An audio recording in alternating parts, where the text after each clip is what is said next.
When your phone can receive future news, what would you use it for? Bored at home watching videos? An advertisement suddenly popped up on your phone. On September 16th, a tenant in Xingfu Community, Linan City, dug out a ton of gold in the rented basement, worth 3 billion. Seeing this news, you were slightly stunned. You live in Xingfu Community. How come you haven't heard of any family digging out a ton of gold from their basement? Such a big deal. If it were true, it would have been widely known already. And the timing doesn't match up. It says September 16th, but today is only June 27th, almost 3 months off. Could it be that my buddy can time travel now? This is too absurd. Wait, no. Xingfu Community, Building 5, Unit 2 basement. Isn't that the same basement I'm in? I was just worried about money. If there really is a ton of gold down there, I'll be rich. Thinking about a ton of gold, your heart suddenly raced. Whether the news is true or not, trying won't break the law. What if it's real? You immediately got up from the sofa, found a small hammer from the corner, lifted the floor leather on the ground, and gently tapped on it piece by piece. Ding ding ding. It's empty. You instantly perked up, exerted all your strength, and started smashing. Luckily, this is the basement. The soundproofing is good. You can do whatever you want without anyone bothering you. After a few hits, the cement floor cracked, revealing a pot lid-sized hole. Under the big hole, it was pitch black. You immediately turned on the flashlight on your phone and shone it inside. Perhaps due to the age of the building, the supposed solid foundation was all damp soil inside. You reached in and scraped around a bit, and as soon as you scraped for the second time, you touched something hard. Taking it out and looking at it, you widened your eyes, staring at the 2 shiny gold bars in your hand, trembling with excitement. Even your face turned red. This is more than just getting rich. I'm going crazy. The news is true. The gold is real. A whole ton of gold. Ignoring the dirt on the gold, you held it close to your chest, lay back on the sofa,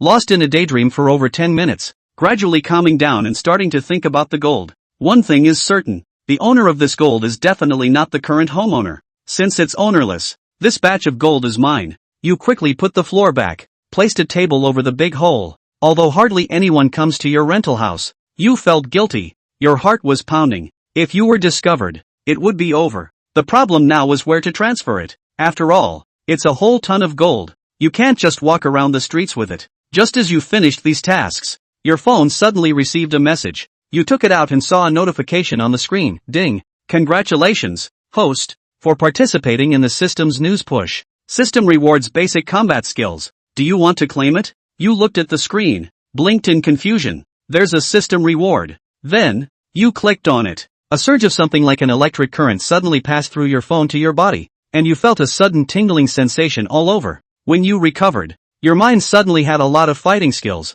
as if they were imprinted in your mind and couldn't be shaken off. You looked surprised. Martial arts, a ton of gold. Joy and excitement immediately appeared on your face, even laughing excitedly. After a brief excitement, you quickly recovered and began to think about what the system was all about. From the perspective of this ton of gold underground, the news released by the system is not something that has already happened, but rather something that will happen in the future. Just like this ton of gold, discovered on September 16th, your lease period is also ending in early September, coinciding with the events that occurred after the new tenant moved in. Also, through the news pushed by the system, one can know things that no one else knows will happen in the future. The benefits of this are simply unimaginable. After all, in today's society, all commercial essence is actually information asymmetry. By mastering this information, no matter what you do in the future, you will have an advantage in everything. Not to mention the news pushed by the system. As long as you participate, you will also receive rewards from the system,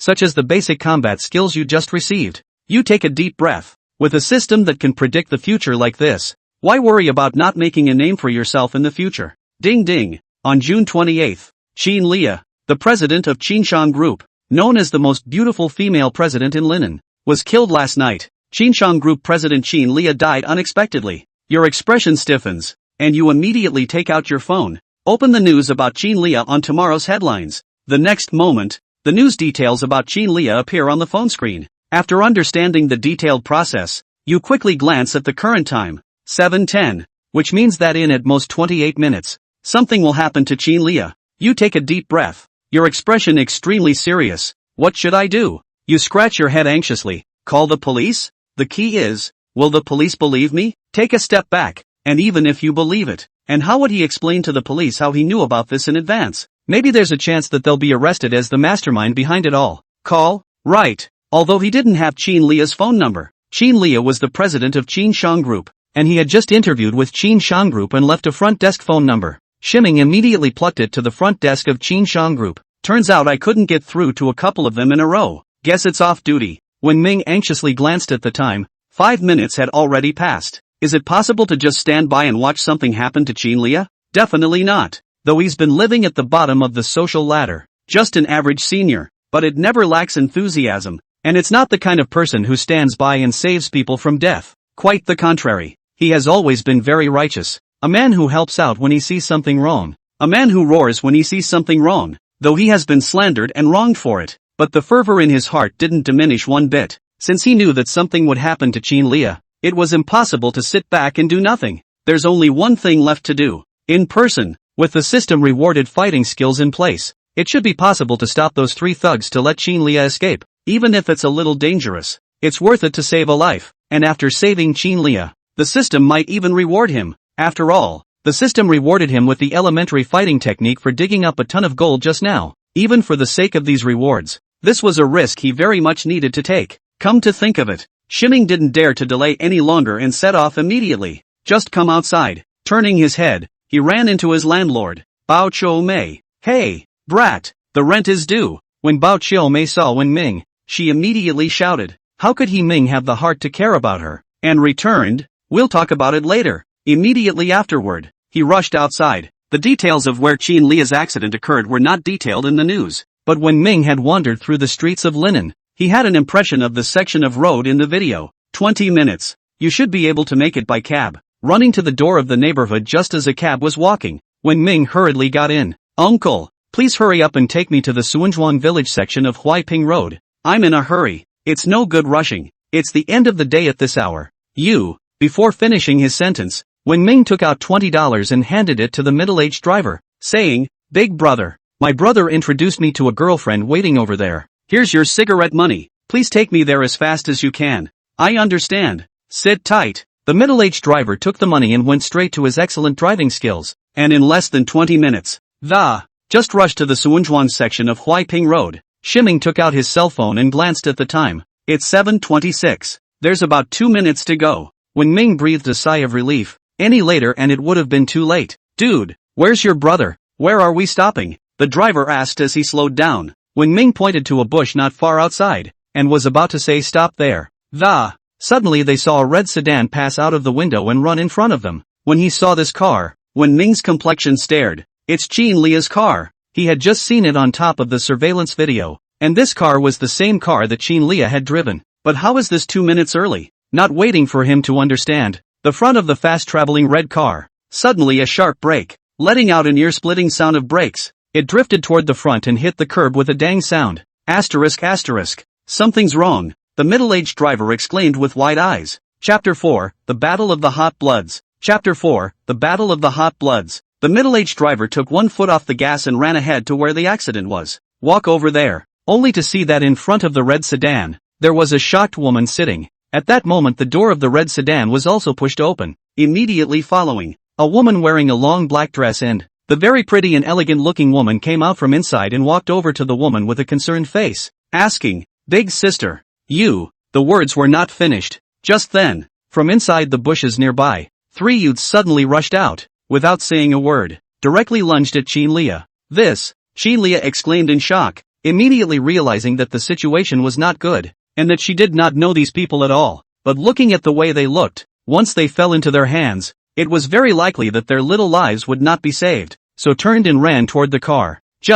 In his haste, he just turned around and fell straight to the ground. It was late, but it happened in a matter of seconds. The 3 youths then rushed next to Qin Lia. Stop! Just then, the middle-aged driver yelled, stepped out of his car, and, angrily glaring at the 3 youths, he said, in broad daylight and a clear sky, you guys are trying to. The words were not finished. One of the youths suddenly pulled a dagger from his pocket and, pointing at the middle-aged driver, he said in a stern and cold voice, hurry up and get out, or I'll kill you. The middle-aged driver looked stunned, immediately immediately nodded, understood, having said that, turned and got into the car. It's a ing thug with a sharp blade, though he had a heart full of chivalry. He was in his middle age, with 2 old men and a young child under him. After all, they can't resist the responsibilities and burdens they carry on their shoulders. They can't be their own heroes, and the most they can do is to leave the place and call the police for help. He had just returned to his car when he realized that the young man in the car, whom he had dragged, had gotten out of the car and charged at the 3 thugs. Young man, you don't want to die. Hurry back. I'm sorry, he shouted eagerly to Wen Ming with his head sticking out. Can't you see there are 3 of them? Can't you see they have knives? I brought you here, and if you die here, where the hell am I going to argue? He shouted as he anxiously pulled out his cell phone to call the police. Wen Ming simply ignored his shouts. At this moment, there was only one thought in his mind. Rescue. When a person is impulsive, blood rushes frantically from the brain to the extremities to lower the IQ.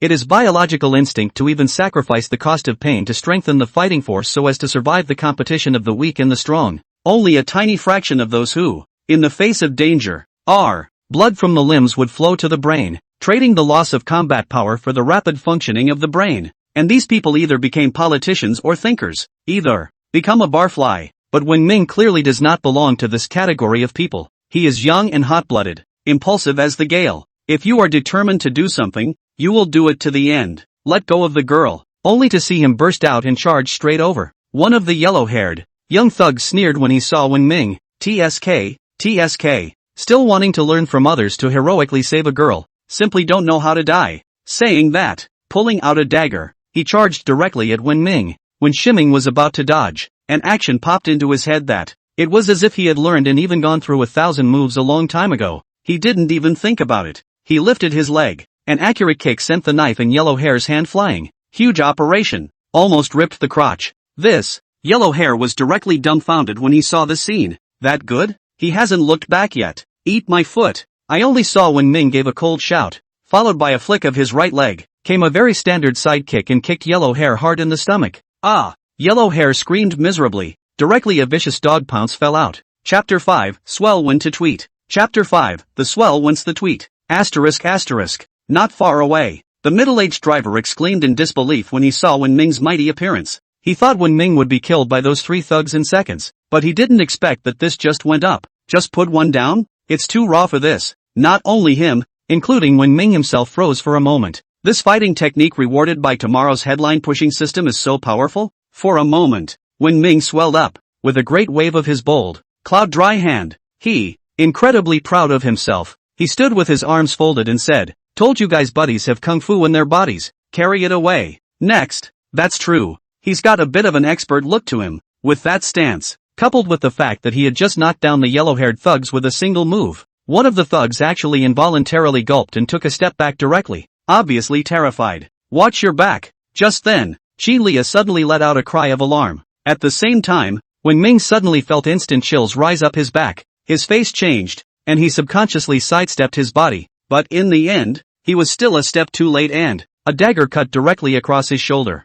The one who struck was the same tall thug who had previously drank back the middle-aged driver. "Don't waste time. Come together and do him. Then hurry and take Chi Lia away," the tall youth spoke in a deep, cold voice. Meanwhile, the fallen yellow-haired young man also rose from the ground, picked up his dagger and, together with the other 2 youths, they surrounded Wen Ming. Together? Come on. Shiming hooked a finger at them, full of confidence. Right now, he was extremely inflated, feeling like it was no big deal for him to take on 5 people at a time. "If it wasn't for your sneak attack, could you have hurt me?" Woo! It was the sound of sirens suddenly coming from a distance. The 3 thugs immediately panicked at the sound and budged. "If you don't run, you won't be able to run. Kid, you're lucky this time. You wait for us," the tall youth said coldly that, after saying that, he was going to run. Only, where would Wen Ming allow them to leave like this? "Want to run? It's too late. Eat my kick." Only to see him roar. He threw over a side kick, directly kicking the dagger in the short man's hand away. Looking for death. The tall thug gave a vicious and stern cry and directly lunged at Wen Ming with his dagger raised. He is seeing that there was no way for them to leave without resolving Wen Ming. Just Wen Ming did not retreat. He advanced, lifting his foot and a front kick violently kicked the tall man's crotch. The tall one screamed miserably, and directly fell to his knees with a blue face, covering his crotch with both hands and, he flopped down crookedly and lay twitching on the ground. Wen Ming movements do not stop at all. A throw of the head, thighs in midair swung round a roundhouse kick. It kicked the last yellow-haired thug directly in the chest, sending him flying out on his back. Not far away, the middle-aged driver and Chin Lia, all of them were dumbfounded at this scene. When did Nara take out the 3 dagger-wielding thugs? Is it that raw? The 3 thugs tried to get up in a sorry state, but Wen Ming would not give them a chance. See, whoever tries to get up goes up and kicks them, not giving them a chance to slow down. The way he kicked and cursed at the same time was like a shrew cursing. No, what's wrong? Asterisk asterisk asterisk asterisk. You're learning to be a gangster.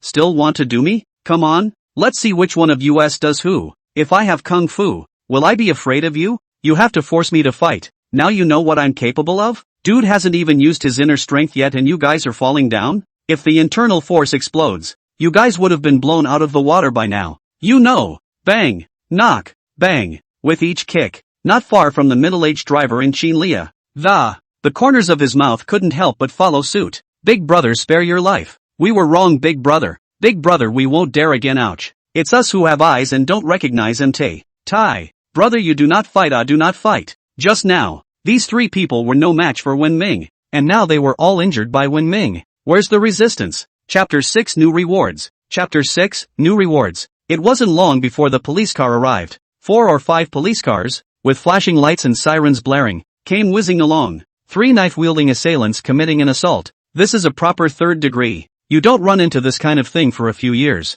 Nobody move. Hands on your head. A bunch of cops came rushing out of the car, and they were all holding guns. The gun was pointed and snapped at those present, including Wen Ming was also pointed. Shiming hurriedly put his hands up and said, "Don't misunderstand, comrade policeman, one of our own. The criminals have been restrained by me. You guys hurry up and arrest them." One of the police officers who looked like a captain glanced at the 3 daggers on the ground, and with a slight, surprised, he said, 3 knife-wielding thugs, subdued by you alone? On the faces of the other policemen, a look of disbelief also surfaced. Even for them, professionally trained police officers, facing 3 knife-wielding criminals at the same time, it's not too much to say that you can them all over, and a slip-up might even result in martyrdom on the spot. At this point, the middle-aged driver who had been spectating outside ran over to the excitedly, he said towards the police captain, "Comrade police officer." He was the one who restrained these 3 by himself. "You guys don't know how powerful this kid is." Click. A kick flies one away.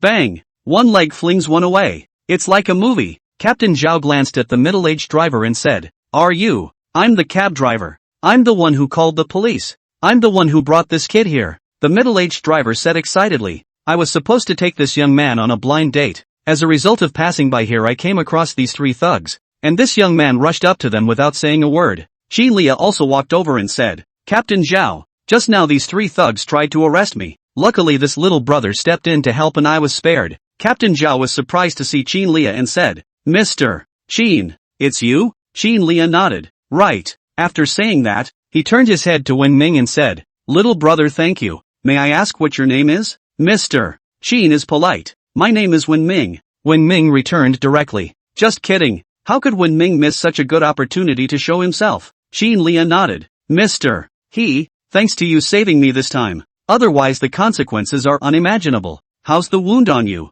Does it matter?" Shiming glanced at the wound on his shoulder. Asterisk asterisk. "That hurts." The shirt was red in a big way. Meanwhile, the pain in the wound came suddenly. "Just now, I was so focused on enjoying the fight that I forgot about the injury on my shoulder, and I didn't feel the pain. It was a moment to look at it and immediately feel the pain. The more you look at it, the more it hurts." Chin Lia, she thought that Wen Ming was an Iron Man with a strong iron bone, and was cut by a knife. He didn't even say a word after bleeding so much. Standard Iron Man. Results. I didn't realize it was a nervous guy. I even forgot that I was so badly injured and only remembered when I was reminded. "Okay." At this point, Captain Zhao said, "Young man, comrade driver, you leave a contact first. Convenient to contact in time if anything happens. Then just hurry to the hospital. Mr. Chin and I will go back to the police force to assist in the investigation." Chin Lia nodded. "No problem." A squad of police cars, coming and going as fast as they could. Chin Lia followed them to the police force.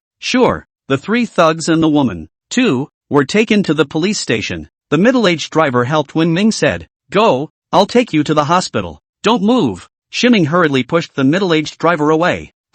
What? The middle-aged driver inquired worriedly. Wen Ming took a deep breath and said with a melancholic and serious look, "Just now, when kicking the legs, too much amplitude, not careful, ripped the crotch." He was supposed to be nothing more than a warhorse. with as much physicality as a rookie could muster. As a result, when we fought just now, with the whirlwind leg and the side-swinging leg, it looked dashing.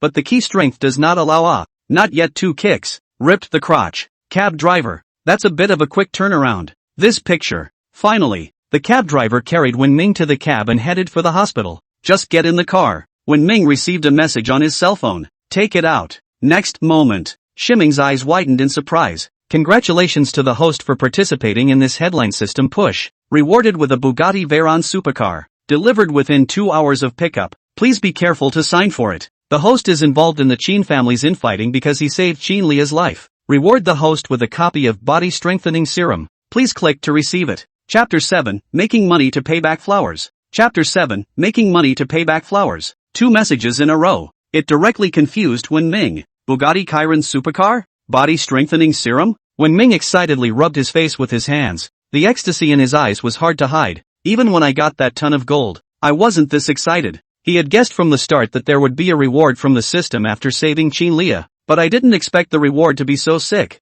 Not only do they give 2 at once, but they're both such awesome rewards. Bugatti Chiron. Wen Ming knows a thing or two about cars. This Bugatti Chiron is a supercar that is even more powerful than the Bugatti Veyron, and it can no longer be described simply as powerful. Let's put it this way. There are no more than 5 of these cars in all of China. The so-called land rocket describes this supercar. If this kind of car appeared in Linen City, it was estimated that the whole Linen would be sensationalized. Pick up. Congratulations to the host for obtaining a limited-grade supercar Bugatti, complete with God-level driving skills. The Bugatti will be delivered to the designated location within 2 hours. Please select a location. Immediately following, a sensation of mild electricity coursed through his body and Wen Ming suddenly felt that there were inexplicably many more driving techniques in his mind, especially the driving experience of Bugatti. Now, all that's missing is the car. Shiming picked the parking spot directly in front of his basement. Then, looked to the second reward, Body Strengthening Serum. I wonder what's going on with this thing.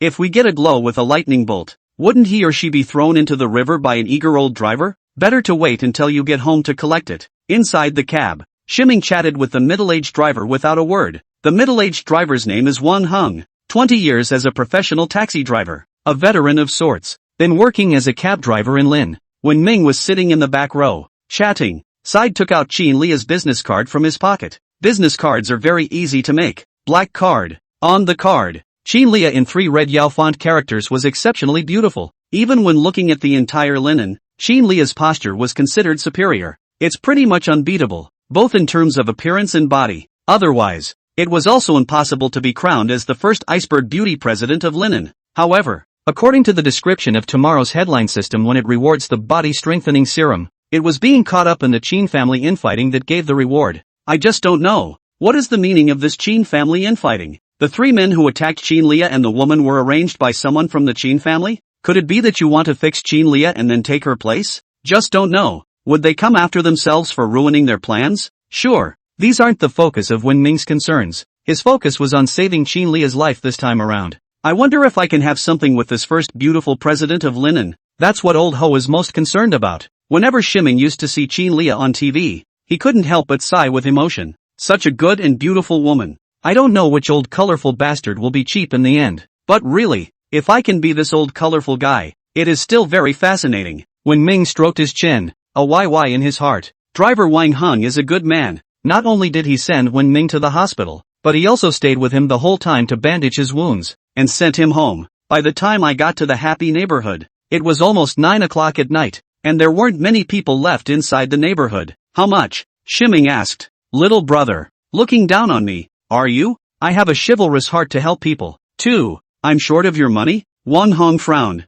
Results. The words just fell. Buzz. With a blood-curdling roar, a blue-on-white Bugatti parked next to the cab. Next moment, from inside, a young man in work clothes stood out and, respectfully handing the key to Wen Ming's hand, he said, Mr.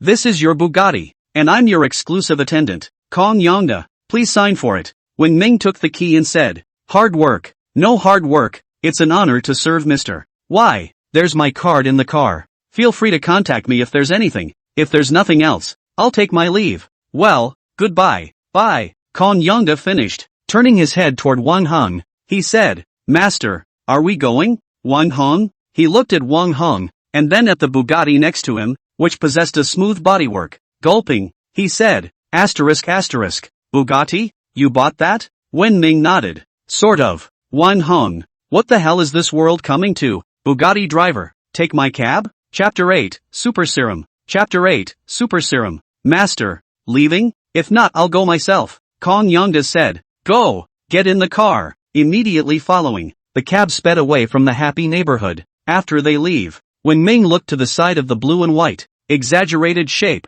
beautiful curves and technology sense of the super sports car Bugatti. Sheesh. Second car in life. The first bike, a Phoenix 2x8 with a single bar, was given to him by his dad. And now, transitioning directly to the Bugatti Chiron. 16 cylinders. Stimulation. Wen Ming excitedly stroked the body of the blue and white Bugatti. Can't wait to pull open the door and get in. Just sit down inside. Wen Ming's mind came up with countless tips on how to drive a Bugatti and the way to do it. It was as if it had become one with him long ago. But now, it's not a test drive. It's late, and he's got a knife wound on him. When Shiming returned to the basement and turned on the lights, the first thing he did, it's the rush to get under the table and reach down and feel the ton of gold under the ground. Aha! Still in. Heartfelt. In the old days, he'd always felt that this basement was rather dreary, that it didn't even have windows. It's very uncomfortable to stay inside. But not now. Just now, outside, he'd been missing his little basement, and his heart was in turmoil. Just want to hurry up and fly home for a visit. It doesn't matter if it's gold or not. I guess it's just the feeling of being a homebody, isn't it? When Ming got out from under the table and sat on top of the sofa, begin to Baidu this batch of gold how to deal with better. It's $300 million after all. If you sell it, won't you be able to eat and drink for the rest of your life? Just, half an hour later, Shiming's expression turned into a look of sadness. He realized he was naive. After half an hour of Baidu, he found a very serious problem. That's how much control the state has over gold. This batch of incorrect origin, and without any numbered certificate of gold, if a bad treatment, not to mention sold to money, is likely to directly sit through the bottom of the prison. Just then, the pushy app suddenly popped up with an invitation to answer questions. What would you do if you had a ton of gold? What the? When Shiming saw the invitation, he was instantly shocked. Big data can even detect this? That's too good, isn't it? It is likely to be the result of the detection and screening of big data when they are Baidu. When Ming clicked on the question, which had already been answered by many people, but when Ming casually flipped through a few pages, they were all just random answers with no nutrition, so also replied below, fretting about how to sell it. Then, just turn off your cell phone straight away. Forget him for now about the gold. What mattered now was the body strengthening serum and the Bugatti supercar. Try the effects of the body strengthening serum first. He's seen this stuff all the time on TV, and once he's taken it, one can then strengthen one's body on all fronts. Just like the superhero Captain Rice. Captain Rice was a weakling from the start. With the use of the serum, one has the unmistakable rice but that men and women have come to crave. As long as one takes this liberalized strengthening serum, one's physical constitution will be enhanced in all aspects. You won't have to worry about kicking your legs and ripping your crotch when you fight again in the future. More importantly, could it be possible to get a bud like that too? When Ming excitedly opened the system, find the serum screen, which shows a bottle of blue potion with the use button underneath. Click to use. Next moment, an immense and incomparable electric current suddenly passed from the cell phone into Wen Ming's body. Wen Ming's two eyes glazed over, his body was stretched out, and he only had time to let out a asterisk that, and fell straight to the ground, pumping a little.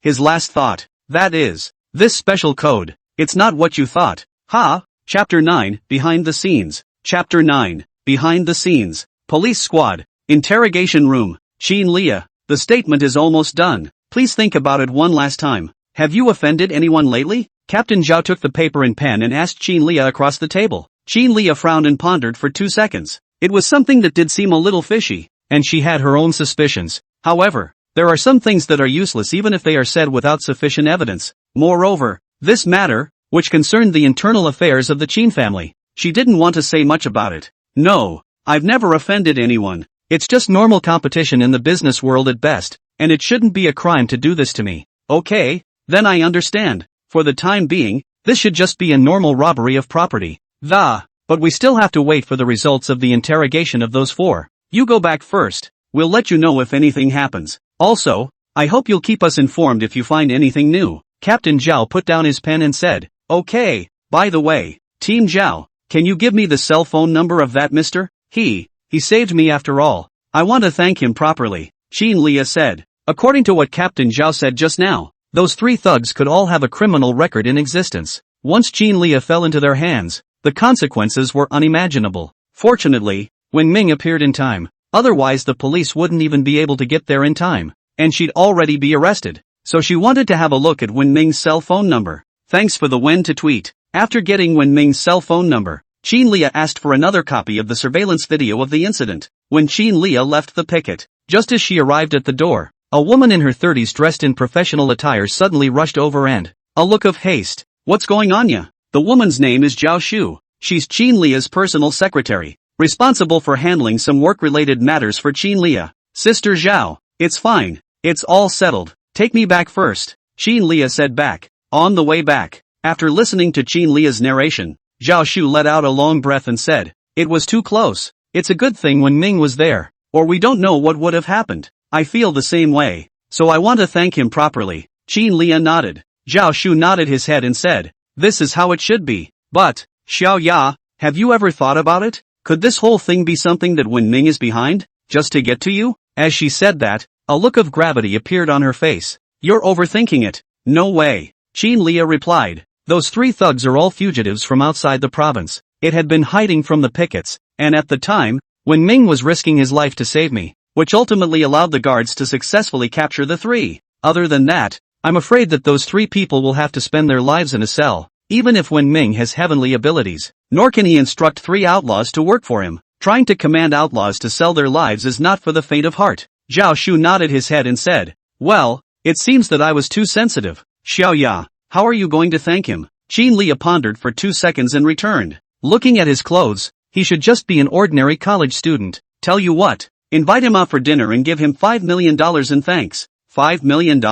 Would that be too much? Not much. $10 million for saving your life. $5 million. Then get him a job inside the company, and he'll be cleared of saving my life, or I won't be able to get down to earth. Okay, then I'll call him to set up an appointment. After saying that, he took out his cell phone and called Qin Lia after asking for her cell phone number. Just dialed several times in a row, but no one answered. What's going on? Zhao Shu frowned with suspicion. It's just that she doesn't know that. Inside the basement of the second unit of the 5th building of the Happy Community, Wen Ming was lying straight on the ground. Electricity flowed unceasingly through his body. The legs jerked. One draw. If you can't get through, forget it. Let's talk about it tomorrow. It's getting late. Sister Zhao, you go back first, Qin Lia said. Okay. Zhao Comfort left the place after saying goodbye to Qin Lia. Back outside in the car, Zhao Shu immediately took out his cell phone and pulled out one of the cell phone numbers inside. Soon, the call went through. Just as soon as he got through, Zhao Shu angrily and coldly shouted,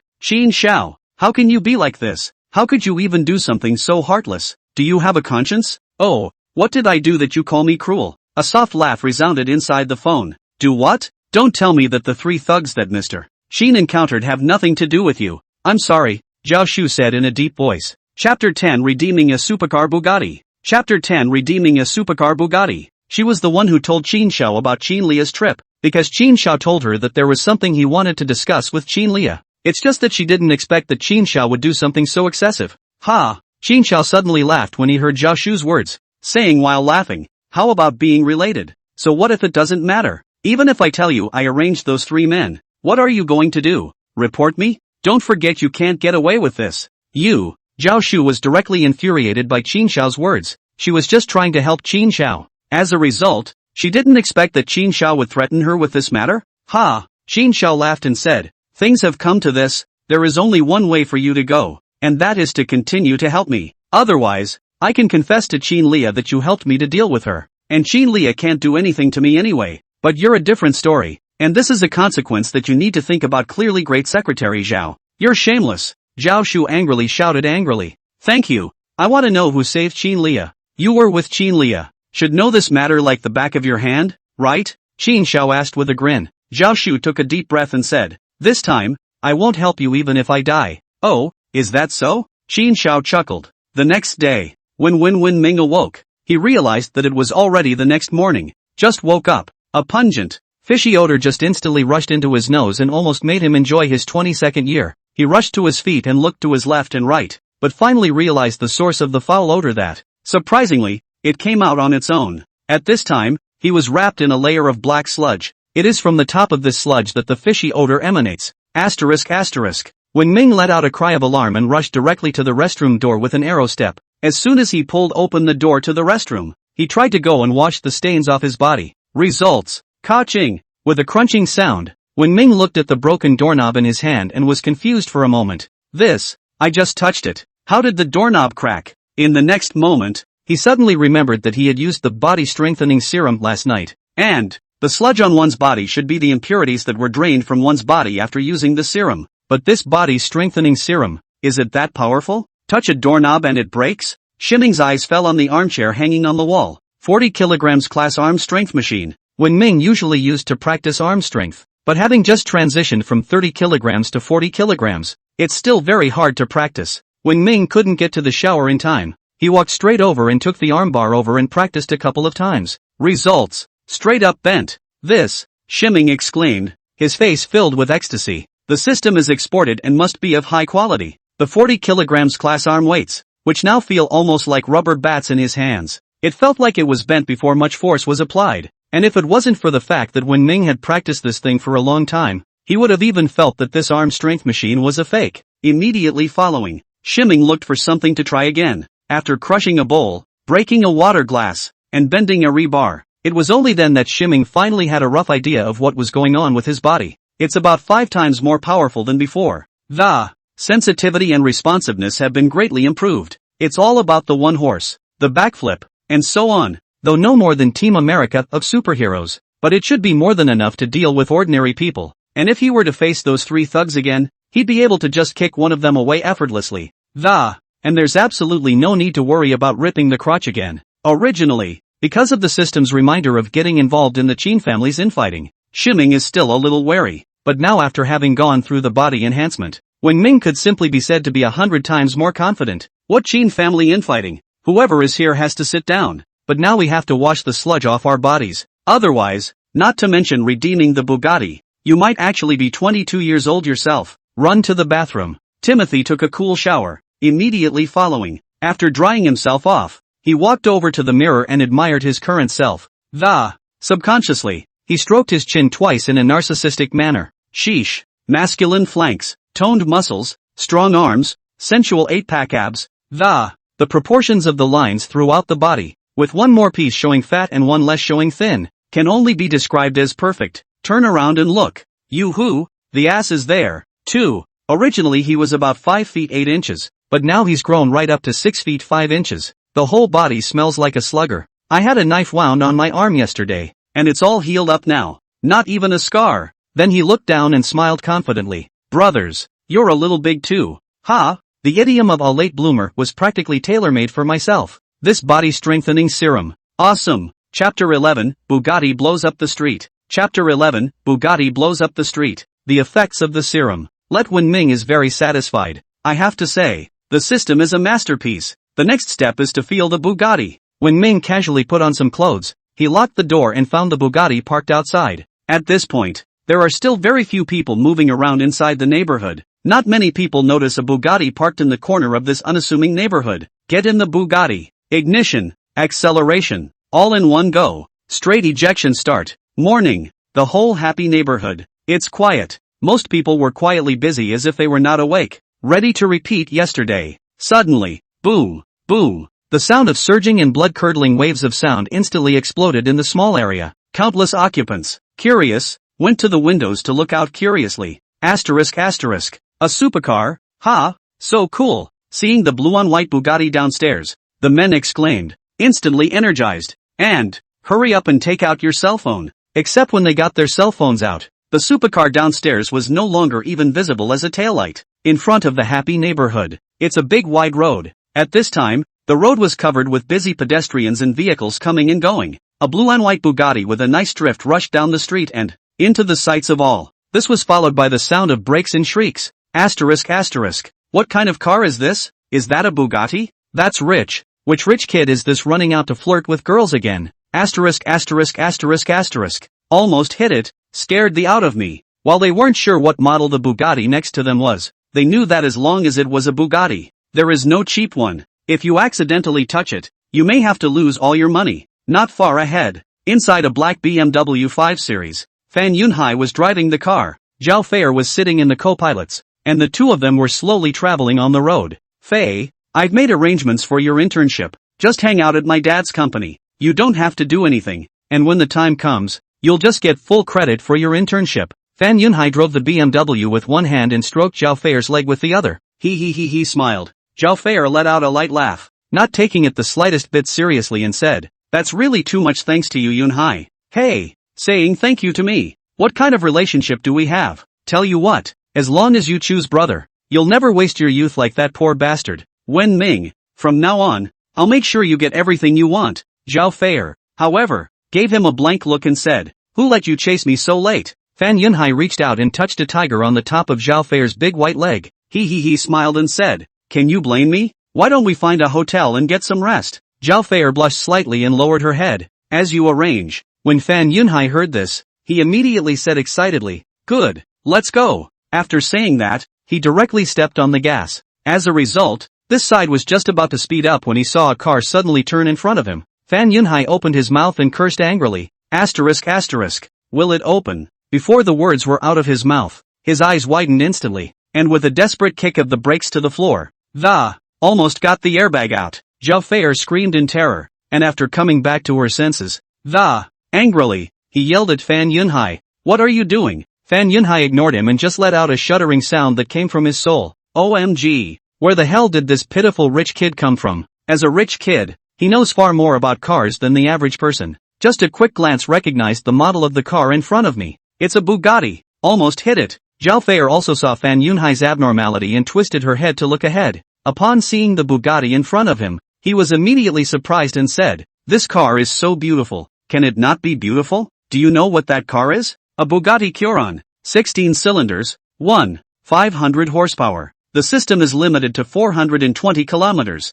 The limit of speed until now no one knows. The world's fastest car supercar. Land rocket. There aren't more than 5 of them in the whole country." Fan Yunhai said as if he was counting, his voice still trembling a little. "This car, but it's the dream of almost every man's heart, including his. Just a pity. Dreams that can only ever appear in dreams. With the asking price of this car, it would be no problem to just buy out their family's company." Zhao Fei stared wide-eyed and said, "So powerful? How much does that cost? Does it have to be several million dollars? Several million dollars?" Fan Yunhai rolled his eyes and said, "Millions you can at most buy a car label. This car comes down to over $80 million at the very least. It's not average at all. An ordinary person would be lucky to even get a glimpse of this kind of car in their lifetime. Wow, wouldn't that be an awesome car to drive? It would be nice to ride in a car like this." "I'm sorry," Zhao Fei said excitedly. "Such an awesome car. She'd be willing to get on her knees if she could sit in it." As he spoke, he took out his cell phone and snapped a few pictures. "You might as well save your breath.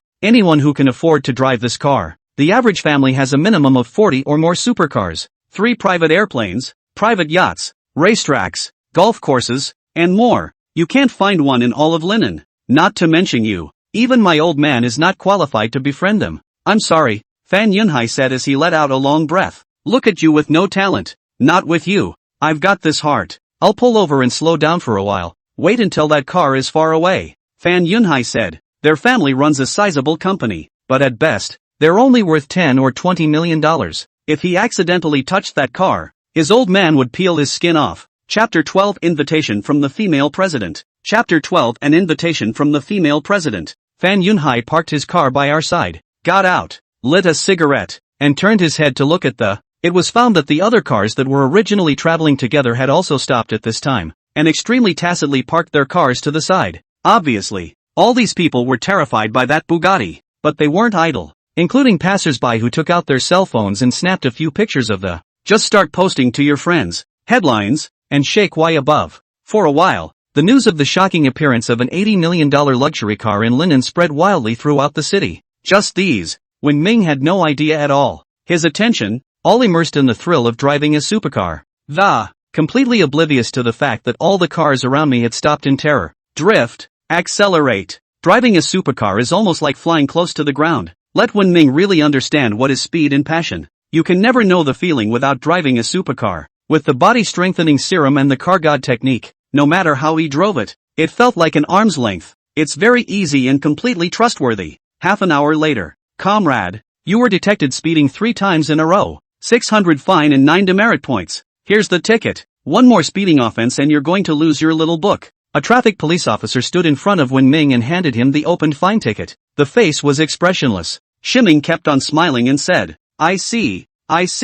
Driving a supercar is exciting, but it's even more damn exciting when you get pulled over by a traffic cop. Directly the heart stuttered. Almost didn't give a. Aha! The traffic policeman said expressionlessly. No matter what kind of car you drive, you have to obey the traffic regulations, or you'll be punished. Yes. Shiming nodded. All right, go. The traffic policeman got on his scooter and stopped carrying Wen Ming. Straight out of here. Shiming got back inside the Bugatti somewhat resentfully. $600. Shiming rummaged through his pockets with a despondent look on his face. Although he was driving a supercar Bugatti, he had less than $200 left in his entire body. $600 in fines. It directly aggravated the already poor family. At this point, a strange phone call came out of nowhere. Hello, is this Mr. Wen Minghe? A mature female voice rang inside the cell phone. I am. Who are you? Shiming wondered. It's like this. I'm Zhao Shu, the secretary of Qin Lia, the president of Qin Sham Group. Mr. Qin would like to thank Mr.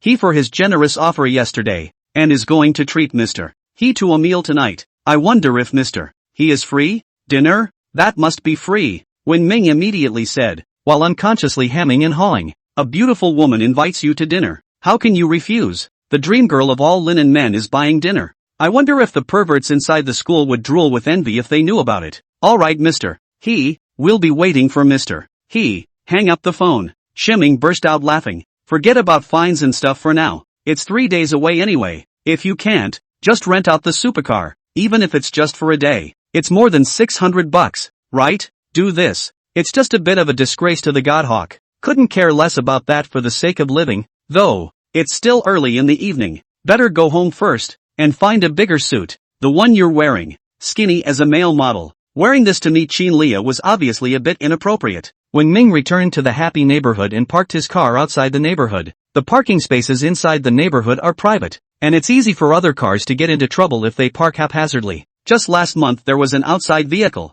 parked in a random parking space. As a result, the car was scratched, and I couldn't find out who did it, so I ended up fixing it myself. Good thing there's a row of parking spaces right outside the neighborhood on the street. You just need to grab a space, come back late and it's gone. After parking the car, Wen Ming went straight back home. Just as I reached the door to the basement, I saw the door to the room, which had been properly locked. It was actually wide open. Asterisk. My gold. Wen Ming let out a cry of alarm. Being scared out of his wits, he took an arrow step and rushed straight over. Chapter 13 Unstoppable Charm. Chapter 13 Unstoppable Charm. Enter the room. At a glance, Shiming saw a middle-aged woman in a wide nightgown with short curly hair, was lying on top of the small couch in the living room, relaxing and smoking a stifling cigarette. This person is no one else but his landlord, Bao Qiumei. Think about it. The only people who have keys here are Bao Qiumei and her ex-girlfriend, Zhao Feier. Philip Zhao has left and is unlikely to return. Then the only one who can come in here is naturally Bao Qiumei.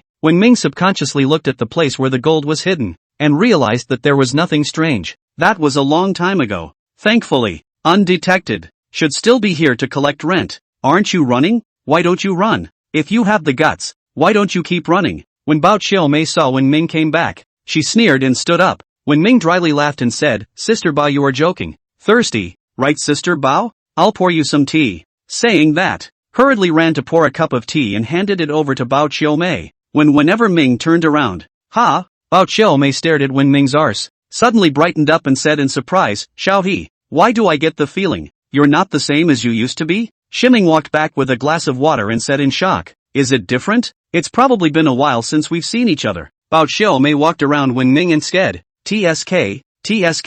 I didn't realize you boys were so strong. Look at those arms. Look at that ass. What a butt, he said, reaching out and slapping the top of Wen Ming's ass. Wen Ming hurriedly took a step back and laughed dryly. Recently, I've been jerking off at the gym. Let Sister Pao look at you funny. Nima, this ass is toxic, right? Couldn't hide it if I wanted to. Hi, look what you're saying. Bao Qiumei winked at Wen Ming and said, what a joke. TSK. This pecs. That ass. This styling. Sis loves strong youngsters like you. Ho, do you want to struggle less for 10 years? In the future, my sister can give you that dozen houses. And that BMW 5 Series downstairs is also for you, she said, flirting with a full head of short-permed hair and winking at Wen Ming. Shiming's teeth chattered in fear as he said, No. I want to struggle a little more. Isn't the most important thing in a person's life the struggle? Are you really not going to think about it anymore? I heard you broke up with your girlfriend. This society is too realistic now, but sis can protect you so you can do whatever you want in the future.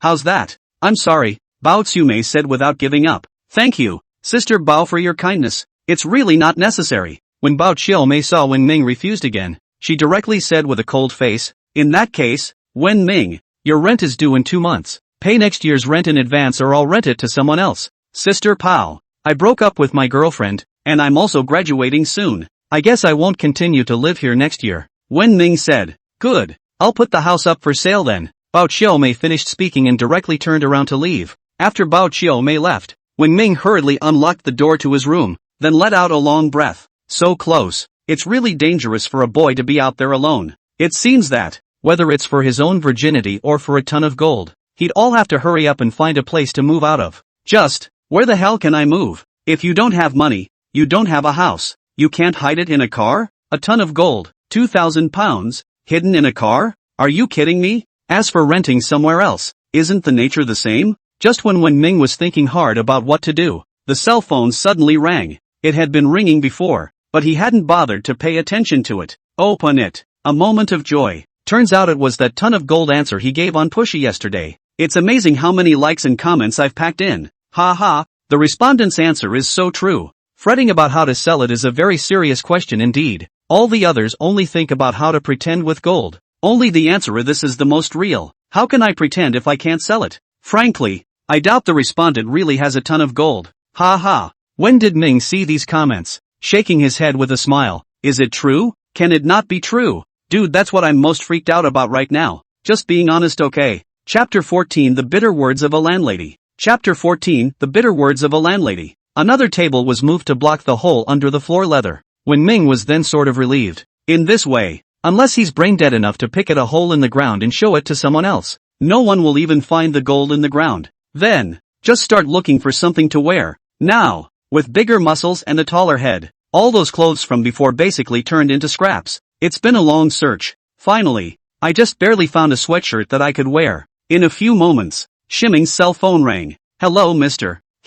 This is Zhao Shu. Would you like the driver to pick you up? No need. I'll just go by myself. Okay. The location is at the Wing House. General Manager Qin and I will be waiting for Mr. He's arrival at the Ronghua building. Hanging up the phone, Wen Ming glanced at the time. Ooh, it's after 5 p.m. It's already dinner time. Shiming hurriedly took over a piece of clothing casually and put it on, then went straight out the door. Before leaving, he deliberately added another lock outside to prevent Bao Xiaomei from suddenly breaking in again. Only when it came to the outside of the neighborhood, it was found that around the Bugatti, there was another group of people around, and they are all acquaintances inside the neighborhood, including his landlord. Bao Xiaomei is inside. A group of people are holding a cell phone there to take pictures. It's just a car. Why do you have to shoot like that? Forget it. Better take a cab to the hotel. Shiming has always been thin-skinned. In front of strangers, okay, how to do, but in front of so many acquaintances, Wen Ming was simply too embarrassed to go directly over and drive the car away. It's too pretentious. As soon as he turned the corner, he headed straight for the main road. Just as soon as he showed his head on his side, he was looked at by Bao Xiaomei. Hey, To Kim-yoon, come here. Bao Xiaomei waved at Wen Ming and said. Shiming grinned. What's wrong, Sister Bao? Bao Xiaomei reached out and pointed to the Bugatti next to her and said, Let's show you this luxury car. Bugatti Chiron. A 16-cylinder car. Have you seen it? Shiming laughed dryly. It's just a car. No big deal. Being complimented so much on his car, Wen Ming felt kinda embarrassed. Subconsciously, he said modestly. You know. Bao Xiaomei rolled her eyes and said, Do you know how much this car costs? More than $80 million. My dozen houses combined wouldn't pay for 4 wheels on this car. She has a house that's worth almost $500,000 or so. 10 houses together. That's only $5 million. Compared to 80 million. It's more than 4 cartwheels short. When Shiming heard Bao Tsumei's words, the corners of his mouth twitched. I don't understand? Oh, my own car. How dare you say I don't know this car? Wen Ming simply LOL. In the whole of Linen, I'm afraid I can't find anyone who knows this car better than I do. Bao Xiaomei tapped Wen Ming's shoulder and said, Kid, see this car? This is the difference between the rich and the poor. Sometimes you don't even have any meaning at all even if you struggle until the end. So, it's important to choose the right path. She still hasn't given up on her plan to bag Wenming. In her experience, with an ass like Shiming's, it must be very powerful to exercise. Wenming dryly laughed. Yes, Sister Pao. You're right about everything. I have something else to do, so I'll leave first. Farewell. He was not staying a second longer. It's so embarrassing. I'm out of here. If they were any later, Qi Lia and Jia Shu would be waiting inside the hotel. Just as he turned around on his side, a minivan suddenly pulled up next to the two men came down from above immediately afterward. One of the slightly chubby youths glanced at the Bugatti, raised an eyebrow and, then to the people around him he asked, "Where's sewer repairman? The sewer manhole cover is down here. Who owns this car? Please move it." Chapter 15, This is awkward. Chapter 15, This is awkward. Hearing the words of the slightly chubby youth, the people present looked at me and I looked at you. All were quiet for a while. They're just here to see what's going on. Who knows who the owner is? If they knew the car, they'd have blown it up. In the end, it was Bao Xiaomei who stepped forward and said, "We don't know the owner of this car, either, but there's a QR code on this car. Can't you just scan the code and call it?" The others nodded along. They were also curious to see what kind of god the owner of the $80 million Bugatti was. The slightly chubby young man nodded and walked over to the front of the car and scanned it with his cell phone before pulling straight through.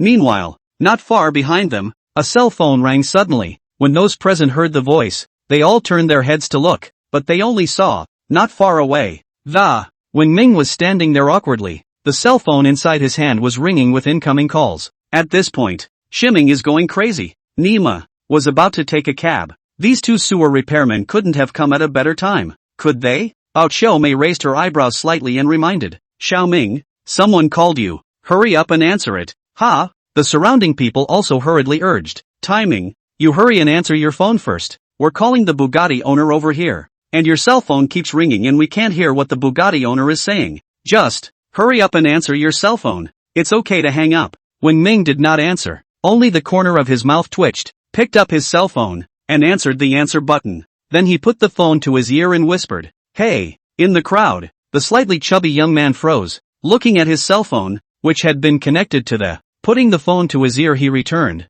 "Hello?" Next moment, those present were instantly quiet. All of them looked at Wenming with a bewildered expression, and at the same time, he looked at the slightly chubby young repairman, and then back to Wenming, and then back to the slightly chubby young man, immediately following. "Mr. Sun exclaimed, "Xiaoming, this Bugatti is yours?" The others were also wide-eyed, including Bao Xiaomei.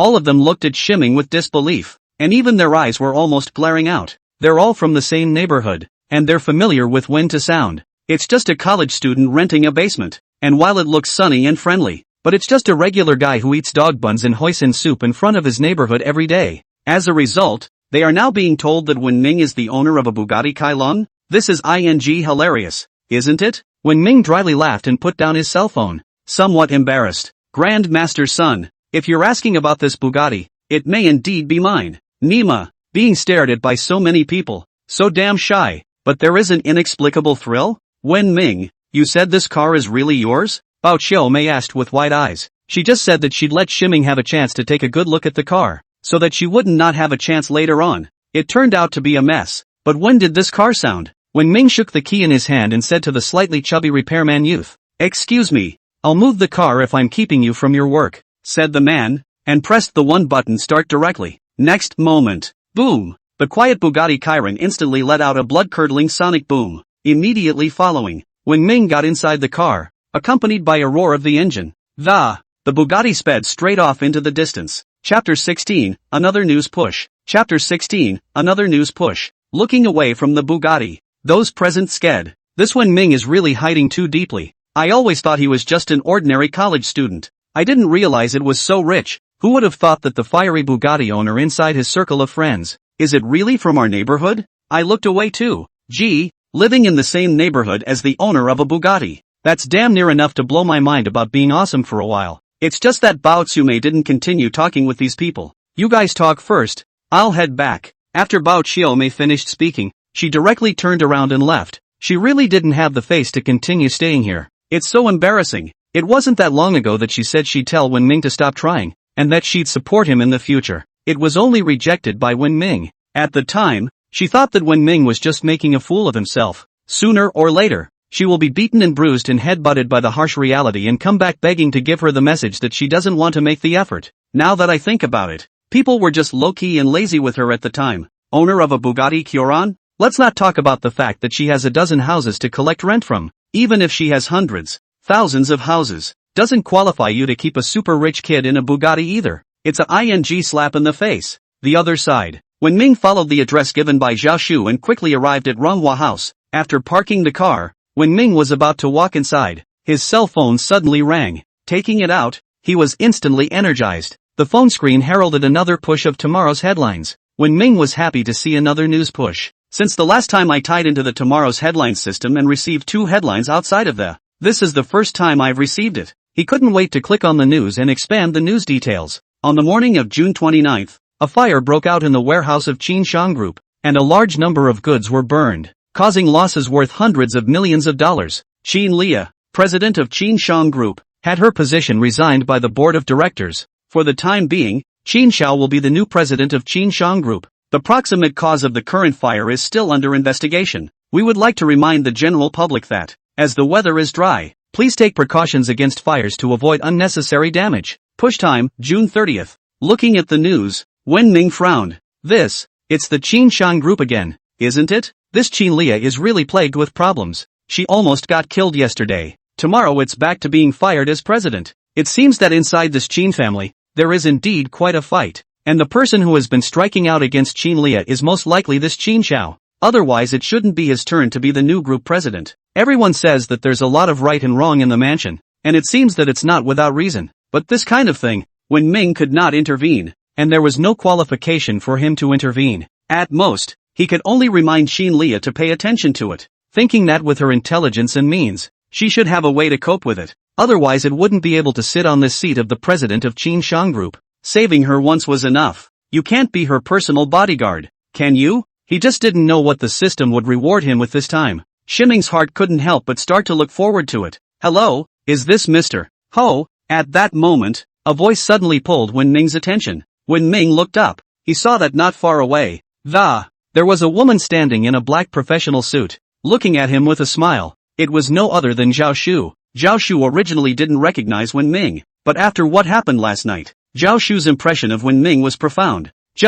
Was the one in front of him, wearing an ill-fitting tracksuit, really the one who had ruined Qin Xiao's plans? Chapter 17, A Date with a Beautiful President. Chapter 17, A Date with a Beautiful President. Are you, Secretary Zhao? Shiming asked. Zhao Shu nodded. Yes, Mr. Qin is already waiting for you inside. Wen Ming gave a dry laugh and said, sorry, I was delayed on the road. I've kept you waiting. I don't know if it's an illusion. Shiming always felt that there was something strange about the way Zhao Shu looked itself. No, we just arrived as well. Please follow me, Zhao Shu politely said. No matter what, the other party had always saved Qin Lia's life. Zhao Shu naturally had to treat him politely. Under Zhao Shu's guidance, Wen Ming arrived at a private room. Inside, Qin Lia was sitting inside on the phone. Today, she wore a white blouse and a slim skirt, with her hair pulled back. It makes the whole thing look extraordinarily competent. When she saw Wen Ming came over, Qin Lia immediately hung up the phone. Smiling lightly, he stood up and said, Mr. Hello again, he said, extending his hand to Wen Ming. Wen Ming hurriedly stretched out his hand and gently shook Qin Lia's hand, then immediately broke up. Smiling, she said, hello, Mr. Qin. Mr. Qin looks even more beautiful than yesterday. Qin Lia's small hands, is really slippery. Shiming couldn't help but look back. Oh, thank you Mr. for the compliment. Yesterday, I wanted to invite Mr. to dinner. After all, Mr. Ho saved my life. I just didn't contact Mr. Ho and I've been busy during the day today, so I've procrastinated until now. I'm sorry, Qin Lia said with a smile. Mr. Qin is polite. If other people happen to see this kind of thing, they wouldn't stand by and do nothing. Wen Ming returned. That's not true. Qin Lia shook her head and said, the results of Picket Zhao's interrogation have already come out. The other side, 4 people. The woman was only being coerced, but the other 3, however, were all wanted repeat offenders. If Mr. He hadn't happened to show up yesterday, I might not have seen the sun today, Qin Lia said with an emotional expression. In the face of 3 vicious thugs, in a society that is now willing to stand up and help her. Not one in a million. Even if there was only one thug, I guess no one would dare to stand up for her. Can't help it. That's just the way society is these days. That's why she felt that Wen Ming's help to her was very rare and valuable. When Shiming heard this, he barred his lips.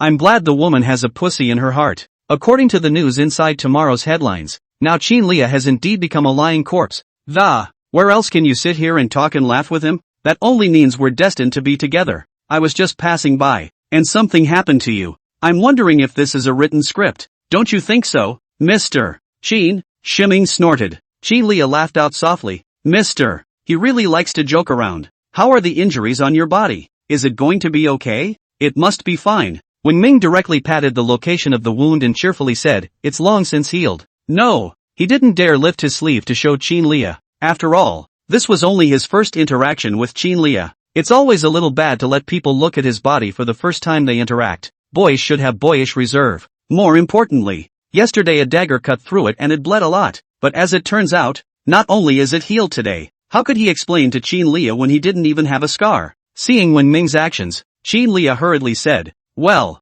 Mr. Ho, you stop patting the wound. It's fine. She was really afraid that when Ming tapped the wound like that, she would crack it again. But when Shiming dared to shoot like that, I guess the wound really wasn't that serious. How else would he have dared to shoot like that? Qin Lia would never have guessed that the wound on Wen Ming's arm had long since healed through. Mr. He, what do you like to eat? Qin Lia changed the topic. Wen Ming spread his hands and said, whatever. Qin Lia frowned. Wen Ming froze for a moment and hurriedly explained, it's not just what you think, it means eat anything. Chapter 18, Qin Lia's Thanks. Chapter 18, Qin Lia's Thanks. Put. Qin Lia was directly amused by Wen Ming's appearance. She then gave a wink to Zhao Shu. Zhao Shu immediately understood and turned to walk out. After Zhao Shu left, only Qin Lia and Wen Ming were left inside the room. Wen Ming looked startled. This lonely man and woman sharing a room. Could it be that this Qin Lia wants to repay her kindness by giving her body to her? Come to think of it, Wen Ming suddenly became excited. His heart puffed and beat rapidly. If so, is one a yes or no? What's the kid's name? Hodong or Hosi? Mr. Ho, Shiming was just wandering off into the sky when he was suddenly called back by Qin Lia's voice. Ahem. Wen Ming coughed lightly and said, what's wrong, Mr. Qin? Mr. Ho, I invited you here today. First, to have a casual dinner with Mr. Ho. Secondly, it's to show Lia's gratitude for Mr. He's help. Qin Lia said, taking out a bank card from inside her bag and pushing it in front of Wen Ming. Inside this card, there's a total of $5 million. The code is 6 zeros. A little bit of heart. Please don't refuse. Mr. He. $5 million?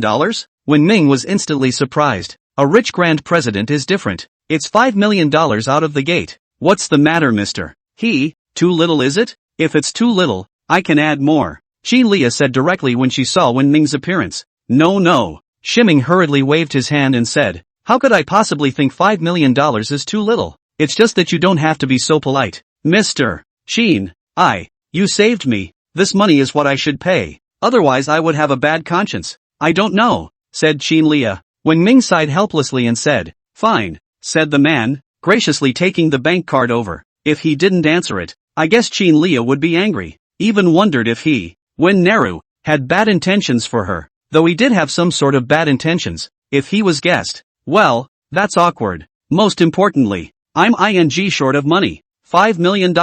Doesn't it smell good? That's right, Qin Lia said with a light laugh. Thank you, Mr. Qin. Wen Ming put the bank card into his pocket and smiled. Qin Lia nodded and said, no need to thank you. It's what I should give. By the way, Mr. He, you're still in school as an intern college student, right? Well, I just entered my senior year, and the rest of the year is an internship. Then have you found an internship unit? Are you interested in coming to work for our Qinshang group? You can have any one of the other jobs, except for the manager in charge of each department, and as long as you do a good job, I promise that I will absolutely not treat you poorly. Qin Lia directly promised. With such a good offer, Qin Lia felt that Wen Ming would not refuse. Wen Ming shook his head and said, thank you for Mr. Qin's kindness, but for the moment I don't need it too much. If before, Wen Ming was interested in being able to enter such a big enterprise as Qinshang Group, definitely 100% willing. But now, he had more important things to do. What is it? Of course it's a good idea to guard your ton of gold and be a certified miser. Take this $5 million from Qin Lia and buy a villa. And then doesn't it smell good to hold a ton of gold every day?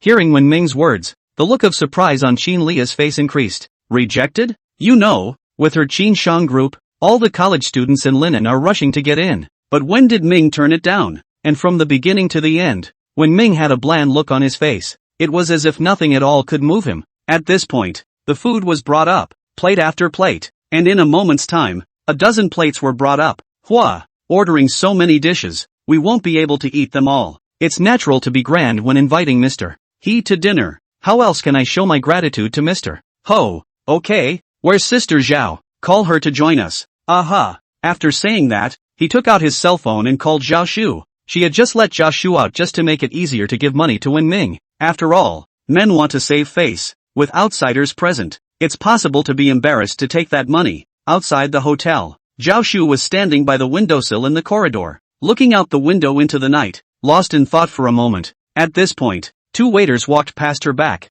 talking as they went. Zhao, you just went down to see it, didn't you? Looked and looked. I didn't expect Bugatti to come to our hotel for dinner. Yeah, it's damn beautiful, that car. It's worth $80 million. I even touched it. It simply feels better than a woman's touch. You're full of crap. A woman doesn't smell as good as a Bugatti. I don't know who owns this car. What kind of divine being is that? I saw it. It was a young man, going into, with a woman. The words were not finished. The waiter suddenly saw the woman standing on the ledge look back. Upon seeing Zhao Shu's looks, this waiter instantly changed his face, hastily lowering his head in panic. He said, "Sorry ma'am, I didn't know you were here. I'm sorry for disturbing you. I'm sorry. Chapter 19, Misinformation. Chapter 19. Zhao Shu raised his eyebrows, his face filled with doubt. What the hell? Is he that scary? That's an over-the-top reaction, isn't it? She'd seen several waves of waitresses standing here, and hadn't seen any react so violently. After the waiter finished speaking, he immediately pulled the other slightly chubby waiter and left, walked away before whispering, "See, the owner of that Bugatti. That's the one who came in with this her. Scared me to death. It's just that it was already quiet in this corridor." And Zhao Shu's hearing was extremely sharp. Listen to it word for word. "Bugatti? With her? What do you mean?" Zhao Shu strides over and shouts, "Hey, stop!" The short waiter was startled right out of his wits by the voice of the, turning back with a panicked face, she said, "That, big sister, I really didn't know you were here. We didn't mean to talk about you, it's really just." "What talk about me? What Bugatti? What are you talking about?" Zhao Shu frowned. The short waitress froze for a moment and said in disbelief, "Sis, the young man who went into the hotel with you is the owner of the Bugatti that's been rumored to be crazy in our Linen today. You don't know that? Bugatti owner?" Zhao Shu looked stunned. "Right," the short waiter said. "The car's parked right outside. I happened to be around when he parked at the time and saw him go into the hotel with you." "You really don't know?" When Zhao Shu heard this, his eyes instantly shrunk together, his face unprecedentedly grave. She had always thought that Wen Ming was just an ordinary college student, especially after seeing the ill-fitting suit that Wen Ming wore just now, including Qin Lia who thought the same thing. And it turns out that in the end, the car this guy is driving is a Bugatti Chiron worth more than $80 million? To the average person, $80 million might just be a number. At best this number is larger, because that kind of figure of money is something that the average person is unlikely to see in their lifetime. But Zhao Shu was different. She clearly knew the significance of $80 million.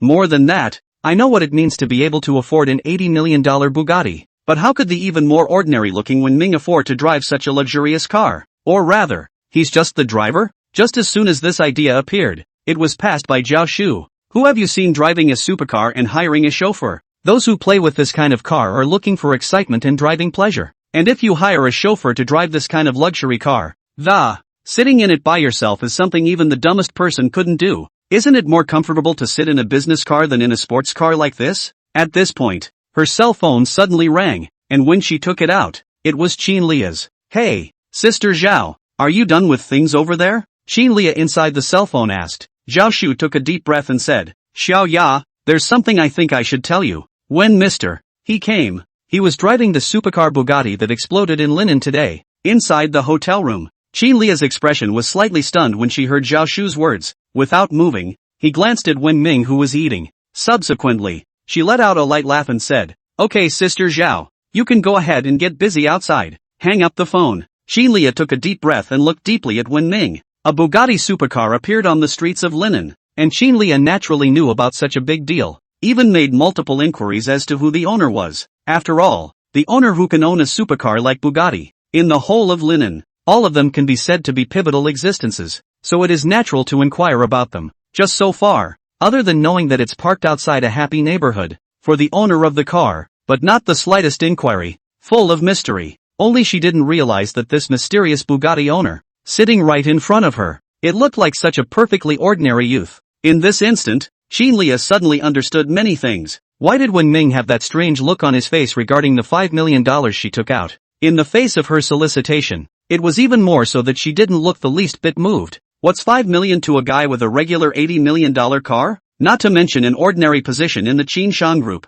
The power behind Wen Ming, definitely far beyond her Qin Shang group. Just, what puzzled Xinlia was why Wen Ming had to act like an ordinary person. Do rich people like to play like this? Chapter 20, He Shiming's Reminder. Chapter 20, He Shiming's Reminder. Where's Sister Zhao? Isn't she done yet? Shiming asked suspiciously. Well, there's still a bit of unfinished business, so let's both eat first, Xinlia said back. In fact, she was just worried that if Wen Ming was really the owner of that $80 million Bugatti, Zhao Shu was just a secretary. It was obviously inappropriate to sit here. This, Wen Ming helplessly said, these dozen dishes, the two of us eat, will not hold up. Xinlia pursed her lips and let out a light laugh as she looked at Wen Ming and said, Mr. He, how does this dish taste? It's still to your liking, isn't it? Aha, not bad. I've never had a dish this good before. Wen Ming's mouth is full of oil. Xinlia let out a light laugh and said, it's good if you like to eat. By the way, Mr. He, I wonder where your family lives. It would be convenient to visit you later when something comes up. My house. Hearing the first beautiful president of Linen ask for her home address, Wen Ming replied excitedly, my home is in the happy neighborhood. Having said that, Wen Ming said with some embarrassment, it's just that my house is rather humble. Mr. Xin would probably look away if he saw it. How can that be? I'll definitely pay Mr. He a visit if I have the chance. Xinlia replied with a light smile, while in her mind she was already sure that the Wen Ming is really the owner of that Bugatti. The Bugatti, after all, was parked in the happy neighborhood. It was just that what puzzled Xinlia was Wen Ming, such a super rich second generation, was. Why would she keep such a low profile, even act like a normal person, and would appear in front of her so coincidentally? It's hard to believe that it's interested in her. Xinlia's brain thought quickly. Although she was grateful for the help that Wen Ming had given her, it was definitely impossible to say that she would thank him in person. But such a super rich kid, if he can put it to good use, the benefits to her Qin Shang group were definitely great. Thinking of this, Xinlia let out a light laugh and said, Mr. He, we, Qin Shang group, there's a general manager missing just now, and I was wondering if you'd be interested in giving it a shot? General manager? Shiming raised his eyebrows slightly and glanced at Xinlia in puzzlement. What the hell? Didn't he say just now that he could pick any general position, and now he's suddenly made him the general manager? What's wrong? However, immediately after that, Wen Ming shook his head directly. Are you kidding? He's just a poor student who didn't even graduate from college. At the most, he's only worked a few days as a street vendor and a tutor, and he's asked him to become a general manager?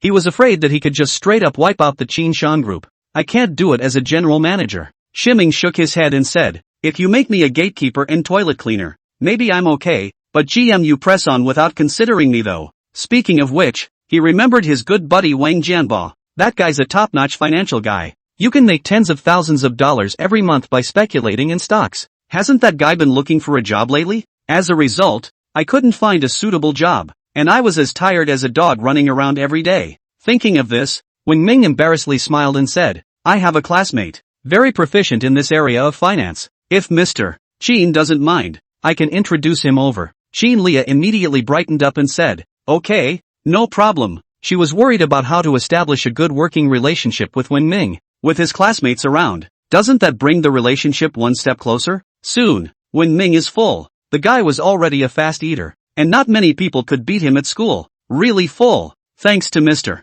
Qin's hospitality, this meal is really enjoyable. Wen Ming touched the rest of the stomach cheerfully. Xinlia smiled gently and said in her heart, you're driving a tens of millions of dollars Bugatti. What good food haven't you eaten? But on his lips, he said, it's good that Mr. He likes it. By the way, Mr. He, let's add a VX. Easy to contact later. When Shiming heard this, he nodded excitedly and said, good. The two then walked outside together. Arriving at the gate, Wen Ming stopped and reminded Xinlia, by the way, Mr. Qin, with the recent hot weather, it's important to take precautions against fires, and if in the unlikely event of a major fire in any warehouse, the It's going to be a pain in the ass when it happens. Chapter 21, The Black Hand Attacks. Chapter 21, The Black Hand Attacks. What do you mean? Hearing Wen Ming's reminder, Qin Lia asked suspiciously. Shiming lightly laughed and spread his hands and said, nothing, just a kind reminder. After all, Mr. Qin almost had an accident yesterday, and as the saying goes, woe is me. Now in this kind of weather, once a fire breaks out in the warehouse, this consequence I think Mr. Qin can't bear it. It's better to pay attention to it. Not afraid of 10,000, just afraid of the unexpected, right? Qin Lia's eyes instantly shrunk when she heard Wen Ming's words. She's not stupid. On the contrary, to be able to sit in the position of the president of Qin Shang Group, she was smarter than most people. Now hearing Wen Ming's reminder, Qin Lia instantly woke up. That accident yesterday, which on the face of it was just her running into thugs, but Qin Lia thought a lot about it, because those thugs were obviously premeditated, and it wasn't her who happened to come across them. There was just no relevant evidence, and even if she thought of some situations, there was no way to say anything. If someone really wants to harm her,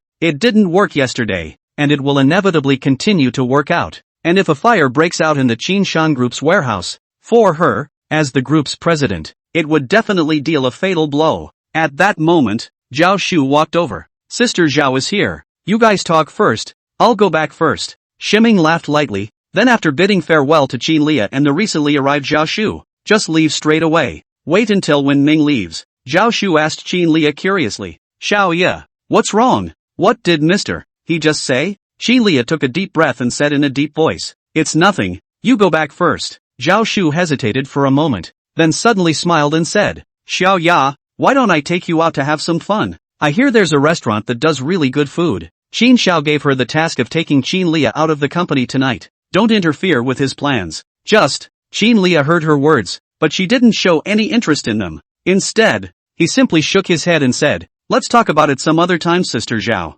I have other things to do. After that, he went straight to his car. Looking at the departing Qin Lia, Zhao Shu frowned. This was the first time Qin Lia had alienated her. Before this, Qin Lia would tell her everything. But today, Qin Lia hadn't even told her what she was going to do. She stood still and gritted her teeth, then took out her cell phone and dialed. A few seconds later, phone call connected. Zhao Shu took a deep breath and said, Qin Xiao, Qin Lia didn't go out with me. So where did she go? I don't know. I just had a meal in there with Shiming. Then just the two of them went their separate ways without even telling me where they were going. And I felt that Qin Lia had begun to suspect me. Ha ha. Qin Xiao laughed out loud and said, then what if the two of them went to a room? Each left just in case you guessed. How could they tell you? Don't think too much about it. Don't worry about where she went. The plan is still the same. Zhao Shu helplessly said. Well, by the way, there is something. Forget about it. Nothing. She had wanted to tell Qin Xiao about when Ming drove the Bugatti. But think about it. It was better to keep this matter from Qin Xiao. She didn't have any good feelings towards Qin Xiao. If Wen Ming could clean up Qin Xiao, she clapped her hands directly behind her. But for now, she had no other choice but to act on Qin Xiao's words, because her handle is in Qin Xiao's hands. And she doesn't know it. Qin Lia left the hotel and went straight to the Qin Shang Group warehouse. Personally checked all the fire equipment all over. Results, you don't know until you check. This inspection, surprisingly, revealed that more than 80% of the fire extinguishers were inoperative. Only the ones at the door are good. Not only that, even the fire water emergency water is empty inside. There is no water pressure at all. Qin Lia replaced all the fire extinguishers that failed overnight. Fill up the emergency firefighting water and urged the duty officer to keep an eye on the warehouse in case of fire, and added $200 overtime for each of them. The other side, when Ming drove the Bugatti, humming a pentatonic ditty as he made his way back home. As usual, he parked his car on the road, and when Ming went straight inside the neighborhood. Results, just walked up to the entrance to the neighborhood. In the darkness, 5 big men dressed in black suddenly rushed over and surrounded Wen Ming. The leader of the group was a young man in his 20s. You are Wen Ming? The youth narrowed his eyes at Wen Ming and said. Shiming raised his eyebrows and said, it's me. What's this about? Saying that, sweeping a glance at these 5 big men around him. Sheesh, it looks quite intimidating. If it's set aside in the time before, Wen Ming probably got scared straight away and turned his head. But now, facing these 5 big men, Wen Ming was confident that before they touched his clothes, knock them all out. The very cruel kind. What do I want? The youth raised his head with a hefty smile and said, introduce yourself first. My name is Zheng Tianjun. Kid, I've heard that you're pretty wild, so I wanted to find you to meet you today. When Shiming heard this, his heart and mind stirred. Could it be that these people were sent by Qin Shao to deal with him?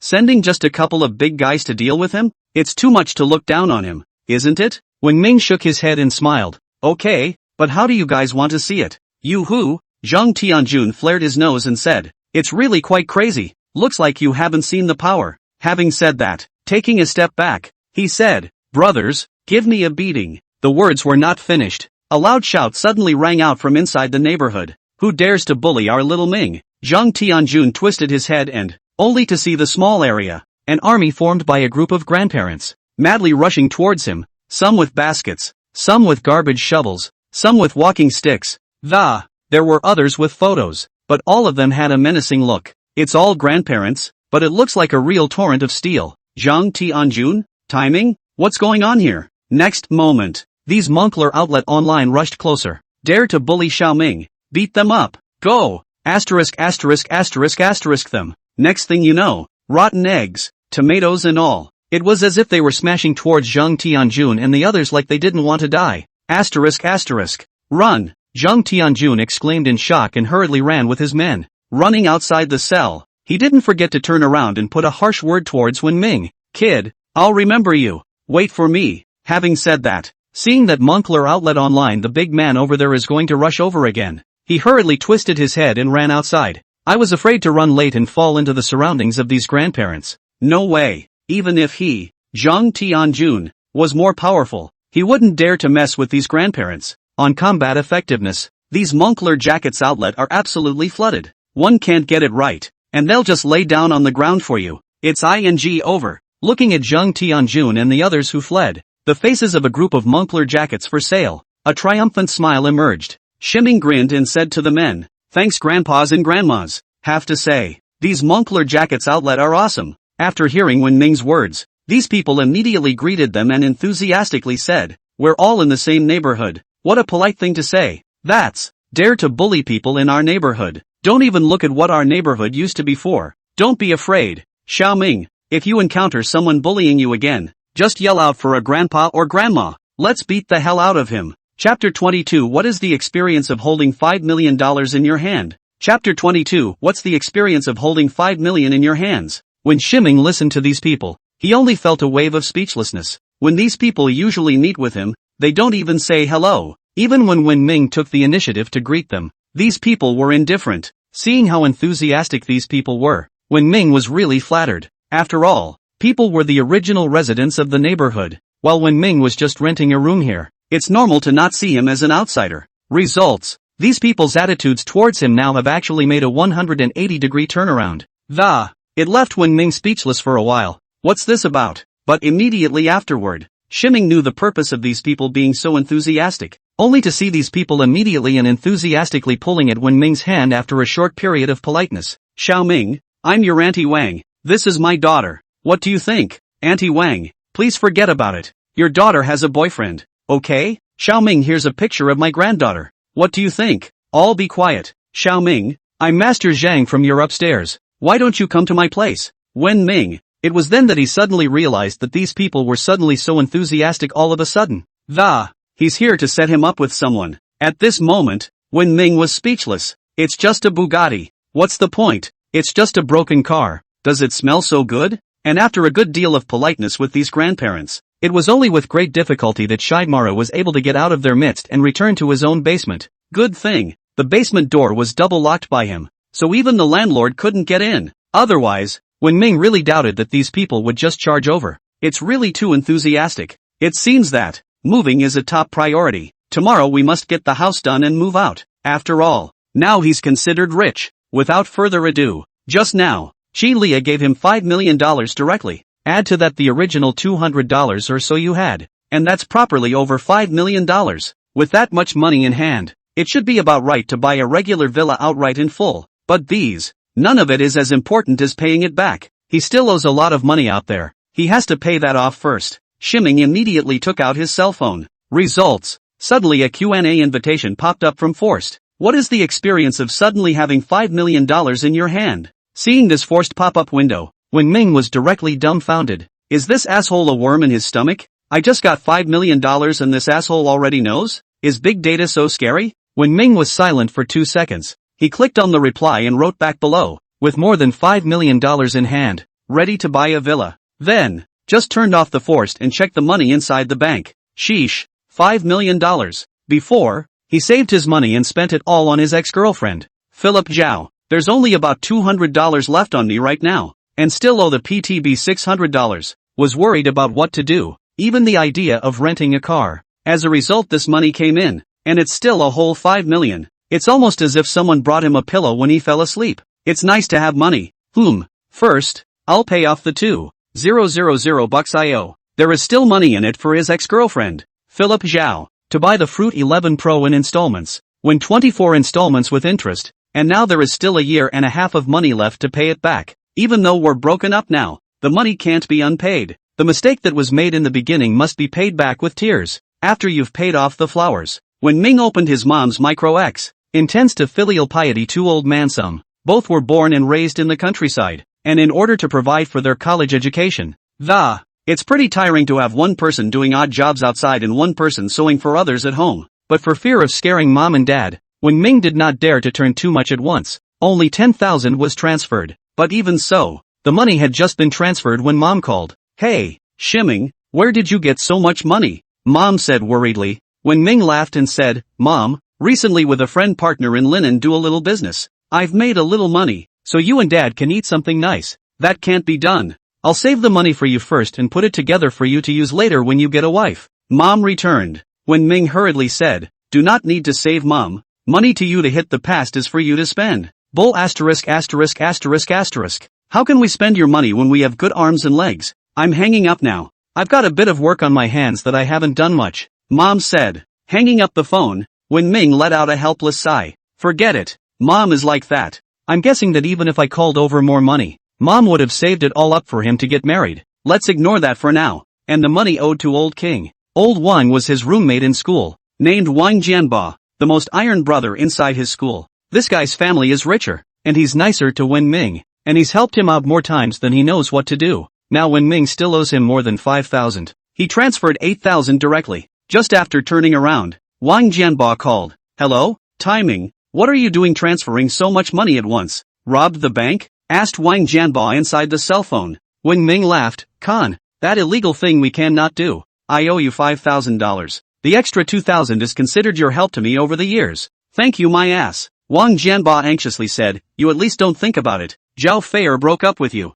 That's because she's not blessed. Where are you now? Brother go find you and take you for a drink. If you are unhappy, tell brother. Wen Ming, does this one think he wants to kill himself? What a joke. Con, don't worry, Wang, I'm fine. I just feel bad about owing you money. Now that I have some money in my hand, I'll hurry to pay you back. Well, it's good not to die. Have you eaten yet? Want to come out for a drink? It's my treat. Some other time, I'll treat you. It's a bit inconvenient for me right now. Wen Ming returned. Well then, I've been out looking for an internship all day today, and I'm dog tired. I just got back to school and went to take a shower first, then hung up the phone. Wen Ming looked at his cell phone and grinned. I have to say that Wang Jianba was really nice to him. The only downside, it was this bastard's last name Wang that made Wen Ming always a little wary. Just hung up the phone. Another call came in. The cell phone suddenly rang, and it showed a real estate agent. After the connection, a girl's voice rang out from inside. Hello sir, are you thinking of purchasing a villa recently? Our site is a cluster of Jiangnan Watertown villas, with beautiful price and elegant environment. Do you want to consider it?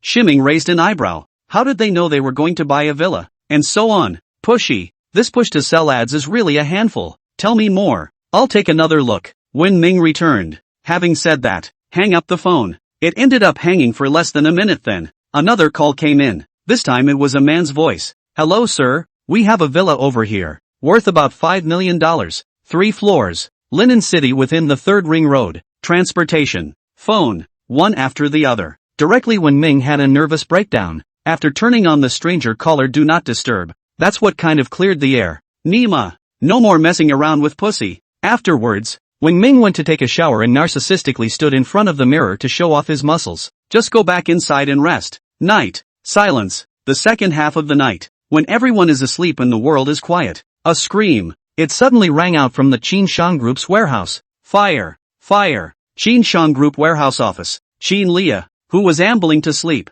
heard the shouts and instantly stood up with a grave expression. Chapter 23 A Bold Hand. Chapter 23 A Bold Hand. The next day, Shiming went to the mall and was going to buy some clothes first. He wanted to get it yesterday. After using the body strengthening serum, the clothes inside his house were now one size too small. The panties were even tighter around the butt. One accidental operation is slightly bigger, and the brothers are likely to come out and meet the audience. If that's the case, there's no place to put his old face. I just didn't take the time to come in yesterday and went straight to bed when I got back from the hotel. After leaving the happy neighborhood, Wen Ming went straight to the mall. After coming to the mall, Wen Ming also looked at the name. He entered a random clothing store. He had never been very dressy. There were two female shoppers inside. A slightly chubby shopper is greeting a middle-aged male customer. Wen Ming looked to the other guide. This shopper had a good figure, so Wen Ming subconsciously looked twice more. A slimming corseted hip-length dress, which set off the figure to the fullest, not to mention eye-catching, was standing inside playing with her cell phone.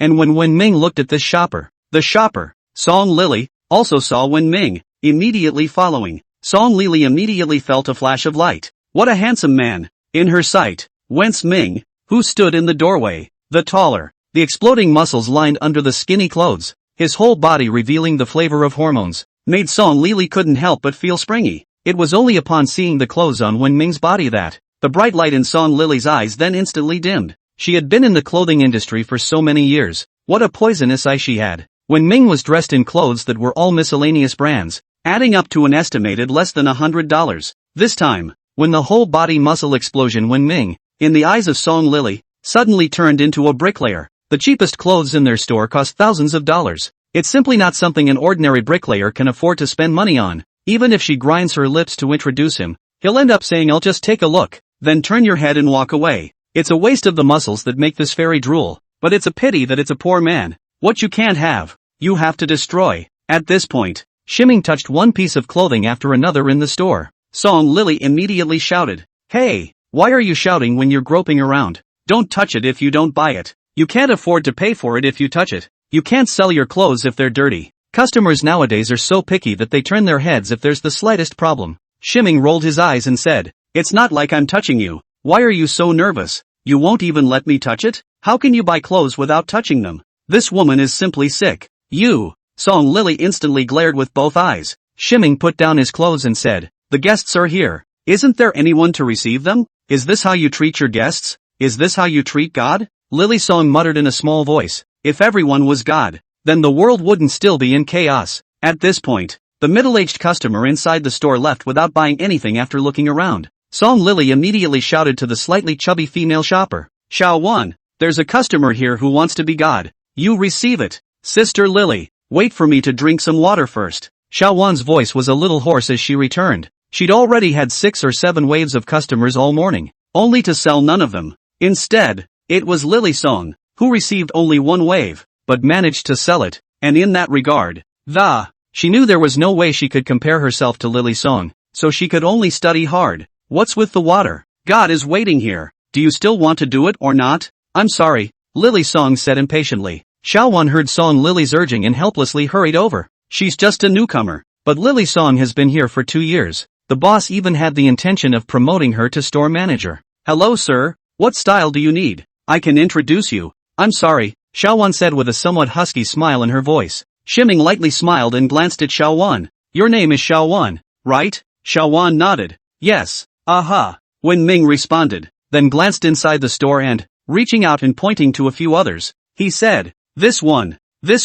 and this one." A total of about 10 dresses were pointed out. Xiao Wan's excited little face turned red as she said, "Sir, are you sure you want that much? Can't it be that I've met a tycoon today?" With so many clothes sold, the commission performance was equivalent to a week's salary for him. Lily Song, who was sitting and resting next to her, also looked this way in surprise. "A dozen dresses? Is it possible that you've lost your eye?" "Nope." Buy a piece of her letter. "Although the clothes here are expensive, they are not absolutely unaffordable, but a dozen or so down the line, it added up to more than 20,000. According to Wen Ming's taste in clothes, it was simply impossible. It must be pretending. At the end of the day, I'm sure when you check out, you'll say you didn't bring enough money or something like that." "No." Shiming shook his head. Hearing Wen Ming's words, Xiao Wan's glowing eyes instantly dimmed. Next to her, Song Lily was smiling coldly. "Knew you were faking it." Only the next thing, Wen Ming's words directly stunned her. It's the clothes that are left on these racks. Except for these. Take all 185 yards and wrap them up for me.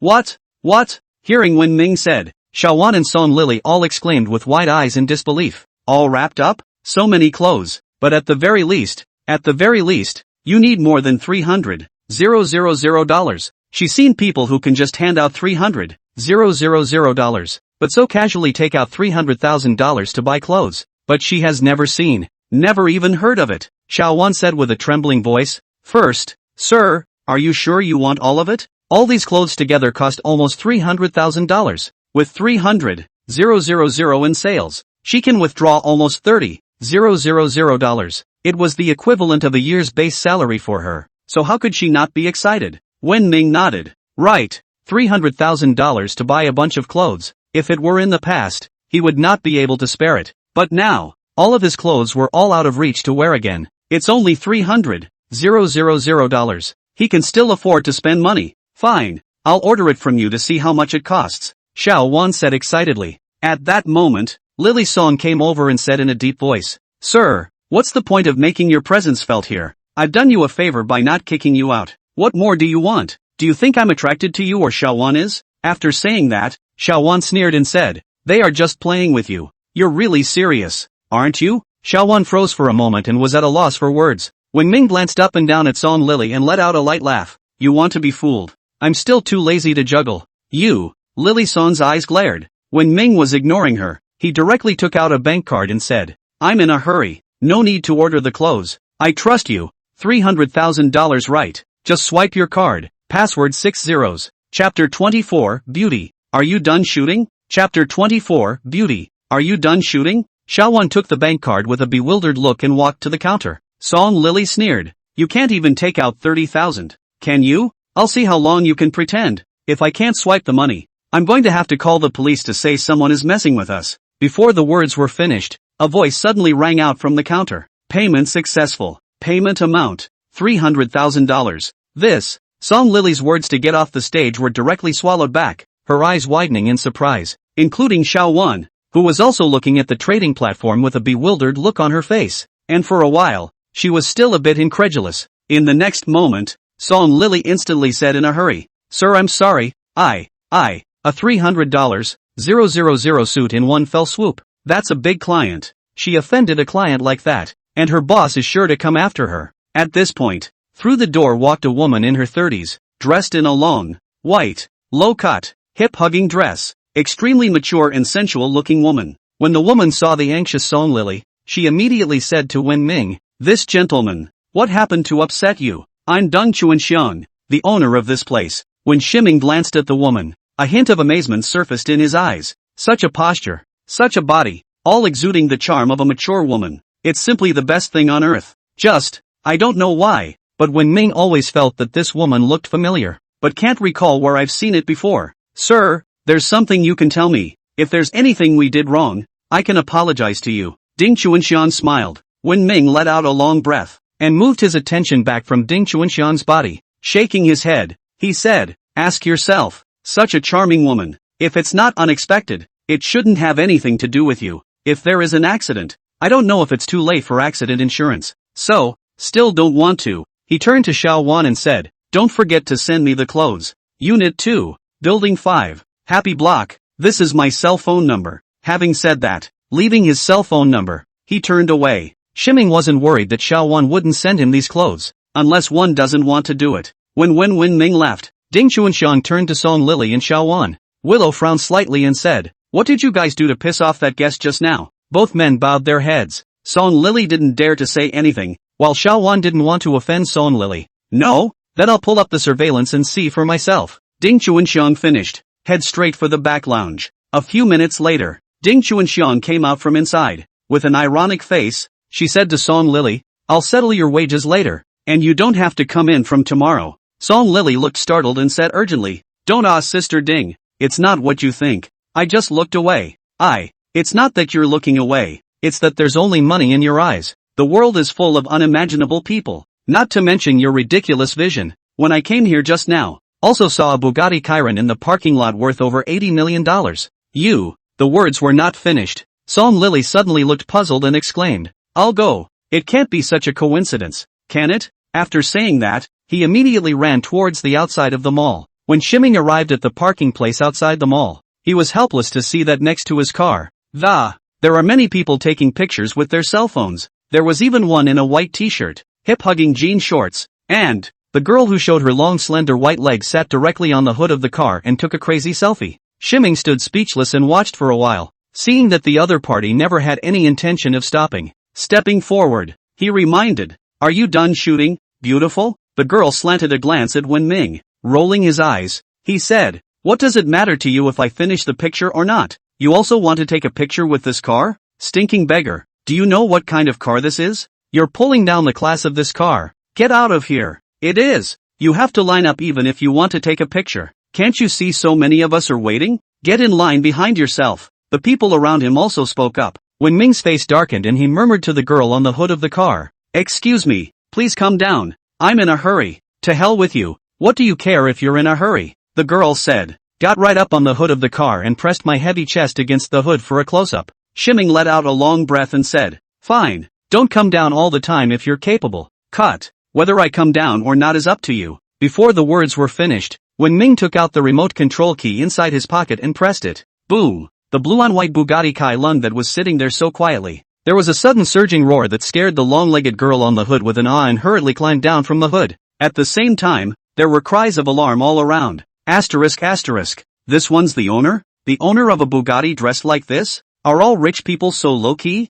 Being rich is called being low profile. Not being rich is called being a beggar. Ha ha. It's so damn funny. Pretending to be the owner of the car. This face-slapping comes too fast. Just when Ming ignored them, he directly pulled open the car door and walked in. After a brief moment of stunned silence, the long-legged girl immediately rushed outside the cab and anxiously tapped the car window and said, "Handsome, you open the door. Let's add a VX. This is my two-dimensional code. You scan Before the words were out of his mouth, the car suddenly let out an ear-splitting sonic boom that it scared the girl so much that she took an involuntary step back. Immediately afterward, the Bugatti sped straight away. When the people around them saw this scene, they laughed and scoffed. "Humph." The long-legged girl glared angrily at the men and said angrily, "What are you laughing at? Not even worthy of lifting my mother's shoes. Bunch of beggars." After saying that, he directly turned around and left. In the meantime, at the mall entrance, a woman in a long, white, low-cut, hip-hugging dress hurriedly ran out of there. It was none other than Ding Chuanxiang who had rushed out from inside the mall just now. It's just that she just got out. All that could be seen was a blue and white Bugatti, drifting directly onto the main road above there. Exuding an explosive roar, sprinted away. Seeing this scene, Ding Chuanxiang's beautiful eyes instantly flowed, though she couldn't see anyone in the car. The customer from earlier had just left and this car followed suit and left, and to be able to buy $300,000 worth of clothes in one fell swoop and not even look at them. Such boldness is not for the faint of heart. Back at the store, Ding Chuanxiang took a deep breath and said with a serious expression, "Xiao Wan, wrap the clothes that customer just asked for, and I'll personally deliver them to the other party. The other party's so generous, a big client. If we can make friends, that's where the business comes in. I just don't know if this kid has a girlfriend, and if he can set it up with his niece." His own niece was the recognized school flower of Linen University, and had always listened more to herself as her sister-in-law. Ding Chuanxiang squinted her eyes, her mind calculating. Subsequently, she took out her cell phone and pulled it out. Chapter 25, You guys, you know each other? Chapter 25, You know each other? When Ming returned to the basement, he started looking for a suitable property. It didn't take long. An unfamiliar phone call came in out of the blue. "Hello, how are you, mister?" I'm Ding Chuanxiang from Kenyali Men's Clothing. I'm here to deliver your clothes. Are you at home now?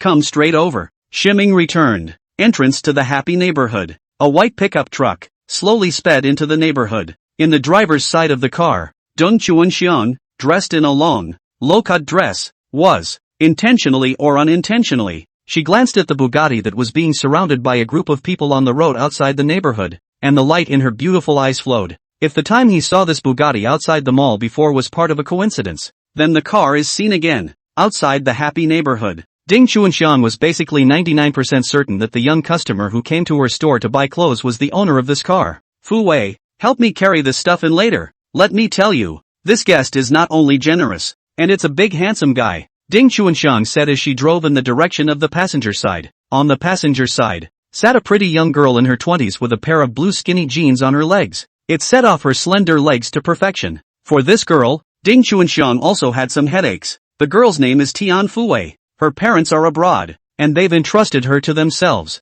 to look the part, to have the temperament. From the time he entered Lin'an University, then it dominated the name of the most beautiful school flower of Lin'an University for 4 years. The only thing that gave Ding Chuanxiang a headache was that this niece of hers, with nothing but studies in her eyes, doesn't seem to be interested in anything, let alone talking about friends. The study is first every year, but in 4 years of college, surprisingly, I have not even talked to a boyfriend. This made Ding Chuanxiang deeply suspicious. This MI could not be bent, right? Auntie, you like people yourself, just go after them directly. My mom would be so happy if she knew you finally had a guy you liked, no matter what he was, how old he was. My mom wouldn't even have any problem with that for sure. Tian Fuwei blinked her two big soulful eyes at Ding Chuanxiang, looking very playful and cute. Ding Chuanxiang flavorfully blanked Tian Fuwei and said, "You little ninny, how dare you make fun of your sister-in-law? I asked you to come over and help, mainly because I want you to take a look at this young man. Let's see how you feel."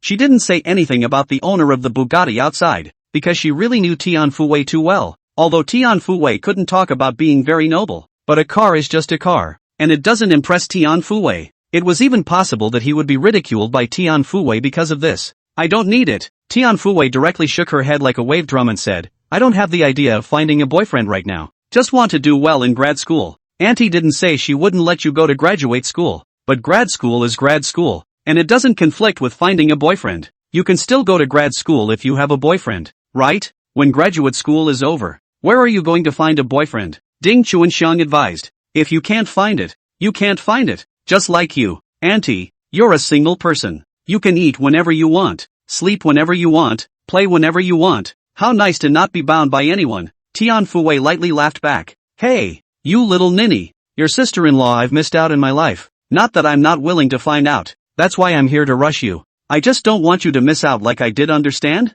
"Ha? Missed? Which handsome guy did you miss? Can you tell me about it, Auntie? Get out!" Ding Chuanxiang cried and laughed as she glared at Tian Fuwei. Soon, the two arrived in front of the second unit of the 5th building. "Mr. Ho, we're here." Ding Chuanxiang got down from the car and straightened her low-cut, hip-hugging dress, which was wrinkled on her body, shouted upstairs. When Shiming left last time, he said he wanted them to send the clothes to the basement of the second unit, but it doesn't say where he lives himself. According to what Ding Chuanxiang thought, someone with the status of Wen Ming. At the very least, you have to live in a duplex up there, right? This should just be someone's temporary storage. Results. She's just finished yelling on her side. I saw when Ming came out from inside the basement. Smiling, he said, "You guys are pretty efficient here, sending it over so quickly." Ding Chuanxiang smiled lightly and returned, "Mr. He is our big client. Of course we'd be the first to send it over. Fu Wei, come and say hello to Mr. He." Tian Fuwei looked back at Wen Ming with extreme reluctance. Next moment, "It's you?" Tian Fuwei and Wen Ming were surprised at the same time. Ding Chuanxiang looked at Tian Fuwei in confusion, and then twisted her head to look at Wen Ming. In disbelief, he said, "Do you know each other?" Shiming grinned as he looked at the long-legged girl in front of him. For this beautiful girl who has dominated the top of Lin'an University's school flower list for 4 years and has amazed countless teenagers, how could he not recognize it? Although Wen Ming and Tian Fuwei aren't in the same profession, but ears are calloused from hearing her name. Not to mention how many times I've rubbed shoulders. It's just that what puzzles Wen Ming is that he knows Tian Fuwei normally. How did Tian Fuwei know him? The two of them, after all, weren't even on the same level. Tian Fuwei is a 4-year school bully, but also a gorgeous school flower, while he, Wen Ming, was just an ordinary to no longer ordinary student. Even the dormitory management grandfather didn't really recognize him. When Tian Fuwei heard Ding Chuanxiang's question, her eyes glanced strangely at Wen Ming. Nodding his head, he said, "Recognize, Auntie, we are both senior students at Lin'an University.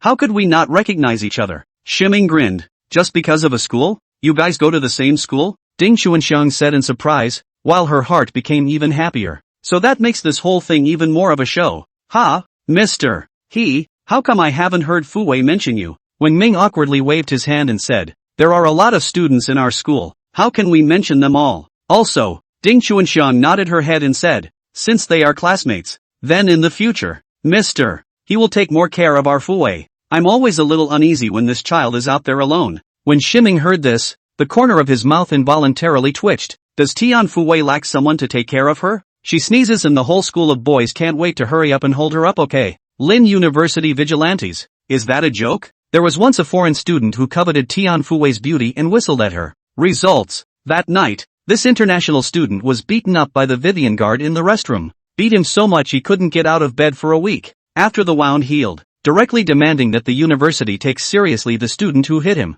and Jean asked to have Tian Fuwei as his chaperone. Results. Not only did none of the students who beat him up get found, but they got stuck in the restroom and beaten up again. Haven't been able to get out of bed for a month, and the balls are reportedly kicked to pieces. After this international student, seeing Tian Fuwei made his legs tremble with fear. Chapter 26, The Boy Who Was. Chapter 26, The Boy Who Was. That's the strength of the frenzied vigilantes. If he, Wen Ming, dared to pass a cup of hot water to Tian Fuwei, he would probably have to die in the street the next day. It turns out that Ding Chuanxiang is Tian Fuwei's sister-in-law. No wonder he looked familiar. The two of them simply looked like they were carved out of the same mold, both of them being the type with unbelievably stunning posture. Thinking back to when I was just at the mall clothing store, one's own eyes actually warmed up to Tian Fuwei's sister-in-law's superb body, and a full sense of guilt rose in his heart. Himself. It's just beastly. When did Naru? Did you buy all these clothes? Tian Fuwei looked at Wen Ming strangely and asked. Wen Ming laughed and nodded.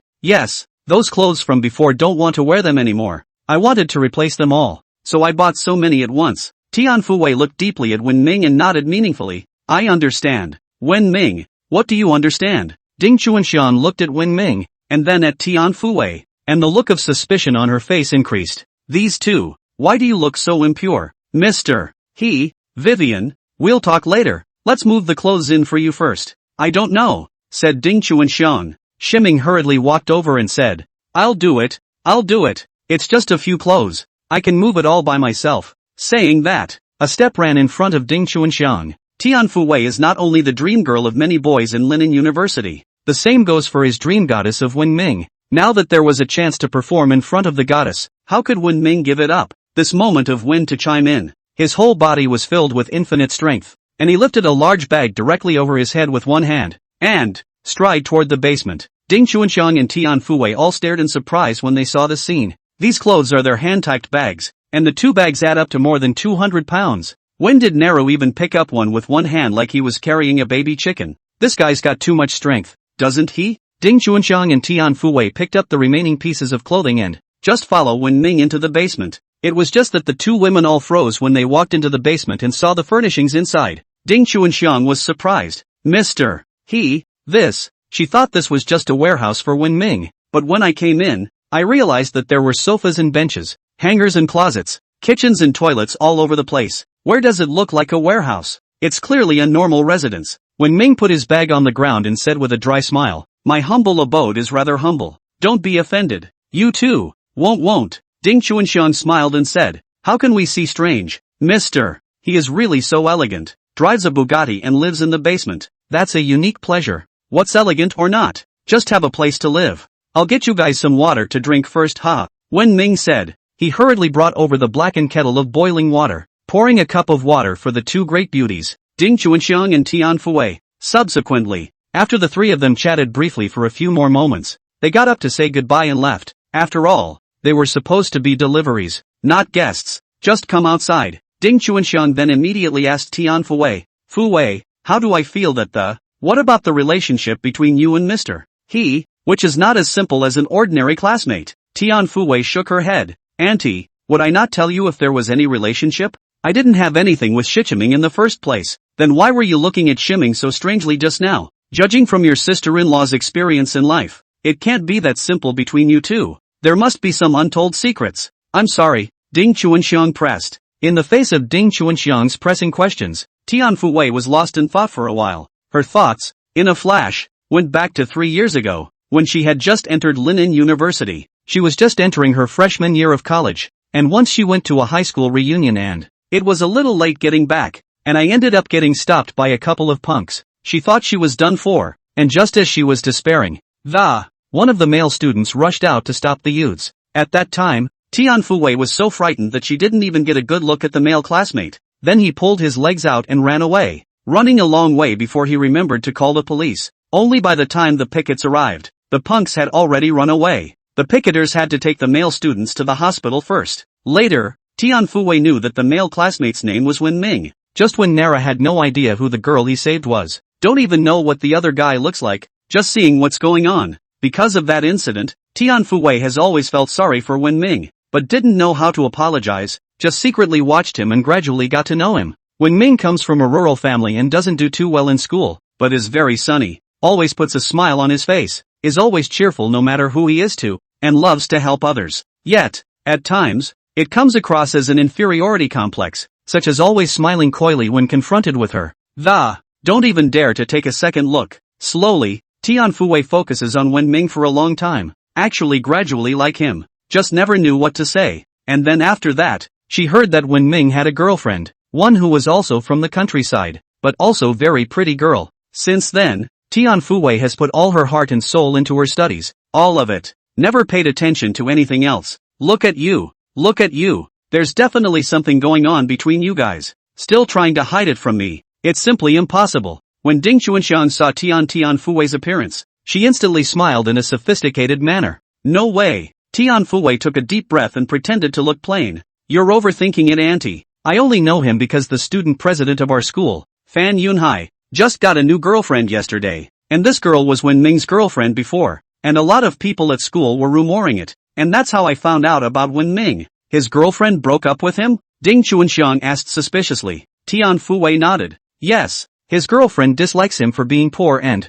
so into the arms of another rich kid, he bought so many clothes at once, presumably to say goodbye to the past and start a new life. It's just a shame that Wen Ming didn't hear that, otherwise, he reckoned he could spit a mouthful of old blood right out. Fei Chiu dumped him, and while it dealt him a certain blow, but not to the point of seeking death, the only reason he bought so many clothes was purely just because it was so easy to be embarrassed by his old clothes. This Tiffany is completely overinterpreted. Hearing Tian Fuwei's words, Ding Chuanxiang barred her lips and said, TSK, that girlfriend of his, is really blind. This Wen Ming, could definitely not be as simple as it seemed on the surface, just a low profile, even as low as just living in a damp basement like that. Chapter 27, Breaking Up Can Make You Grow Up. Chapter 27, Breaking Up Can Make You Grow Up. You're overthinking it, auntie. Although I'm also curious as to where this $300,000 from Wen Ming came from, but Wen Ming is really just an ordinary student. I've even seen his parents come to school. They're just ordinary farmers. Tian Fuwei said back. Regular students? Ding Chuanxiang sneered and said, have you ever seen an ordinary student drive a Bugatti Chiron worth $80 million? What Bugatti Chiron? Tian Fuwei frowned. Saying that, the two of them had already arrived outside the happy neighborhood. Ding Chuanxiang reached out and pointed not far away. The blue and white super truck that was surrounded by the crowd taking pictures. This is the one. Wen Ming drove this sports car to buy clothes. See it? This. Tian Fuwei directly stared wide-eyed. Ding Chuanxiang continued. So I say, this kid definitely didn't look like the kind of ordinary student he seemed to be on the surface. It was all just him in disguise, wanting to be an ordinary student. The real identity is absolutely terrifying. His ex-girlfriend must be repenting her guts if she knows this. Tian Fuwei looked at the blue and white supercar not far away and suddenly lost her mind for a moment. This moment, she suddenly felt very unfamiliar with Wen Ming. In that case, the previous 2 years of Wen beeping were all just a deliberate act on his part? Is this kind of Wen Ming still the sunny teenager Wen Ming she knew? How about Fuwei? Such a godly classmate, and having recently broken up with. It's the time of spiritual emptiness. Trust sister-in-law. Take the initiative to go after it directly. Don't follow sister-in-law's old path. Ding Chuanxiang encouraged. Tian Fuwei shook her head in disarray. Auntie, don't mention this matter anymore. I just want to do well in graduate school now. I don't have any interest in anything else. Send me to school first. Hey, you Nini. Seeing the insistent Tian Fuwei, Ding Chuanxiang could only let out a helpless sigh in the end. She still knew Tian Fuwei better. The more she pushed her, the less useful it would be, and it will have the opposite effect, only slowly. In the basement, Shiming didn't have the slightest idea that Ding Chuanxiang and Tian Fuwei were using him as a topic to talk about. Now him, happy to be on his own unpacking trip. 2 large clothing packages, one by one all unwrapped. For Wen Ming, there is nothing happier in life than buying new clothes. His family is not well off. The first new clothes in his life were bought by his mom, who took him to the market the day before his midterm exams. I hope he does well on his exams. $50 for just the right one. Until then, he wore clothes given to him by his relatives and neighbors. Although a large pile of clothes were unwearable, none of them were new, much less fit. For a lot of people, they may not like the smell of new clothes, but not when Ming is concerned. For him, the smell of new clothes was almost better than a big beautiful woman standing in front of him. If hundreds of new clothes were laid out in the room, when Ming felt like he was about to die of happiness. Then, in a large pile of clothes, when Ming directly took off all the clothes on his body, then it was time to start trying them on one by one. Lots of clothes. There are casual, formal, athletic, denim, and more. Whenever I put one on, I have to do a couple of poses in the mirror. It wasn't until his cell phone rang that when Ming reluctantly stopped and brought it over. He was in the middle of indulging in the deliciousness of his new clothes when he was awakened by a cell phone ringing. Take it out. It was Wang Jianbo who called, and only then did he get out of the pile of clothes and answer the cell phone. Brother Wang, what's wrong? The counselor asked for graduation papers to be submitted today, and now that many of the students have returned. Where are you now? Do you want me to pick you up?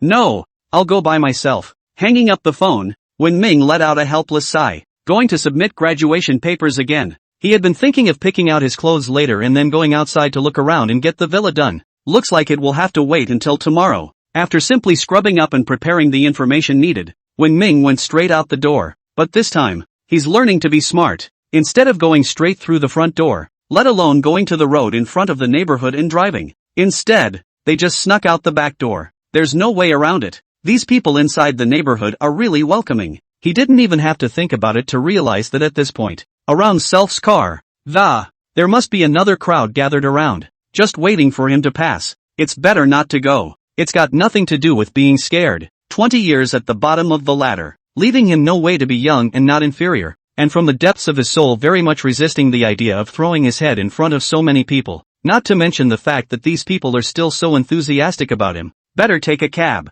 For one thing, to avoid contact with those people out there. Secondly, this time it is to go to the school and not to other places. The school is full of self-students. If he drove a Bugatti to the school directly, I wonder how many people will say he's deliberately pretending. It's better to keep a low profile. Either way, there's nothing wrong with laying low. Soon, when Ming then arrived at the school, Wang Jianbo was waiting for him in front of the school. He wasn't very tall, barely 5'7", but his physique was bloated and a standard guy who weighs more than his height. When he saw when Ming arrived, Wang Jianbo immediately greeted him happily and said, "You kid, how come it looks a little different than before? And it looks a little taller than before?" Shiming laughed and said, "Don't you know that breakups make people grow? Wang Jianbo?" he said with a confused look on his face. "I've heard of breakups making people grow, but a ing head? Are you serious?" Shiming nodded. "Of course, or else how did you get this fat? Didn't you start gaining weight after the breakup? Asterisk asterisk asterisk asterisk." When Wang Jianbo heard this,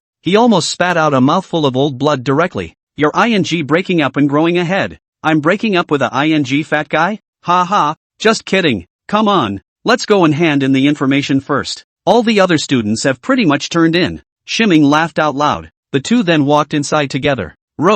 There was a very large number of students coming and going, including many students from the same grade who were back today. "Brother Wang, how's the job search going these days? Did you find the right one?" When Ming asked Wang Jianbo who was in front of him as he walked. Wang Jianbo, who was walking, sighed when he heard Wen Ming's words. "Don't mention it. I found them, but they didn't want me. They said I was too fat. I'm looking for a job, not a date. What does it have to do with whether I eat fat or not?" Speaking of which, Wang Jianbo was close to crying out directly. "Ha ha." When Ming laughed, "Who let you eat so fat? Now how much? How much is it now?" "Nope, only 278. Brother Wang, you've used the word talent in a refined way." Chapter 28, Xin Lia's phone call. Chapter 28, Xin Lia's phone call. Alas, Wang Jianbo let out a long sigh, full of sighs. If he can't find a job again, I'll just have to go back home and inherit custody of my old man's 500 pigs. Wen Ming, every time Wang Jianbo talked about it, he had a long look on his face, but every time, Shiming wanted to hit him. Inside their class, Wang Jianbo's family conditions were considered very good. When Wang Jianbo introduced himself as a freshman that year, with a bitter face, he said that his father had sold the 2 pigs that his family had raised in order to send him to college, and for a while he became the most pitiful person inside the class. It wasn't until almost the end of his sophomore year that Wen Ming realized that inside this guy's family, raised over 500 pigs. That's over 500 heads. In these days of pork flying wildly in the sky, what is the concept of 500 or so pigs? Millions of dollars. It's just a shame that Wang Jianbo doesn't want to go back to raising pigs, thinking that it's not compelling, which is why he's desperately looking for a job. As a result, every time I fail to find a job, I think about going home and raising pigs. It makes you laughable and irritating. Brother Wang, I have a job here. I wonder if you're interested. When did Nara heave a laugh? Ha! Wang Jianbo raised his eyebrows and said, really? What kind of job? How about Qin Shang Group? Shiming smiled. Ha! Qin Shang Group? Really? If you can really get me into Qin Shang Group, I'll send you a pig straight away. Wen Ming, Nima, can't we talk anymore? The two men spoke and made their way to the counselor's office. For students who are graduating in their senior year of college, in addition to those preparing for graduate school, all the other students have already started working, and basically won't be returning to school except to submit their graduation papers, or to defend their thesis. However, graduation papers needed to be submitted today, so basically all the students outside were back, including Wen Ming's ex-girlfriend, Philip Zhao. But now, Zhao Feier was working with the student president, Fan Yunhai, and a few members inside the student council, assist the counselor in collecting materials. Wang Jianbo looked at the busy Fan Yunhai and Zhao Feier and rolled his eyes. This pair of dogs. Bah! Then he said to Shiming, this Fan is not from our department at all, so he has to come here to intervene. It's disgusting to look at. Wang Ming gave a light laugh and said, they are the student council. It's their job to come over and help the counselors with some work stuff. It's not a big deal. I know you're trying to save my face. It's okay, I've looked away, he said, glancing at Zhao Feier in the crowd. Zhao Feier also saw him long ago, but kept pretending not to see him. Keep busy with your own business. Wang Jianbo patted Shiming's shoulder and said, brothers, we'll have plenty of women in the future. This gold-digging woman is not worth cherishing at all. Shiming pursed his lips and didn't answer. Though he said on his lips that he had looked away, there was still a knot in his heart that existed. It's just a pretense of panache. For a moment, he even wanted to tell Zhao Feier out loud that he was now rich, but he didn't do that. A knot in the heart is just that, a knot in the heart. But some things are past and gone, never to be repeated, and he even felt a little glad that, early on, he saw through Philip Zhao's true colors of gold worship. The office is empty. There were a lot of students coming to fill out their materials until about noon. Only then did Shiming and Wang Jianbo fill out the required documents, and the other students were pretty much the same. Subsequently, Counselor Zhou Shang stepped forward and said, students, come on. Zhou Shang, a middle-aged man in his 40s, wearing a black-framed glasses, looks a bit serious. But only those who know him well will know that he's actually a talker. Hearing Zhou Shang's words, the students all gathered around. Zhou Shang grinned. In addition to the graduation ceremony, today might be the last time we get together properly. Come on, let's go to the school cafeteria and have a big meal together. Yes, thank you, Mr. Zhou. A group of students chimed in. There's still quite a bit of class money left inside their school classes. It's a waste if you don't eat it. Just when Ming didn't want to go. He was never interested in any class parties. Any party needs money, and he's always been short of it. So basically, I've never been to any party, and even more so, I'm very resistant to parties from the bottom of my heart, even now that they have money in their hands. And he had more important things to do than that. Looking for a room, then move the gold over. As long as he didn't move over, he wasn't sure of himself. Wang Jianbo looked at Wen Ming's distracted appearance and carefully said, I say, old he, what's that look on your face? Don't tell me you don't want to go. We had a deal. Whenever you come back together, go over for a meal. Wen Ming was about to refuse. At that moment, the cell phone suddenly rang. Taking it out and looking at it, he was surprised to find that it was Qin Lia who had called. Hold on, I'll take a call, Shiming said to Wang Jianbo. Subsequently, step aside and answer the phone. Hey, Mr. Qin, what are your orders? Shiming smiled. Mr. Ho, are you at school now? I'm looking for you for something, Qin Lia inside the cell phone quickly said, her tone sounding anxious. Well, I'm at school now, so come on over, Wen Ming said. After finishing, he suddenly remembered something, then said, by the way, Mr. Qin, go straight to the school cafeteria. I'll meet you there. Since you're going to stay here for a while, go with them to the cafeteria. Otherwise there is a high risk of gossip. It's better to do more than less. Okay, I'll see you later, Qin Lia said back. Hang up the phone. When Ming returned to Wang Jianbo and said, let's go to the cafeteria. I thought you didn't want to go. Why the sudden change of heart? Wang Jianbo asked suspiciously. Waiting for someone. When Ming returned. When Wang Jianbo heard this, he was surprised. Waiting for someone? Who is it? Qin Lia. When Ming returned truthfully. Who? Qin Lia? Which Qin Lia? Wang Jianbo asked with wide-eyed astonishment. Which Qin Lia can it still be? Naturally it's Qin Lia of the Qin Merchant Group. You're talking about the first beautiful president of Linen? You're kidding me, right Lao He? Is this joke funny? Wang Jianba said breathlessly. When Ming shook his head and said, no kidding, didn't I tell you that? Have you been introduced to the Qin Shang group? Cut. Wang Jianba immediately rolled his eyes and said, keep pretending. Why don't you say it's Li Gowen, the king of real estate in Linen? Look at how you're pretending to be so powerful. It's almost like you're blowing it up to the sky. Wen Ming. Chapter 29, Warehouse Fire. Chapter 29, Warehouse Fire. Shiming shook his head and didn't give Wang Jianba any further explanation. It's no use explaining any further. Compared to explaining, it would be more convincing to let Wang Jianba meet Qin Lia later. Subsequently, under Zhou Shang's leadership, the group of people went directly towards the cafeteria in a great hurry. The other side. Qin Shang Group, President's Office. Qin Lia hung up the phone and let out a long breath. Next to her, Zhao Shu asked suspiciously, Xiao Ye, do you really want to go to the school in person to meet Wen Ming? You are, after all, the president of Qin Shang Group. Would it seem too much to go straight to the school to meet a student like this? No way. Qin Lia shook her head and turned her head toward Zhao Shu. Sister Zhao, you should have heard about the fire at the warehouse last night, right? Just last night, a fire broke out in the warehouse of Qin Shang Group. It's a good thing that the preparatory measures were well taken before, and that the fire had just started. The employees there then immediately mobilized and put out the fire before much damage was done. Otherwise, once the south warehouse did burn, the consequences were unimaginable. Working on it so far, it took a while to get the fire taken care of. When Zhao Shu heard Qin Lia's words, he looked flustered and hurriedly nodded his head. Yes, I know. What's going on? Wasn't it put out already? Qin Lia took a deep breath and said, it's a good thing it was extinguished. If it hadn't been, do you know what's going to happen? The entire equipment stocked inside the warehouse, all finished. Do you realize how much damage this will cause? When Zhao Shu heard this, he blanched and returned.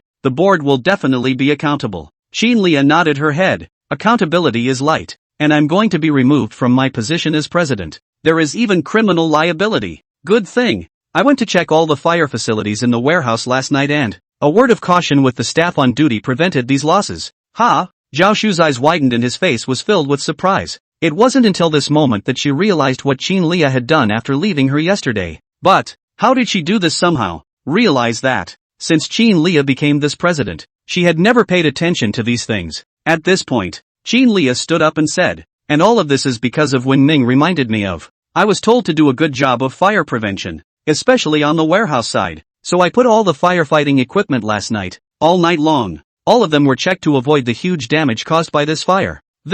God, this is too divine, isn't it? Zhao Shu said incredulously. That's why I feel surprised. Qin Lia said with a grave expression. It was reasonable to say that this kind of thing was an unexpected event, and it was impossible for Wen Ming to know about it. But it really got to him. There are only three possibilities for this to happen. One is that he started the fire in the first place, but there's basically no chance of that, because the fire was started from within. Secondly, he relied on guessing, from known clues, that there was someone behind the scenes who wanted to get at her, and it's likely that they'll resort to setting fire to the warehouse to get themselves sanctioned by the board. If this is the case, it means that the person is really too smart. So smart that it's scary. A mere trace. Just guess that someone might use arson against her. What kind of intelligence is that? Inhuman is an understatement. You know, even Qin Lia, had only guessed that someone was trying to deal with her at the moment, without knowing exactly who it was, let alone guessing what it would be used for. As for the third scenario, that's when Ming has the ability to see things before they happen.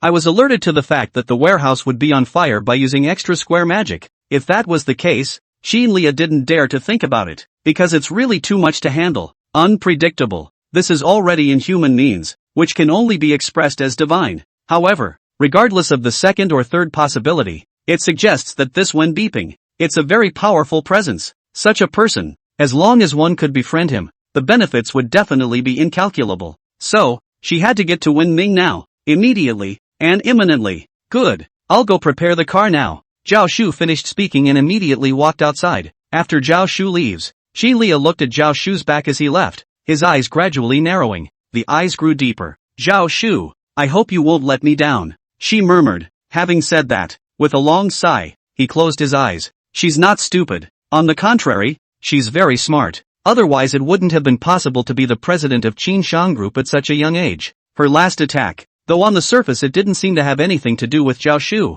But, the only person who knows her schedule best is Zhao Shu. She didn't want to suspect Zhou Shu. She really didn't, because she didn't have any friends that, and Zhou Shu was the only one she felt able to talk to. If this matter had something to do with Zhou Shu, she really didn't know what to do. Adventist University. A group of students, led by counselor Zhou Shang, came to the school cafeteria in great numbers. Inside the university, not many people usually come to the cafeteria to eat, because college campuses are open and will not be fully closed like high schools and middle schools. Plus the campus entrance is the snack street. There are all kinds of snacks, and cheap, plus students have money in hand. That's why they all like to eat out. But the only thing you miss the most after leaving college is probably the college cafeteria. Under Zhou Shang's arrangement, a group of people directly wrapped up several large tables. A group of people, directly sitting a large area. Zhou Shang stood at the forefront and smiled. Classmates, today, at this gathering, it's probably one of the few times we'll get together, and I'm a little sad to see you go.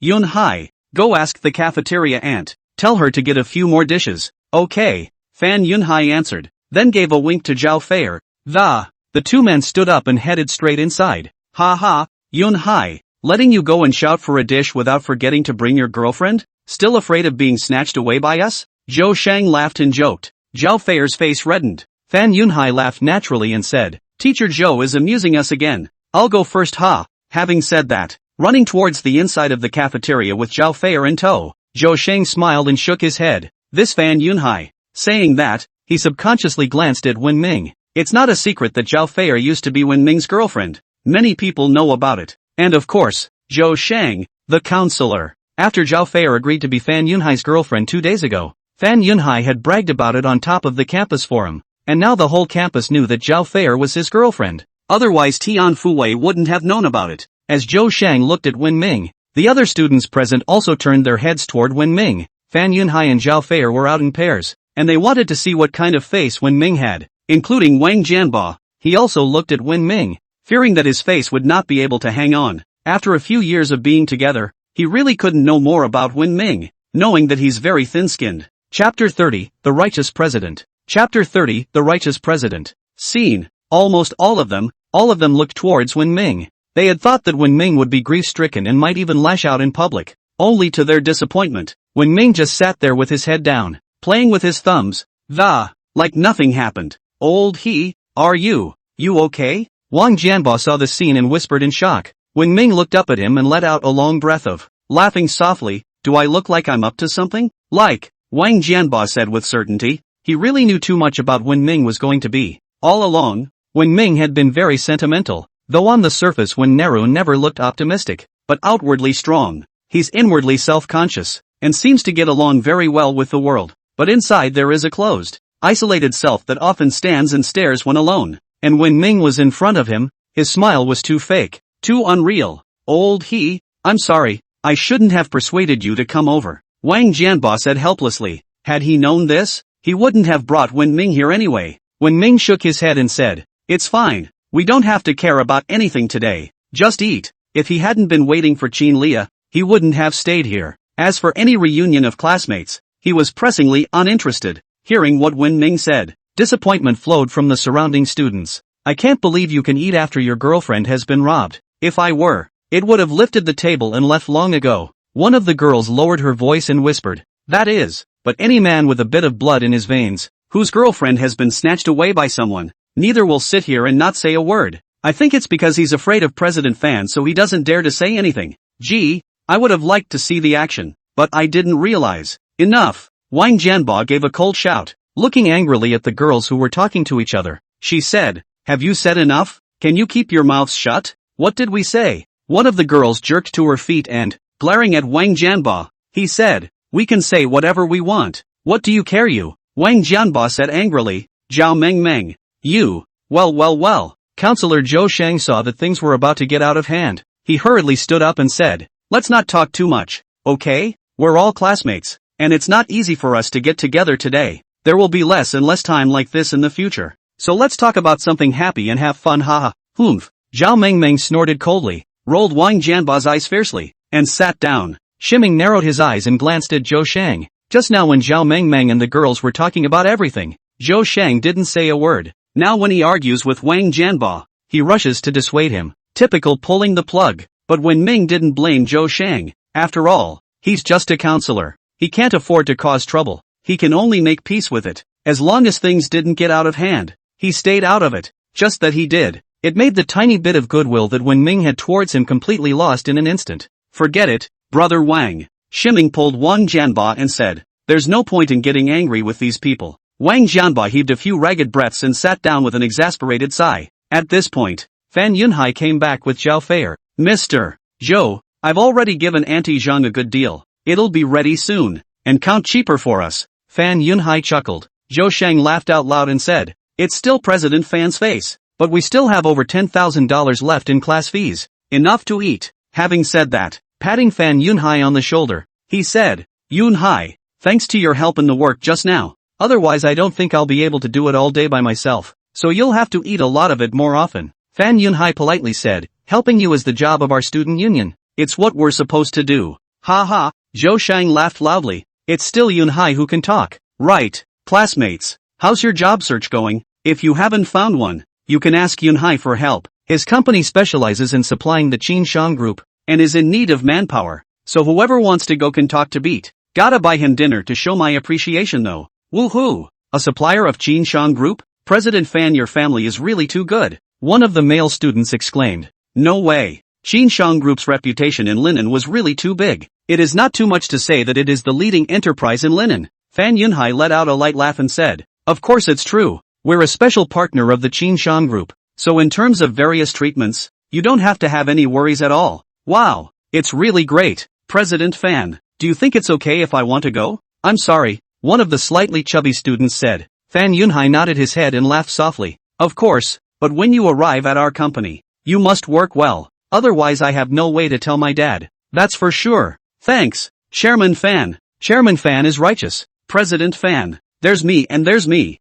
I haven't found a job either. President Fan, help me. In a moment's time, more than 20 students stepped forward. Good, no problem. For the requests of these students, Fan Yunhai agreed to all of them without missing a beat. This was what he had promised Philip Zhao from the beginning, and what he had agreed to with his counselor Zhou Shang. Otherwise Zhou Shang wouldn't have said that. Fan Yunhai's family's company needs people, especially college students. It doesn't take much to pay a college student in an internship who's also very obedient, and it's a good job and you can just fire it even if it doesn't work out later. This way they get both face and face. So why not? Faye, you really did find a good boyfriend. That's just it. We're really in your good graces. I'm really envious of you, Sister Faye. I wish I could have a boyfriend like that. President Fan, do you think I can be your girlfriend? The group of students kept on complimenting each other, their words becoming more and more revealing. The smugness on Zhao Feier's face, who was sitting next to Fan Yunhai, grew. Fan Yunhai is her boyfriend. Her classmates come to her boyfriend for help, and her vanity was greatly gratified. It was something she'd never experienced before with Wen Ming. The feeling simply floated her. Fan Yunhai coughed lightly and said, stop it, stop it. I only like Feier. Zhao Feier also hugged Fan Yunhai's arm with a happy face and said, you guys, there's no chance. I'm in love with Fan Yunhai. Wow, this dog food is perfect. That's enough of you guys, huh? In front of all of us. It's really important to have a good boyfriend these days. Look at Sister Faye. To have such an excellent boyfriend like Chairman Fan to love? It's simply blissful. It's really a different person compared to before. As soon as this sentence fell, the scene fell silent, and they all subconsciously turned their heads to look at Wen Ming. You're not the same as before? Who Zhao Feier's boyfriend used to be was known to everyone present. That's a bit of a put-down. Just then, Fan Yunhai suddenly stood up and said with a hefty smile, that's for sure. For a girl, choosing a boyfriend is the same as reincarnating, casting differently. The result is naturally different, don't you think so? Having said that,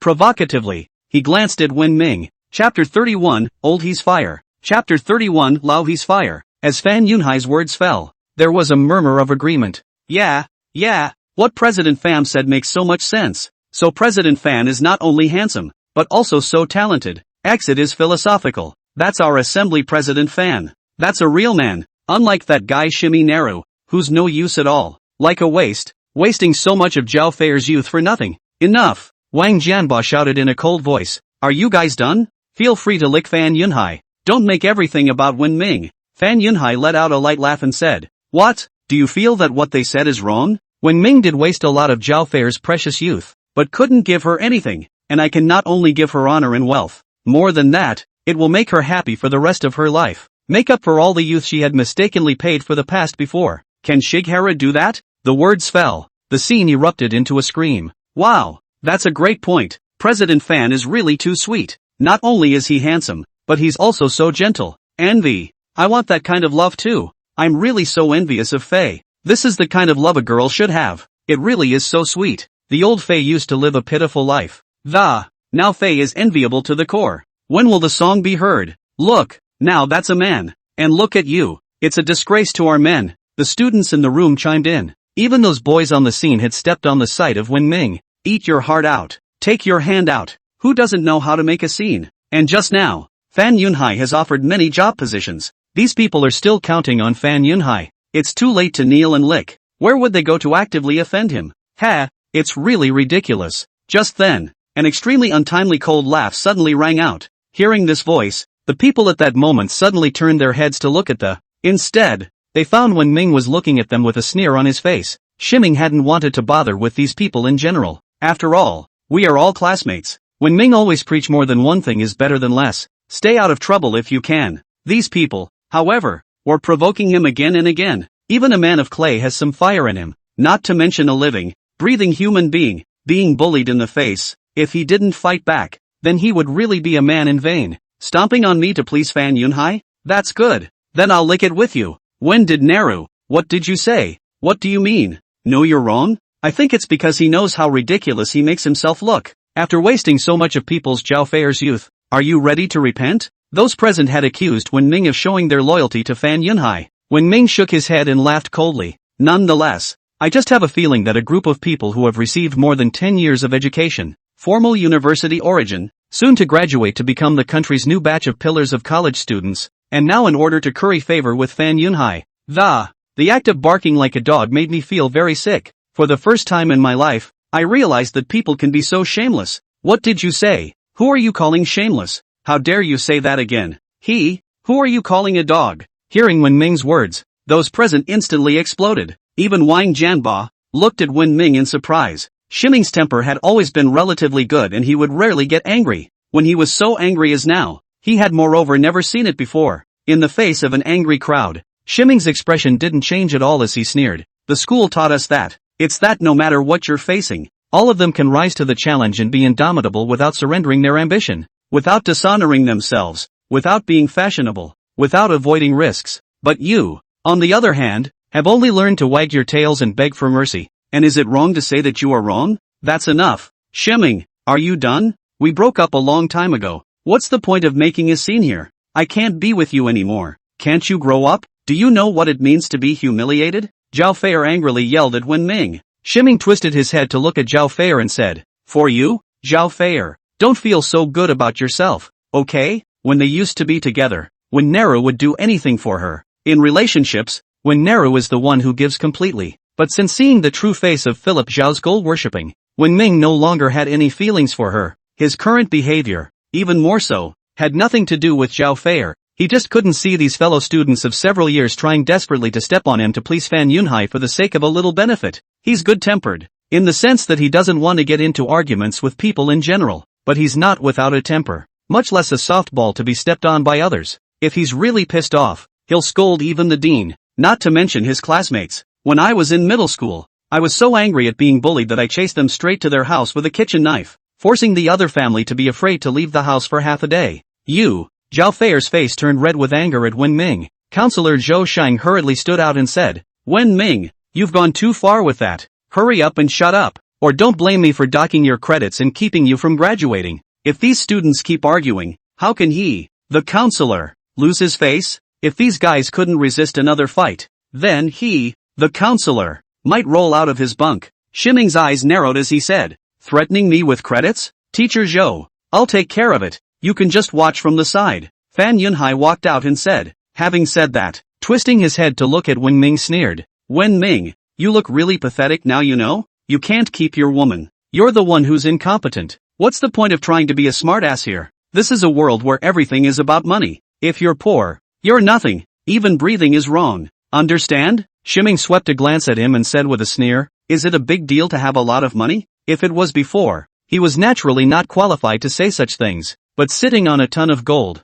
worth a whole $300 million, with a fortune that could exceed his, There aren't many in all of Linen. Ha ha. As Wen Ming's voice fell, there was a burst of laughter around them. When did Naru? Are you? It is. It's really ridiculous. You don't have any money yourself and you dare to say that money is meaningless? You want to have money, but is it possible? Wen Ming, having more money is marvelous. See this gold necklace around Zhao Feier's neck? President Fan just bought it for Philip Zhao. Over $8,000. Can you? He can. My ass. I'm afraid he'd have to think twice about eating an $8 ramen noodle dish. Funny. The guy who doesn't even have a job is telling Chairman BM, is it a big deal to have a lot of money? Do you know how pretentious you are? Isn't it good to be practical? Please, President Fan. Wouldn't it smell good to have him set you up with a job as a gatekeeper? Fan Yunhai hemmed and hawed. For Feier's sake. Of course. It just so happens that the grandpa who looks after the gate at my company is about to retire. So if Wen Ming begs me, I can consider it. President Fan is too generous.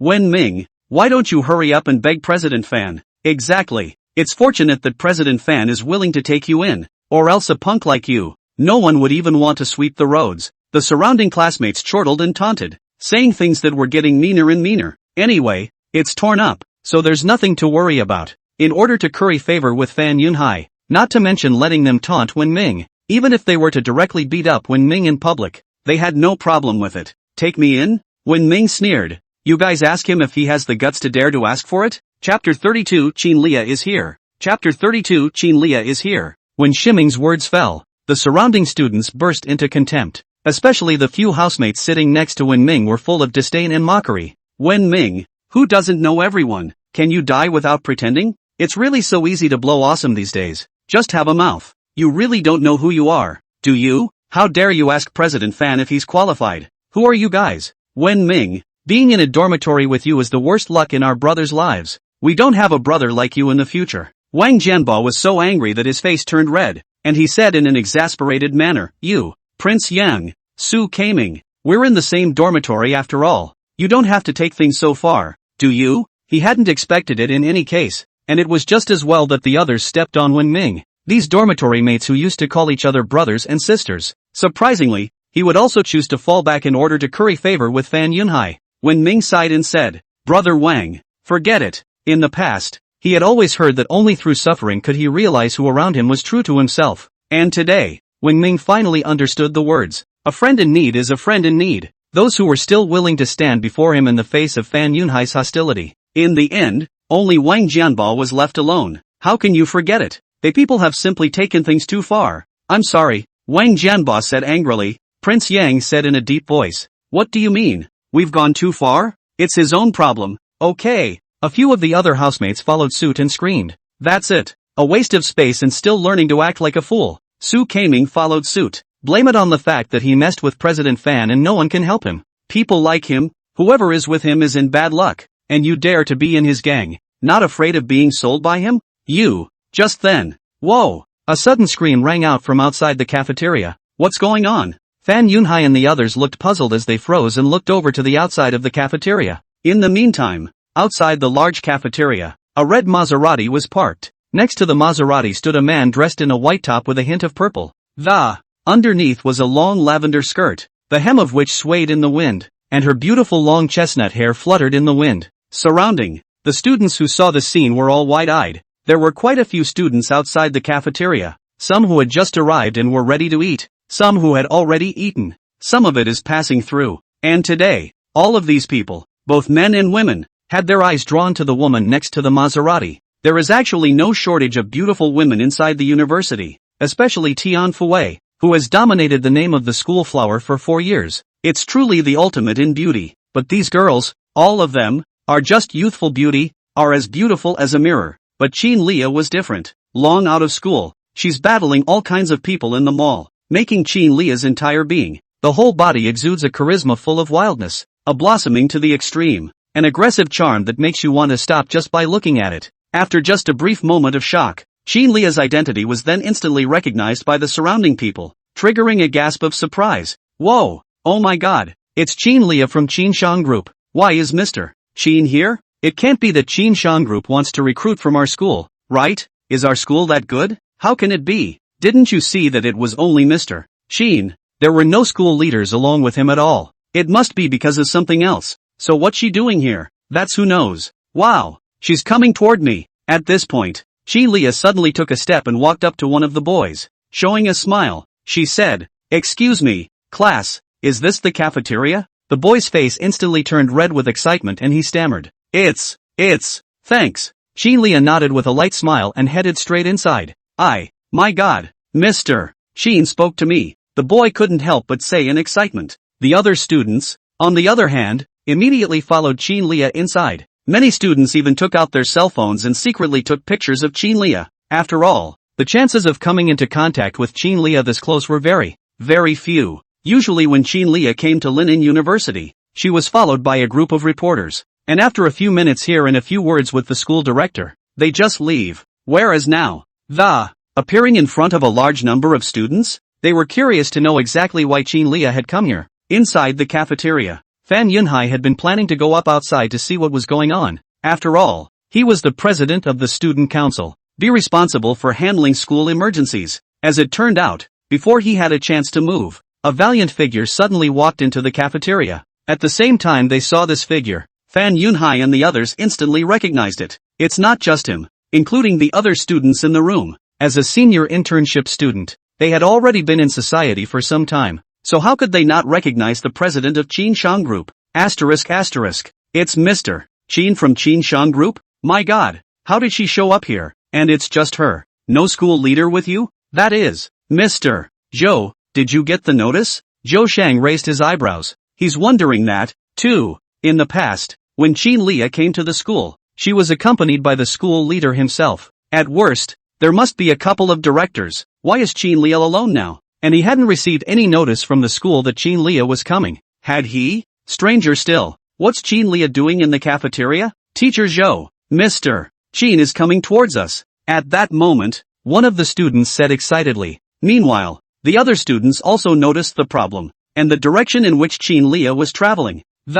Exactly where they were. There were simply no more students here except for them. Seeing this scene, a look of excitement instantly appeared on these people's faces. Mr. Qin is coming towards us. My goodness, Mr. Qin wouldn't be here for me, would he? Just you? You can go ahead and forget it. You don't even look at what kind of toad you are. I have a feeling that Mr. Qin should be looking for me. I put in a resume to Qin Shang Group yesterday and Mr. Qin must have been convinced by that resume of mine, directly condescending to accept the wise man. All quiet. At this point, Fan Yunhai shouted coldly, scaring the students next to him, who all shut their mouths at once. Now that Fan Yunhai's reputation is in full swing, who would dare not give him face? Fan Yunhai took a deep breath and looked at Zhou Shang. Teacher Zhou, isn't Mr. Qin here to look for you? Right, Mr. Zhou, I feel that President Fan has the same idea. I also have a feeling that Qin always comes to you. Another student followed suit and chimed in. Wow, Teacher Zhou is really something. To know Mr. Qin. The other students around them hurriedly followed suit. I have to say, when people have money, even the they take smells good. Random farts. All have a group of people who are amazed at the heavenly sound. Zhou Shang coughed lightly in embarrassment as he listened to the compliments of the students around him. Qin Lia came to him? Even Zhou Shang himself felt a bit hung up on this statement. Just how did Qin Lia suddenly come here without even knowing the school leaders? Is it hard to believe that he was impressed by his amazing talent and handsome appearance? Come to think of it, Zhou Shang instantly drifted up. His heart was on fire, unconsciously touching his own hair.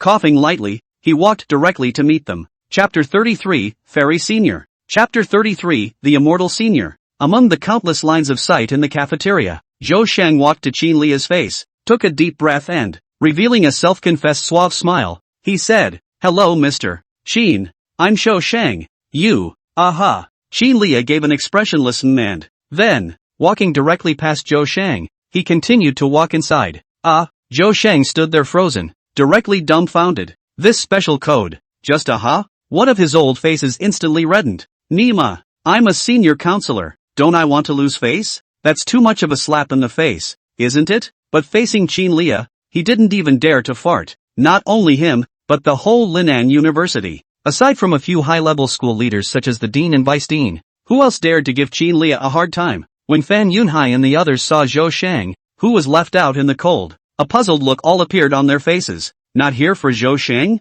What's that for? Wang Jianbao was the only one who, the moment he saw Qin Lia, stared in surprise. Unbelievably, he looked at Wen Ming. before coming to the cafeteria, I think Wenming had said something about Qinlia. Just then, he totally thought Wenming was blowing awesome. As a result, it's only been a while, and Qinlia really came here? Coincidence? But that's too much of a coincidence, isn't it? Under the gaze of countless eyes, Qinlia proceeded with confidence, naturalness, and self-possession. Step by step, it all touches everyone's heart and mind. And the direction she was traveling was the group of students that Zhou Sheng had brought with him. Seeing this scene, Zhao Mengmeng excitedly said to Fan Yunhai, "President Fan, your family is a supplier to the Qin merchant group. Isn't Mr. Qin here to see you?" When Fan Yunhai heard this, he was immediately shaken. Yeah, within their group of students, except for him, the others were simply not qualified for Qinlia to be here in person. Thinking about being here, Fan Yunhai took a deep breath and directly stepped forward to Qinlia. Then, a standard gentleman's smile spread across his face as he said with a faint smile, "Hello, Mr. Qin." Qinlia sidestepped directly past his heels, never even looked at him from the beginning to the end, not even a just walked right past, leaving Fan Yunhai alone, petrified right there, with embarrassment on his face. It's straight up capable of filling a bucket. Nima, not coming on to himself? Who's that for? Fan Yunhai immediately looked toward the remaining students. At this point, Shiming suddenly stood up. Next to him, Prince Yang's eyes glared as he hurriedly pulled Wenming. "Brat, it's not enough that you just messed with Chairman Fan, but you want to offend Mr. Qin as well, don't you? Sit here honestly." The other roommates next to him all glared angrily as well. Who's Lia Qin? That's the first beautiful president of Linen. Even when their dean saw Qinlia, all have to be polite. Although I don't know why Qinlia suddenly appeared here today, but even their counselor, and the president of the student council, Fan Yunhai, ate a dumb loss, and now when Ming wants to go up to the top, he's still trying to do it. Isn't this giving Qinlia a hard time? They weren't worried about Qinlia finding trouble with Wenming, but they were afraid that they would be involved. If it wasn't for Shiming, how would they be sitting at this last table? Just the next moment, they were shocked, only to see Qinlia, unexpectedly walking straight to the front of their table. Then, stand still. The powerful aura directly scared Prince Yang and the others so much that they didn't even dare to breathe. There is nothing more flattering than that. Immediately following, in the eyes of the people who did not dare to believe, Qinlia's face, which was like a 1,000-year-old iceberg, suddenly bursting into a bright smile, her eyes curved like a crescent moon. She tilted her head and said, "Hello Mr. He, it's good to see you again." Hiss. Seeing this scene, Fan Yunhai and the others suddenly widened their eyes. "Mr. Ho, when will it sound? Qinlia actually came to find Wenming? Are you kidding me? This is the first beautiful president of Linen, the dream goddess in the hearts of countless men in Linen." Meanwhile, the whole cafeteria, all the people, one counts one, all got quiet. The silence was terrifying. Next moment, the clamor blew right up, and there were cries of alarm. "I'll go. Who is this kid that he can make Mr. Qin come personally? I haven't heard that there is such a powerful existence within our senior year's cousins. Geez, who knows what this godly senior is really like? Hell no, never noticed him, though I've seen him at school, and, who would have thought he'd be so good?" Unlike these people, the group of people that Chen Jijun, Zhao Mengmeng and the others were with, but it was clear when Ming's identity was known, but precisely because they knew. The surprise in their hearts was greater than that of the other students around them. They hardly resembled each other no matter what. How did Wenming know Qinlia? Qinlia is the president of Qinshang Group. What is the Qinshang Group? This is the leading company in Linen, a big company that countless people dream of entering. Even the Fan family's company was just a supplier to Qinshang Group. This shows the influence of the Qinshang Group, not to mention Qinlia, who was the president of Qinshang Group. Wherever she went, Qinlia was the complete center of attention. But now, Qinlia, however, made a special trip to the university cafeteria to find Wenming, and calling him Mr. Ho, that's too much to believe, isn't it? When did Shiming become so capable? They felt like their own three views were going to be turned upside down.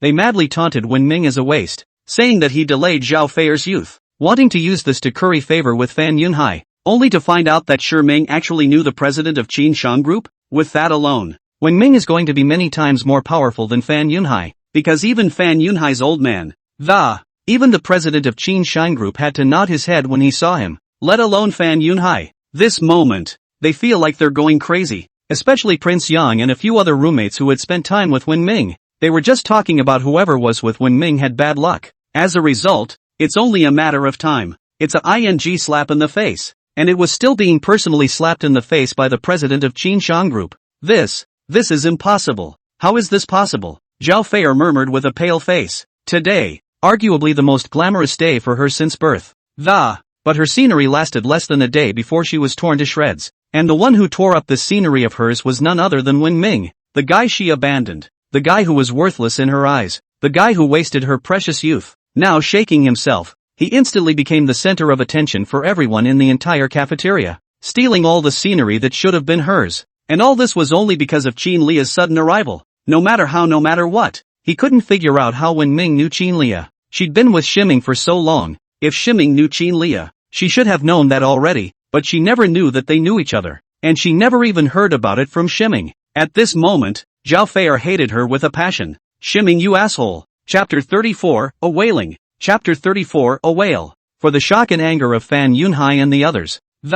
When to tweet is not known. Even if he knew, he wouldn't bother. He looked at the smiling Qin Lia and asked, why is Mr. Qin smiling so happily? Of course I'm happy to see Mr. He again. Qin Lia continued to smile. Having said that, glancing around at the other students, how flexible is her mind? Just by taking a look at where these people were standing, Qin Lia, even if she didn't know what had happened before, it was also known Wen Ming was isolated by these people. Seeing the look in Qin Lia's eyes, the hearts of the surrounding students stuttered. Although Qin Lia was not much older than them, she had been in a high position for a long time. How stern the eyes were. In the feeling of these students, Qin Lia's eyes were simply like a sharp knife. It scared them so much that they couldn't even breathe. Qin Lia, however, ignored them and turned back to Wen Ming. Mr. Ho, I'd like to invite you to dinner. There's something I'd like to ask you about. I wonder if Mr. Ho could do me the honor? Hiss. Hearing Qin Lia's words, the surrounding students no longer knew what to say. They only thought that Wen Ming and Qin Lia knew each other. As a result, I didn't expect Qin Lia to not only treat him to dinner, but also to ask him to teach him something? That's a bit harsh, isn't it? Wen Ming nodded. That's fine. He stayed here originally to wait for Qin Lia to come over. Otherwise he would have already left. This is a friend I wanted to introduce you to before. Wen Ming pulled Wang Jianba over towards Qin Lia. She said, this is the friend I told you about, named Wang Jianba, wants to work for Qin Shang Group. I don't know what Mr. Qin thinks? Sure. Qin Lia laughed lightly and returned. Immediately afterward, he also said to Wang Jianba, I will greet the personnel department. You can report to work at any time if you want to come,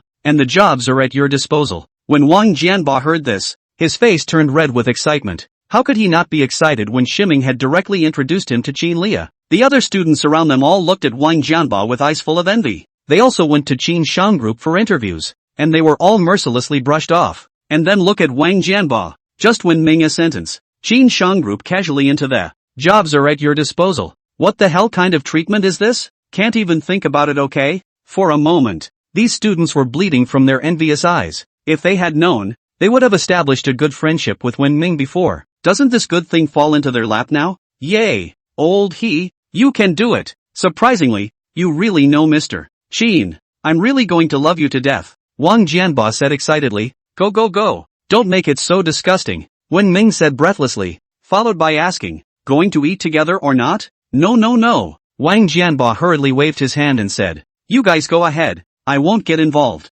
Going to dinner with Qin Lia? Just kidding. He wouldn't dare give him 10 more guts. Thinking of this, he looked at Wen Ming with a face full of envy. This grandson, that's a hell of a lot of hiding, but surely now is not the time to ask about this in detail, and when the opportunity arises, make sure that Wen Ming gives a full account of all these things one by one. Okay then, we'll go ahead. When Shiming finished speaking, he walked outside with Qin Lia. While passing by Fan Yunhai, Wen Ming looked at him faintly. He turned back and continue outside. Wherever they passed, all those who stood in the way retreated to the side.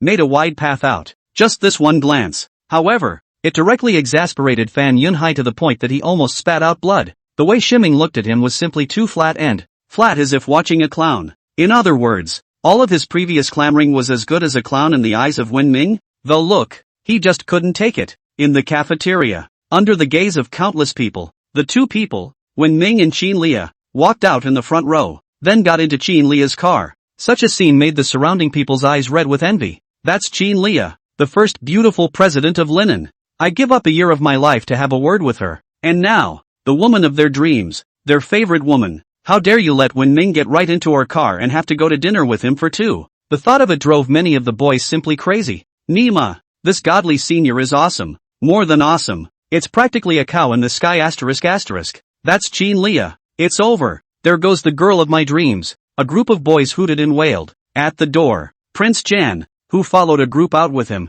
after Wen Ming had gone, immediately turning to Wang Jianba, he said, Brother Jianba, what's the relationship between Brother Timing and Mr. Jean? The other students saw the scene and rushed over. If you want to talk about the closest relationship with Wen Ming, it must be Wang Jianba. The others don't know about when Ming is going to happen, but Wang Jianba certainly does. If he could borrow Wen Ming's relationship to enter the Qin merchant group, he would definitely make countless people die of envy. At this time these people, directly ignoring the grim-faced Fan Yunhai next to him, compared to Qin Leah, Fan Yunhai is not even close. For a moment, many students immediately flocked to Wang Jianba's side. Brother Jianba, tell us about it? Wang Jianba slanted a glance at Prince Yang and sneered. What's their relationship? Does it have anything to do with you? How is there no relationship? It's a big relationship. Okay, we were classmates for 4 years. Exactly. We've been roommates in the same dorm for 4 years. Even Chen Jijun hemmed and hawed. Brother Jianba, tell us about it? Wang Jianba sneered and said, Don't dare. Didn't you guys say that? Are we not worthy of being your friends? Is being in a dormitory with me and Timing the worst luck in your lives? It's better to stay away from us, so that we don't get into bad luck and have it pushed back on us. He was meant to be a master of revenge. Now that he had found the opportunity, how could he not make a few sarcastic remarks? How can it be? What are you talking about? Brother Jianba, are we that kind of people? We're the best of brothers. Su Kaming, who was next to him, said, but don't. Wang Jianba hurriedly waved his hand. You guys, you'd better stay away from us, lest President Fan see it later and blame you. And then you blame me. Students from other departments and grades around them, seeing this scene, pointed in this direction. These seniors have really thick skin. Exactly. Just now, inside the cafeteria, I can clearly hear how these people are trolling people. I heard that too. Not only did you steal someone's girlfriend, but you also taunted them. As a result, they were slapped in the face by Qin Leah. A group of people immediately changed their attitudes. They turned their faces faster than a book. Oh, who can blame a good man for not being a good man and having to be a dog? Prince Yang and a group of other students, hearing the murmurs of the people around them, even if their cheeks were thicker. This time, he also felt embarrassed about his face and hurriedly left the place, the very back of the crowd. Fan Yunhai's expression was incomparably gloomy. He was the president of the student council, and he had never been so humiliated in front of so many people. Kid, don't get cocky. You'll see, Fan Yunhai murmured in a low voice. Chapter 35, New System Rewards. Chapter 35, New System Reward. The Maserati. When Ming sat on Qin Leah's co-pilot, he let out a long breath and said, Mr. Qin, don't you ever come to school looking for me again? What's wrong? Qin Leah asked suspiciously. When Ming grinned, you didn't see the look in those boys' eyes. It was like I was going to kill me with my eyes. I still feel like a sword in my back. If you make 2 more trips, I don't think it'll take more than a few days. It's just as likely that someone will stand up to me and just slam the door on me. He's never been watched by so many people before. Not to mention that these gazes were all filled with terrifying killing intent. Just now, he looked as stable as an old dog on the surface, but his heart had already panicked a bunch of times. If he had to go through it again, he wouldn't dare to beat him to death. It's too damn scary. Put. Qin Leah couldn't help but let out a laugh and said, listening to you, am I that popular at your school? That's not true. You don't realize that those boys at our school all think of you as their ideal dream girl. Can't wait to go to sleep having to chant your name. Shiming said directly. What about you, Mr. He? Qin Leah suddenly tilted her head and asked. Wen Ming, who had been poked and prodded with dirty thoughts in his heart, suddenly turned red in his old face and instantly panicked. Inarticulately, Qin Leah immediately giggled. Mr. He is even shy? It won't be by me? She hadn't known much about Wen Ming before. Adding that to the time he saved her, he'd only seen her twice, and the first time he'd parted in a hurry. The second time she bought dinner, but it was just sitting around talking casually, not talking about much of anything. Wen Ming behaved normally from start to finish as well, as far as she could remember. Wen Ming is supposed to be one of those transcendent beings who are sophisticated, calculating, and have a great deal to offer. After all, people who can point out warehouse fire hazards off the top of their heads. How can it be simple? As a result, now she suddenly realized that. How could this Tokamaru be such a shy little boy? How could you be directly blushed by her casual remark? Shouldn't you be so cute? She simply felt unbelievable. Was there such a cute boy in this society? Ahem. Shiming coughed lightly and said with a fidgety voice, No, it's not like that. Don't you dare guess. I was just thinking about things.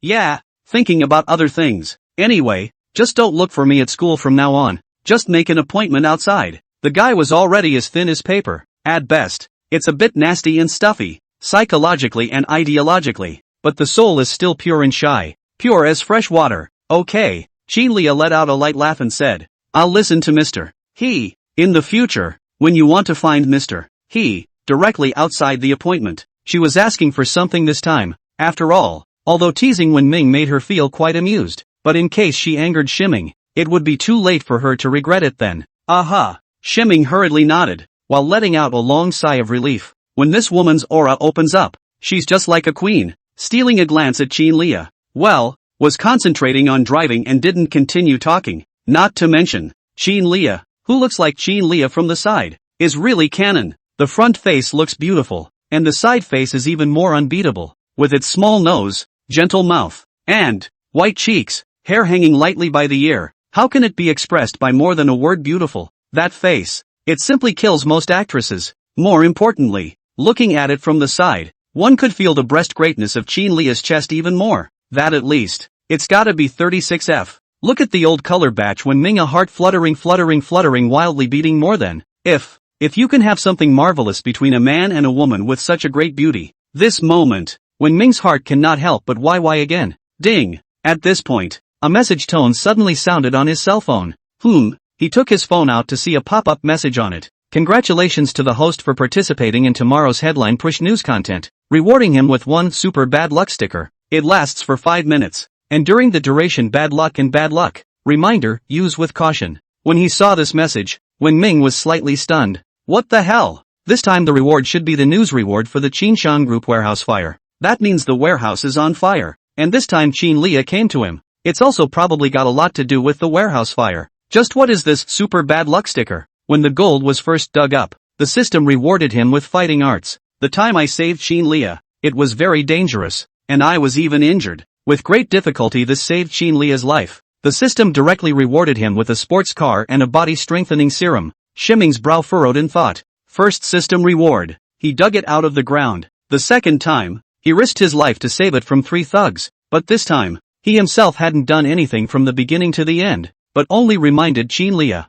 In that case, the size of the system reward should be very directly related to the size of the event that. It probably also has that much to do with how much he's involved in it, too. Come to think of it, when Ming eyes of the eyes gradually deepened, Zetsu sawed bad ideas. If he hadn't warned Leah about fire prevention in the first place, but had waited for the fire to burn, he'll bring the fire department there again, not knowing the rewards. Will it be bigger? Just as soon as the thought popped into his head, he shook it off. No way, can't do that. This unconscionable and unethical thing is not even human. If he does, he may have a son without a butthole in the future. Besides, this super bad luck sticker is not bad at all. A bad luck post is a bad luck post. It's better than nothing, right? This thing, you can't say it's good, but you can't say it's bad either. It mostly depends on how it's used. For example, how about trying the effect on Fan Yunhai? Although in the cafeteria, when faced with Fan Yunhai's provocation, Wenming did not say anything, but this guy is holding a grudge,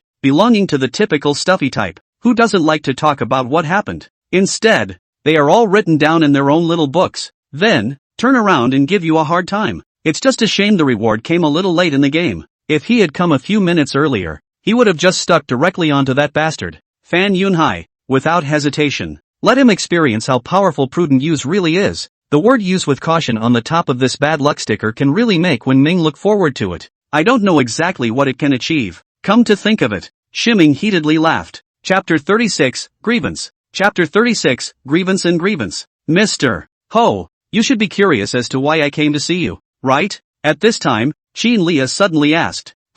Because of what? Shimming asked deliberately. Leah took a deep breath and said with a serious expression. Just as Mr. How reminded me last night. The South Warehouse of Qinshan Group caught fire last night. It's a good thing we were well prepared. Thanks to your warning, the fire didn't ignite before it was extinguished, which prevented huge damage. Otherwise, the consequences would have been unimaginable. It didn't matter if she took in this breath. The fullness of her chest directly in front of her was held high. Shimming's eyes instantly straightened. It's quite enough to hold up on a normal day. That deep breath just popped the eyeballs. Okay, good kinda. Ming subconsciously returned.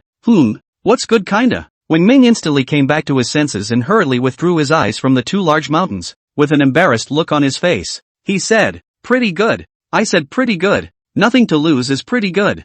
Leah raised her eyebrows suspiciously. Just one is fine? Nothing else to say? Could it be that yesterday's reminder about the fire was just good intentions and no other demands or conditions? Even if you're just being nice, you should put on a show or something, right? What does this pretty good mean? Mr. Ho, is there nothing you would like to say to me about this fire? I don't know.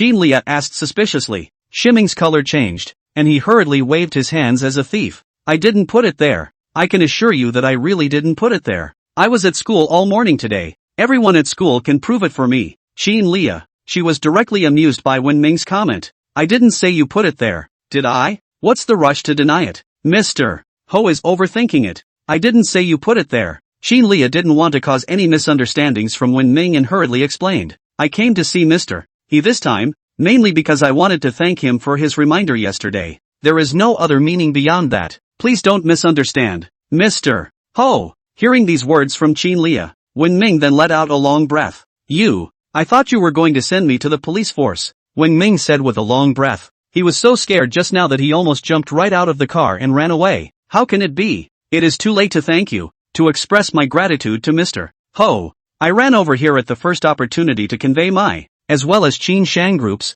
gratitude to you to Mr. He. Leah said. You're welcome. Shiming waved his hand and said. It's just a small matter. It's not worth mentioning, as long as you have nothing to lose. When he finished, he smiled, deep in his heart. At this moment, he felt that Comrade Lei Fon was beckoning to him, and the red scarf on his chest became even more colorful. Soon the two were in the parking lot. Leah parked the car, but instead of rushing to get out, she twisted her head and, two big, beautiful eyes looked at Ming without blinking. Look left, look right. Inside the dark car, the atmosphere suddenly became charming. Ming blinked his eyes and said with a bewildered expression, Mr. Qin, do you have flowers on my face? Leah shook her head. No. Ming, you're staring at me like that? And so on. This adoration. Is it possible that you have a crush on your buddy? Or maybe, is it for a kiss? Shiming was instantly in an agitated mood. Shouldn't you take the initiative? But what about getting hit? If we meet another lawyer, Mr. Zhang Wei, or a judge from Yingtian Mansion, Self's life is over. But, when Ming looked at Leah's delicate cheeks and pretty red lips, he suddenly became ruthless. Riches and riches. Spell it out. What a waste of this charming atmosphere otherwise. Shiming took a deep breath and cheered himself up. 1 bite, 2 bites, 3 bites, 4 bites. As he was preparing to draw his 9,999th breath, Leah suddenly asked with her face filled with doubt, Mr. He, can you tell me that how did you know the warehouse would catch fire? This was the thing Leah couldn't understand the most. If when Shiming said it was a coincidence, Leah would never believe it to death. When is this going to happen? Definitely a very powerful person who just pretends to be an ordinary person. When Shiming heard this, his expression froze. Immediately following, the heart was suddenly disappointed to the core. Nima, it's not gluttony but his body He coughed lightly and said, this matter, whether you believe it or not, but these are really just coincidences. Leah's eyes narrowed when she heard Ming's words. Sure enough, people who go around bragging about how great they are often a sign of incompetence. The more powerful the person, the lower the profile. Just like Ming is now. This Ming really isn't an ordinary person. And she, most likely the first to discover the secret. Such a person is all the more important to befriend. This is a chance given to me by God, and I must seize it. That way maybe later, when Nero would be able to do her a big favor. Just like this one, a fire was averted. Come on Mr. He, let's go in first. It's the same room as last time. I'm sorry. Leah laughed softly and pulled open the car door. Immediately following, together, the two of them headed inside the hotel. As Ming passed the entrance to the hotel, inside the door on one side,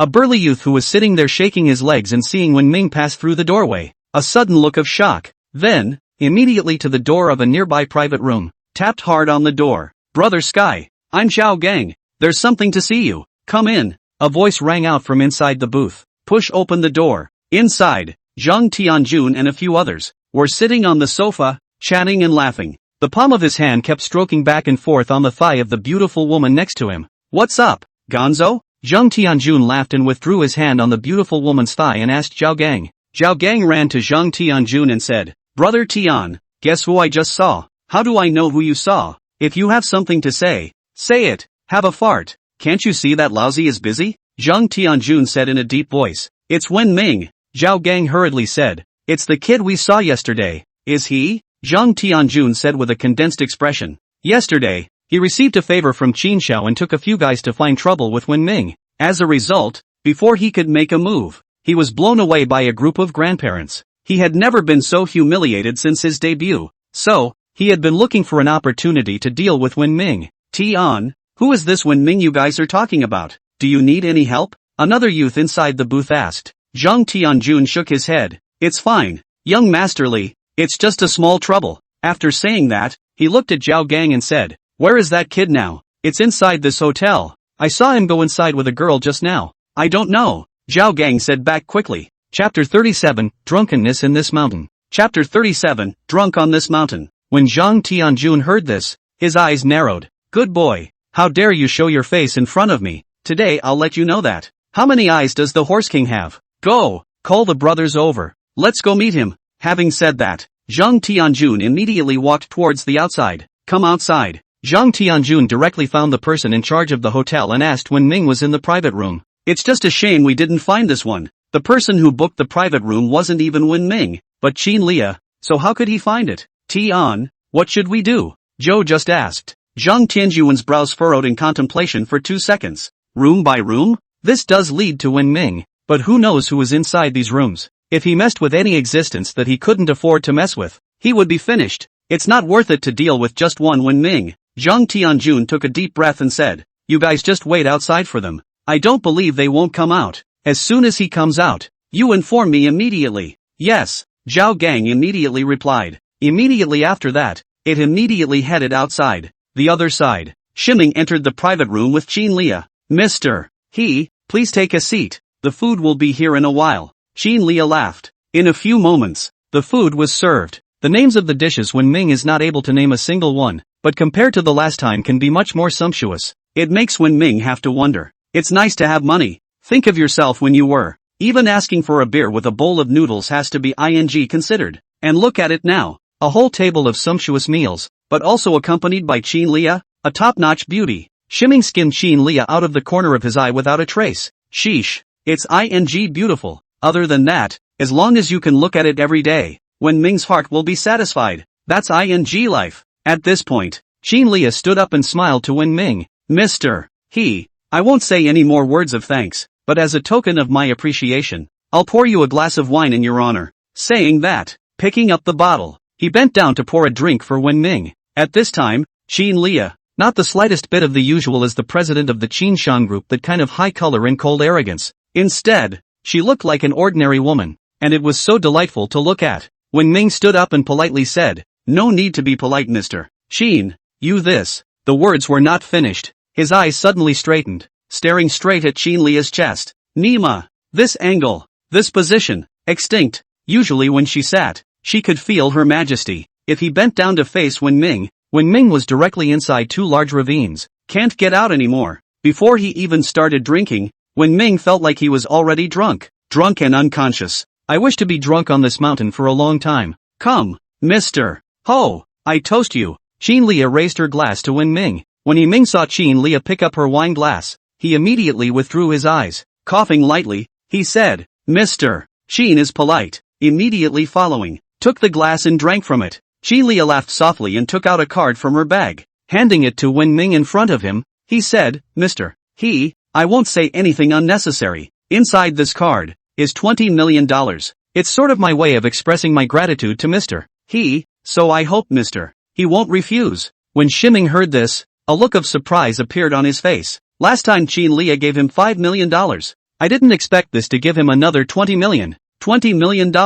This little rich girl is too rich, isn't she? Shiming almost blurted out, rich woman begging for a thigh directly. It's almost too exciting. Wen Ming coughed lightly and said, Mr. Qin is really too polite. Since Mr. Qin is so polite, then I'm flattered. It's only a cutie if you don't want it when the money is in front of you. It's not like Shiming is going to pretend to be noble. Whoever wants to be noble can be noble. When Qin Lia saw Wen Ming took the money, she said happily, great. Since Shiming was willing to accept the money, it meant that he wouldn't treat her like an outsider. It also suggests the possibility of fellowship. That's the best news for her. Subsequently, Xinlia sat down across from Wen Ming and began to chat as she ate. If it was usual, Wen Ming faced a great beauty of Xinlia's status, definitely feeling constricted, even if he had a ton of gold to back him up, but it's in his nature. It's simply not that easy to change. However, it's different with alcohol. 2 cups of wine down. This guy directly drank dizzy croak. Flirty talk up. Wen Ming is a senior internship student. Xinlia also just left the university not long ago. The two of them had quite a lot in common, and chatted for almost an hour before they ended up leaving the private room and heading outside. Outside, it was already dark. The two had just appeared inside the hotel lobby. The person who was guarding the inside of the hall then immediately unplugged Zhang Tianjuan's phone. Hey, brother Tin. He's coming out. Good. Don't let him get away. Understood. There's someone outside to stop him. We won't let him get away. Hotel entrance. Xinlia laughed and said to Wen Ming, Mr. He, are you still satisfied with this meal? Satisfaction. How can one not be satisfied? Thank you for Mr. Xin's hospitality. Shiming smiled back. It was probably considered the most scrumptious meal he'd ever had in his life. As for the food, he doesn't know. He can't name a single dish. Don't even know what ingredients the dish is made from. Have to say, poverty limits his insights. Ha, come on, I'll take you home. Xinlia reached out. Wen Ming nodded. Good. He's worried about how he's going to get home. The Bugatti's parked in front of the neighborhood. It's not a good time to take a cab in the middle of the night. It was great to think about being sent home by Xinlia. A great beauty. They're just about to head for the parking lot. A big black G suddenly stopped in front of the two, immediately following. From inside the car, 5 big, burly men dressed in black stepped down and surrounded the 2 men. When he saw these people, Wen Ming's eyes narrowed. These people look familiar? Who are you guys? What do you want? Xinlia looked at these people and said in a deep voice. What for? You'll find out later, one of the burly men said. Saying that, from the hotel came a young man with an inch head. Tin. Seeing this youth coming over, the 5 youths immediately bowed and saluted. Shiming twisted his head and was instantly delighted. I can't believe it's Zhang Tianjun. This guy is really shady about him. Ha ha. Surname He. This time, I'll see who can help you. Zhang Tianjun looked at Wen Ming and hemmed and hawed. At this point, Xinlia, who was standing next to Wen Ming, suddenly frowned tightly and said, Zhang Tianjun, is that you? Zhang Tianjuan's expression froze as he turned his head to look at Xinlia. His attention was on Wen Ming and, because of the darkness, so he didn't notice the woman next to him. Results. This woman, who called out his name in one breath. Only then did he look toward the woman. Chapter 38 The Arrogant Zhang Tianjun. Chapter 38 The Arrogant Zhang Tianjun. First look. He was then stunned by Xinlia's stunning beauty. Second look. Immediately recognized each other. President of Qin Shang Group. The first beautiful president of Linen. How could he not recognize it? No wonder it called out his name straight away. The Qin Shang Group had many interests with their family. He and Xinlia, too, had met more than once. It was normal for Xinlia to recognize him. Mr. Qin, it's you? Why are you with this kid? Zhang Tianjun asked in shock. The one who told him to deal with Wen Ming was Qin Xiao. And now, as a result, Xinlia actually stayed with Wen Ming. This is too weird, isn't it? Not only was Zhang Tianjun curious, Wen Ming was also incomparably curious as he looked at Xinlia. He was also very curious as to how Xinlia knew Zhang Tianjun. Xinlia took a deep breath and said, Why, I'm with Mr. He has nothing to do with you. But what do you want to do with this display in front of me? After saying that, he introduced himself to Mr. He Ming. Mr. He. This man is Zhang Tianjun, the young master of the Zhang family of the Tianhao Entertainment Club. His dad is Zhang Deshuan. He's black and white in linen, and his methods are endless. When Shiming heard in these words, he raised his eyebrows in surprise. Only then did he understand Zhang Tianjuan's identity. The so-called entertainment club is a place where any individual understands what it is. Normally, it's just a business, but a business like this, there are basically only 2 words to describe it. Dirty, black. No wonder Zhang Tianjun dared to run straight to the happiness neighborhood with his people to find him in trouble. It turns out that there is such a background. After Xinlia finished her explanation, she turned her head and stared at Zhang Tianjun with a gloomy face. Zhang Tianjun, Mr. He is my friend. What are you trying to do by stopping us this suddenly? Zhang Tianjun raised his eyebrows and let out a cold laugh. I don't care who he is.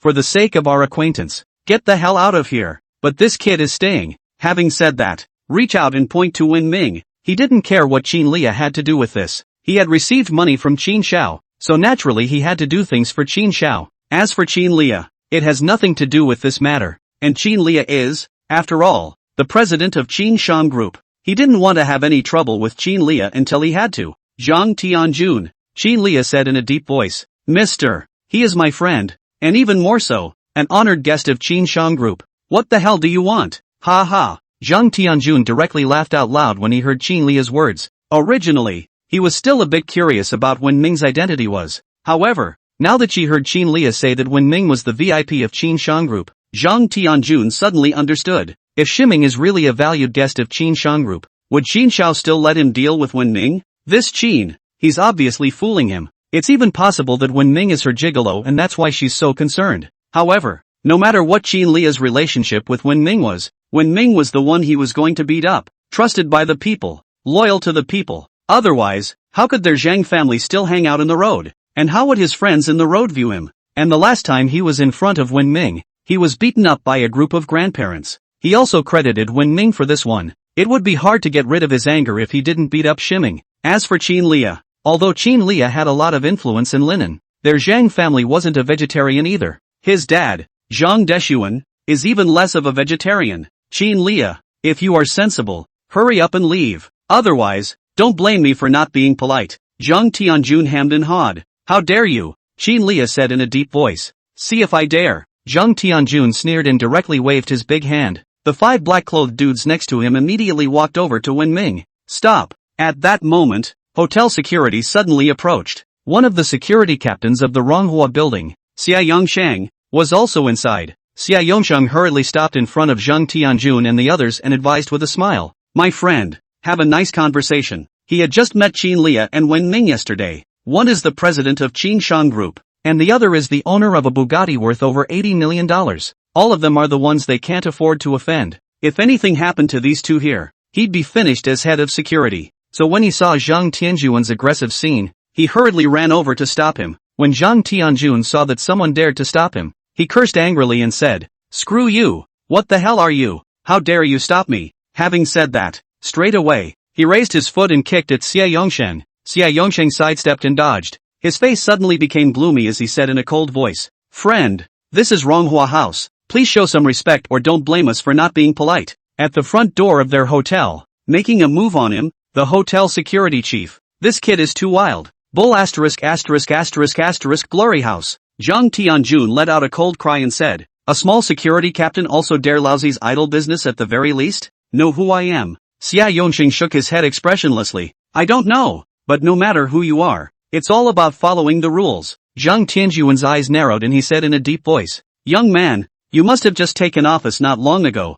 right? What do you mean? Xia Yongsheng said with a frown. The meaning is simple. You're finished, Zhang Tianjun said, taking out his cell phone. Hey, I'm Zhang Tianjun. Your hotel security is so bold. Right, now I'm at the entrance of your Ronghua building. I limit you to arrive within 3 minutes. Hang up the phone. Outside the front door of the Ronghua building, security captain Xia Yongsheng saw Zhang Tianjuan's calm and relaxed appearance. With a frown, he said, Did you just call our boss? Zhang Tianjun sneered. There are some people that you can't afford to mess with, or you will have to pay the price. Xia Yongsheng exclaimed. Who the hell are you guys? He suddenly had a hunch that he was in danger of messing with some great big shot. At this point, Liang Kaitai hurriedly ran out from inside the Ronghua building. With a smile on his face, he said to Zhang Tianjun, Young Master Zhang is sorry. The people below don't know any better. Please don't blame young Master Zhang. Having said that, a backhanded slap across Xia Yongxing's face. Angrily, he roared. Do you damn well want to find death? How dare you even dare to mess with young Zhang? I'm telling you, you're damn well fired. When Shiming saw this scene, his eyes narrowed. This Xia Yongsheng helped him, after all. And now, as a result, and yet they are treated like this. When Xia Yongsheng heard this, his face turned white and he said in horror, Don't boss Liang. I still have parents to feed and a daughter to go to school. Shut the hell up. If you mess with young Master Zhang, no one can protect you. From now on, get the hell out of here. Liang Kaitai drank coldly. Having said that, hurrying to Zhang Tianjun with a smile, he said, Young Zhang, please come in with me. And for all the consumption today, we're all free. There's no rush. Zhang Tianjun hemmed and hawed. I have important things to do. Boss Liang should know what to do, right? No. Liang Kaitai immediately nodded his head and said, The cameras in our hotel are all broken. All the surveillance can't be pulled up. Chapter 39, The Power of the Super Bad Luck Patch. Chapter 39, The Power of Super Bad Luck Patch. Brilliant! Zhang Tianjun hemmed and hawed, and walked over to Xia Yongsheng immediately afterward. Reaching out, he slapped his hand on Xia Yongsheng's face and said with disdain on his face, "Kid, do you understand now what kind of people you're messing with?" Xia Yongsheng stood there with a pale face, having long since been too frightened to even move. Humph, an eye-opening thing. Zhang Tianjun let out a cold snort and directly reached out and slapped his hand towards Xia Yongsheng. The slap was just halfway down when it was stopped by none other than Wen Ming. "Young Zhang, right? Let's forgive him where he can," Shiming said. Seeing Wen Ming's actions, those present opened their eyes wide in surprise. How dare Shiming stop Zhang Tianjun? Realize that this is the young master of the Tianhao Entertainment Club. With just one word from him, it was very likely that Wen Ming would not even see the sun tomorrow. Xia Yongsheng looked at Wen Ming gratefully. "This guy, you're going to help him? Is it because Self just said a few words for him?" Zhang Tianjun broke away from Wen Ming's arm and looked at Wen Ming with a chilling expression. "Brat, I haven't even come after you yet, but you've come to mess with me first? How do you want to die?" Wen Ming's eyes narrowed. He suddenly realized that there's nothing at all to say to a dude like that. A black kid. The weak are the strong. In their eyes, perhaps it is the law of survival in this world. Such a person, beating him up will not do any good at all, but will only fuel his anger. Unless it kills him outright. But killing people and whatnot was not how Wen Ming acted. Wen Ming's eyes lit up. "Right. Super moldy post. Hey, let you know what happens when you offend your buddies. I don't know if I'm dead or not." Shiming chuckled. "But I see that your seal is black. But I see that young Master Zhang's seal is black. It's a typical feng shui curse. It should be caused by doing too many bad things with no heart. I'm afraid there's going to be a big disaster soon." Sidebar. Edge took out his phone and found the super bad luck post. Click on use. Next moment, a transparent sticker of bad luck, which only Wen Ming could see for himself, appeared in front of Wen Ming's eyes, waiting for an order from Wen Ming. When Shiming silently chanted go, the bad luck patch was instantly attached to Zhang Tianjuan's chest, then blended in. With the fall of Wen Ming's voice, there was a roar of laughter around them. "And big trouble. It's just hilarious. That's, at such a young age, you're learning to be a fortune teller. Young Master Zhang is blessed with great fortune. You're just talking nonsense." Even Liang Kaitai, the owner of Manhwa House, snapped at Wen Ming. "How dare you say that young Master Zhang is in great trouble? Boy, I think you're tired of living, aren't you?" Zhang Tianjun also said angrily with a chilly expression. "Brat, what the hell are you? How dare you come to teach me what to do? Do you really think you're safe with Qin Lia around?" Qin Lia was about to speak. At this point, Shiming suddenly patted the back of her hand, signaling her to just watch. Zhang Tianjun said with a cold smile on his face, "At this point in time, it's amazing that you still can't see the situation. It's just like a jumped-up clown." Having said that, turning to the 5 big men, he waved a big hand and said, "Come on, guys, give me this ungrateful little bastard." The words were not finished. A small child playing with marbles just happened to pass by and the marbles ended up accidentally rolling to the ground. As Zhang Tianjun turned around, the bouncing ball rolled right up to Zhang Tianjuan's feet that were about to fall. Next moment, Zhang Tianjun let out a cry of surprise and stumbled and fell straight to the ground, and the place to lie down.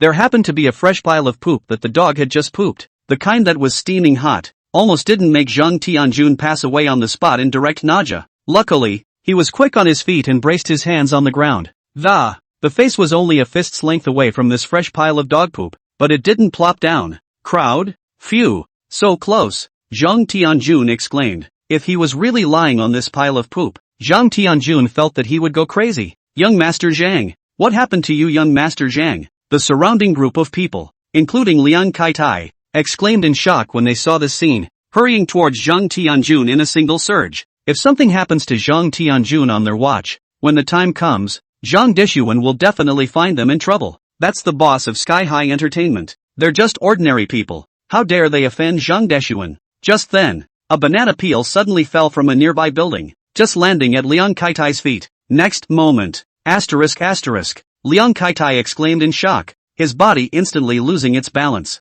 directly sat his ass down towards Zhang Tianjuan's head. Zhang Tianjun was celebrating his good fortune and trying to get up. Suddenly, an undeniably large but that steeply loomed down toward his head. Then, barking, Zhang Tianjuan's head directly knotted buckle on the pile of fresh dog poop below. Crowd. Shiming secretly clenched his fists. Yes, Qin Lia had been dumbfounded long ago when she saw this series of changes. This, ***, young Master Zhang, quickly help young Master Zhang up. Are you alright? Young Master Zhang. A group of people panicked and pulled Liang Kai-tai away from him, pulling the crumpled Zhang Tianjun up from the ground. After Zhang Tianjun climbed up, the first thing he did was to hurriedly wipe the dog poop off his face. Feel the sticky inside of your hand and smell the sickening odor on your face. Vomit. Zhang Tianjun directly threw up everything he had just eaten. It smoked so much that the people around them immediately took a step back. Nima. It's got an internal flavor. Zhang Tianjun threw up several times before straightening his back. Angrily, he growled loudly.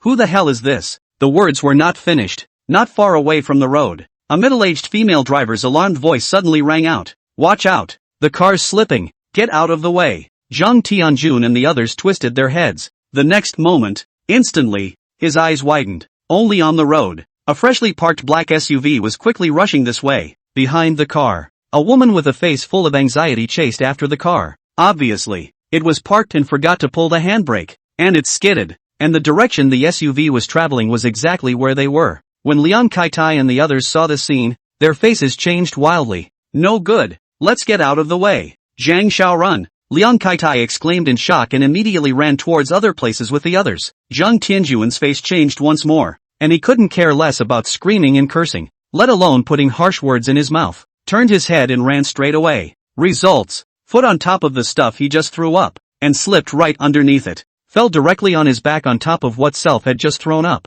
Crowd. Zhang Tianjun. Not caring about his nausea, he hurriedly had to get up, because the car is coming. It's already too late. Before he could get up, the black SUV crushed right through his left leg. Click. Ah. Zhang Tianjun opened his mouth wide and let out a hysterical cry of pain, cold sweat raining down on his face. Chapter 40, The Gaze Behind the Window. Chapter 40, The Gaze Behind the Window. Zhang Tianjun could clearly feel that the left calf bone had been crushed by the car. Spoiled since he was a child. Where has he ever suffered such pain? He cried out in pain straight away. Qin Lia. Crowd. Seeing Zhang Tianjun, who was holding his legs and wailing, all the people present were dumbfounded. What happened? What luck? Poisonous, isn't it? Young Master Zhang. What's wrong with you, Young Master Zhang? Liang Kai-tai and the others hurriedly ran over, trying to help Zhang Tianjun up. Results. Before he could run next to Zhang Tianjun, bang! The black SUV that passed over Zhang Tianjun's legs went on and on. It crashed directly into the streetlight post next to it. Click! There was a sudden click and crunch from the otherwise sturdy streetlight post, immediately following. As the crowd looked on in disbelief, the thick pillar swayed from side to side. Then, it directly smashed towards Zhang Tianjun. Liang Kai-tai and the others, they who were about to go help Zhang Tianjun were immediately startled by the scene and took a step back. As for Chung Tin Chun, he'd forgotten the pain in his legs and, eyes glaring round at the smashing down street lamp post, he looked horrified and said, No!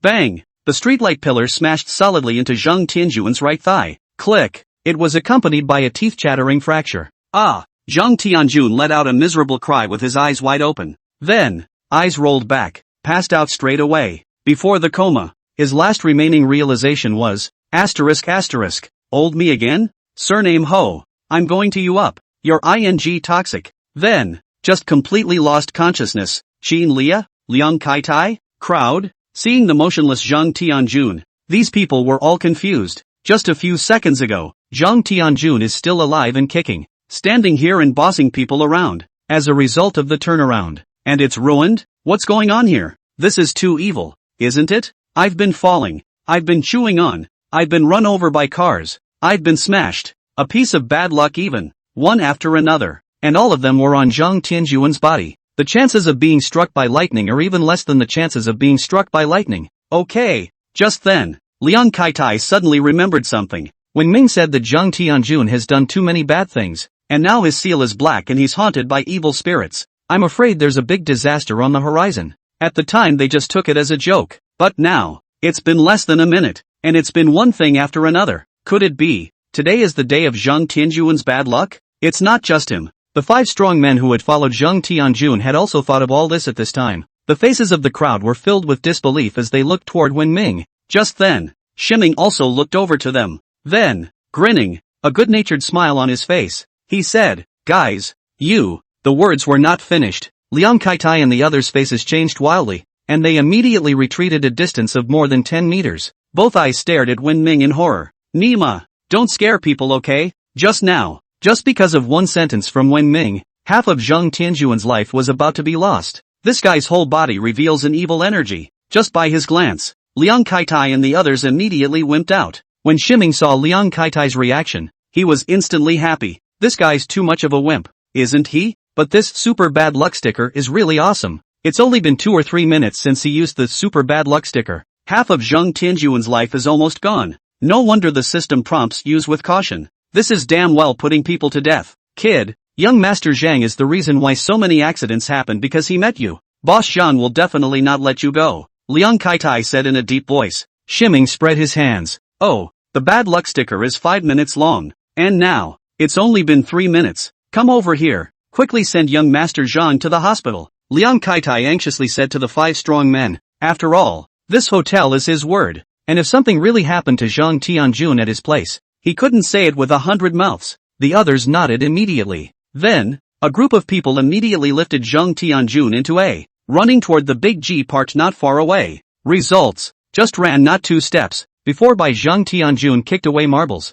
Do not know where to come over again, ran to the feet of one of the big black men. The big man in black stomped down, followed by his body being instantly unbalanced. Ah! The big man in black screamed and fell straight to the ground. The place he lifted was Zhang Tianjuan's waist. As he fell, Zhang Tianjuan's waist lost its support, and he also fell directly to the ground. Along with the others around them, they all fell to the ground. Then, one of the big men in black sat directly on Zhang Tianjuan's broken bones. Ah! Zhang Tianjun, who had already passed out, was directly opened his mouth wide open by this sitting on his butt, his face twisted in misery. Then, white eyes rolled back in his head and he passed out again. Qin Lia, Liang Kaitai, is that okay? When Ming laughed and glanced at his cell phone. Aha! There's still half a minute left on the effects of the moldy sticker. Not far. A few big men in black climbed up in a sorry state and, carrying Zhang Tianjun, he slipped into the big black G and sped away. It didn't go very far. Duong! With a loud bang, the big black G, having started off too fast, didn't see a minivan traveling normally straight ahead, and was directly hit by the minivan and tumbled out, rolling 2 or 3 times on the road. This just stopped. Qin Lia, Liang Kaitai. When Shiming saw this scene, the corners of his mouth twitched. There's even a bit of a jolt at the end? It's exciting. Glanced at the time. A notification appears above. The effect of the bad luck patch is over. Sheesh. 5 minutes. Not only Zhang Tianjun, including those close to Zhang Tianjun are ing lying down more than a fierce one. Upstairs in the Ronghua building, behind the window of a private room, young Master Li, who was playing with Zhang Tianjun before, his eyes retracted from above the big black G tumbling down the road outside and he felt a toothache. If nothing else, I'm afraid this Tianjun has been ruined. Originally, he was playing with Zhang Tianjun inside the private room. As a result, Zhang Tianjun suddenly said that he had to go out to deal with someone and asked him to wait inside the private room. But instead of waiting there honestly, he found a booth that overlooked the downstairs and wanted to see what kind of person Zhang Tianjun was dealing with. After all, for now, in the entire Linen, there shouldn't be many rich kids who dare to mess with Zhang Tianjun. After all, Zhang Tianjun is a notorious gangster, and his hands are hard and black, and with Zhang Deshuan, a man of black and white, covering him, he really could do anything. Results, just saw the scene in front of him, saw Zhang Tianjun being, by a youth he had never seen before. Just one sentence to nullify. He rubbed his face and, immediately following, he suddenly laughed and muttered, "This is going to be fun." Although he didn't know who the young man downstairs was, but since he was able to stand with Qin Lia of the Qin Merchant Group, definitely not just anyone, and he wasted Zhang Tianjun. In this way, I'm afraid it's going to be a hoot. Chapter 41, When will the broomstick sound? Chapter 41, When will the broomstick whistle? Downstairs. Soon. The ambulance then came and moved all the people inside the big black G into the ambulance. However, while carrying Zhang Tianjun, spare the nurse who has seen a lot and has seen all the big scenes also throw up. After the ambulance leaves, Qin Lia's eyes flowed as she looked at Wen Ming like a demon. Mister,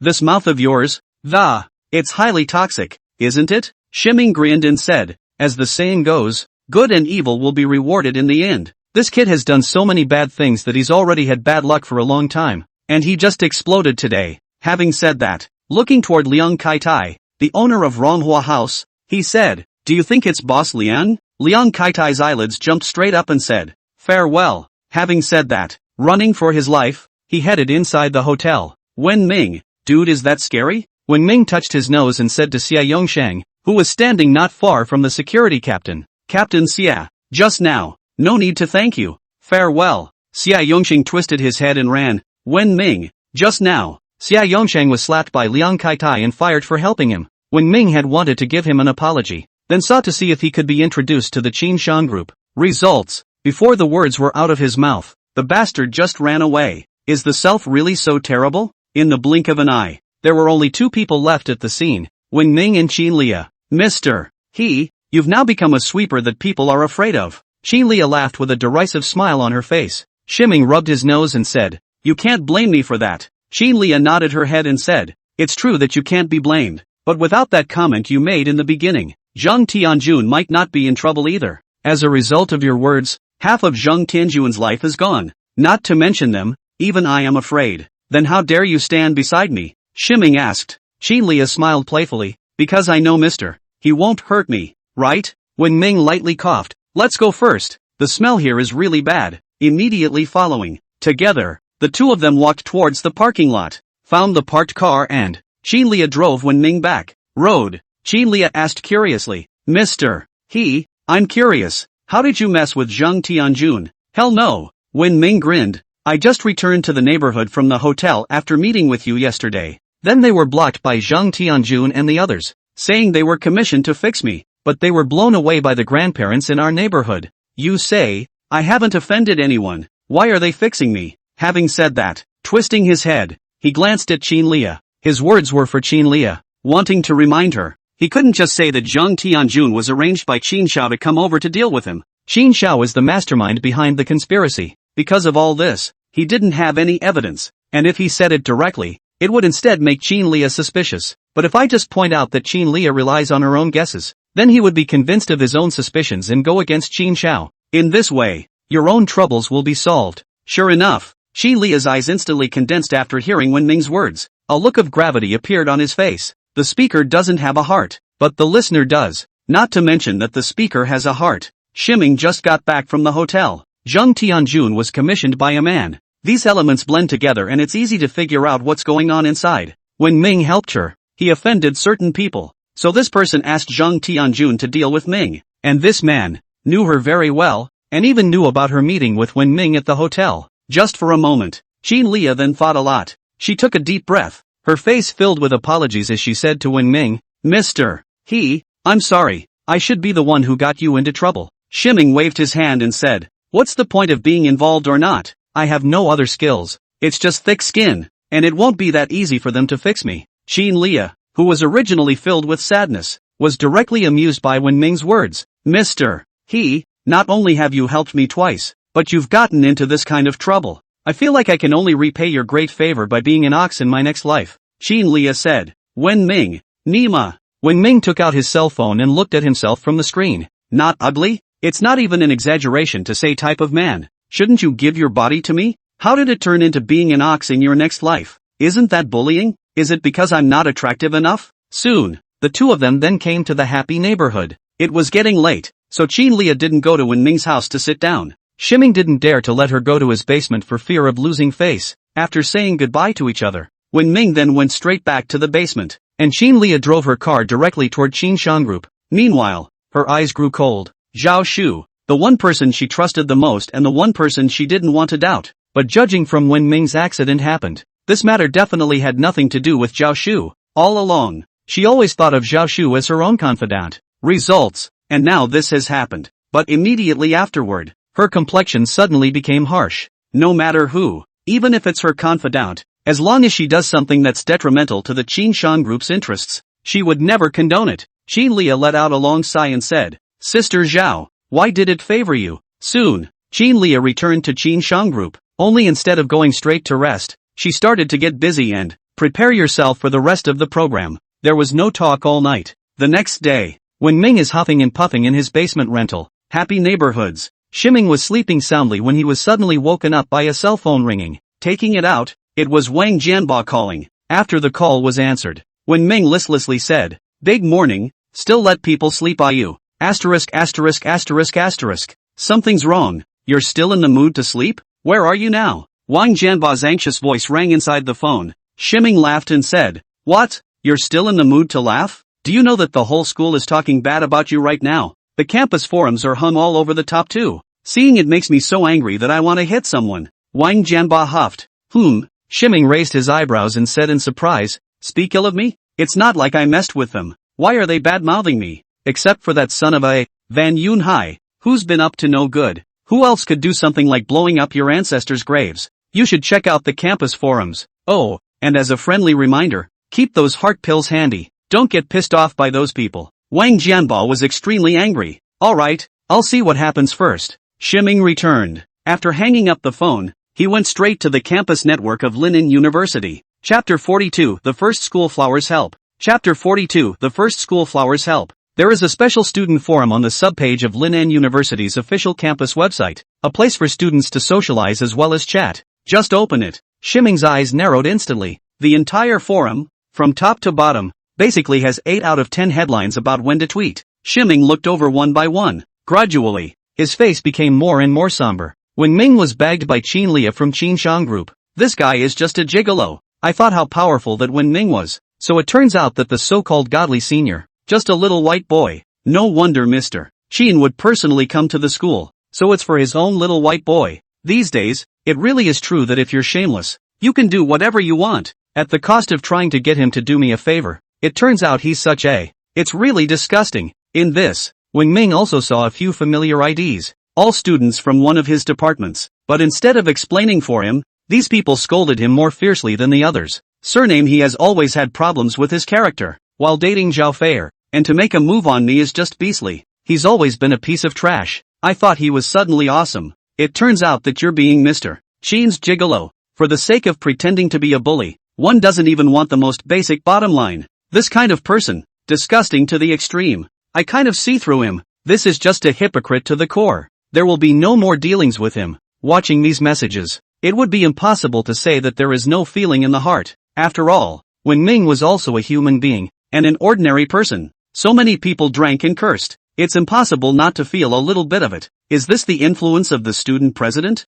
Ding dong. Just then, a pop-up window appeared on the phone screen. It was someone inside the forum at him. Tap on it. At Wen Ming. Get your ass out here and show the big guy what a piece of work you really are. It was one of his classmates who posted this headline. Below, instantly a bunch of people accounted for likes and replies. Right, directly at him. Give such a man no face. Treat him ruthlessly. At this point, top of the forum, a posting appeared out of nowhere. The poster is Fan Yunhai. Be humble and keep a low profile. Advise your students not to seek instant fame and fortune for the sake of. And to do something degrading is not only a disgrace to yourself, but to the school. The moment Fan Yunhai said this, a group of people below immediately chimed in, including Wen Ming's housemates. Prince Yang, President Fan, although I'm in the same dormitory as Shiming, but I swear I have nothing to do with him. Such a person. I'm ashamed to be in his company. It's simply a disgrace to the scum of our Linen University. Su Kaming, this kid likes to help people everywhere. I thought he was a decent man who helped people, but I didn't expect him to be this kind of person.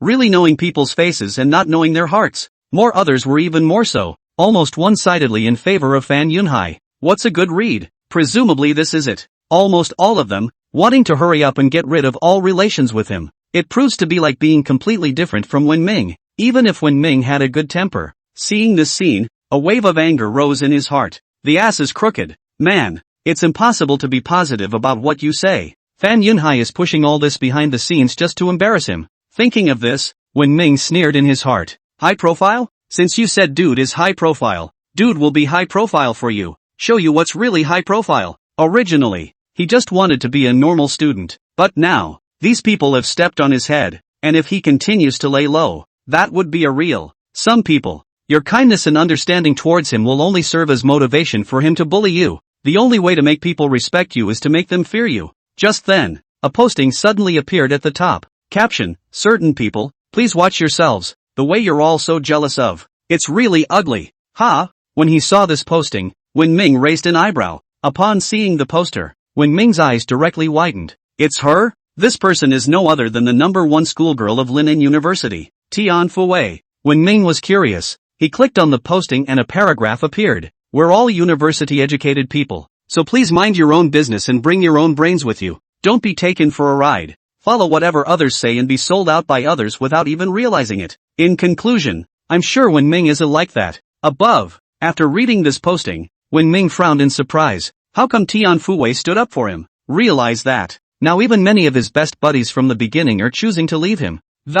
Join the army that is crusading against him. Footnote, you can see how bad his reputation is now. In the entire Linen University, there was only one Wang Jianba still standing by his side. Tian Fuwei, as the number one school flower in Linen, was not involved in this matter at all. No matter how far this went, it would pose no problem for her. Now that the whole school is cursing him, why should Tian Fuwei risk getting all fishy and stand up for him? Shouldn't I? Was it just for having brought him clothes? But that's not possible, is it? But he couldn't know Tian Fuwei any better. That was an extremely high and cold heavenly goddess. Between myself and her, it seemed like it was just the last time she gave self some clothes and casually chatted. Other than that, there was no other contact. While he was struggling to figure out why, this posting of Tian Fuwei's also suddenly caught fire. Asterisk. Goddess Fuwei actually spoke for Wen Ming? What the hell? What's wrong with you, goddess? Was your number stolen? Goddess, you can't talk nonsense. That Wen Ming was originally just a poor. How could you possibly know Qin Lia? It's obvious that she's been bagged. Goddess Fuwei, the will of the people is unchangeable. Never make an enemy of the people. These people, basically all doubtful skeptics. But immediately afterward, a sudden change in the picture. Goddess Fuwei is here? Where are the Vivian protectors? Calling the Vivian guard. Who dares to say anything wrong about my Goddess Fuwei? All of the Vivian protectors are mobilized. Vigilante 1 requesting battle. Guardian Vivian Team 2 has arrived. Goddess Fuwei is right in everything she says. Unconditional support. Guardian Vivian 3 is here. And we believe whatever the goddess says. We also believe in Wen Ming. Team Vivian 9 reporting for duty. Goddess Fuwei is actually speaking in favor of a boy. I'm so heartbroken and jealous. But still, I support Goddess Fuwei unconditionally. And I just want Goddess Fuwei to look at me. In a few moments, the inside of the posting went hilarious. When Shiming saw this scene, he was instantly happy. The legendary protectorate of the V descended. Chapter 43, The Disturbed Heart. Chapter 43, The Disturbed Heart. At any given time, there are those who agree and those who disagree. After the campus forums were brought up to speed by a wave of vigilantes, curses followed. A bunch of stupid lickspittles upstairs. Have some intelligence, will you? Is it whatever Tian Fuwei says it is? We don't care. Whatever the goddess says goes. The Vivian protectors follow. Support the goddess unconditionally. Continuing to vocally denounce Wen Ming. At Wen Ming, if you dare to come to school, I will spray you to death. It is. Same spray. For a moment, the entire campus forum, occupied by three voices, and Wen Ming, who had originally been clear of vocal criticism, suddenly and inexplicably gained many more supporters. Then, the three groups of spammers, lickers, and spammers who spam lickers, are fighting inside the forums. The heat is overwhelming. However, seeing this scene, Wen Ming, who was originally in a very unhappy mood, that's when it eased up a bit. At least it's no longer a lopsided spraying of him, is it? And the person who supported him was still Tian Fuwei, the number one schoolgirl in Linen. Shiming's mood was inexplicably better. However, Tian Fuwei did him a favor after all. How can he thank her? Since Tian Fuwei had helped him, he naturally wanted to give the other party a word of thanks. After all, without a relative, and with everyone crusading against him, this includes standing up for him when his brothers have chosen to betray him. It's very rare. However, he didn't have Tian Fuwei's social accounts and had no way to contact him directly. Reply directly inside the forum? He was afraid that if he bubbled, he would be immediately overwhelmed. After all, those people were worried that they wouldn't see him show his face. Sure, what Shiming feared the most was the existence of the Weiwei protectors. I don't know if I would have interacted with Tian Fuwei on the forum. Will these Vivian guards just hang him from the flagpole at Linen University? Shiming thought for a moment, then opened the campus forum and tapped on Tian Fuwei's private message box. How do you show your appreciation? Regarding Tian Fuwei, the feeling in Wen Ming's heart was still quite strange. To describe it as a goddess in his heart could not describe how Wen Ming felt about Tian Fuwei. If you really want to describe it, Tian Fuwei was like a dream to him. Dreams of youth. It's the kind of thing where even in a dream, if you see her just once, even if it's just a simple glance, it's the kind of dream where you immediately tense up. Your brain loses its ability to go first, and you can't control yourself at all. That feeling, whether it was on Zhao Fair or Qin Lia, it had never been felt before. Shiming pondered seriously for a while, then began to write. In no time at all, a sprawling thank you note of several hundred words was written. These hundreds of words, Shiming almost exerted himself to the highest cultural level, and even a little beyond. Just looking back, the more I look at it, the more dissatisfied I feel again. Will Tian Fui have the patience to read so many words? In response, Ximing's heart was overwhelmed with apprehension, and hundreds of words, in fact, from start to finish, can be summed up by the word thank you directly. Finally, when Ming directly deleted all the words, and finally typed the word thank you, sent it straight through. Then, it is the time of anxiously waiting for the goddess to reply. Wait.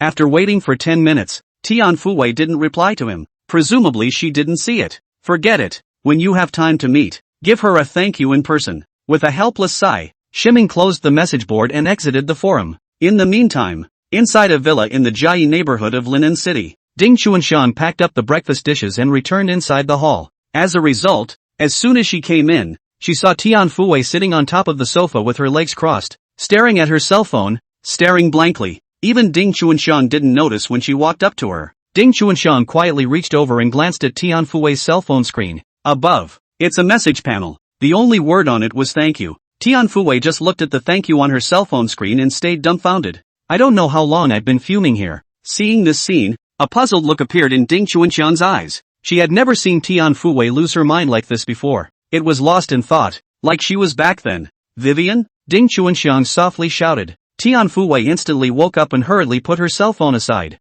Somewhat alarmed, he said, "Little sister-in-law, what's wrong?" Ding Chuanshan patted Tian Fui's shoulder and softly said, "Xiao Wei, is there something on your mind?" No. Tian Fui hurriedly waved her hands. "Look at your panicked face, and you still say you didn't. Auntie has watched you grow up. Still don't know you? When have you usually been as flustered as you are now?" Ding Chuanshan cocked her head and asked. She's been there, what hasn't she experienced? Just by looking at Tian Fui's expression, she knew that Tian Fui was hiding something from her, and it's probably an emotional thing. Tian Fui wanted to say something. Ding Chuanshan let out a light laugh and said, "It's fine. If there's anything you can tell your sister-in-law directly. Your sister-in-law has come from your age and knows about children of your age. Tell me something. Maybe I can give you a heads up. Don't worry, I'll definitely keep your secret and never tell anyone, including your mom." Tian Fui pondered for 2 seconds, but finally shook her head and said, "Thank you, Auntie, but this is something I want to handle myself." "Okay." Ding Chuanshan laughed softly and spread her hands. "Little Auntie won't force you, but Auntie just wants to remind you that life is short. You must know how to cherish it. Don't wait until you lose it and then regret it. Just like sister-in-law." As she said that, a look of emotion appeared on her face. Tian Fui froze for a moment and asked tentatively, "Auntie, can you tell me your story? I'd love to hear it." "Okay." Ding Chuanshan smiled and sat down next to Tian Fui, taking her hand and twisting her head to look out the window. Subsequently, on her pretty cheeks, floating out of the color of reminiscence, said, "In fact, there is no earth-shattering things, just some ordinary children's love. I remember when I was still in my sophomore year of college, there was a boy who transferred." Tian Fui looked at Ding Chuanshan's beautiful cheeks, which were still delicate and refined despite being over 30 years old. Listening to her, a look of fascination gradually appeared on her face. It's like going back to the days when you could spend your youth with abandon. The other side, happy neighborhoods. You are my little apple, how to love you. Ximing hummed a pentatonic ditty as he washed his face and brushed his teeth. Just then, jingle bells. His cell phone suddenly rang, or Wang Jianba called. When the phone was connected, Wang Jianba's exclamation of surprise resounded inside. ***, you're good. It's just as well that you know Qin Lia. Now even the #1 schoolgirl of Linen University has come out to support you. Should we be so six? When Ming swished a mouthful of water and spit it out, followed by a laugh. Base do not six. Chapter 44, Shutting Them Up. Chapter 44, Shutting Them Up. ********. I said you're fat and you're still panting. When did you meet our schoolgirl? Why the hell didn't I know that? You're overthinking it. I don't know Tian Fui. Ximing wiped his mouth and said, "Don't know? Then why did she stand up for you?" Wang Jianba asked with skepticism in his tone. "I was wondering about that too. It should be that she sees that I am too wronged and, seeing that those people inside the school are too much, you can't see past them before you step forward to help me, right?" Ximing guessed. "And that's the only reason. Otherwise there's no way to explain why Tian Fui chose to speak out. Wouldn't it be for having given him clothes?" "Just kidding." When Wang Jianba heard this, he was sort of relieved and said, "No wonder. I thought you know Tian Fui too." "I understand. But what are you going to do next? Are you going to let these people call you names like that? Just tell them to shut up." Ximing returned. "Ha?" Wang Jianba was surprised. "Shut them up? This is not easy to talk about. Not to mention the fact that this matter is supposed to be unexplainable, and there's also Fan Yunhai pushing behind it, so how can they shut up so easily? Secret. You'll find out later. Well, in that case, I'll wait to see what you're up to, Wang Jianba said, then hung up. Timothy took a brief bite of breakfast. Then, grabbing the Bugatti keys thrown on the table, he headed straight out the door. Meanwhile, taking out his cell phone, he dialed Qin Lia. Food can be eaten indiscriminately, but words cannot be spoken indiscriminately. It's against the law to talk nonsense. For example, those words inside the campus forum of Linen University, strictly speaking, had constituted a reputation infringement against Qin Lia. This kind of thing, it can be big or small, to a lesser extent. It's just an internal forum within Linen University. On a larger scale, that would be a smear on Qin Shang Group. After all, Qin Lia is the president of Qin Shang Group. Qin Shang Group, president's office. Qin Lia sat behind her desk. At this point, Zhao Shu walked in and smiled. Good morning, Mr. Qin. Qin Lia took a deep breath and said with a serious expression, Secretary Zhao, there's a matter of, I thought I should have a nice chat with you. When Zhao Shu heard this, he immediately looked flustered and said, how? What happened? Qin Lia was about to speak. At this point, her cell phone rang and she took it out to see that it was when Ming called. Rushed to hit the answer button. Hey, Mr. Ho, Mr. Qin, let me tell you something. Qin Lia listened quietly for more than a minute, during which time she only nodded her head and hummed a few times. When the other side has finished, Qin Lia took a deep breath and said, okay Mr. He, I understand about this matter. I will send the group's legal team to negotiate with Linen University. Handle this matter properly. Hang up the phone. Qin Lia raised her head and looked at Zhao Shu once again, saying with a serious expression, Sister Zhao, Adventist University, Student Council Office. Fan Yunhai smiled heatedly and patted Zhao Feier's shoulder, softly saying, you should be happy, right? I'll see how that little bastard shimming landscapes. Zhao Feier nodded. Thank you, Yunhai. From the moment Qin Lia appeared until now, her face had never looked good. She's the one who dumped Tokumune. She'll never allow him to have a better life than her, even a little better. All she wanted was for Wen Ming to be inferior for the rest of her life and never be able to raise her head. It was the only way to prove that she had made the right choice. And now, it was only when she saw Wen Ming, who had been reviled by 10,000 people, that Zhao Feier finally laughed out. That was the result she wanted. Breaking up, that's what haters are for. They just want to see each other cry, not laugh. No need to thank you. I see that Brad is very unpleasant as well. He really thinks that by hugging Qin Lia's thigh, can you just walk around Linen University? This time is to let him taste the power. Let him know who is the boss of this school. Even with Qin Lia around, he won't be able to protect him. Fan Yunhai smiled with a chilling expression. The way Wen Ming had looked at him when he left when he was in the school cafeteria earlier, and now that I think about it, he all felt like a great humiliation. The breath. He would have been upset in his mind if he hadn't come out. It's still you, Yunhai. Who's great? Zhao Feier laughed happily. Ha ha. Blame it on the fact that this kid is too high profile, and there are a lot of people who are upset with him in itself. I'm sorry, Van Yunhai said with a heated smile. A.M. Adventist University. After breakfast, the students also gathered in groups to mingle. Have you guys read the campus forums yet? Crap. Of course I read it. It's all about he's being begged. I watched it too, and it was spewing up inside the forum before dawn. I really don't know what that kid was thinking. It's just as well to be bagged, but he dares to blatantly let everyone know. Do you guys think that kid is a disgrace? Definitely humiliating. I don't think the kid even has the face to enter the school. It's no one's fault but his own shamelessness. It's his own fault. On the playground, in the dormitory buildings, on the roads, in the school buildings, etc. Almost wherever there are students. All talk about it. After all, this matter was just too hot in Linen University. Even if there are some people who don't pay much attention to the campus forums, but with the addition of Tian Fuwei, the #1 schoolgirl, straight away, the story was hyped beyond control to the point of full publicity. Just then, the campus radio suddenly went off. Hello everyone, I'm Fan Yunhai, and I'll be the announcer today. At the sound of the voice, many people turned their heads sideways. Student body president as an announcer? Unless something important happens to be announced, there's usually a special announcer that Fan Yunhai couldn't intervene at all. Many people sidled their ears to hear what Fan Yunhai had to say. On the radio, Fan Yunhai's voice echoed throughout the campus. A lot has happened on campus in the past 2 days, and some of it has touched me deeply. I am here today and I would like to give a talk on the topic of youth and aspirations. What is youth? Youth is wild and lovely, beautiful but short-lived. Youth gives us the pinnacle of life. We are no longer ignorant. we only have to be persistent. We are motivated by our ideals. What is the ideal? Ideal is the indicator of life, is the driving force of struggle, but life is ultimately tough. We are required to go through thick and thin for our ideals. It is just that some people, however, have given up their ideals, their life's goals, early on. Early abandonment of dignity and character at an age when you should be struggling, with no regard for carrying the label of shame. In the boys' dormitory, Wang Jianbo stood in front of the window, listening to Fan Yunhai's voice on the radio and looking in the direction of the broadcasting studio. Cursing, he said, "Grandpa, shameless." Although Fan Yunhai didn't directly refer to Wen Ming's name, but anyone with a little bit of brain, all of them could hear that the words that Fan Yunhai had said were directed at Wen Ming. Chapter 45, Driving a Bugatti to School. Chapter 45, Driving a Bugatti to School. It's not just Wang Jianbo. At this time, all those on campus who heard Fan Yunhai's broadcast, all of them understood that Fan Yunhai was referring to Wen Ming and whispered, "This is going to be a good one." Although Tian Fuwei stood up for him,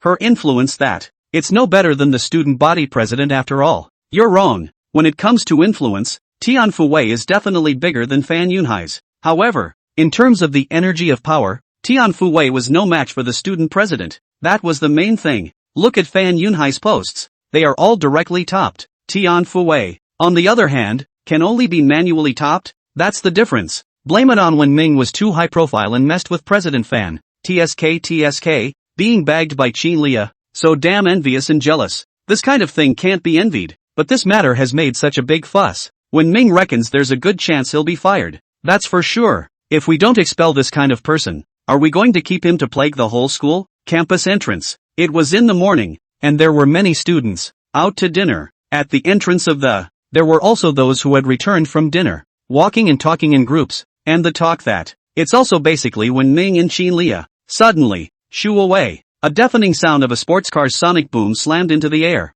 scaring many people into stopping in their tracks and hurrying to look backward. Immediately following, all of these people were wide-eyed, not far out of sight. A blue and white Bugatti Chiron was traveling towards the school at a very fast speed. All the students who saw the car were shocked. Asterisk. It's that Bugatti, a boy exclaimed. Oh my god, take a picture. Is this the Bugatti worth more than $80 million that has been on fire in the circle of friends in the last 2 days? What brings you to our school? It's not here to hang a girl, is it? What's wrong with hanging girls? As long as I get to sit in this car, even if I get slept on. I wonder how many girls would want to, a girl said. Following when Ming was bagged by rich woman Qin Lia, another beautiful woman is going to be bagged by a rich second generation. I feel like our school is going to be the backyard of these rich kids. Ha, you can pull that off. Qin Lia can be compared to a Bugatti owner? How much is the market capitalization of the entire Qin Shang group? How much does a Bugatti cost? Not to mention a president. Even if he's the chairman of Qin Shang group, can he afford to drive this kind of supercar? Grandpa, this is the life of the ing rich. It really is enviable to the eye. Wherever the Bugatti passed, the students on both sides of the road stopped in their tracks and gasped. The eyes of many female students were even more glittering. For them, Fan Yunhai's BMW is full of temptation for them now. Not to mention this $80+ million Bugatti Chiron. If it's just a $1 or $2 million car, even if it's a $6 or $7 million Lamborghini parked in front of them, they wouldn't be so out of it. But not so with the Bugatti Chiron. It's a supercar worth over $80 million. Nearly $1 billion. A terrifying presence known as a land rocket. Who the hell can be calm? Ha, what's the Bugatti doing over at the boys' dorm, right? Shouldn't we just go over to the girls' dorm? Asterisk. It's not like there's a rich white girl sitting in there, is it? Going to the boys' dorm to look for a cute guy? Go check it out. I feel like there's a chance too. A group of horny wolves, instantly agitated. In the meantime, Dean's office. In addition to Dean Chui Ziyuan, there were many people standing inside the office at this time. These people, all of them are leaders at Linan University. Chui Ziyuan was an old man in his 60s with some gray hair, but the whole thing looked refreshed. Dean Chui, have you heard about the person that Fan Yunhai was talking about? A short, middle-aged man, addressed Choi Chi-won, who was seated at the far end of the room. This person is the school's political director Ding Guankuan, specializing in the piece of political affairs. Chui Ziyuan nodded and said, the whole school is spreading the word, so how is it possible that you didn't hear about it? It's just that I'm a little confused.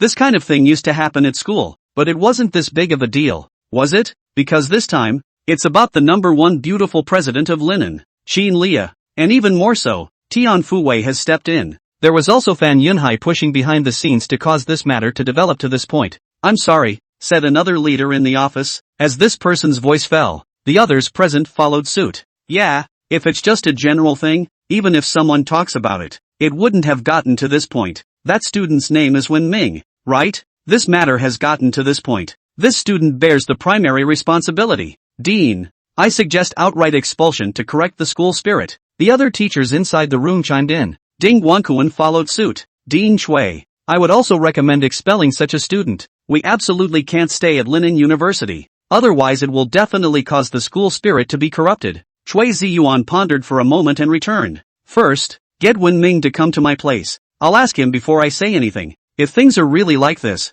we definitely can't keep such a student at Linen University. Wise Dean, that's how it should be done. Such a black sheep must be eradicated to prevent future problems. A group of teachers immediately complimented. Just then, shoo away, shoo away. A low roar of a car engine suddenly came into the office from outside.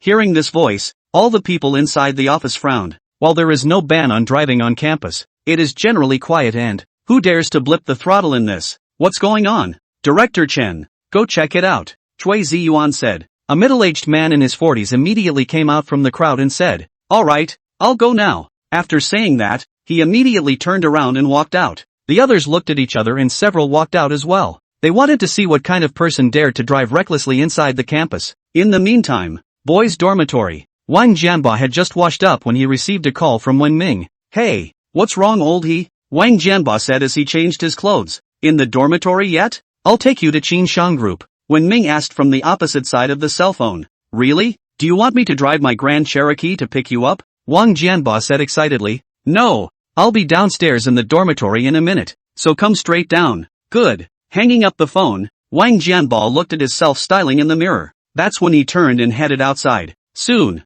Wang Jianba then came downstairs, only he didn't see the shadow of Wen Ming. Where is everyone? Couldn't have stood me up, right? Wang Jianba said with a face full of suspicion. The words, shoo away. A low growl of an engine just burst into his ears. Turn your head, asterisk.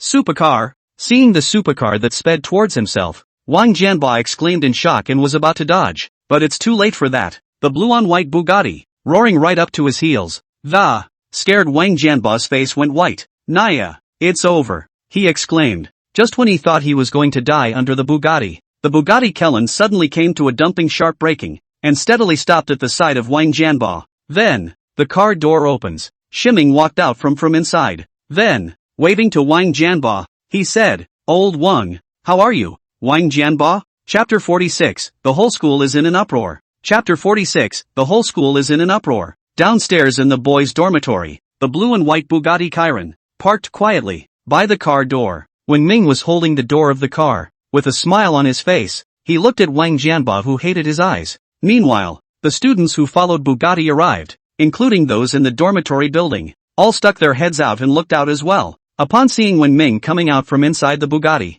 all those present, one and all, were confused. Next moment, the scene instantly exploded. Asterisk. The Bugatti that set Linen on fire these past 2 days is actually Wen Ming's car? Jesus, I'm going to go crazy. How is this possible? This must be a dream. How come we've never seen him drive here before? Naya, this guy is the owner of a Bugatti? That's a bit too low profile, isn't it? For a while, there were cries of alarm. All the people who saw this scene, none of them could remain calm, including Wang Jianba. He looked at Wang Jianba and froze for a long assembly. Only then did he timidly and tentatively whisper, You, old ho? Shiming spread his hands and said, Or else, we just separated yesterday. You're not going to stop recognizing me so soon, are you? Asterisk. Wang Jianba directly jumped 3 feet high, full of incredulity, said, This, Bugatti Kellen? Yeah, when did you get a Bugatti? Saying that, go up and carefully touch the Bugatti. That look, as if he were touching the richest thing in the world. I'm afraid I'll touch it accidentally. Yesterday, when Qin Lia came to find Wen Ming, he was already amazed. As it turned out, before he had a chance to ask Wen Ming what was going on. Today, when did Ming drive a Bugatti Kyria straight here? This is going to scare the out of me. Shiming spread his hands and laughed softly. Secret. In the meantime, radio room. Fan Yunhai was holding the manuscript in his hands and reciting it into the microphone with impassioned voice. The manuscript in his hand, which was 3 pages long, had been written at great expense to him by a specialized It's specifically designed to incite the school's students to rage against Wen Ming. And next to him, Zhao Feier was sitting there with a smile on her face, fanning Fan Yunhai with a small fan, just in case Fan Yunhai gets tired. Bang! Just then, the door to the radio room was suddenly opened and, immediately afterward, a student council member broke in from outside in a panic, coming up for air. It's not good, President Fan. Wen Ming came to school. Fan Yunhai frowned and hurriedly turned off the microphone. Looking angrily at the visitor, he said, "What are you shouting for? If he comes, just come, just let him taste the power of the people." No, the visitor took a few deep breaths before continuing. He drives a Bugatti Chiron. What Bugatti Chiron? Fan Yunhai and Zhao Feier were all startled. Meanwhile, their minds, at the same time, went back to the 2 days before, when they were driving down the road and, the supercar that was seen. They subconsciously, from the depths of their consciousness, did not want to believe this. That's the one. It's been swiping inside the circle of friends for the past 2 days. The blue and white Bugatti Chiron that set Linen City on fire. When was that car beeped? What? Fan Yunhai and Zhao Feier all stared wide-eyed. The same scene. It's also happening elsewhere at Lin University. Library. Everyone, come and see. The Bugatti is coming to our school. Wen Ming is actually the owner of this car. Classroom. When did Ming even come to school in a Bugatti? Girls' dormitory. Geez, Wen Ming is the owner of a Bugatti? Downstairs in the boys' dormitory, countless students kept pouring over, not only to see the Bugatti, but also to see when the Bugatti is being driven. After all, in these 2 days, Wen Ming was the hottest topic. Everyone was talking about him. Turns out today, this guy came straight to school in a Bugatti. How can one not feel surprised? In a few moments, the Bugatti was already surrounded by 3 layers of people. Looking at the Bugatti next to Wen Ming, this time they have doubts in mind. Instantly all disappeared. All that was left was endless shock. It's really hard to believe that there's such a scary rich kid inside our school. 4 years of college, and no one even realized who he was. That's too low. Right. Yesterday, I thought Wen Ming was too high profile. It turned out that it was only today that I realized that this guy surnamed he had been laying low all along, and that he was just back to normal today. Naya. Now that's high profile. Now who dares to say Wen Ming was bagged by Qin Lia? Bag's Bugatti owner. Just kidding. I do understand now. Wen Ming wasn't bagged by Qin Lia. Rather, Qin Lia clearly knows who Wen Ming is. Ha ha. Just now Fan Yunhai was still talking about ideals inside the radio, saying that Wen Ming had no regard for dignity, abandoning self-respect and personality. Now look again. People have been on top for a long time. Suddenly, I feel a pain in my face for Chairman Fan. Although Chairman Fan's family owns a company, but the entire fortune is just over $30 million. Not even half of what someone else has in a car. The surrounding students murmured. The entire school's previous smear campaign against Wen Ming, along with the $80 million Bugatti. It's straight up unoffensive. Anyone who can afford to drive an $80 million sports car is not likely to be bagged at all. Just then, all out of the way. All get out of the way. What are you all standing around for? At this point, a cold shout suddenly rang out from outside the crowd. The other people gathered around turned their heads and immediately changed their faces, exclaiming, "It's Director Chen." Next moment, all those present quieted down and hurriedly retreated to the sides. There's no way around it. This man is the leader in charge of disciplinary oversight for the entire Linan University. Big things and small things basically went through him, and there wasn't a single student in the entire Linan University who wasn't afraid of him. Chen Jiwei has been looking for that car that's been blasting around the campus for a conference. Turns out it was never found. Then I heard the commotion over here and rushed over. Look at you all. What a shame. Chen Jiwei gave a cold shout towards the students on both sides, and then he directly crossed over the crowd and walked inside. Results. I was about to crack up when I caught a glimpse of the blue and white Bugatti sports car, sparing him decades of living. He didn't see what kind of car it was, but looking at the exaggerated styling of this sports car, it's definitely not cheap. He, who had been raging, immediately eased up a bit. No way. Those who can usually afford to drive this kind of sports car are basically people of status. Even if he was the disciplinary inspector general of Linan University, he didn't dare to scold casually, in case he messes with any big shot that he can't afford to mess with. Even Dean Chui Ziyuan won't be able to protect him. But in front of so many students, the attitude is still there. Whose car is it? He stepped straight forward, his face serious and earnest, but without looking much like a reproach, he asked. Chapter 47, The Shock of Qin Shang Group's Legal Affairs Corps. Chapter 47, The Shock of Qin Shang Group's Legal Affairs Corps. My car, Shiming said directly back to Chen Jiwei. Yours? What's your name? Chen Jiwei said in a deep voice. My name is Timmy Neru. Wen Ming returned. What? Hearing this name, Chen Jiwei suddenly widened his eyes in surprise. You're Wen Ming. Dean Choi is sending him to find Wen Ming. He's just here to deal with the campus drag race first. And it turns out that the drag race is Wen Ming? Yeah. What's wrong? Shiming asked suspiciously. Chen Jiwei took a deep breath and said, It's nothing. You've been very hot in school these past 2 days.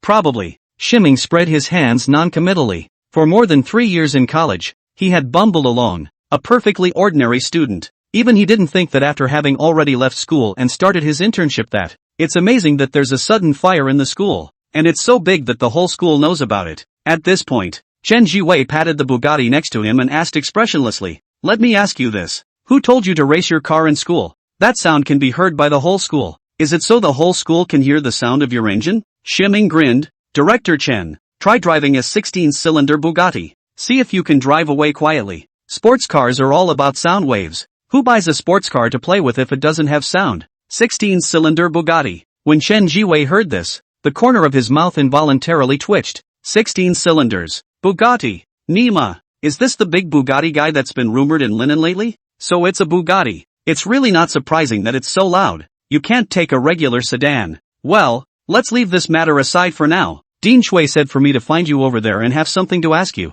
I'm very happy, said Chen Jiwei. Dean Shui? Wen Ming was surprised. He'd only met the dean twice, in his years at the university, and it's all on top of the campus festivities. And now the dean wants to talk to him? Yeah, come with me, Chen Jiwei said and walked straight out. Wen Ming said to Wang Jianba, Brother Wang, I'll go over there first, so go back and wait for me. After saying that, he quickly walked a few steps to follow Chen Jiwei. Wen Ming's side had just left on the front foot. Next moment, the surrounding students immediately swarmed over to where Wang Jianba was. There were those who took pictures of Bugatti Chiron and sent them to their friends, and those who got close to Wang Jianba. There are even some girls who directly ask Wang Jianba when Ming has a girlfriend. Wanting to be his girlfriend for a while made Wang Jianba scream. When Ming followed behind Chen Jiwei, he soon arrived at the door of the dean's office. The door was open. At this time, inside the office, only Dean Shui Ziyuan was left alone. The teachers who were in the office before had all left by now. Chen Jiwei stood at the door and knocked. Dean Shui, Wen Ming is here. Choi Chi-wan looked up and said, Come in. Only then did Chen Jiwei lead Wen Ming inside. Chui Ziyuan looked at Shiming and asked, You're Shiming, the student whose school has been on fire for the last 2 days, right? Wen Ming nodded. Yes. Chui Ziyuan stood up and walked over to Wen Ming and said, For what happened in the past 2 days, is there anything you want to explain? Shiming shook his head and said, Explanations and whatnot. I don't feel it's necessary. Those who are smearing me know better than I do how wronged I am. So it's pointless for me to explain any further. Kid, what do you mean by that? Could Chairman Fan still deliberately frame you? Ding Guankuan next to him snapped. When Shiming saw Ding Guankuan, he immediately frowned. Director of Political Affairs. Ding Guankuan? He and Ding Guankuan can be said to be old enemies, because there was a time when Ding Guankuan was cheating on his wife with one of his schoolmates, and he was inadvertently seen by Wen Ming, and Roadkill roared. Because of this, Ding Guankuan has been looking for trouble with him more than once.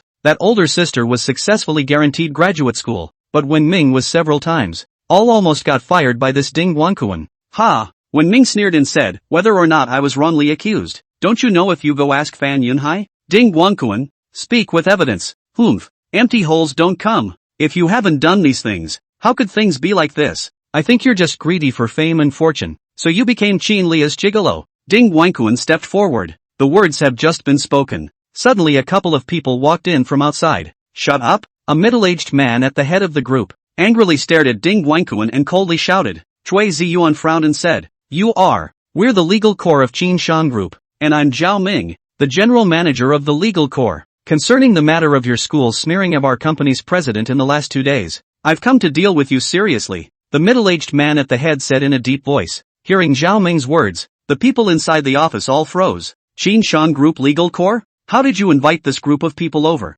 If the Qin Shan Group's legal team is holding on to this matter, they're all screwed if they go after them at Linen University. It's just that what they don't understand is that these lawmen, who don't usually put up a fight, not to mention the fact that it was something within their Linen University. Next moment, they understand what's going on. I only saw that after Zhao Ming finished speaking, he immediately looked at Wen Ming and said with a respectful expression, Good day, Mr.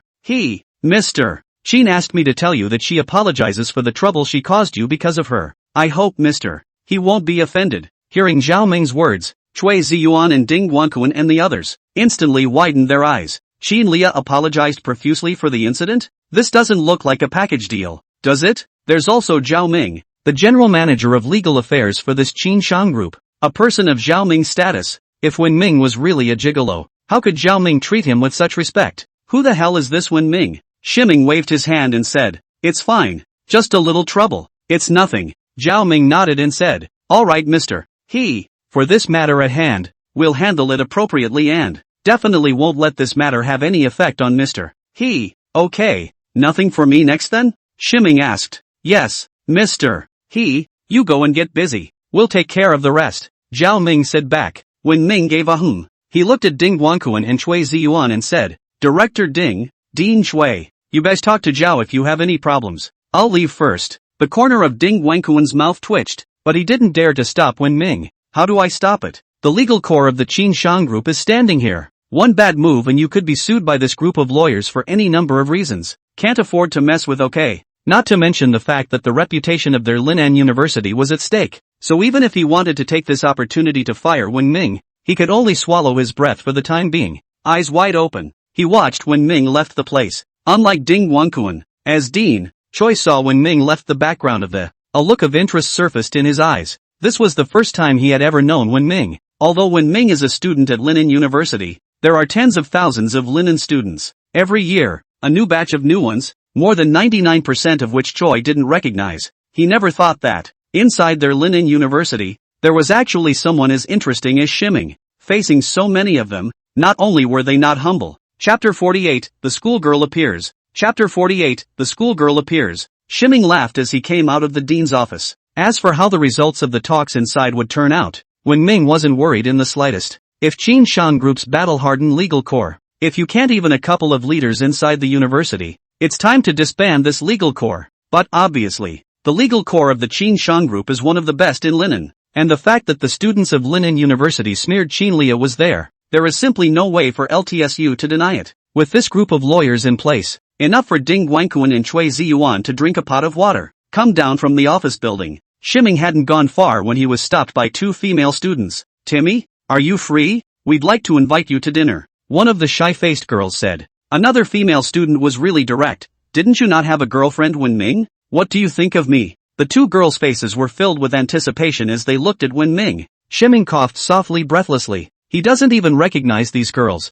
so he can't be a ing girlfriend. "I have business to attend to. Farewell." When Ming finished speaking, he turned around and left. It's just that it hasn't even gone a few steps yet. Another girl with a big chest walked in front of him and suddenly the book in his hand fell to the floor. Then in front of Wen Ming's face, he slowly bent down, revealing a deep, bottomless gully and seemingly unintentionally pinned it with both arms. Timing? What's this all about? So forthcoming? He never thought that these girls would be so forthcoming. It's true that as long as there is a sports car, the beautiful girls will stick up themselves. Not that all girls are gold diggers, but the tens of thousands of students at Lin'an University. Even if such a girl is only 1 in 1,000, within the tens of thousands of students, this number is very significant. When to tweet. Just then, there was a sudden shout from the front. When Ming quizzically twisted his head to look at it, he was instantly enlightened. Only a short distance ahead, a pretty girl in a white blouse, with a tall figure that is slowly coming this way.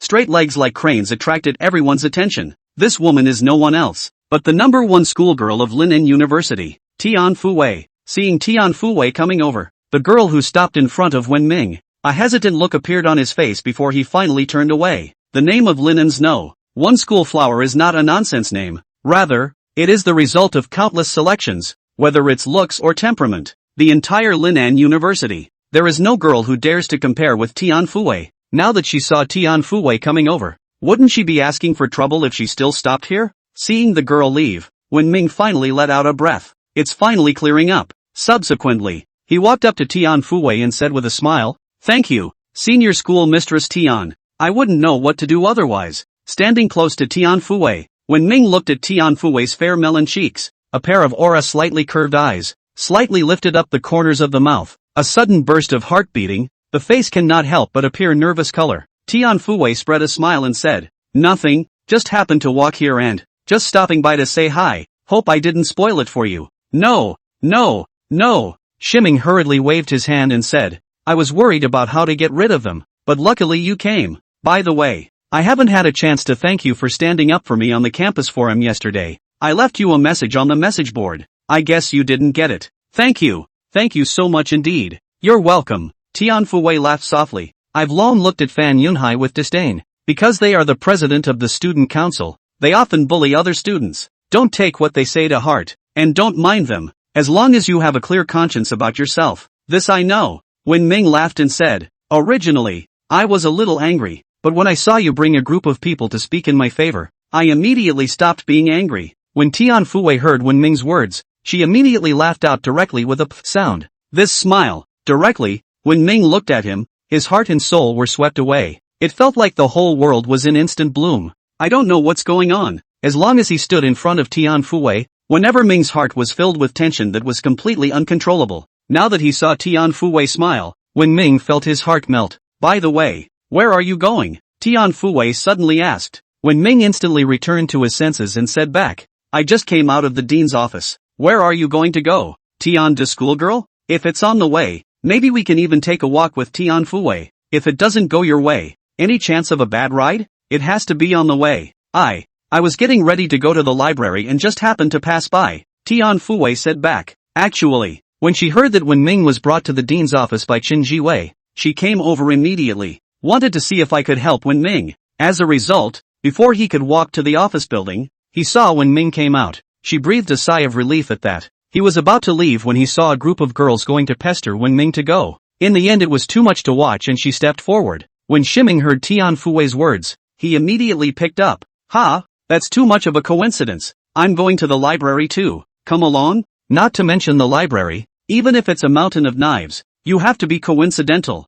Tian Fuwei nodded. Okay. Subsequently, the two walked side by side in the direction of the library. Along the way, many of the girls were about to come up and introduce themselves when they saw Wen Ming. As a result, after seeing Tian Fuwei, they all beat a retreat. That's the power of the #1 schoolgirl. Wherever they go, Gunmetal retreated. Instead, many of the boys, upon seeing this scene, all of them were eager to rush straight up and kill Wen Ming. Asterisk.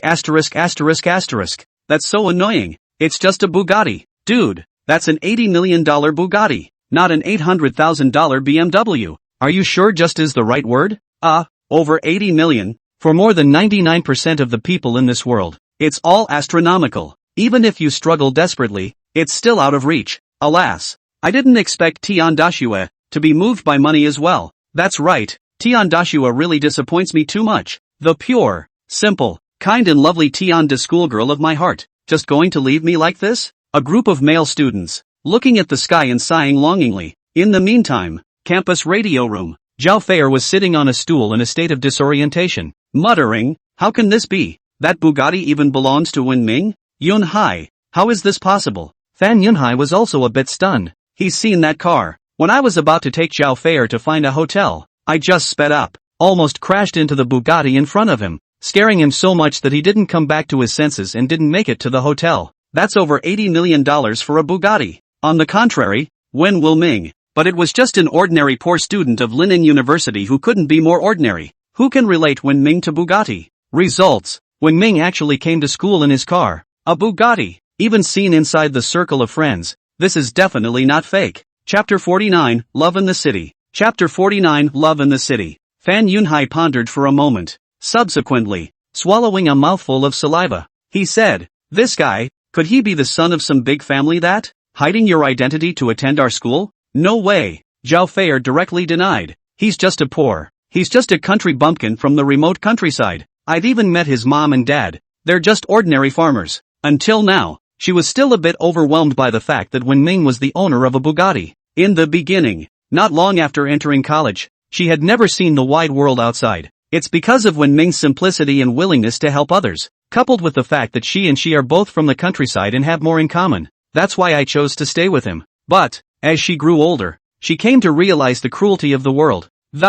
Gradually, after knowing the difference between people, her feelings for Wen Ming slowly faded. Finally couldn't stand the mundane days when I was with Shimi Neru. It felt like there wasn't a shred of hope in life, so she just dumped him and chose Fan Yunhai. But it's only been 2 or 3 days. First, Qin Lia personally went to Linen University to look for Wen Ming. Now Wenming even drove a Bugatti directly to the school. One thing after another. It kept refreshing her perception of when to call. So what's with the Bugatti? Fan Yunhai frowned. How can a country bumpkin afford to drive a Bugatti of over $80 million?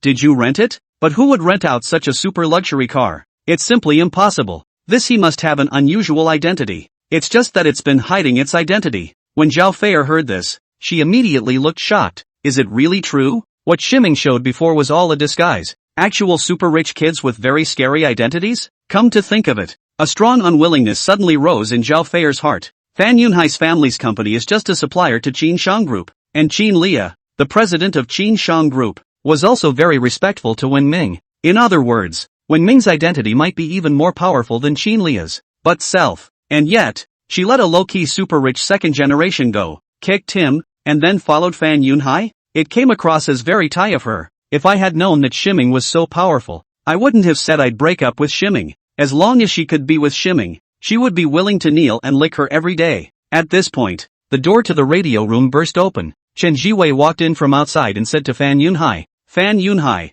Dean wants you to come over there. Come with me. Fan Yunhai stood up and said, what's wrong? You'll know when you go. Chen Jiwei replied. Fan Yunhai nodded and said, all right. Having said that, walked straight out with Chen Jiwei, leaving Zhao Feier sitting alone and fuming. Time passes slowly. 5 minutes later, Zhao Feier suddenly stood up. I'm not happy about it. She was not willing to let the matter go. Wenming is hers. The woman sitting inside the Bugatti should also be her. Everything belongs to her. She's the one who deserves this. The woman who should be the envy of all. She was going to find Wenming and claim back everything that was rightfully hers. As for Fan Yunhai, compared to Wenming is now, Fan Yunhai is nothing. If she'd known from the start what Wenming was capable of, wouldn't even look squarely at Fan Yunhai. Next moment, she took a deep breath and headed straight outside. Library. It was mid-morning and there weren't many people inside the library. It's usually in the afternoon or evening that the place gets crowded. When Fiona Tien came here, she chose a book. Finding a spot near a window, I sat down and watched.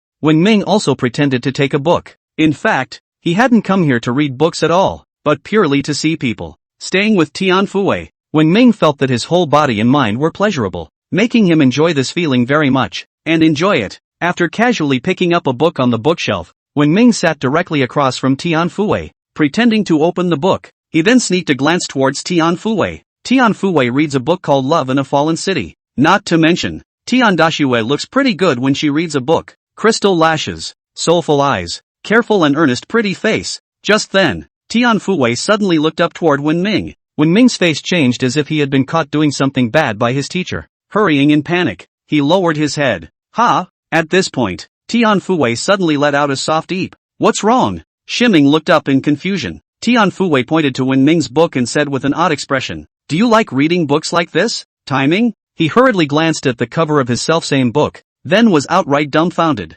Breeding and production care of sows. Nima, what's with the book? Isn't this the kind of book that only Wang Jianba should be studying? Only he didn't know that. At this point, Wang Jianba was coping with the siege of a group of students, physically and mentally exhausted. At the same time the heart frantically shouted, hoping Wenming can quickly come back to save him. Library. Ahem. Wenming coughed gently to hide the embarrassment in his heart, trying to look composed. Then, stealing a glance at Tian Fui, after making sure she wasn't angry, hurry to explain that Wang Jianba's family is not a pig farmer. That guy does not like reading much. Let me look and then teach him. Well, that's it. Tian Fui smiled gently and said, well, Wang Jianba is indeed quite good. He stood up for you in that situation yesterday, and spent over 2 hours spamming the forums with those guys. You should help him too. That's for sure. Speaking of Wang Jianba, Wenming blew up at once. Wang Jianba is my best buddy. It's almost like he's closer than a brother. No matter what happens, he was the first to stand up for me and the one who supported me unconditionally no matter what the situation was.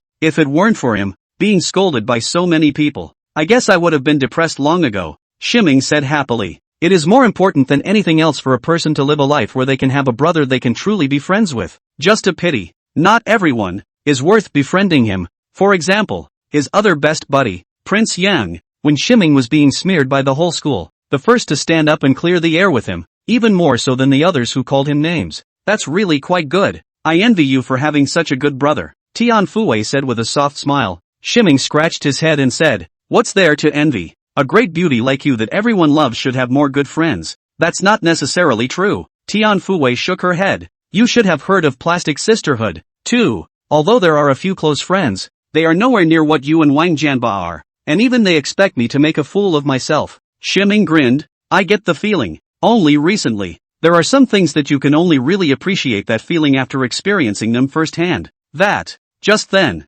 Tian Fuwei suddenly said lustfully, Wen Ming, you, what's wrong? Seeing Tian Fuwei stammering, Wen Ming asked suspiciously. Tian Fuwei took a deep breath and said, would you think that am I just like those girls earlier, who approached you because they saw you driving a Bugatti? Chapter 50, The Schoolgirl's Little Thoughts. Chapter 50, The Schoolgirl's Little Thoughts. Ha? Wen Ming looked stunned and surprised. How is it possible? I've never thought of it like this before. Really? And it's not like you're approaching me to help me. Not the same thing. How do you know it isn't? Tian Fuwei asked rhetorically. Wen Ming froze. How do you know? He doesn't know how he knows, either. Anyway, just from the bottom of his heart simply do not believe that the goddess of his heart. Definitely not this kind of girl. Don't even think about it. To do otherwise would be blasphemy against one's goddess. I believe you're not anyway, Shiming said firmly. Tian Fuwei happily smiled slightly and said, well, thank you for your trust. Seeing Tian Fuwei's happy smile, Wen Ming was suddenly distracted. Is this what happiness feels like? Just then, when to tweet, a shout rang out suddenly. Hearing voices, both Shiming and Tian Fuwei twisted their heads to look over. Immediately following, Shiming furrowed his eyebrows at once. Only a tall girl was standing in the aisle not far away, looking at him with red eyes. This woman was no other than his ex-girlfriend, Zhao Feier. Shiming couldn't figure out how Zhao Feier could have appeared here. Shouldn't she be with Fan Yunhai? At this point, Zhao Feier suddenly walked straight toward him, her voice somewhat choked. Timing. I've been looking for you for a long time, and it took several people asking around to realize you were here. You wanted to see me? Is there something wrong? Shiming asked, puzzled. At the same time a frown tightened his brow. Looking for him? You've already broken up, and you're still coming to him? What a joke. Zhao Feier ignored Tian Fuwei, who was sitting next to her, and reached out to take Wen Ming's hand. Tian Fuwei frowned slightly when she saw the scene. His eyes couldn't help but look twice at Wen Ming's hand. Subsequently, silently, he looked up toward Wen Ming's face. When he saw the surprise on Wen Ming's face, it was a relief. Stalking? Ming, when I broke up with you 2 days ago, it wasn't really that I wanted to break up with you. Zhao Feier pulled Wen Ming's hand and said with a pained look on her face. Shiming frowned and said, what do you mean? He was completely confused by Zhao Feier. What does this woman want? Zhao Feier hurriedly explained. Sure Ming, the reason why I told you to break up, I just want to add some pressure and motivation to you. In fact, my heart is also good pain. I'm glad to see you now. Let's go back to the old days. Keep on being together like we were, okay? When Shiming heard this, he frowned slightly. He then realized what Zhao Feier was running over for. Turns out it was seeking to get back together. But think about it. Even the girl who didn't even recognize him before has taken the initiative to run over to him and offer her love. Not to mention Phyllis Zhao, an ex-girlfriend. Frankly, seeing Zhao Feier's supplicating appearance, Wen Ming's heart fluctuated a bit. After all, after dating for 2 whole years, a 2-year relationship is not a joke, but a habit of spending time together. Just, having understood the gold-digging nature of Zhao Feier, Wen Ming knew that Zhao Feier now came back to find him to get back together. Not because she couldn't bear to part with him, but just because she saw that Bugatti of his. So, that's why he hurriedly ran over to beg for a reunion, and even therefore couldn't even care less about Fan Yunhai. But without that Bugatti, Zhao Feier wouldn't even look at him. That's the reality. When Ming pulled his hand out of Zhao Feier's hand and took a deep breath. Zhao Feier, you're Fan Yunhai's girlfriend now, so please behave yourself. Across the desk, Tian Fuwei suddenly laughed when she heard Wen Ming's words. Zhao Feier once again grabbed Wen Ming's hand and said anxiously, I have nothing with Fan Yunhai. It's all just us pretending, just to motivate you. It's true, you have to believe me. I have a heart for you. Because the sound was so loud, it instantly attracted many students inside the library to look this way. Seeing Zhao Feier's face full of eagerness, many students whispered, what's wrong with this girl? Doesn't this girl even have the least bit of self-respect? Fan Yunhai? Ha? Isn't this Fan Yunhai's girlfriend from 2 days ago? Zhao Feier? What's she doing here? Ha? Why does this boy look familiar to me? I remember. This boy is Wen Ming who's been very hot in school these past 2 days. I'll go. It's really him. I heard that this bastard's girlfriend, Zhao Feier, was robbed by President Fan Yunhai. Then he ran off to be Qin Lia's gigolo. It's been a madhouse on the school forum for the past 2 days. Then why did Zhao Feier come running to Wen Ming to beg to get back together? And how come Wen Ming is sitting with Tian Fuwei, as the #1 schoolgirl in linen, and a frequent visitor inside the library? These people recognized Tian Fuwei at once, but these people have been inside the library all morning, didn't know about when Ming came to school in a Bugatti, and couldn't figure out how Zhao Feier could find when Ming got back together. Who knows? Who cares why? All I know is that when Fan Yunhai chased after Zhao Feier in the first place, but the whole school broadcasts to show off, but as a result, now Zhao Feier runs back to Wen Ming to beg for a reunion. President Fan this hat to wear. The students inside the library were talking. Wen Ming listened to the comments of the people around him and looked at Zhao Feier in front of him, who was full of supplication. It just felt like a wave of wanting to throw up. If it was at the beginning when Zhao Feier gave him these words, he might have possibly been naive enough to believe them. But, upon seeing Zhao Feier's well-behaved appearance beside Fan Yunhai, Wen Ming knew these were simply not possible. 2 years of dating, Zhao Feier had never acted like this in front of him before, and Fan Yunhai had been targeting him crazily in the past 2 days. And if there was no shadow of Zhao Feier behind this, Wen Ming was not going to believe it no matter what. Now Zhao Feier ran over and told him that none of this was true? Shiming just likes to play dumb, but he's not really dumb. Sorry. Wen Ming directly pushed Zhao Feier away and took a deep breath. Zhao Feier, please respect yourself and the feelings you had. I don't want the feelings I had. It's become a joke because of you. Understand? So we're getting back together? Wouldn't it be better if we got back together? You can't let go of me. I can't let go of you either. Wouldn't it be better if we got back together? Zhao Feier said, excitedly.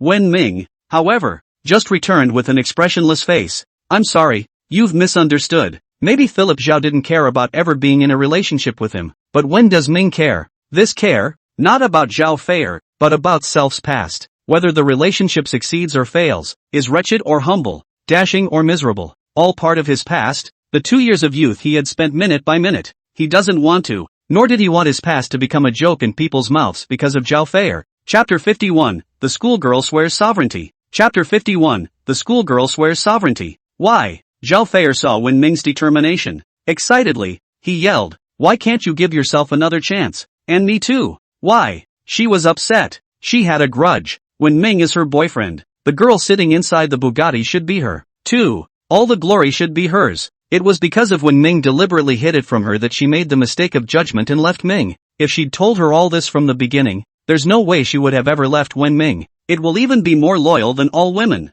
When did Naru? We've been dating for 2 years. Are you so cruel to leave me behind? Have I treated you badly these past 2 years? 2 whole years of affection. How could you bear to leave me behind? I'm sorry, Zhao Feier roared in a frantic manner. Wen Ming frowned slightly and said, Zhao Feier, you've had enough. Since you're already President Fan's girlfriend, just follow him and have a good time and don't act like a crazy person, okay? You made me crazy too. If it wasn't for you, would I be like this? Why did you lie to me? You've been lying to me for 2 years. It's all your fault, Zhao Feier said excitedly. Shiming frowned. Finally, taking a deep breath, she said, Fei, the past is the past. And if you say it's all my fault, for the sake of our 2 years together, I'm willing to take all the blame. I just hope you can live a good life with Fan Yunhai. Go on. Tian Fuwei, as well as the people around her, glanced at Wen Ming in surprise when they heard his words. They thought Wen Ming would take the opportunity to taunt Zhao Feier. After all, it was Zhao Feier who dumped Wen Ming in the first place,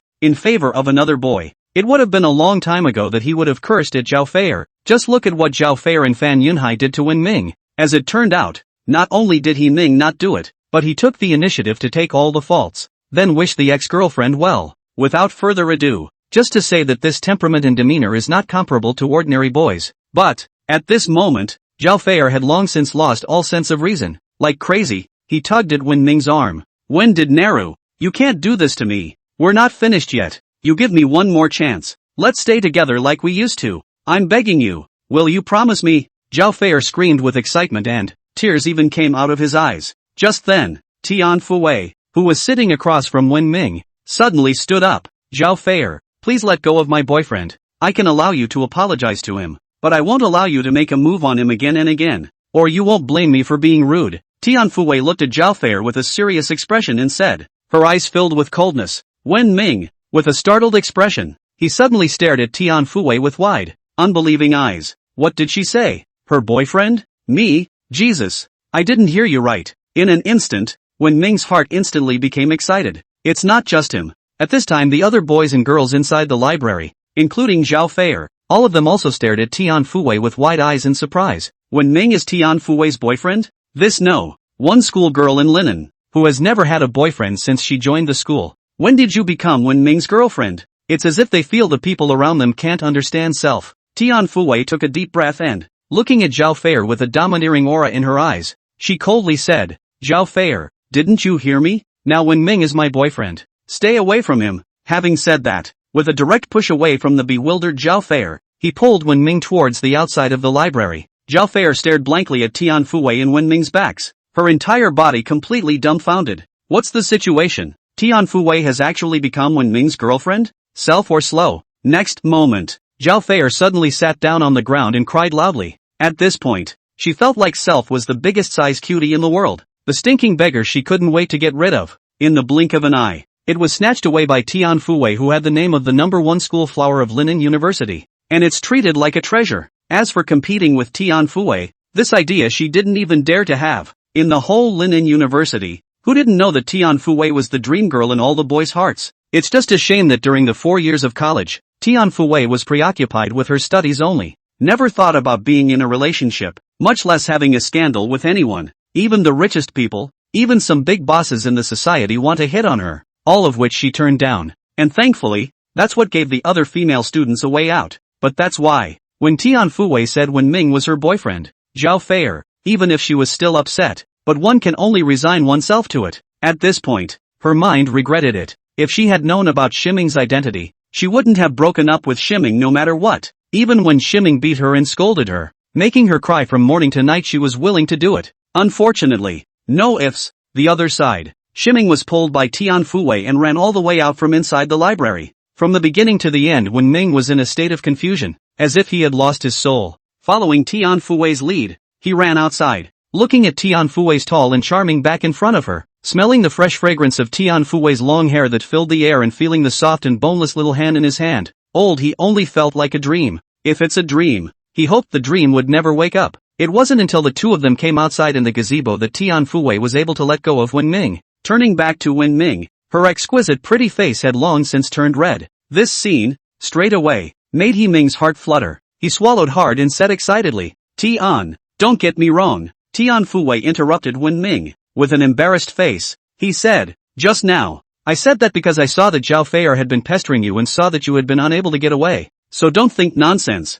When Shiming heard this, his excitement instantly calmed down. He thought he could develop something with Tian Fuwei. Originally it was just to help him get rid of Zhao Feier. Getting all worked up, Wen Ming coughed lightly to hide the embarrassment in his heart and smiled. Thank you, Tian Dashue. If you hadn't helped me, I really don't know how I would have gotten rid of Zhao Feier just now. But that said, just now, if it wasn't for Tian Fuwei's help, he really didn't know how to get rid of Zhao Feier. Having been together for 2 years, he was really too familiar with Zhao Feier. This woman is the stalker type. Over 10,000 fruit machines. I don't know how long I've been stalking Shiming. If Zhao Feier had tried her hardest to stop him just now, would he have been able to violently beat up Zhao Feier? He couldn't do such a thing. As for the alternatives, it seemed even more impossible to escape from Zhao Feier's hands. Have to say, Tian Fuwei really did him a favor. There's no thanks for that. Tian Fuwei laughed softly and asked with some constraint, when will Ming, you, won't blame me for spoiling your good deed, right?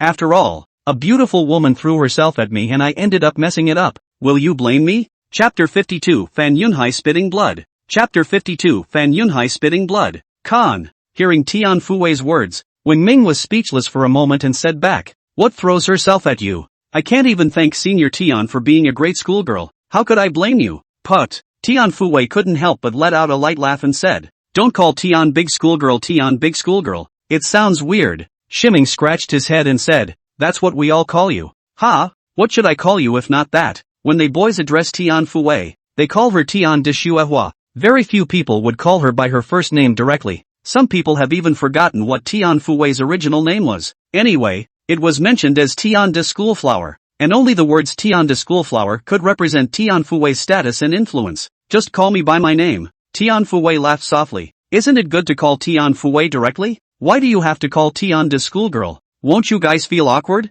When Ming looked pleased and said tentatively, well, Tian Fuwei? Aha! What's wrong? Tian Fuwei asked. When Shiming heard this, his heart immediately became excited. In the whole Linen University, he should be the first one in front of Tian Fuwei. Boys who call her by her first name directly, right? This honor made Wen Ming couldn't help but have his heart and mind stirred. What's with the shouting and not talking? You're not just trying to shout, are you? I'm sorry, Tian Fuwei asked, full of suspicion. Wen Ming coughed lightly and said, no, I meant to say that there were quite a few people around when you said I was your boyfriend just now, so if word gets out, it's probably going to be bad for your reputation. Tian Fuwei laughed softly and waved her hand indifferently. I don't care much about that. It doesn't really have any effect on my grad school anyway, so whatever they say, I'll do what I have to do. When Ming thought about it, he was right. Indeed, with Tian Fuwei's influence in Linen University, even if there were some gossip, what can be done about her? She was still the unattainable goddess and wasn't going to let these words get to her.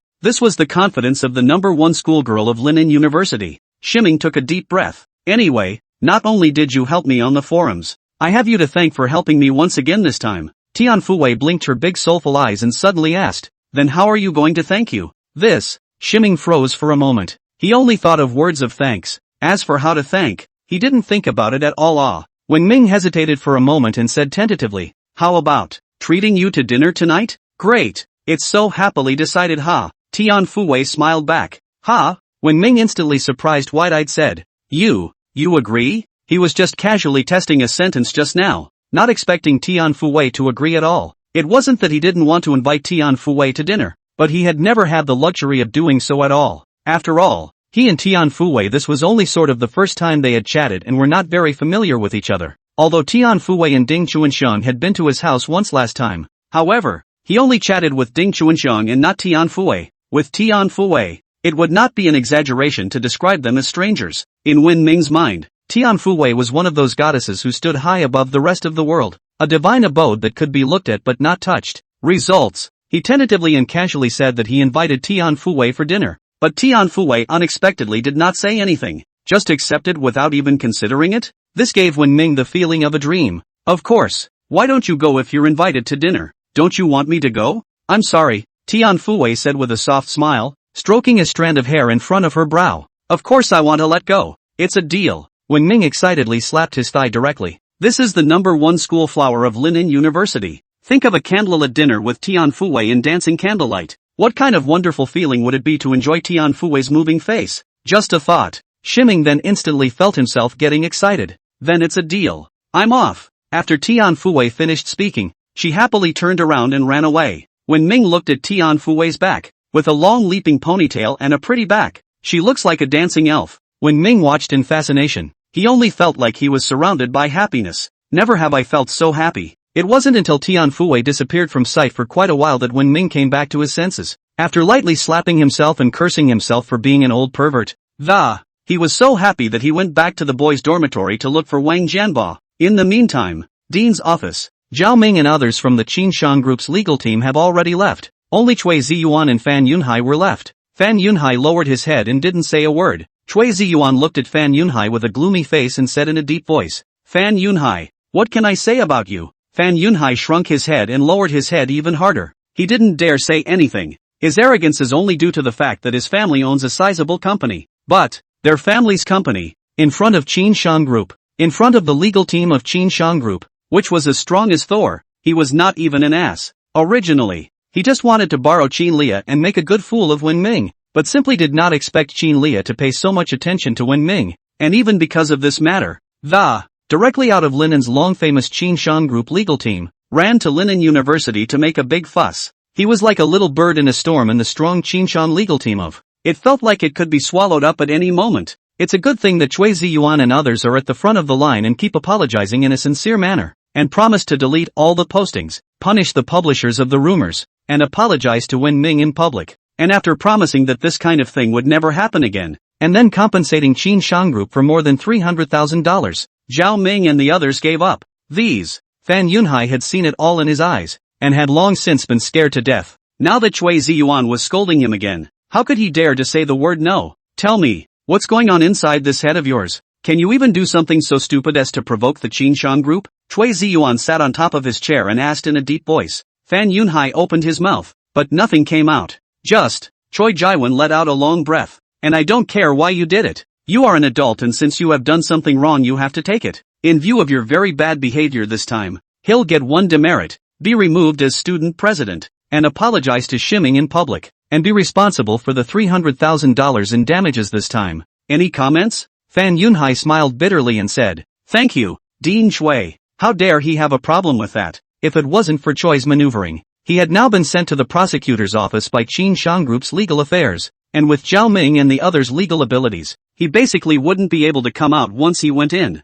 Compared to these, just getting one demerit was the best possible outcome. Choi Jaiwanhum said, "Go back." Fan Yunhai turned around, and with heavy steps, walked outside and, "Come outside. When will the song be heard?" Fan Yunhai let out a low, angry roar. It was all because of Zhao Fei. Otherwise how could things have turned out like this? That's not how this thing is supposed to work. He's not happy about it. He took out his cell phone and prepared to call Zhao Fei over. Results. Just take out your cell phone. Just heard the chatter of two men around the corner. Have you heard? Just now, when Ming's ex-girlfriend, Zhao Fei, ran to the library and, kneeling down to Wen Ming on the spot and begging to get back together with him. I heard. She even cried a lot and hugged the person without letting go. If you ask me, this woman is just cheap. After dumping someone and seeing that they are rich, they come back and beg to get back together. I don't know if Chairman Fan feels good wearing this green hat on his head. Just saying. The two of them turned the corner and ran face to face with Fan Yunhai, who was holding a cell phone,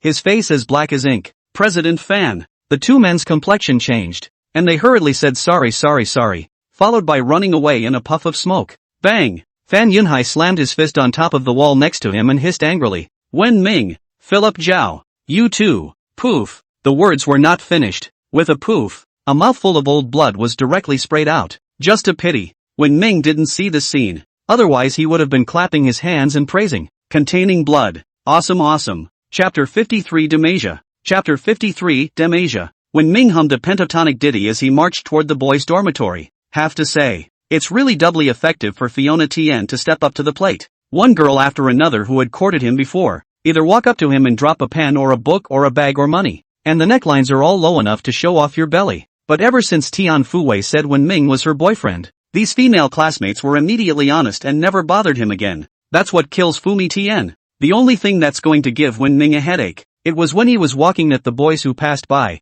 All stared at him with murderous intent. It made him feel like a man, engaging in occasional backward glances for fear that the frenzied vigilantes would suddenly give him a slap on the wrist. It was hard to return to the boys' dormitory. Wen Ming finally breathed a sigh of relief. At this point, there were no more students milling around in front of the dormitory. It was all cleaned out, so the school should have stepped in. Originally, he asked Wang Jianba to wait for him downstairs, but there's no one here, probably already back in the dormitory. Walking to the front of the dormitory, Shiming was surprised to find that the dormitory door had been unlocked from the inside. Hello, Brother Wang? Are you in there? He tapped on the door twice forcefully and shouted. Inside the dormitory, Wang Jianba, who was lying on the bed covered with the quilt, heard Wen Ming's voice. Like encountering a savior, he hurriedly climbed up and rushed to the door, pulling it open and said, ***, you finally came back. Where have you been for so long? When Shiming was about to speak, he suddenly saw Wang Jianba's appearance and, he exclaimed, ***,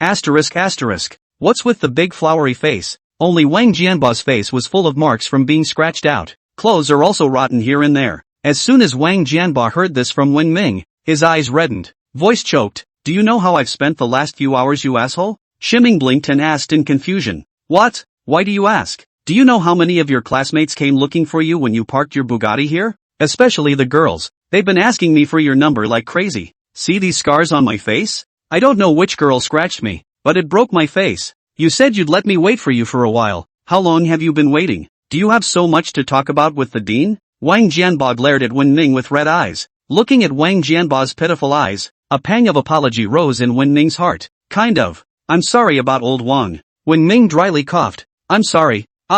In the dean's office to chat a little longer. And you know how talkative dean is. Just talk to me there. The words were not finished. Two male students happened to pass by the doorway, chatting as they walked. Have you heard? Tian Fuwei actually became Wen Ming's girlfriend. Who did you listen to this? Of course I saw it with my own eyes. Just now in the library. Tian Fuwei and Wen Ming were reading a book inside the library. Zhao Fei came to find Wen Ming to get back together. Tian Fuwei admitted it herself. Said Wen Ming was her boyfriend. That's the goddess of my dreams.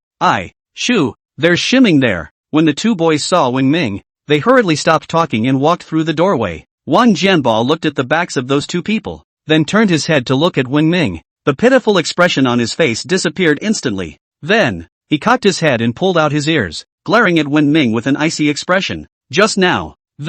You said you've been in the office with the dean? Wen Ming coughed lightly and said, this is not important. What's important is, no. Wang Jianba reached out and interrupted Wen Ming's words, his face serious and unimaginable. This is very important. Tell me again. What the hell were you doing? I was in the front row, taking the damage for you. Your face is scratched like a steel squid and you go to the library to pick up girls? And the one you picked up is also the girl of my dreams, Tian Fui? Saying that, throwing back the covers that were draped over him, the sleeves were pushed upwards, revealing arms thicker than his thighs, the muscles in his arms twitching about. If you like it, at skirt 9 Lumio 999999999999999999999999999999999999999999999999999999999 to spray. When Ming's face changed, he hurriedly grabbed Wang Jianba's arm and said, Brother Wang, let's have a talk. Say. Wang Jianba directly shook Wen Ming's hand away. Angrily, he roared out, I'm going to duel with you. Come on, let's fight for 300 rounds.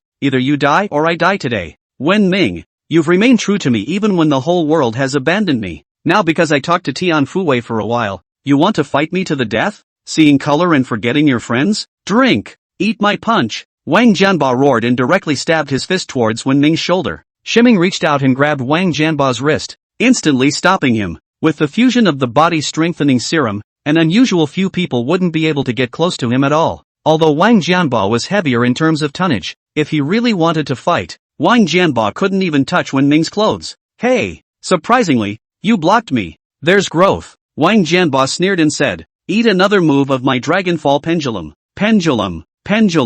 Results. The foot just kicked over and was caught by Wen Ming, swinging a few times without swinging. Next moment, Shiming directly pawed him and suspended him upside down in the air. You. This time, Wang Jianba was directly shocked. Seems to weigh over 240 pounds. Myself. And then he was picked up in midair by Shiming? How strong does this guy have to be? This dead pervert. You let go of me. Wang Jianba, who was hanging upside down head first, screamed, call daddy. Shiming hemmed and hawed. Wang Jianba angrily yelled, I call you a grandpa roll. Son smash. Your grandfather Results. The words were not finished. Shiming then carried him towards the window and then threw him straight out the window. Dad! Wang Jianba screamed in terror. Dad, I was wrong. Spare my life, Dad. Ha. That's more like it. Shiming smiled in satisfaction and, only then did he put Wang Jianba back on the bed. Demasha. Wang Jianba burst out and suddenly leapt up from the bed and, the whole person jumped and smashed down directly towards Wen Ming.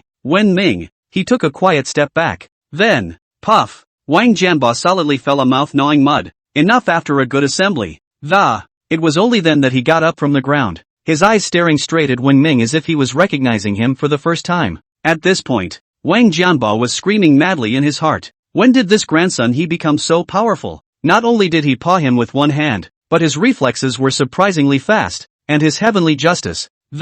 It's all ing straight down a lonesome. Chapter 54, Fan Yunhai's Apology. Chapter 54, Fan Yunhai's Apology. Come on, go on huh? Shiming grinned and hooked his finger. When Wang Jianba saw this scene, he immediately took a step back. Go on, my ass. At this point, when Ming's cell phone rang, it was an unfamiliar number calling. Shiming stepped aside and picked up the phone. Hello, mister.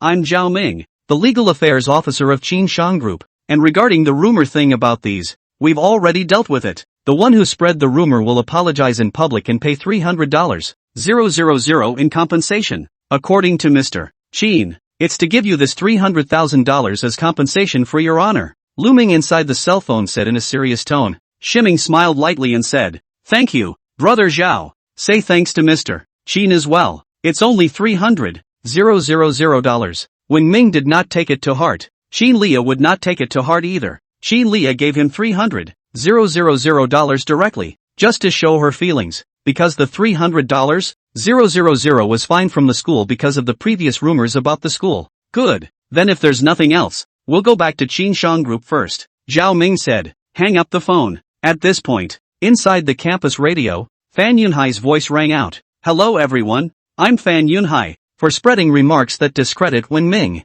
I'd like to apologize to Wen Neat. I'm sorry, it's all my fault. As president of the student council, I shouldn't have said that, much less should I lead such bad speech. As of today, I resign as president. Accompanied by the voice of Fan Yunhai, The entire student body of Linan University, with one counting, almost all of them stopped what they were doing and looked in the direction of the radio room. They had all watched what happened between Shiming and Fan Yunhai earlier, and a large portion of the students, even more so, were brought up to speed by Fan Yunhai. Follow along with Black when it's time to chime in. And now, as a result, just cause Mingho came to school in a Bugatti. Not only did Fan Yunhai apologize in front of all the students, but he also voluntarily resigned from his position as the society's president? Who doesn't know President Fam's condescension? Such a proud man, but he bowed his head? And apologizing in public? It's just too much of a mind-boggling experience, isn't it? Including Wang Jianbo, who stared in surprise, unbelievably looked at Wen Ming, said, "Old he, this, how did you do it?" Shiming laughed. How? It wasn't him, but the legal team at Qin Shang Group that did it. Fan Yunhai is not afraid of him. He is afraid of the legal team of Qin Shang Group. Even now that the legal team has left campus, Fan Yunhai must follow the agreement that they apologize to Wen Ming in public. Otherwise, once Xiao Ming and the others knew that he hadn't honored his agreement, this is not a consequence that Fan Yunhai can afford anymore. That's out of your hands. Shiming laughed and said, "I told them to shut up. How's that? Did it?" Wang Jianbo immediately gave a thumbs up to Wen Ming and said, "Awesome." Without further ado, this wave of operation by Shiming simply brightened his peptide alloy dog eyes. Ha ha. Wen Ming laughed out loud and said, "Go, brother will take you to Qin Shang Group." When Wang Jianbo heard this, the corner of his mouth twitched, reaching out and pointing at my face and clothes. I said, "Going to Qin Shang Group? You see how I can go with this bear?" Wen Ming, as if it's true that it doesn't work. Wen Ming coughed lightly and said, "Today brother is happy. Change clothes, brother will take you to eat kebabs." Hearing the kebabs, Wang Jianbo brightened up and immediately nodded his head. Good. Having said that, without saying a word he rushed off to change his clothes. The two came downstairs and Wang Jianbo stroked a blue and white Bugatti supercar with a look of amazement. TSK, TSK, TSK, TSK, TSK, TSK, TSK, TSK, TSK, TSK, TSK, TSK, TSK, a Bugatti. Geez, ho, can I have a ride? Shiming let out a light laugh and said, "Fine, go, brother will take you for a ride." Saying that, pulling away from the car door. 5 minutes later, Wang Jianbo stood next to the blue and white Bugatti, his face of vicissitude and reluctance. When Ming patted Wang Jianbo on the shoulder, patting him on the shoulder, said in a serious tone, "Old Wang, it's time to lose weight, otherwise, with your size, if you go on like this, the only public transit will hold you." Having said that, shaking his head and sighing, he turned and headed outside. Wang Jianbo blinked his eyes and looked at the supercar in front of him, suddenly wanting to cry. That's an $80 million supercar. There was just less than half a meter between him and the $80 million supercar. And the door to supercars is always open to him. Nay, him can't get in. What's it like not being able to drill into a supercar because you're too fat? Now Wang Jianbo knows it well. Him trying to cut on the snack street across from Linan University. Wang Jianbo ate his mouth full of oil, said, "Old Hia, you told me clearly. Tian Fuwei only said you were her boyfriend to help you get out of the way. How could I find you to do it?" When Ming filled his mouth with a skewer, rolling his eyes, he said, "Who the hell knew that you'd even fight for your good brother's life for the sake of a woman? I can kind of see through you. A typical heavy color light friend. Cut. Don't even look at who's the real bigot." "I'm sorry," Wang Jianbo said, rolling his eyes. Wen Ming, come to think of it, or is Wang Jianbo a bigot? Right, that's him. When Ming huffed and stuffed a skewer in his mouth, Wang Jianbo said as he ate, "I say, old he, what exactly is your status as a girl? Can you tell me about it? It's not a good idea to keep it from me all the time, is it?" "Hi." Shiming laughed softly and said, "Don't mind all that. Never mind what I am. I'm all still me. Your best buddy. Nothing else matters, doesn't it? Go go go." Wang Jianbo said with a disgusted face, "Don't make these disgusting ones. You say you girl is so powerful, rich second generation. In front of Lao Zi pretend 4 years of poor. You girl conscience will not hurt?" When Ming shook his head, "No." Wang Jianbo rolled his eyes and said, asterisk asterisk, "I'm and you're fat. And you're stuffy." Wen Ming, "Nima, can we have a nice chat now? Dude, it's called authenticity. What's so stuffy about it?" Alas. Wang Jianbo let out a long sigh and said, "And I don't know that Qin Shang Group. Can it be a place for me to show my talents?" Shiming laughed lightly. "Don't worry. With your ability, it's definitely no problem.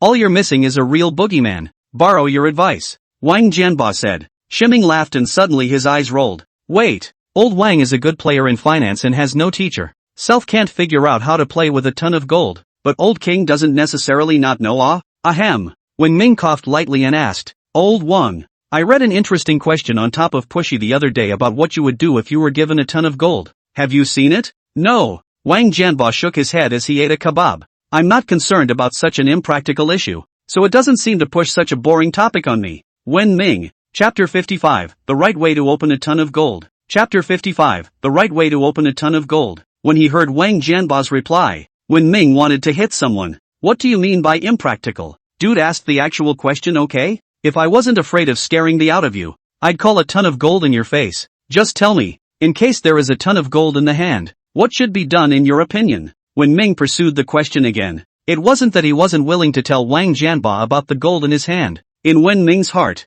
Wang Jianba is his best brother. There is no one. But because of that, Wen Ming didn't dare to talk nonsense to him. Human nature is least tested. All who presume to test human nature lose in the end. Even blood brothers become soldiers. It was his unwillingness to lose a brother like Wang Jianba that made him reluctant to tell him about it. Otherwise, there's a good chance we won't even be brothers. Wang Jianba held the skewer and contemplated for 2 seconds, and returned with a serious face. First of all, gold is not allowed to be bought and sold between private individuals, and it costs almost $300 million for a ton of gold. And if a person with that much money, nor would they be foolish enough to use it all to buy gold. So there's no such thing as a what if, unless it's dug out of the ground. Shiming looked startled. This old king? Absolutely. He poured a glass of beer for Wang Jianba with admiration. In a sincere manner, he said, and then what? Ha! Wang Jianba directly drank his beer in one go. Said, and then there's the gold that's been dug out of the ground, which is basically from before the founding of the country.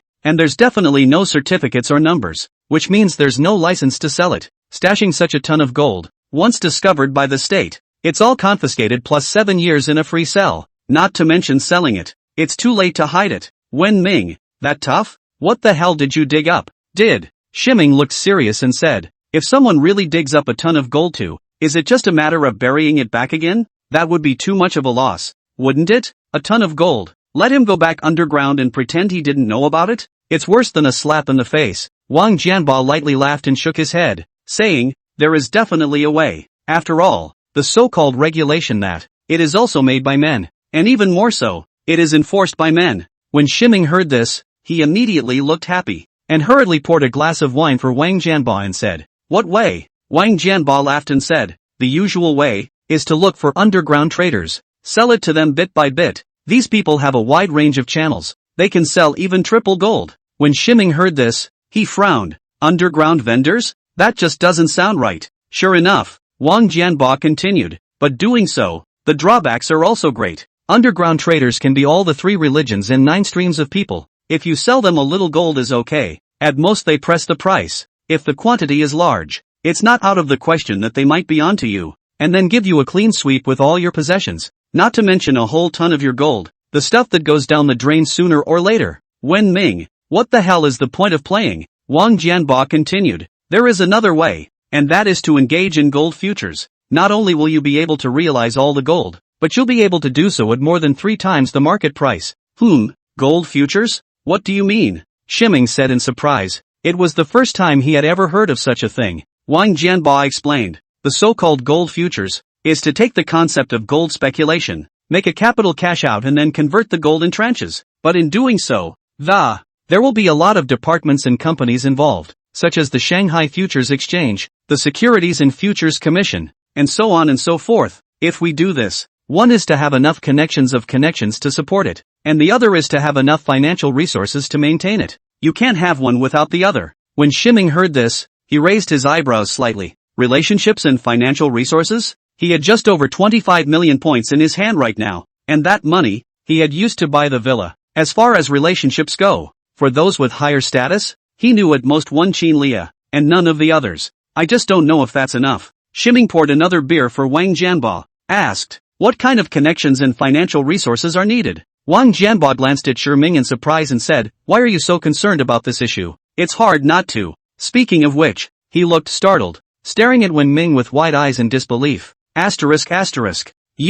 You are trying to take my program and force it to cheat likes? You are not cheating people's feelings? Do you still want face? Do you still have a conscience? Wen Ming. He turned his head and shouted to the busy boss inside. Old Lu. 50 more skewers. Okay. The boss inside, Lu Yunwei, cheerfully returned. When Wang Jianba heard this, he immediately came to the spirit, and directly drank the beer inside his hand. He smiled and said, "Enough, brother. If you want to engage in gold futures, you must have a financial company that has its own credentials. That's easy to get. There are a lot of skinflints on the market for that, and you have to get through to the SEC, too, and its futures, after all. So at the very least, it has to be backed by sufficient financial resources. Just say a straight number," Shiming urged. Wang Jianba hemmed and hawed and poured himself a glass of wine, drinking and calculating. A glass of wine. He set his glass down on the table and said, "Financially, at the very least, $10 million to hit the bottom.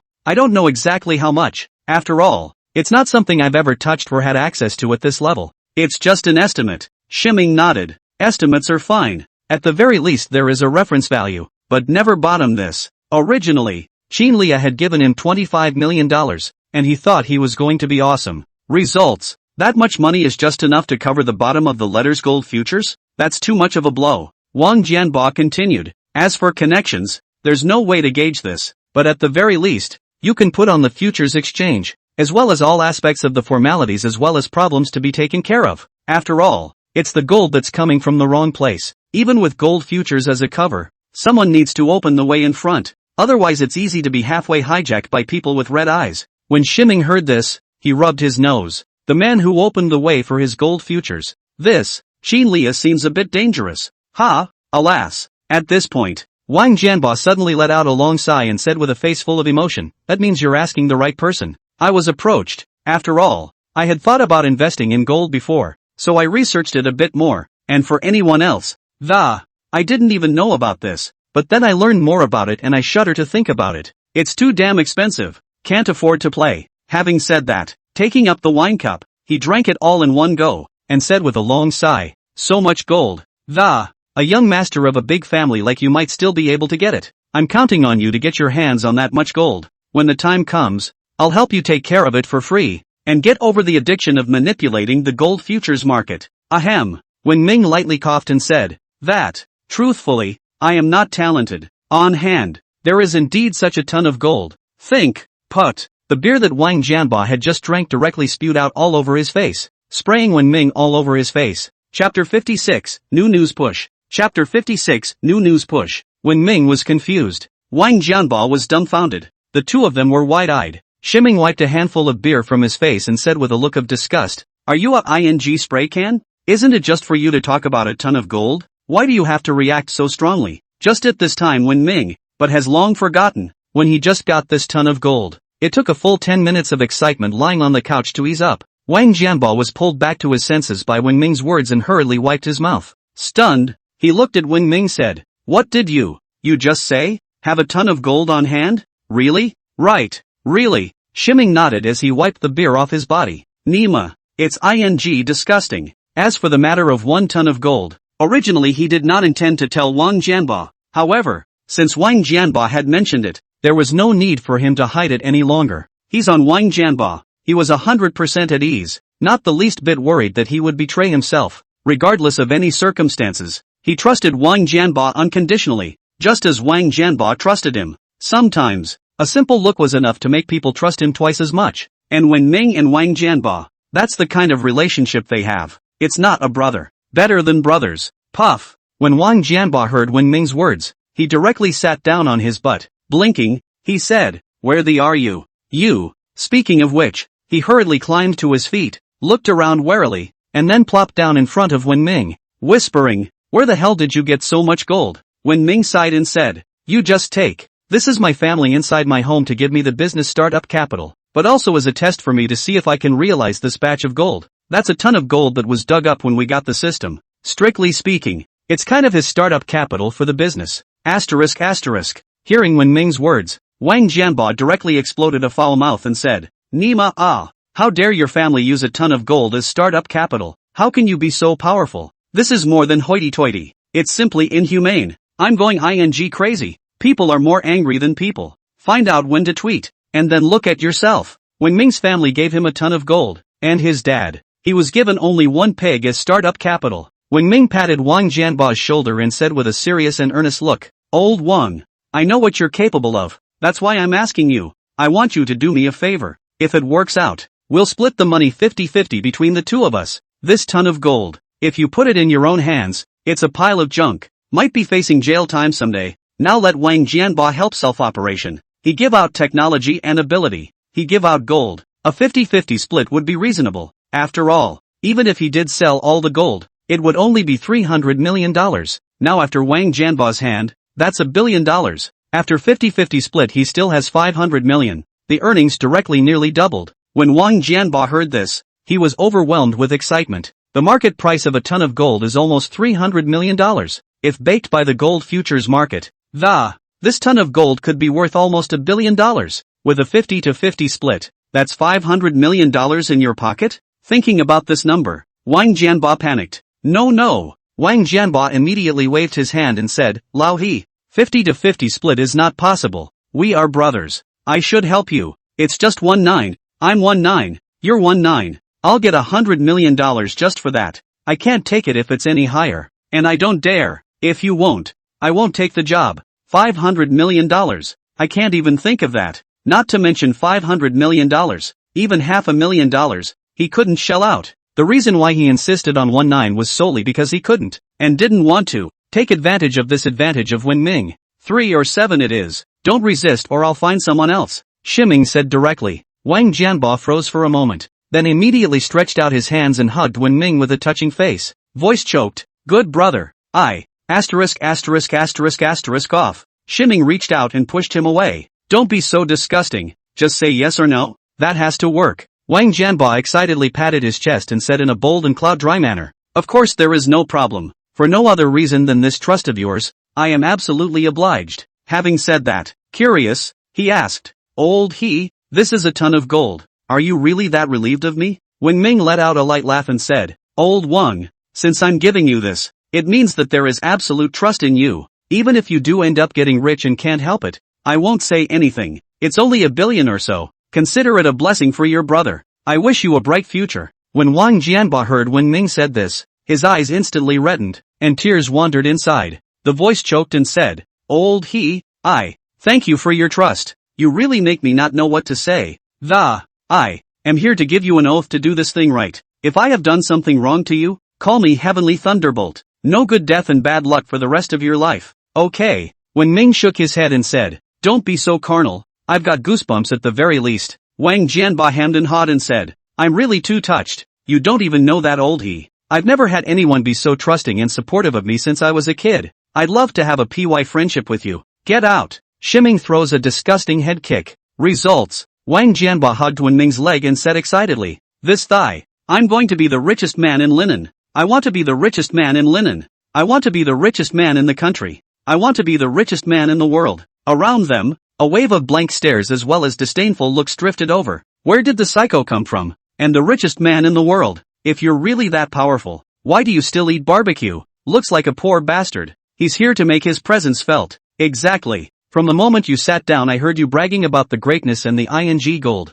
You guys are blowing up like this, with your billions of dollars in assets? Aren't you embarrassed? He's not embarrassed. It's us who are embarrassed. Now the embarrassment is about to give me goosebumps all over my body. Wen Ming, overheard? This is so embarrassing. Humph. Wang Jianba stood up, a big fat man of more than 200 pounds. Coldly glanced across at them and said, I love to do whatever I want. What do you care? Say something if you want to fight. Seeing Wang Jianba's brutal appearance, these people immediately quieted down. No way. Frozen ones are afraid of the horizontal ones, not to mention just a bunch of ordinary people, who have nothing to do and want to cause trouble.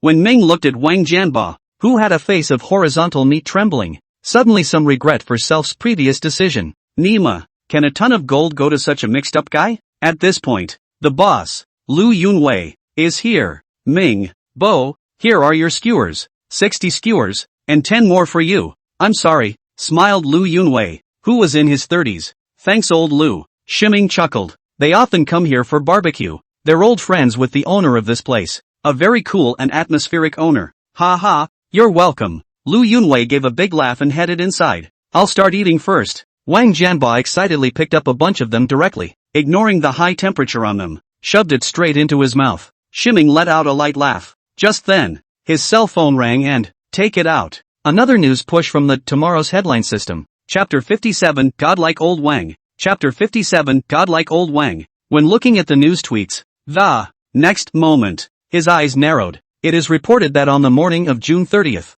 Jianyang Province, Linnan City, Linnan University opposite the snack street burst explosion, resulting in 5 people as death, more than a dozen people seriously injured. The Linnan City urgently promotes public education on fire prevention and disaster prevention. Push time, July 1st, when he saw this news, Wen Ming's brow furrowed. An explosion? A dozen dead or wounded? An accident of this magnitude simply doesn't happen in Lin. Shiming immediately clicked on the news to check the details. Immediately following, a news detail that appeared on the phone screen. At noon on June 30th, a heartbreaking and serious accident took place in the city of Linnan in Jianyang Province. 12:45. Linnan University opposite the Snack Street Yunwei barbecue restaurant. A sudden explosion. Lu Yunwei, the owner of the barbecue store, as well as 4 guests were killed on the spot and more than a dozen were seriously injured, and are still being rescued. Lu Baoquan, the chairman of SFE who was the father of Lu Yunwei, cried bitterly in front of the fire and resigned from the position of chairman of SFE as a result. The preliminary cause of the accident was determined to be the rupture of a gas tank and the cause of the fire. The publicity section of the Lincoln City urgently promotes fire and disaster prevention education. Push date, July 1st. Here is a photo. In the photo, the entire CloudFront grill has collapsed, and the scene is a mess of flames. In front of the sea of fire, a man in his 50s, on his knees facing the fire, cried out in pain. After reading this news, Wen Ming's complexion was gloomy. Cloudwell Grill? Lu Yunwei? Isn't this the same barbecue place you were at? This guy is the son of the chairman of the SFC? Nope, the barbecue is blowing up. Shiming hurriedly glanced at the time. It's 12:40. It's only 5 minutes to 12:45. Asterisk. He let out a gasp of surprise and immediately stood up, glancing around. A piece of normal. All the people were eating and chatting inside the whole restaurant. A calm. It didn't look like it was about to explode in the slightest. But when did Ming know that? In 5 minutes, tops, this place is gonna explode, and 5 of these guys are gonna die on the spot. More than a dozen people were carried into the resuscitation room to be rescued, and the scene became a mess. Old ho? What's wrong with you? Wang Jianbo looked up and asked suspiciously when he saw Wen Ming's appearance, his mouth stuffed with kebabs. Shiming didn't have time to explain to him and immediately shouted inside, Old Lu! Old Lu! Lu Yunwei laughed and walked out saying, What's wrong? Finished eating so soon? Can't you smell the gas? Run! Shiming said anxiously. Right now he doesn't have time to go back in there and check which gas tank has gone bad, because there's no more time. The most important thing now is for everyone to evacuate in a hurry. Having said that, Wen Ming then shouted to the dinner guests, There's a gas leak! Run! Those guests looked stunned and thought that Wen Ming was joking. After all, Wen Ming and Wang Jianbo had just made a scene just now. They simply couldn't believe what Wen Ming said, including Wang Jianbo. He frowned. Old he, are you damn alright? Lu Yunwei also puzzled to Wen Ming said, Where the gas leak? How come I didn't smell it? It'll be too late when you smell it. Shiming reached out and grabbed his shirt, picking it up and running outside. Side run. The side shouted to Jianbo, Old Wang, run. If you don't run, you'll die inside. Wang Jianbo's face changed as he picked up the kebabs inside the plate and ran outside. The saying goes that 3 men make a tiger. When the remaining guests saw this scene, how dare they continue to stay inside for much longer? A hive of them also followed and ran outside. Results. Just ran up to the front of the grill. Boom. Bang bang. There was a sudden muffled bang inside the barbecue restaurant, as well as a continuous crash. Next moment. Boom. A violent and loud explosion rang out steeply, directly shaking the crowd at the doorway to the ground. Meanwhile, the fire, wild and fierce, came wildly in the direction of the doorway and the window. The customers who had run up to the front of the barbecue and were about to stop and see what was going on, instantly scared out of his wits by this scene, he rolled and crawled desperately to hide in the distance, running dozens of meters away in one breath before he dared to stop, turning back again. The original barbecue restaurant was found to have collapsed and was engulfed in a sea of flames. Seeing this scene, all of the people present involuntarily gulped a mouthful of saliva, their faces filled with the color of the aftermath of the robbery. Wang Jianbo blinked and froze, taking a bite of the skewer in his hand. Nima! If they had been 3 seconds later, they would have been engulfed in flames. Wen Ming looked at the fire in the distance, then glanced at the intact crowd around him. A long sigh of relief. Okay, no one was hurt. At this point, the people around him suddenly all turned their heads to look at him, their eyes filled with gratitude. Boy, thank you so much indeed. If it weren't for you, we wouldn't have been able to get out, all of us. Sorry lad, we shouldn't have talked about you earlier. A group of people spoke up and apologized to Wen Ming. Just now they were badmouthing Wen Ming. As a result, in the twinkling of an eye, they were saved by Wen Ming, which filled their hearts with a sense of indebtedness. Shiming waved his hand and said, "You're welcome. My nose has been better since I was a kid, and I smelled the smell of coal. I was worried that something serious had happened, so I hurriedly called everyone out, not realizing that something had really happened." Lu Yunwei waved his hand and said, "No matter what, thank you. If it wasn't for you, I'm going to be screwed this time, and it's going to involve so many people." Having said that, bowing deeply to those around him, he said, "Sorry guys, are you guys okay?" "It's okay boss, we're all fine and dandy. Nothing much else but a shock." Lu Yunwei was relieved when he heard the words of these people. "It's good that none of them are hurt. It's a pity about your barbecue restaurant, Boss Lu. It's gone straight back to pre-liberation all of a sudden. Better not talk about that. Hurry up and call fire and rescue." Yeah, I'll fight. A group of people spoke up. Lu Yunwei turned his head to look at the barbecue restaurant in the sea of fire and was lost in thought for a while. At this point, Wang Jianba handed over a skewer and said, "Old Lu, have a skewer to suppress the shock?" Crowd. Only then did they see that Wang Jianba was holding a handful of kebabs in his hands, and they were stunned. "You're running for your life and you're bringing a kebab with you? Is it life or food that's worth it?" Shiming couldn't help but give Wang Jianba a thumbs up and say, "Awesome." The great commotion that startled the entire snack street. Almost all of them, poured out from inside the room, their faces filled with shock as they looked toward the sea of fire. Many people exclaimed, but when the exploding hotel was heard, and all the people inside were unharmed, all of these people were suddenly surprised and all of them looked this way. Chapter 58, The System Reward That Makes Old He's Heart Flutter. Chapter 58, The System Reward That Makes Old He's Heart Flutter. Not a moment too soon. The fire trucks are coming. After all, it's downtown. So basically the fire trucks are a 5-minute necessity. Unless the fire lane is blocked by private cars. Shiming looked at Lu Yunwei who was standing at the heels of a piece of rubble. On the news, Lu Yunwei is the son of Lu Baoquan, the chairman of the board of directors of the Shanghai Futures Exchange. I just don't know if I can make friends with Lu Baoquan because of this. But with the current state of Lu Yunwei at this time, it was obviously not appropriate to talk about such things. And just helping someone out to curry favor with them also falls short. Shiming didn't want to be so utilitarian. If Lu Yunwei's father and son are willing to help themselves the best, not willing to help themselves, self also forced not come. Just think of something else to do. Old Lu, we'll leave first. When Ming said goodbye to Lu Yunwei, he took Wang Jianba back. Road. Wang Jianba said to Wen Ming, "Old he, you're not really a dog, are you? That's too much of a nose, isn't it?" Shiming gave him a blank look and said, "You damn well can eat. I'm convinced." "Hey." Wang Jianba gave a dry laugh and said, "When it comes to eating, I'll take second place. No one dares to take first. Right. Speaking of which," he lowered his voice and said, "Old he, is that ton of gold thing of yours true or false? It's not fooling me, is it?" "No." When Ming shook his head and said, "You can start planning now. Make all the specific progress in notes." "But," Wang Jianba frowned, "I want to go to Qin Shang Group. I want to work with my number one beautiful president." When Ming flipped Wang Jianba a glance and said, "You think that even if you enter the Qin Shang Group, and you'll be able to work with Qin Lia?" Wang Jianba looked stunned. When Ming continued, "And I've already told you about this ton of gold. If you don't follow my lead, you're not worried that I'll kill someone and destroy their body?" Wang Jianba. When Ming patted Wang Jianba's shoulder and said, "Brothers, follow me. When the time comes, what kind of beauties will there be? What do you care about Qin Lia? $300 million.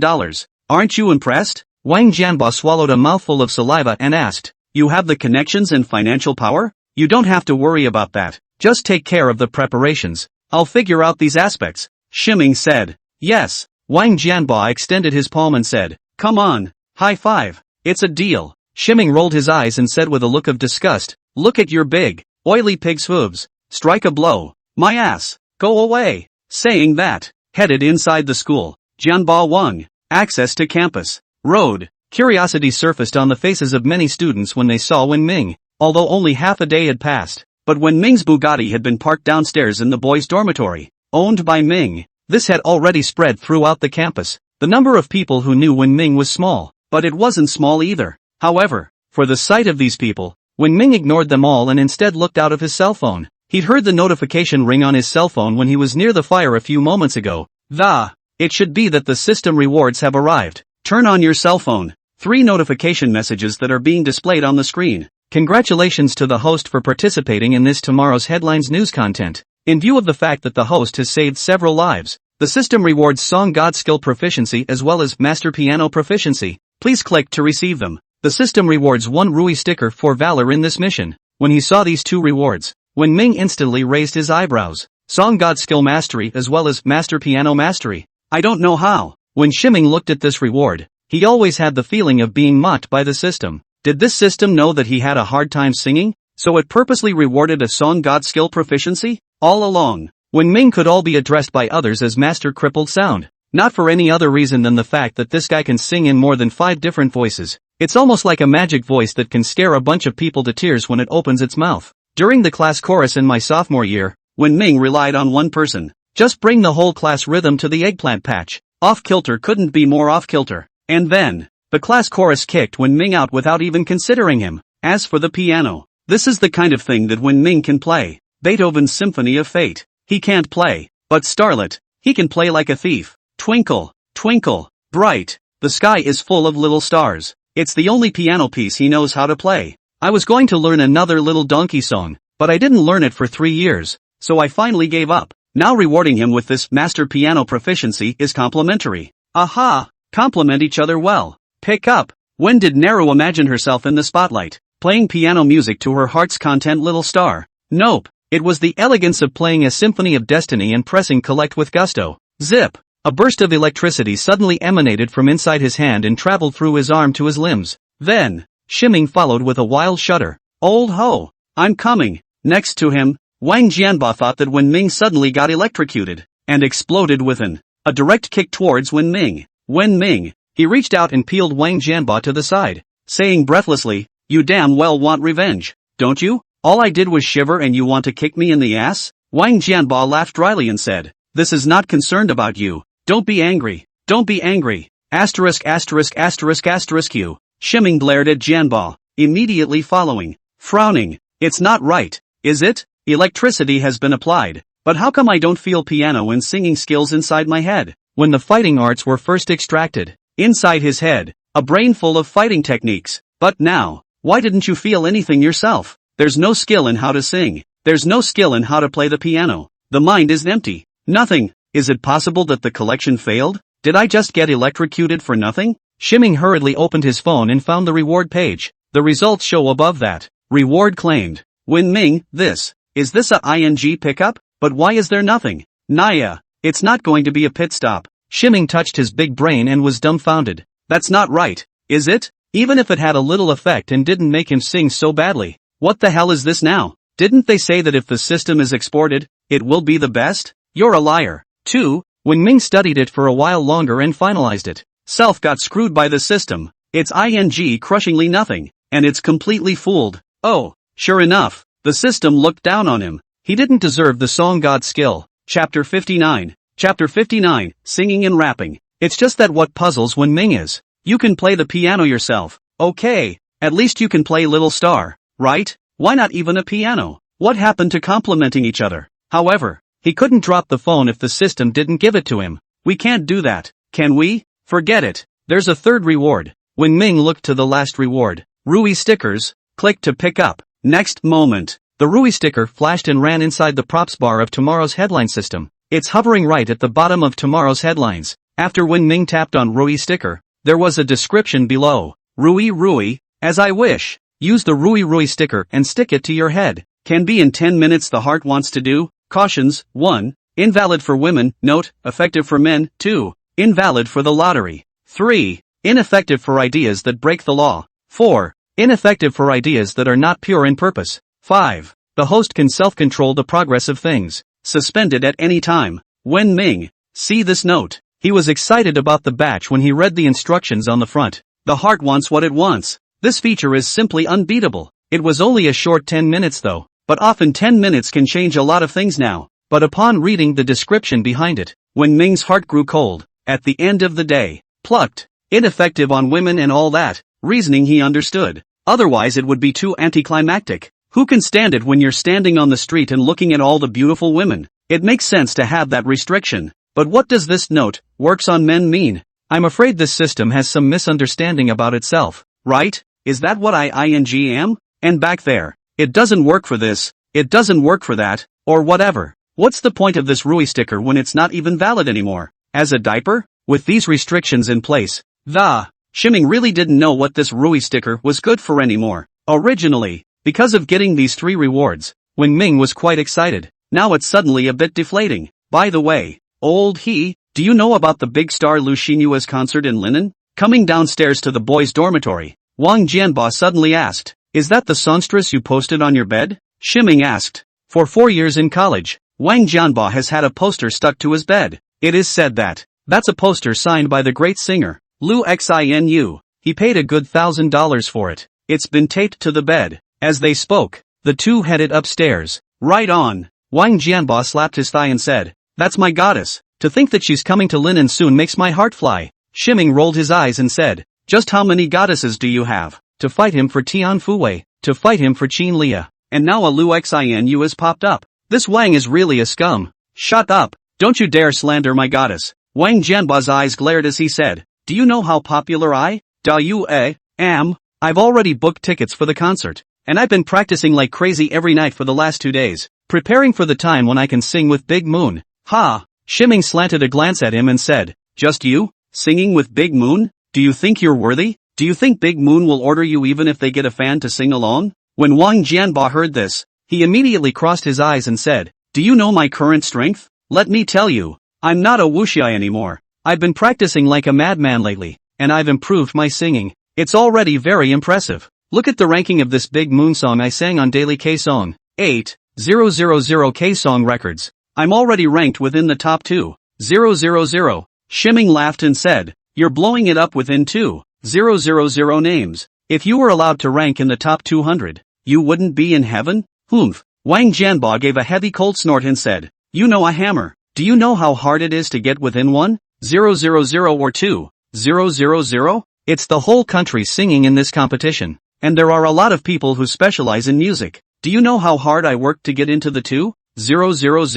I've worked my ass off for this. Bought a professional microphone and I got up at 5 every day and sang until 12 at night. Finally squeezed into the top 2,000. You say it doesn't count for anything? Shiming nodded. It really isn't much. It's only 2,000th place. Is it something to be proud of? Asterisk. Wang Jianba directly exploded and kicked the dormitory door open. He said angrily, looking for trouble, aren't you? If you're capable, you can sing one too? If you can at least squeeze into the top 7,000, I'll eat live. Shiming pondered for 2 seconds and returned, although I have no proof but I suspect you're cheating on your food. Wang Jianba? What the hell? You're looking for a beating, aren't you? Shiming laughed and said, why don't you come and try? As soon as Wang Jianba heard this, he instantly wimped out, hatingly glaring at Wen Ming. He said, you are aware that your singing is difficult and you don't even have the confidence to sing in the 7,000th place, right? I can bet you that. If you win, I'll do a ing handstand. Wen Ming laughed and shook his head. No matter what you say, I just won't sing anyway. Although it is tempting to let Wang Jianba stand upside down and dilate. But how many kilograms of himself? He's still clear. At his level, if he really sang it, he would definitely be able to break the bottom of the charts. The kind that scares the out of a bunch of people. By then, won't you be laughed to death by Wang Jianba? So, determined not to sing. Just don't sing. When Wang Jianba saw Wen Ming's appearance, he let out a sneer and said, you don't dare to sing, do you? If you don't dare to sing, apologize to me. Apologize to me very sincerely. Say you were wrong. Say you shouldn't have slandered me. Say you'll never do it again. Wen Ming laughed and shook his head. That's impossible. I'm your boss. There's no way the boss is going to apologize. Want me to apologize? Just kidding. There is no way a dad is going to apologize to his son. Absolutely not. Right now you're not my boss. Wang Jianba slapped his hand on top of the table and said angrily,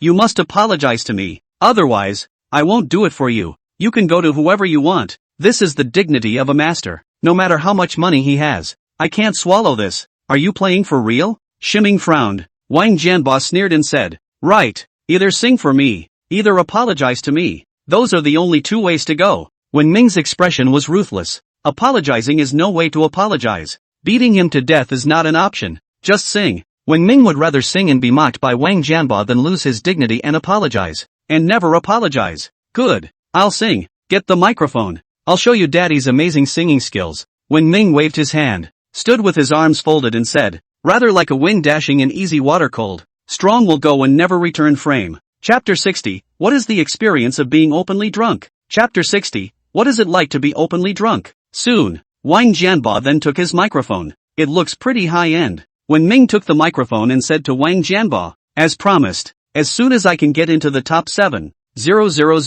you're going to stand upside down and yourself? Crap. Wang Jianba slapped his hand on the table and said, a man is a man of his word, but what if you don't make the top 7,000?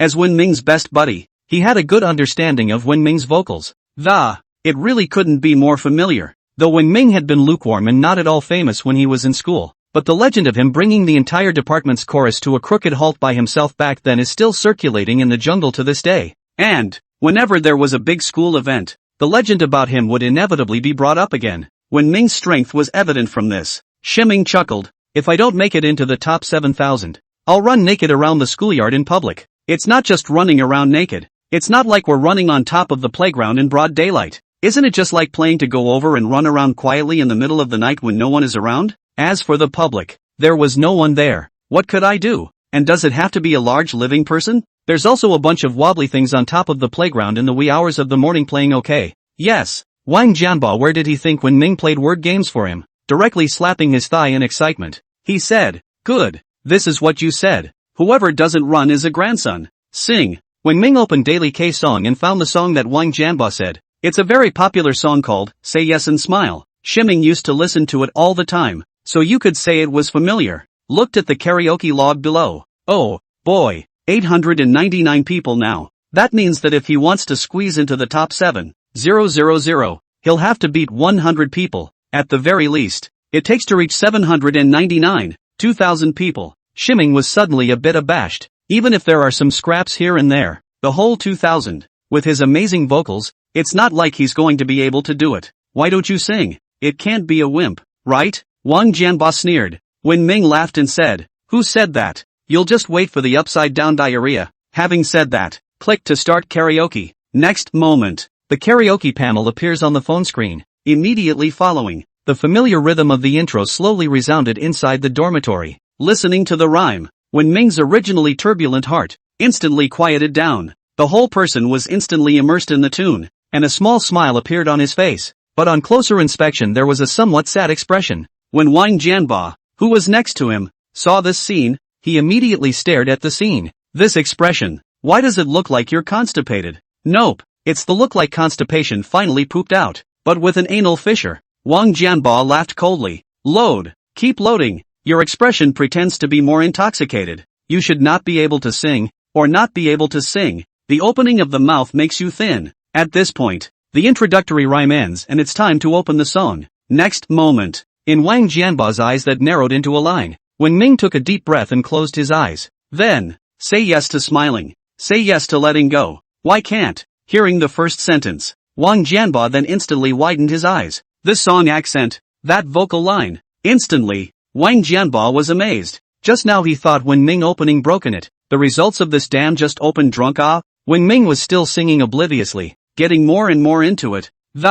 Not even the slightest realization of the tune of the song that Self was singing, but Wang Jianba is already listening to as if intoxicated. The whole completely immersed in Wen Ming's song. In the disoriented vision, the feeling of heartbreak gradually surfaced when he parted with his girlfriend back then. Soon, end of performance. However, Wen Ming was still in that state and had not recovered. Until, Wang Jianba exclaimed, and grabbed his arm as he, excitedly, he said, your singing is too good, isn't it? How did you sing it? Wen Ming was shaken by Wang Jianba. He instantly came back to his senses and froze. What just happened? Was I just singing? Did I just sing that song? At this point, Wang Jianba grabbed the cell phone inside his hand and exclaimed, This directly took more than 10,000 points? Directly ran to the first place in the K-song ranking list? Saying that, rushed to click on it and replay it. Next moment, a magnetic male voice slowly sounded inside the cell phone. When Ming listened to the song inside his cell phone, he only felt a wave of disbelief. The song playing inside the cell phone is really good. Unlike the female voice of the original singer, Lu Xinyu's was soft and sounds like an urge to pamper. But the song that's playing out of his hand right now is infectious. It gives you a sense of heartbreak. For those who don't know, probably thought it was sung by the original singer. The song. Did you really sing it yourself? Shiming hurriedly snatched his cell phone and took a look at it. Score, 10320. Name, Beaten Little Monster. Ranking, first. Indeed, he just sang it. The point is, when did you sing so well yourself? How do you not know this yourself? And so on. Shiming suddenly remembered the previous system reward. Song God Skill Mastery as well as Master Piano Mastery. When I received it at the time, after a moment of shivering, it was tasteless and I didn't feel anything at all. He thought he was being punked by the system. He was wrong about the system. It's not that the Song God Skill Mastery given by the system isn't good enough. It's that his insight is too low that. It's the headlines of tomorrow that are so great. What is the highest level of martial arts? No trick is better than a trick. When Zhang Wuji practiced Tai Chi to the end, he practiced forgetting and returning to his origin. And the same goes for the Song God Skill Mastery that the system gave him, giving him straight up the pinnacle of Song God skills, instead of some common articulation techniques and tricks. Rather, it is a gift that is integrated into his body and melted into his soul. He could not feel, much less appreciate, but it is able to be played out directly as if it were instinctive, and it is played out directly to the peak realm. Put it this way, piano skills mastery must be the same, straight up giving him the pinnacle of piano ability, not the grade 10 pianist kind that is evaluated through technique and ability. Grade 10 piano skills look impressive to the casual observer, though, but in the eyes of a true piano virtuoso, it still just looks like a child playing. And for these true masters of the piano, there's no longer any such thing as technique. These are simply the things that give up the essence of the matter. It's like Tai Chi, and when will he chime in? It's just missing a piano. Just put a piano in front of him, and he can sing like plays a beautiful piano piece and doesn't even have to think about it. This time, Shiming instantly became excited. Have to say, the system produces a good product. Chapter 61, A Date with a Big Schoolgirl. Chapter 61, A Date with a Big Schoolgirl. Look at the karaoke ranking on top of your phone. Shiming grinned. A wonderful sense of fulfillment comes from this. Dude, finally you can sing. Dude is no longer a pentatonic wreck. Old he. When the hell did this? You sing so well? Wang Jianba asked incredulously. When Ming laughed and said, this is nothing. It's just that I was too lazy to sing before. It's not that you can't sing. You have to compete with me. So I'll have to show you how good I am. Wang, next. Isn't it time we perform something exciting? Wang Jianba looked stunned and said, what content? When Shiming heard this, he immediately narrowed his eyes and said, you said that as long as I make it into the top 7,000. You're the one who did a handstand. You didn't forget, did you? Now I'm in first place. Where's your upside down? Come on. With that, he took out his cell phone and turned on the camera, ready to save this classic scene. Wang Jianba instantly rolled his eyes and said, I said the top 7,000, not the first place. As long as you're not within 7,000, you lose. How about running naked? I'm generous enough to waive that for you. Brother is good to you, isn't he? Timing? Originally, he was not the only one playing word games with Wang Jianba. This fat bastard was even playing word games with him too. Bitch, old he, teach me to sing? Wang Jianba pulled on He Ming's arm and, blinking his two little eyes, he said. When Ming laughed and said, no time, farewell. He came up here just to rest for a while. After all, he was taken aback inside the fire. But looking at Wang Jianba, he cannot rest. It is better to hurry and bolt. Doesn't it smell good to go home and rest on gold? Ignoring Wang Jianba's shouts, Wen Ming directly went out of the dormitory and drove the Bugatti out of the school. Now, there were three things before him. The first is to buy a house to transfer the gold. The second is to give the gold away. The third was a date with Tian Fuwei. While the first two are important, neither is as important as the third. It's his date with Tian Fuwei in the evening. Imagining a scene of sharing a candlelight dinner with Tian Fuwei, Wen Ming let out a piggy laugh at once. Back to the happy neighborhood. Shiming parked his car on the side of the road, then circled around and went in through the back door of the neighborhood. If nothing else, there should be a bunch of bored people standing at the front door of the neighborhood right now, waiting for him to go back. Shiming can be most afraid of this kind of scene. So, it's better to hide if you can. Back to the basement. When Ming touched the gold inside the basement, he immediately felt a sense of satisfaction in his heart. When Ming then began to cheerfully clean up his hair and pick out his clothes, getting ready for a night out. The other side. Jiae neighborhood. Villa 37. In front of the landing balcony. Dressed in a white wraparound slim skirt, Ding Chuanshan walked out onto the balcony and, to Tian Fuwei who was reading a book, she said, Fuwei, young Master Lu is looking for you again. Do you want to see him? In the meantime, under the room, a man's voice rang out. Fu Wei, are you home? I'm Lu Open. Come down and meet me, okay? Tian Fu Wei frowned and said in a deep voice. No, see, tell him to let him go.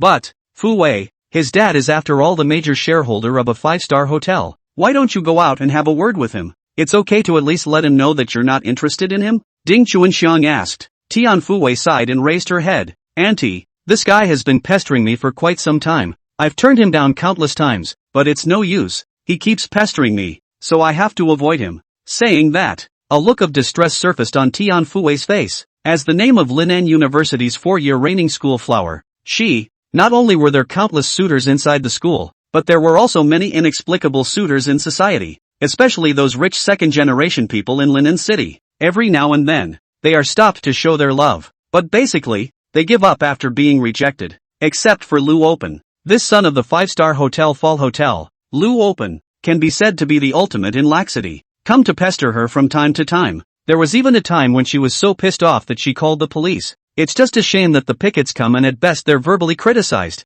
After all, for something like this, it's not even a civil case. Because of this, she's been agonizing over it for ages. Alright, then I'll go get rid of him. By the way, you and that guy named Wen Ming, how's the talk going? Ding Chuanxiang asked with a light smile. Last time, she told Tian Fu Wei her own story, and encouraged Tian Fu Wei properly. Fiona Tian said she'd try it, and then there was no more. After coming back from the morning, just here holding a copy of Tipping Point all the way there, Tian Fu Wei took a deep breath and looked at Ding Chuanxiang and said back, Auntie, don't worry about it. I know what to do with my own affairs. Good. I don't care, alright. I'll get rid of Lu Open first. With that, Ding Chuanxiang walked outside. A few minutes later, Ding Chuanxiang retraced her steps and said to Tian Fu Wei, having already dispatched Lu Kaiku, but I don't think he's going to take kindly to you by the looks of him. Tian Fu Wei said without lifting her head. Don't worry about him. Annoy me, directly. The words were not finished. Her cell phone suddenly rang. Take it out.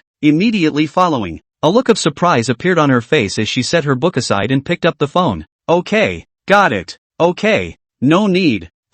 Hang up the phone. Tian Fu Wei said to Ding Chuanxiang, Auntie, I have something to go out for a while. I won't be back for dinner tonight. Having said that, standing up and about to leave, just as she stood up, Ding Chuanxiang suddenly stopped in front of her. Ding Chuanxiang raised her eyebrows and said, Look at you panicking. Where are you going? This is. It's not like you're going on a date with that Timothy Nara guy, is it? Tian Fu Wei, who had always been indifferent, after hearing Ding Chuanxiang's words, a rare slight reddening of the cheeks. What are you talking about, Auntie? It's not. After saying that, he hurriedly bypassed Ding Chuanxiang and was about to run out. Seeing Tian Fu Wei's appearance, Ding Chuanxiang, as a person who had been there before. And where did she not know that Tian Fu Wei was being talked to by self? Otherwise it's impossible to react this way. Wait, look at you. Your hair is a bit messy. If you go to meet someone like this, won't it ruin your good impression in people's minds? Ding Chuanxiang gave another tentative shout. Sure enough, Tian Fu Wei's body gave a lurch when she heard her voice, then rushed to the front of the dresser. Looked at self's hair. Instead, it turned out that the hair was fine, with long black locks draped over the shoulders, and there was no problem at all. But, Ding Chuanxiang directly couldn't help but laugh. Tian Fu Wei pursed her lips, and her cheeks became incredibly red for a moment. Exasperated, she said, Ignore you sister-in-law, just bully me. Chapter 62 Stalker. Chapter 62 The Stalker. Looking at Tian Fu Wei, who had fled and left, Ding Chuanxiang's face was filled with a wry look. Then, as someone coming out of adolescence. One look from Tian Fu Wei and she knew what was going on. Fight her? Tian Fu Wei isn't even close. After Tian Fu Wei left, Ding Chuanxiang picked up the Love in a Fallen City that Tian Fu Wei was watching. Softly read up, is what you said. This peach tree 2 years blossom, 3 years results. You have missed it 2 years of flowering. This year, Iba can no longer let you miss go. Immediately following, Ding Chuanxiang put the book down and a look of interest appeared on her face. It seems that there's a story in this little girl, isn't there? She lit up before her eyes. Then, followed closely by Tian Fu Wei, heading outside. She wasn't trying to stalk Tian Fu Wei, but she was home alone anyway and had nothing to do in her spare time. And she was curious to see what was going on between the two of them. When Ming and Tian Fu Wei, when you come downstairs, Ding Chuanxiang just happened to see Tian Fu Wei driving her Mercedes-Benz C-Class and was traveling outside. Then, Ding Chuanxiang set her sights on the inside of the garage. Not a moment too soon. A white Audi A4 ran out from inside the garage. This is the car Ding Chuanxian used to drive, only it's been replaced by a Mercedes-Benz C-Class. Just threw this Audi inside the garage for a rainy day. Like now, without this car, she would have had to watch Tian Fuwei sail away. And just as Tian Fuwei and Ding Chuanxian left the Jiayi neighborhood one after another, the entrance to the Jiayi neighborhood, inside a black Porsche Cayenne, Lu Open was huffing and puffing on a cigarette, to vent their anger. Next to it, another man advised, "Open brother, don't be discouraged. Sooner or later you'll be able to take Tian Fuwei down. Let her sing conquests to you then." "Sing my ass off," Lu Open exasperatedly said. "Can't even ing see anyone. I'm not finished." Huang Wei Kai, who was next to him, suddenly said, "Look, Open brother, isn't that Tian Fuwei's car?" Lu Open turned his head to take a look and immediately exclaimed, "Asterisk asterisk. It's still true." Since he was trying to pursue Tian Fuwei, he naturally had a certain understanding of Tian Fuwei. Usually when Tian Fuwei went to school, or other places, she drove this car. Didn't her sister-in-law say she was going to be at home preparing for graduate school? Why did she come out again? "I don't know," Huang Weikai asked suspiciously. Lu Open said in a deep voice, "Whatever, just follow over and take a look. I'd like to see what this woman wants, if she already has a boyfriend." "What if there is?" Huang Weikai asked. Lu Open sneered and said, "If there is one, I'll snatch it for him. The tiger's mouth is over the top." Having said that, starting the car directly, he followed toward Tian Fuwei. Ding Chuanxiang followed. As a result, after following for not long, he suddenly saw a Porsche Cayenne in front of him, chasing Tian Fuwei all the way. She hadn't noticed when she started to see it just now. As it turned out, the car was all the way in front of her and immediately caught her attention. She remembers. Wasn't this the car Lu Open drove when he went to her downstairs just now? Could it be? Is Open Lu stalking Tian Fuwei? Ding Chuanxiang took out her cell phone and was about to notify Tian Fuwei, but after hesitating for a moment, he finally chose to give up. It wouldn't help even if she told Tian Fuwei. And if she said that, didn't Tian Fuwei know she was stalking? In case Tian Fuwei was angry with her, she wouldn't have any way to explain at that time. And, with her tagging along behind her, she didn't believe that Lu Kaiku would dare to cause any trouble. The other side, the Rose Restaurant. For this date with Tian Fuwei, Wen Ming can be said to have gone to great lengths. Clothes pick and choose. Then after thinking for a long time about what to get Tian Fuwei as a gift, he finally picked out a cluster of roses. After that, search a lot of places online. In the end, set the date at the Rose Restaurant on the waterfront. The atmosphere here is romantic, and the main target group is young men and women. In the evening there is even a special candlelight dinner. In the city of Linen. If someone asks what the 5- and 6-star hotels in the city of Linen are, there may be people who don't know, but when it comes to the most romantic and youthful restaurants for young men and women to dine at, then you will never find another one besides the Rose Restaurant. I don't know how many love stories that have spread throughout Linen took place at the Rose Restaurant.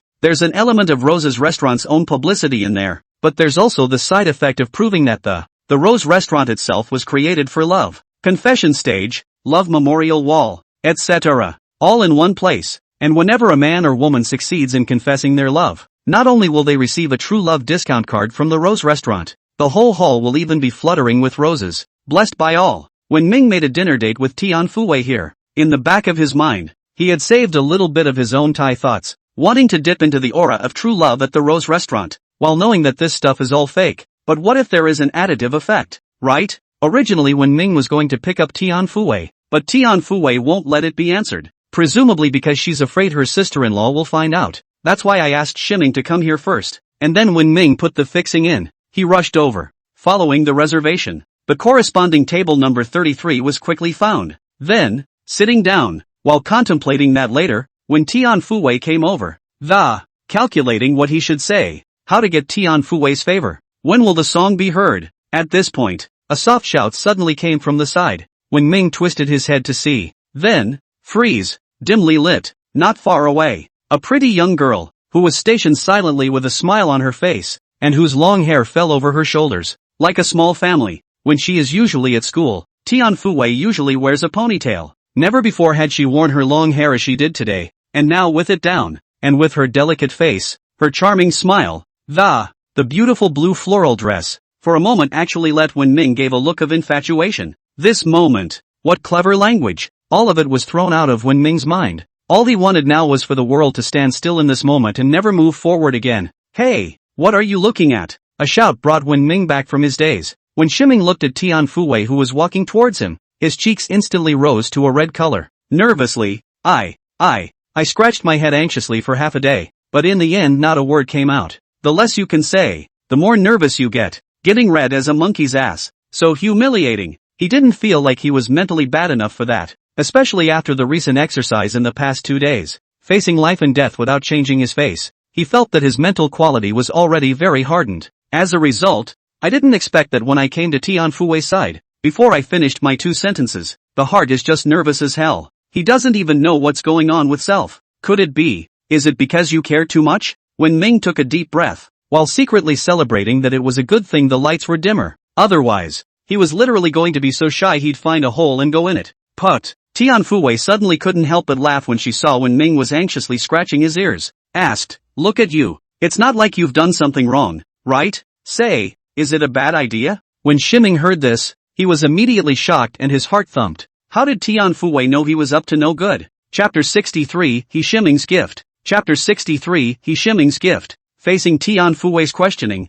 when Ming panicked a batch. Good thing, she didn't pursue this, so when Ming was relieved, he hurriedly invited Tian Fuwei to sit down. And as Tian Fuwei sat down, less than 3 minutes, a woman in a white wraparound slim skirt, full of mature flavor, walked into the Rose restaurant as well. Then, he took a seat in front of the 36th restaurant 2 tables away from Wen Ming and Tian Fuwei. This woman was no other than Ding Chuanxiang. However, instead, her eyes were not on Wen Ming and Tian Fuwei, but rather on the doorway. When she got off the bus just now, she saw Lu open up, but Lu Open didn't see her. At this moment, Lu Open should be arriving soon as well. Sure enough, Lu Open Huang Wei Kai walked in from outside. Brother Open, there are quite a few people here. How are we going to find them? Huang Wei Kai asked doubtfully. Don't you know Tian Fuwei? Split up and look for it. Lu Open said. Yes, Huang Wei Kai returned. The other side, table 33. When Ming took the menu handed over by the waiter and asked Tian Fuwei, Tian Fuwei, what do you like to eat? Order whatever you want. I'll eat anything. Tian Fuwei said back. When Ming laughed and said, I'm even more indifferent to eating. You watch and order a few. Tian Fuwei spread her hands and said, fine. Then he took the menu, ordered a few on it, and handed it over to Wen Ming. When Ming took a look, he said in surprise, you drink left bank coffee? Well, always drink left bank coffee. When Ming slapped his thigh and said to the waiter, give me left bank coffee too. Tennessee. Wait a moment, both of you. I'll be right with you. The beautiful waitress finished and left with the menu. Shiming sneaked a glance at Tian Fuwei, but found that was sitting there, eyeing the, I don't know what kind of stuff I'm thinking about. Ahem. When Ming coughed lightly and said, I've prepared a gift for you. What kind of gift? Tian Fuwei asked curiously. When Ming laughed, reached under the table and took out a cluster of roses from underneath. Handing it to Tian Fuwei, she said, here, for you. At the same time, the mind was overwhelmed with apprehension and a nervous heart thumping. You usually only give roses to your girlfriend. It would be ugly for him to send roses directly in case Tian Fuwei rejected them. When Tian Fuwei saw the roses sent by Wen Ming, she immediately blushed. Asked, what's with this gift for me? Shiming's face turned red and he hurriedly explained. You can't go empty-handed, can you? And since this is a rose restaurant, giving you a cluster of roses would be a nice compliment. I hope you won't refuse. When Tian Fuwei heard this, a lost color surfaced under her eyes, but only for a moment. Then he picked up the rose and smiled softly. Thank you. When Shiming saw Tian Fuwei accept the rose he gave her, his heart burst with joy. Jesus, Tian Fuwei accepted the rose he gave him now. It's hard to start everything. And now, doesn't that count as a start already? Ha! At this point, Tian Fuwei suddenly let out a light eep. There's even a card. Ha! Then a card was pulled out from inside the rose. When Shiming saw this card, his heart once again became apprehensive and thumped. This card, he wrote it himself. Tian Fuwei tilted her head and read, May Tian Fuwei always be beautiful, always be happy, and, forever 18, forever and ever. Shiming scratched his head and said with a flirty red face, I can just think of these blessings, don't mind ha. Put. Tian Fuwei let out a light laugh and said, what dislike? Thank you for your blessing. I didn't realize you were giving me gifts and blessings here, and it's weirdly embarrassing that I don't even have anything for you. No. When Ming hurriedly waved his hand and said, you are willing to accept my gift and blessing. I'd be happy enough. Tian Fuwei nodded. Okay, then. A small frown furrowed her brow. But when will the song? You spelled my name wrong, didn't you realize? Ha! Shiming instantly widened his eyes and said, no way? Where? Saying that, took the card back and looked it over, immediately following. A look of embarrassment appeared on his face. Tian Fuwei, written as Tian Fuwei. This ing. It'd be embarrassing. Tian Fuwei slyly stared at Wen Ming and said, Wen Ming, this rose of yours, it can't be that you want to give it to a girl named Tian Fuwei. Give it to someone I'm going to confess, but then they don't want it, and then you can't throw it away. Just twisted my head and gave it to me, didn't you? Ha! When Ming's face changed, he hurriedly waved his hands and said, No, I was so nervous when I wrote it, really, that I didn't notice a single misspelled word at all. But Tian Fuwei was directly amused by Wen Ming's nervousness. Smiling brightly, she said, Just kidding, misspelled one of my names, but the thought got there. Thanks, haha. When Shiming heard this, he breathed a sigh of relief. Nima, he thought Tian Fuwei would gamble and leave. Turns out it was a joke. Just the joke. It's really exciting. Then, the two of them then retreated into silence. No one knows what to say next. 36 on the table. When Ding Chuanxiang saw the scene, she shook her head speechlessly. She's been there, after all. What hasn't she experienced? As long as there was a look between Shiming and Tian Fuwei, he knew there was a story between these two, and like each other. But who dares not poke through that thin paper first, for fear that once it is poked through, it's destroying the harmony of their current relationship. Two little cuties, just try each other right there. It's just that when they tried like this, watching Ding Chuanxiang really burned her eyebrows with anxiety. Table 33. You, Shiming and Tian Fuwei said at the same time. Tian Fuwei let out a light laugh and said, You go first. When Ming's pretty face reddened and he scratched his head in embarrassment. Tian Fuwei, you look beautiful today. But Tian Fuwei couldn't help but laugh outright, saying as she laughed, I thought you were going to say something. Do I need you to repeat how pretty this young lady is? You mean this young lady isn't usually pretty, right? With that, the long hair flicked out. When Shiming saw this scene, he suddenly looked dumbfounded, almost revealing a piggish look on his face. Curry coughed lightly to hide his embarrassment. Not far away, Deng Chuanxiang, hearing Tian Fuwei's words, grinned breathlessly. It was the first time she knew that this niece of hers was so stinking beautiful. However, Fiona Tian does have stinky credentials, too. Whether it's the posture or the literary knowledge, all of them are steadily pressing all the other students of Linen University. If such a person is not qualified to stink, who else is? No. Shiming hurriedly waved his hand and said, I didn't mean that. You're usually pretty, but it's extra pretty today. Chapter 64 Tian Fuwei's Not to be Missed. Chapter 64 Tian Fuwei's Not Missing Out. Not far away, Deng Chuanxiang, listening to Wen Ming's chat with Tian Fuwei, almost laughed outright. These two, it's still really interesting. However, that's not what she wanted to see. Love in a Fallen City says, this year, but I can no longer let you miss it. She wants to see, how does this Tian Fuwei want to not miss it? At this point, she suddenly heard Tian Fuwei say, It's okay. I'm just kidding you. Don't be so nervous. Let's talk about something serious. Hear this. Ding Chuanxiang was instantly energized. Good show? At the same time, pray that Lu Open doesn't come out so soon. If the good show was stirred up by Lu Kaiku, she would definitely not let Lu Kaiku off the hook. Isn't he just the owner of a 5-star hotel? Pissed her off. She just smashed up the Fall Hotel 5-star hotel. What is it you say? Shiming immediately said with a straight face. Tian Fuwei laughed softly, put down her coffee and, with a somewhat serious look on his face, he said, Do you have any plans for the rest of your own life? Next, what plan? Shiming asked suspiciously. It's the life plan, Tian Fuwei replied back. Now that you're a senior intern, soon the university career will be over to enter the society. Do you have any plans for your future, or a goal to strive for in life? Ding Chuanxiang, hearing Tian Fuwei's words, Deng Chuanxiang, the sister-in-law, was dumbfounded. Is this the not to be missed of Tian Fuwei? She had a hunch that this Tian Fuwei would most likely bring Wen Ming along to graduate school. She had originally thought that Tian Fuwei was just talking when she said she would advise Wen Ming to go to graduate school. I didn't expect Tian Fuwei to actually try to persuade him to go to graduate school, until this moment. It was then that she suddenly felt that this niece of hers was really too extreme. When people meet a boy they are attracted to, they will find a way to be with him. On the contrary, this niece of yours, but he had to be persuaded to go to graduate school. Wen Ming froze for a moment and asked, Life plan? Does earning money count? Does finding a wife and getting married count? Tian Fuwei's cheeks blushed and she shook her head. Earning money doesn't count. Money shouldn't be the only thing in a person's life. And since you can afford to drive a Bugatti, it means your family doesn't lack money. That means your so-called earning plan is the same as not having a life plan. As for getting married, much less a necessity in life. Life can go just as far without love and marriage. The important thing is to have someone who understands you, even if only for a moment to understand. Timing? He scratched his head in confusion. What Tian Fuwei said felt somewhat profound to him. Sounds like this state of life. He had only read about it in books. I didn't realize it existed in reality. What about yours? Can we talk about yours first? Shiming asked with a puzzled frown. My plan is simple, Tian Fuwei replied. I will continue to go to graduate school and study to enrich my cultural level. Increase your cultural heritage. Enrich your soul. Don't be happy with what you see.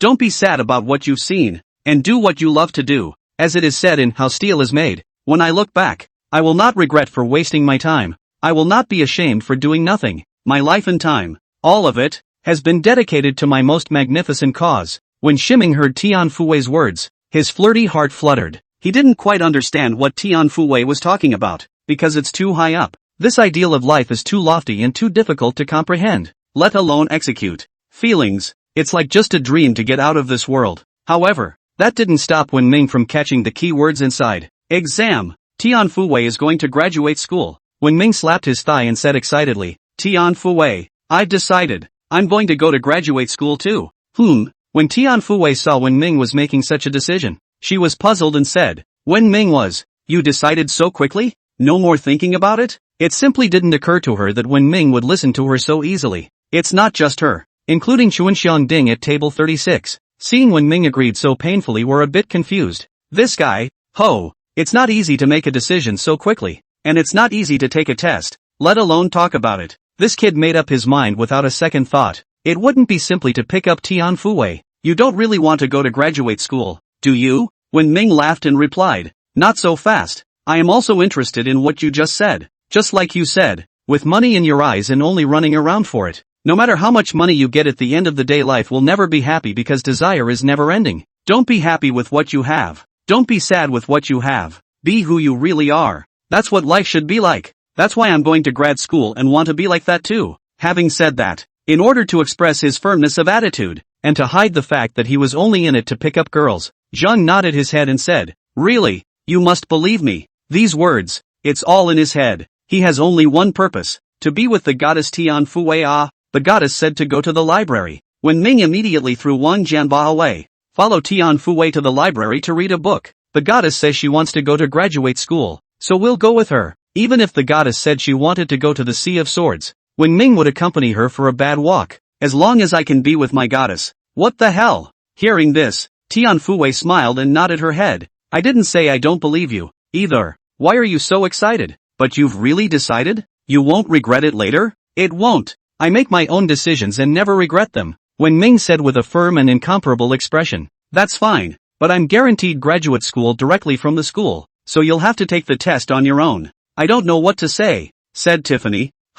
Wen Ming was surprised. You don't have to take the test? He thought he could pick a lamp with Tian Fuwei and study together. If Tian Fuwei didn't take the test, wouldn't she have no way to review with her? I'm sure I don't have to take the test. My counselor has talked to me a few times, urging me to go on to graduate school. The guaranteed spot has always been reserved for me. Wen Ming, that's a school teacher. But, I can help you with your tutoring. After all, with your usual academic performance, it's hard to get into graduate school, so I can help you with your homework for free. Really? Shiming instantly brightened up. Of course. Tian Fuwei laughed softly. That's when the food was served, one after the other. Whether it looks good or not, it looks very good. Wen Ming enthusiastically set all the dishes in front of Tian Fuwei. Smiling, he said, really, thank you so much. Come on, Fuwei, clip whatever you like to eat. Meanwhile, carefully, he looked at Tian Fuwei. This was the first time he had called Tian Fuwei, so he wondered if Tian Fuwei would be angry.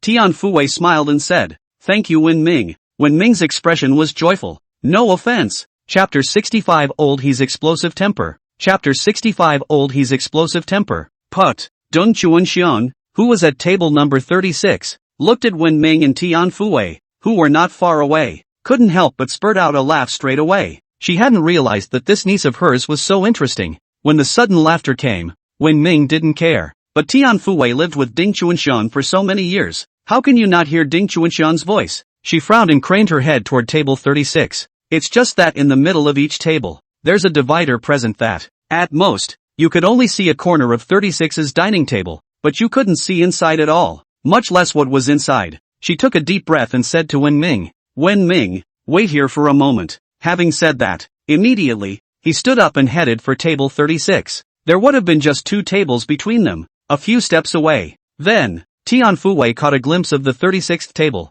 with his head residing in the palm of his hand.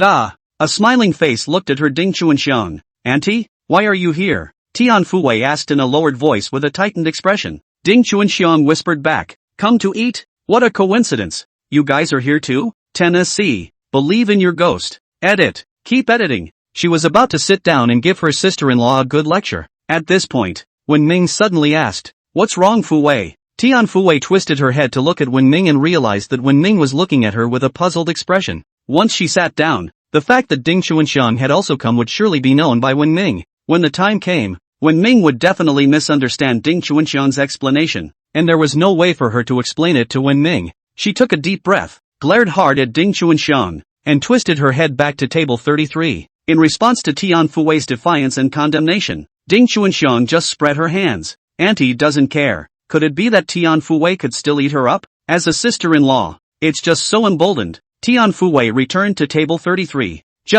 She was just about to sit down when a voice suddenly rang out. "Fuwei." Finally, Tian Fuwei twisted her head to take a look, then immediately frowned and said in a deep voice, "Young Master Lu, something wrong?" The people who came were no one else but Lu Open and Huang Weikai. The two of them searched in a big circle, but they couldn't find Tian Fuwei. If Tian Fuwei hadn't stood up, they wouldn't have been able to find it. When Shiming heard Tian Fuwei's voice, he also turned his head toward the other party, immediately following, raised an eyebrow. "I'll go." "What do you mean? Can't you see he's having a candlelight dinner with Tian Fuwei? And did you call Foy?" Dude held his tongue for half a day before gathering the courage to call out to Fuwei. "And you just popped up and said Fuwei? Where the hell did you come from?" Lu Open was not even looking at Wen Ming, enthusiastically reaching out to pull Tian Fuwei. At the same time, he laughed and said, "Fuwei, I've been looking for you for quite a while. I've ordered a rose package over there. Why don't you come along for the tasting?" Later, Wen Ming instantly stood up and blocked in front of Tian Fuwei, reaching out to open Lu Open's hand.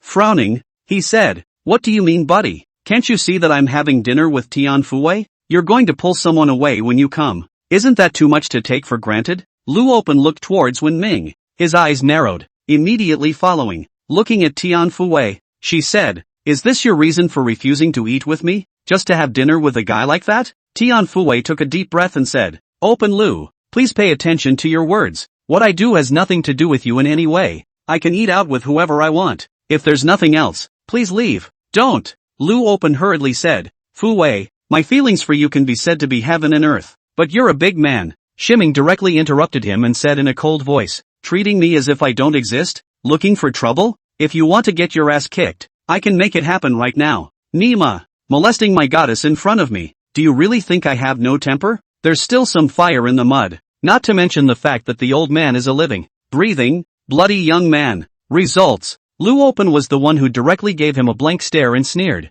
"Crude person. It's simply vulgar. Not an ounce of cultural quality or sophistication." Having said that, looking towards Tian Fuwei, she said, "Fuwei, look at this person. He is simply vulgar and unbearable to look at." Wen Ming, he didn't expect to be put on the spot like this by Lu Kaiku. Tian Fuwei was also speechless. Lu Open saw the expression on Wen Ming's face. At once, he sneered and said, "A guy who is hard to get into the Hall of Elegance, and still dares to be with Fuwei, and doesn't sprinkle a bubble of urine to see what breed of toad he is." Shiming's eyes narrowed as he returned. "Are you sure you're talking about me?" "Right, crude people, a country village man, knowing only brutality. In a place as elegant as this, it can only be elegant. Why don't we compete with each other in singing? The winner will go out with Tian Fuwei. The loser gets out of here and is not allowed to pester Fuwei from now on." Lu Open said with a cold smile on his face. Tian Fuwei hurriedly said, "Lu Open, you've had enough. You're a graduate of a music academy. Isn't that bullying?" She was truly afraid of when Ming agreed. She knew about Shiming's singing ability, and describing it as miserable was a bit lacking in flavor. Just out of her expectation, Shiming directly shook his head and sneered. "Is this your elegance? Taking a woman as a bet? What's so elegant about it? I'd say it's more of a scumbag thing. Isn't that right? Scum? With scum like you, I've got nothing to compare it to. You." Lu Open almost became furious at Wen Ming's words. Immediately following, he let out a heavy cold snort, ignored Wen Ming, and directly addressed Tian Fuwei. "Fuwei, to express my love and affection for you, I am going to dedicate a song to you on the stage of the Rose Restaurant. I hope you can feel my heart and love for you." Meanwhile, Huang Weikai ran over and opened up to Lu. "Open up. Get ready." "Yes." Lu Open nodded his head and immediately said to Tian Fuwei, "Fuwei, wait for me." Having said that, head straight for the big stage at the Rose. The Rose is different from other hotels in that all the tables are not neatly arranged. Rather, they are distributed around the center stage,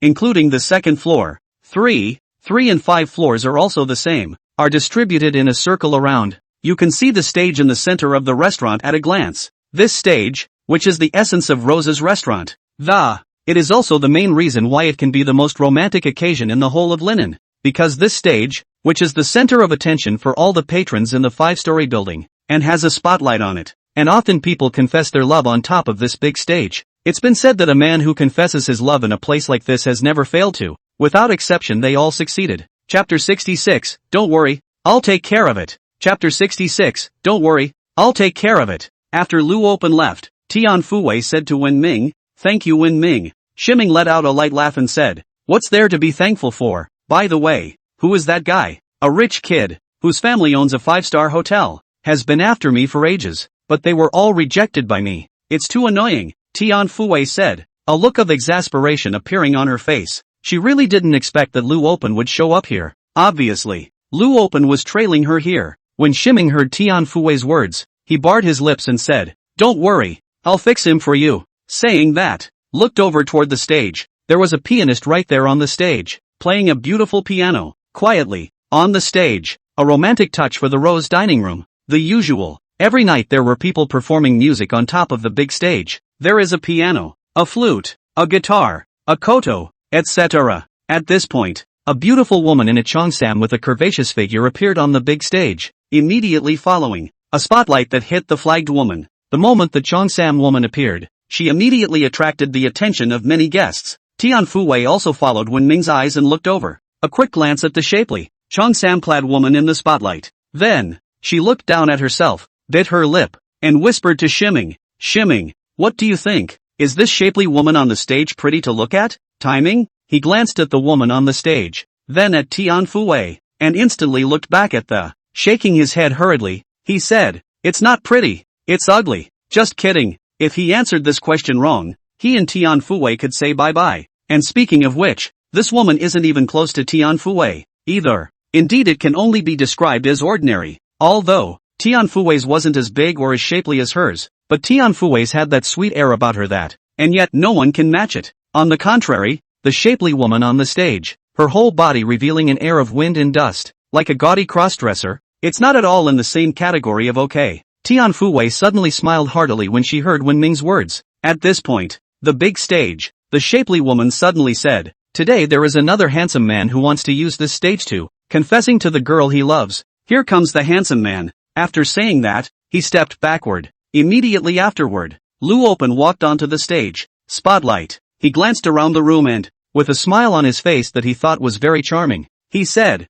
"Tian Fuwei, hello, today I stand here to use this stage to express the love in my heart for you." The words fell. A purple beam of light, suddenly cast from above the Rose dining room. It shone onto the seat where Tian Fuwei and Wen Ming were. Just for a moment, Tian Fuwei became the focus of the entire Rose restaurant. Many of the guests present craned their heads in curiosity, especially the men present. Most men have an instinctive desire to explore the object of someone else's pursuit. It's like trying to see what the bride looks like. The next moment, there was a chorus of surprised voices. "This chick is beautiful. Why is there a boy next to her? I see. So it's a girlfriend snatcher." Tian Fuwei's face suddenly sank as she was caught in the light. For young men and women in love, it's a treat to sit in the spotlight like this. But for her, it's a nuisance. "I don't want to eat. Let's go," Tian Fuwei said, about to stand up and leave. Shiming reached out and pressed her hand, narrowing his eyes. "Don't be in a hurry. It's a bit early to leave." Being pressed by Wen Ming's small hand, Tian Fuwei's pretty face blushed, though she did pull Wen Ming when she came out of the library yesterday, but it was only expedient, and she wasn't thinking about anything at the time. But now, being suddenly pressed by Wen Ming's hand, her heart suddenly thumped a little, but what had been an exasperated mood eased, nodded, and sat down. Stage. Lu Open continued, "Tian Fuwei, in order to express the love in my heart for you, I'll show it with a song. The name of this song is called Love for You, Love for You. The voice falls. The accompaniment sounded slowly, and Lou opened his hand to the microphone and sang along on the stage. The Love to You, Love, Love. The opening was a soprano, and he heard the people in the room nodding their heads. The lad sings well. It looks like he's invested in his feelings. It looks like this young man likes Tian Fuwei a lot. Nonsense. Can you not like it? Such a pretty chick. It's a pity I was born 20 years earlier. Otherwise I'd like to try and catch up. TSK, TSK, the girl next to you is being confessed to in public. I wonder what the boy sitting next to her will do. If you're a man, go up and beat him up and get arrested and then become a stage lad. Ha ha. Tian Fuwei's face grew harder and harder as she listened to the comments of the people around her. Then, she twisted her head to look at Wen Ming and said, Wen Ming, what are you going to do about this situation right now? It's not like you want to go on stage and compete with him to see who can sing better, is it? Shiming was surprised. How do you know? Tian Fuwei froze for a moment. Then, she stood straight up and said, I think we'd better go. When will the song sing? Might as well be realistic about letting a pig up a tree. She had heard when the song was sung, though she hadn't spoken much to Shiming before, a nodding acquaintance at best, but it was the one who had been keeping an eye on everything that happened to Wen Ming, especially during the last degree class chorus. Wen Ming's brilliant battle, single-handedly, brought the entire class to askew. It became the talk of the whole school for a while. There was a chorus of boos from whoever mentioned when to chime in. And look at Lou Open. That's a music graduate. The entire Linen University probably couldn't find a few who sang better than him. How else would Lou Open have the courage to go on stage and sing him a confession in front of so many people? In this case, if Hojo Ming goes up there, pure disgrace. If you leave this time, Lou Open will continue to harass you. And you came with me. He confessed to you in front of me, which is not giving me face, treating me like air. If I leave this time, I'll be ridiculed by Lou Open for the rest of my life. Shiming looked at Tian Fuwei and said, people are bullying us to the head. How can we leave? This breath, Wen Ming could not endure. Table 36. Ding Chuanshan frowned in confusion when she saw Wen Ming's actions. What's this kid up to? Is it possible to go and fight with that guy on the stage for Tian Fuwei? Sheesh. It's good to be young. You can fight for love. Chapter 67, The Human Harp in 1. Chapter 67, The Human Harp is 1. Tian Fuwei froze for a moment when she heard Wen Ming's words and frowned. Are you serious? Lou Open is a music major, and his family has money, and he studied with a lot of big names in the singing world, and his singing skills, though not superb, but it's also definitely above average. On the flip side, when is it time to tweet? This guy. No other songs have been sung except for the one song that was called legendary back in the day. And now, as a result,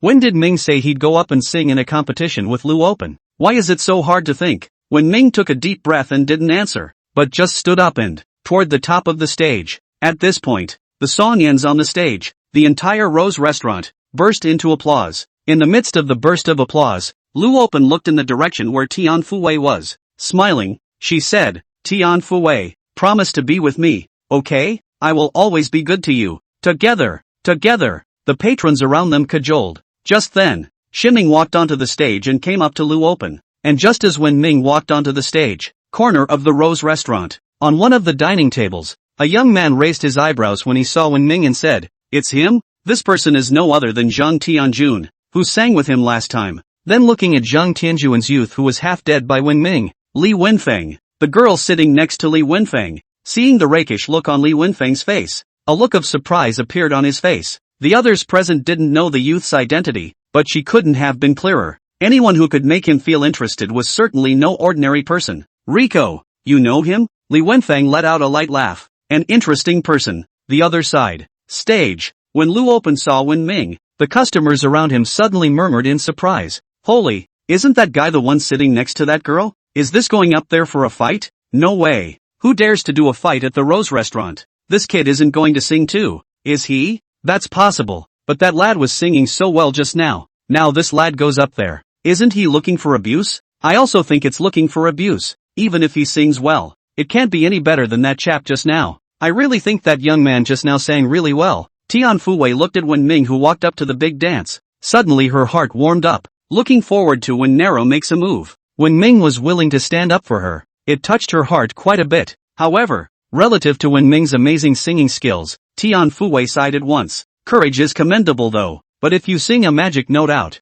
Tian Fuwei no longer dared to imagine it. Stage. Lou Open smiled heatedly and continued. What's the matter? You want to come up and fight with me one-on-one, don't you? I welcome it to the core. Shimming shook his head. Fighting and all that? I don't like it. I'm just saying that. Your singing is really awful. Don't embarrass yourself in front of so many people in the future. Really, it's too embarrassing for the singing world. When Tian Fuwei heard this, the corner of her mouth twitched. This is when it's tweeted. She was expecting Wen Ming to go on stage and just announce that she's his girlfriend, not allowed to Lu Open to hit her idea, and then put a few harsh words, come a few magic voice shock field yet. When did it turn out that Ming was just saying that Lu Open sang badly? The song sung by Open Lu can't be described as difficult to listen to anymore, can it? Ha ha. When Lu Open heard Wen Ming's words, he laughed out loud and said, you say I sing ugly songs? I'm a top 3 student at the Conservatory of Music. I've won the city song contest, and you're saying I'm a bad singer? Meanwhile, the others present, too, shook their heads and whispered, I thought this kid would come up here and do something, but all he did was say that the other guy sang a bad song, ranked top 3 in the art school and sings hard? It's really killing me with laughter. Is this the dead duck type? Lu Open said with a cold smile on his face. What kind of skill is it to just talk with your mouth? If you can, sing better than me. As long as you sing better than me, I'll leave immediately. I won't bother Fu Wei anymore. That's for you to say. Get lost. Wen Ming said directly. You. Lu Open glared with both eyes, followed by a cold snort. I'll just stand here and I'd like to see what kind of great songs you can sing. Shimming shook his head and didn't look at him again, instead walking over to the pianist only. Excuse me, please, Wen Ming said. The 40-something pianist froze for a moment and said suspiciously, what? You want to use the piano? Lu Open also sneered and said, piano? Can you play it? It's not just him. The other people present raised their eyebrows, including Tian Fuwei, who frowned. You can be more courageous than singing. Even if you have a hard time singing, what does Shimming need a piano for? Tian Fuwei's mind was filled with doubts. Is it hard to believe that Wen Ming can sing and play at the same time? Piano is not a guitar. A guitar can be played decently after a month or 2 of casual practice. But the thing about the piano is that it's impossible to play anything without a couple years of work. It's not enough that you can't sing. If you add a piano that sounds like a gong, are you trying to make everyone laugh? Tian Fuwei covered her eyes with her hands, no longer daring to continue looking. It's embarrassing. Stage. In the face of the other people around him questioning it, Wen Ming did not explain, but waved his hand to the pianist. The pianist hesitated and eventually walked off the stage. Wen Ming walked over to the piano. Looking at the piano in front of him, he suddenly felt a familiarity that came from his soul that it was as if it was part of his body. Then, he took a deep breath as he caressed the piano keys. As the hand touches the keys of the piano, a myriad of fingerings and techniques instantly spring to mind. And yet it's not disorganized. It's very organized. Like these things that it had been completely burned into his mind in general. It is an instinct integrated with the soul. He placed his hands on the keys and slowly closed his eyes. In this moment he felt only that he had instantly merged with the piano, that the piano was him, he is the piano. Undivided. Rose Restaurant, 2nd floor, inside an office. The hostess, dressed in a cheongsam, was standing respectfully in front of the floor-to-ceiling window, and at her side, there stood a man in his 50s with gold-tipped eyes. Interesting. The man with the golden eyes pushed his eyes up and asked the cheongsam woman next to him, Wan, you've also reached grade 10 on the piano. Do you think this kid can play the piano? He is the owner of the Rose Restaurant, named Chao Zongping. Yang Yuan was about to reply. At that moment, out of the corner of her eye, she suddenly skimmed the center stage of the restaurant. That background of Wen Ming sitting at the piano. Next moment, her face suddenly changed and she exclaimed out, how is this? Him, possible. Seeing Yang Yuejuan's reaction, Chao Zongping asked suspiciously, what's wrong? Yang Yuan didn't reply, but her eyes, which were looking at Wen Ming, were widening more and more. There was a look of disbelief in his eyes, though Wen Ming's back was turned to them. But after Wen Ming sat down and put his hands on the keyboard, the aura emanating from the entire person instantly changed. That kind of aura. She only traveled abroad for musical recitals with her mentor a few years ago. Saw it on that international piano virtuoso. Chapter 68, Masterclass Performance. Chapter 68, Masterful Performance. As one of the few musicians with a grade 10 piano, Yang Yuan really knows too much about the piano. Nowadays, in this society, there are many people who can play the piano, and they can take piano classes in the 1st grade, but most of them are just playing. And the ones who can reach grade 10 on the piano, the whole Rose Diner, including all the customers, it is estimated that there is only one Yang Yuan. Piano grade 10 is the equivalent of a 9th degree black belt in Taekwondo. It's not a point that the average person can reach by enrolling in a piano class, but above grade 10 in piano, not no more. Piano grade 10. It's just piano. But the piano. It's just a musical instrument. And above the 10th grade, there are pianists. And there are piano virtuosos. The so-called piano virtuoso is the kind who is truly at one with the piano. To a master pianist, the so-called 10th grade in piano is as good as a joke. Such a person, on the surface, seems mediocre,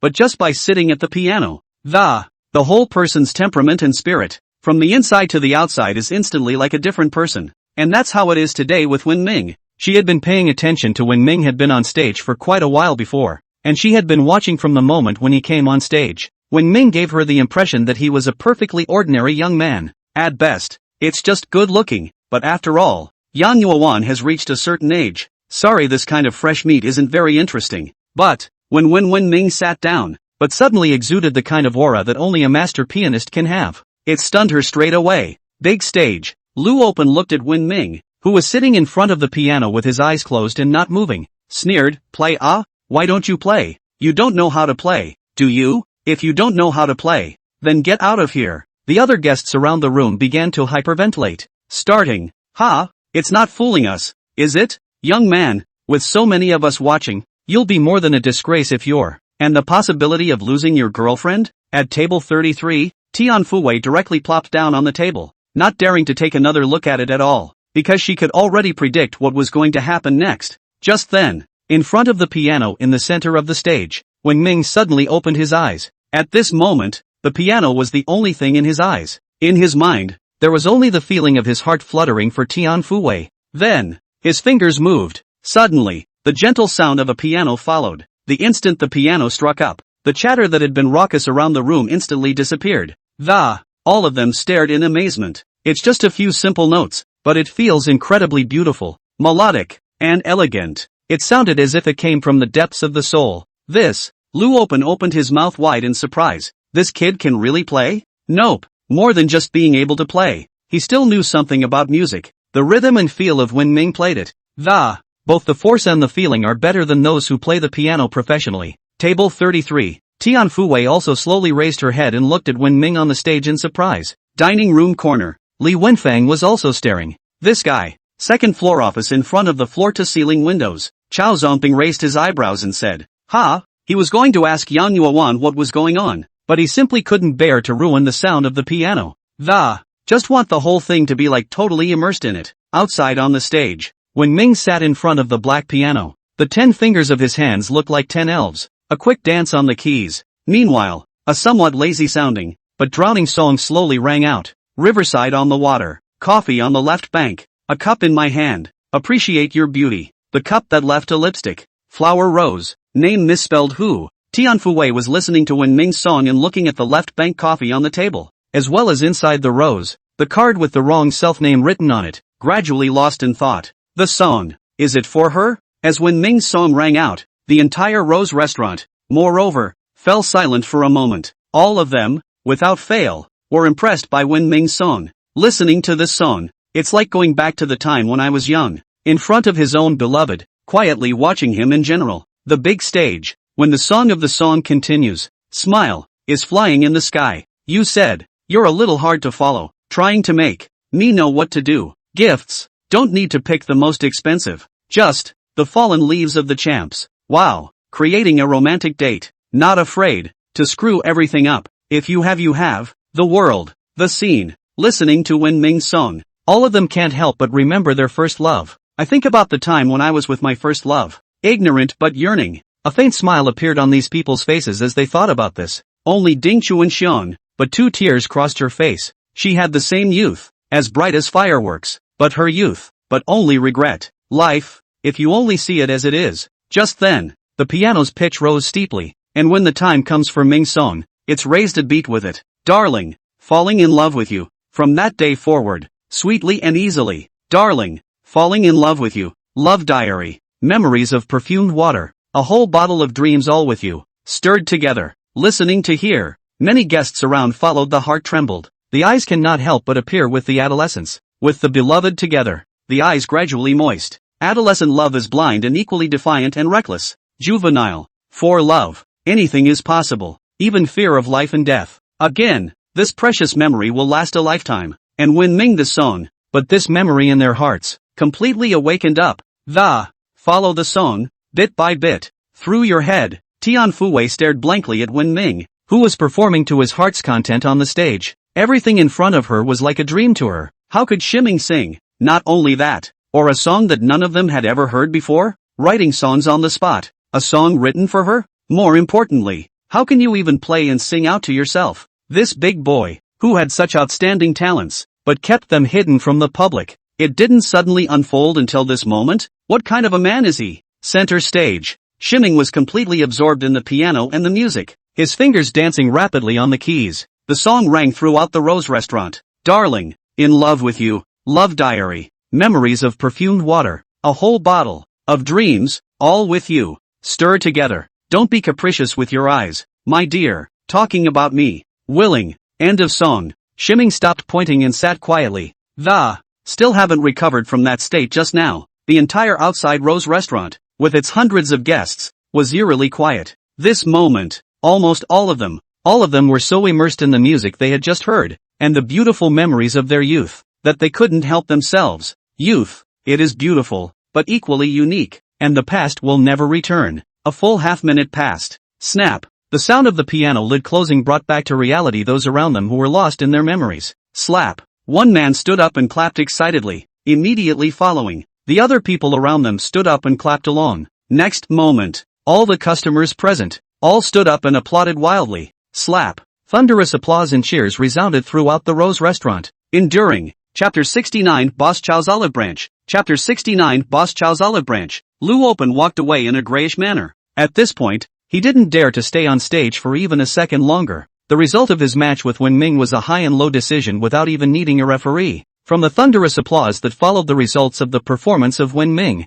the outcome of the game speaks for itself. Music. It was never the art that came out of the mouths of those mentors on variety shows, but something that the public enjoyed. The only thing others will say about the songs sung by Open Lu is how many techniques were used and how close they are to the original. The audience gave him some encouraging applause at best. But what Wen Ming sings is different. He sings his own songs, accompanies himself, sings himself, and both the lyrics and the songs that. The playing is impeccable and can blend with everyone's emotions and make you sink into memories. Scene. With roaring applause. There were cries of alarm. It's so awesome. I was moved to tears listening to it. Master's youth. Woohoo. I was wrong. It's really so good. The piano is so good. And the songs are sung so beautifully. It's really awesome. So touched. I want to fall in love again so painfully. I've seen a lot of concerts, but none that compare to this. This is simply masterful playing. Where's the guy who sang at the beginning just now? When did he run away? What's the point of staying here if you don't run? Waiting to be humiliated? The two of you aren't even on the same level. One heaven and one earth. It was just going to be a dinner here. It turned out to be such an awesome show to enjoy. This meal is worth it. Dining room corner. Li Wenfang laughed lightly, put down the wine glass in his hand, and said with interest, "This kid, it's getting interesting." Second floor office. Chao Zongping followed suit and clapped his hands twice, turning his head toward Yang Yuan. Yuan, how do you feel about it? How do you rate it? Don't dare comment. Yang Yuan took a deep breath, her face filled with gravity. With my 10th grade piano level, it's no match for him. This is the level of a true master. You can't find 3 in the whole country. Not to mention the fact that there's also his top-notch singing. Someone who can play and sing for himself like that, and all so good at it. I don't know how to describe it anymore, except with adoration. Worship? Chao Zongping raised his eyebrows and muttered. To be able to make a person who has attained grade 10 in piano worship, looks like this kid is really quite good. I'm going out to meet him. Outside stage. Amidst a round of applause,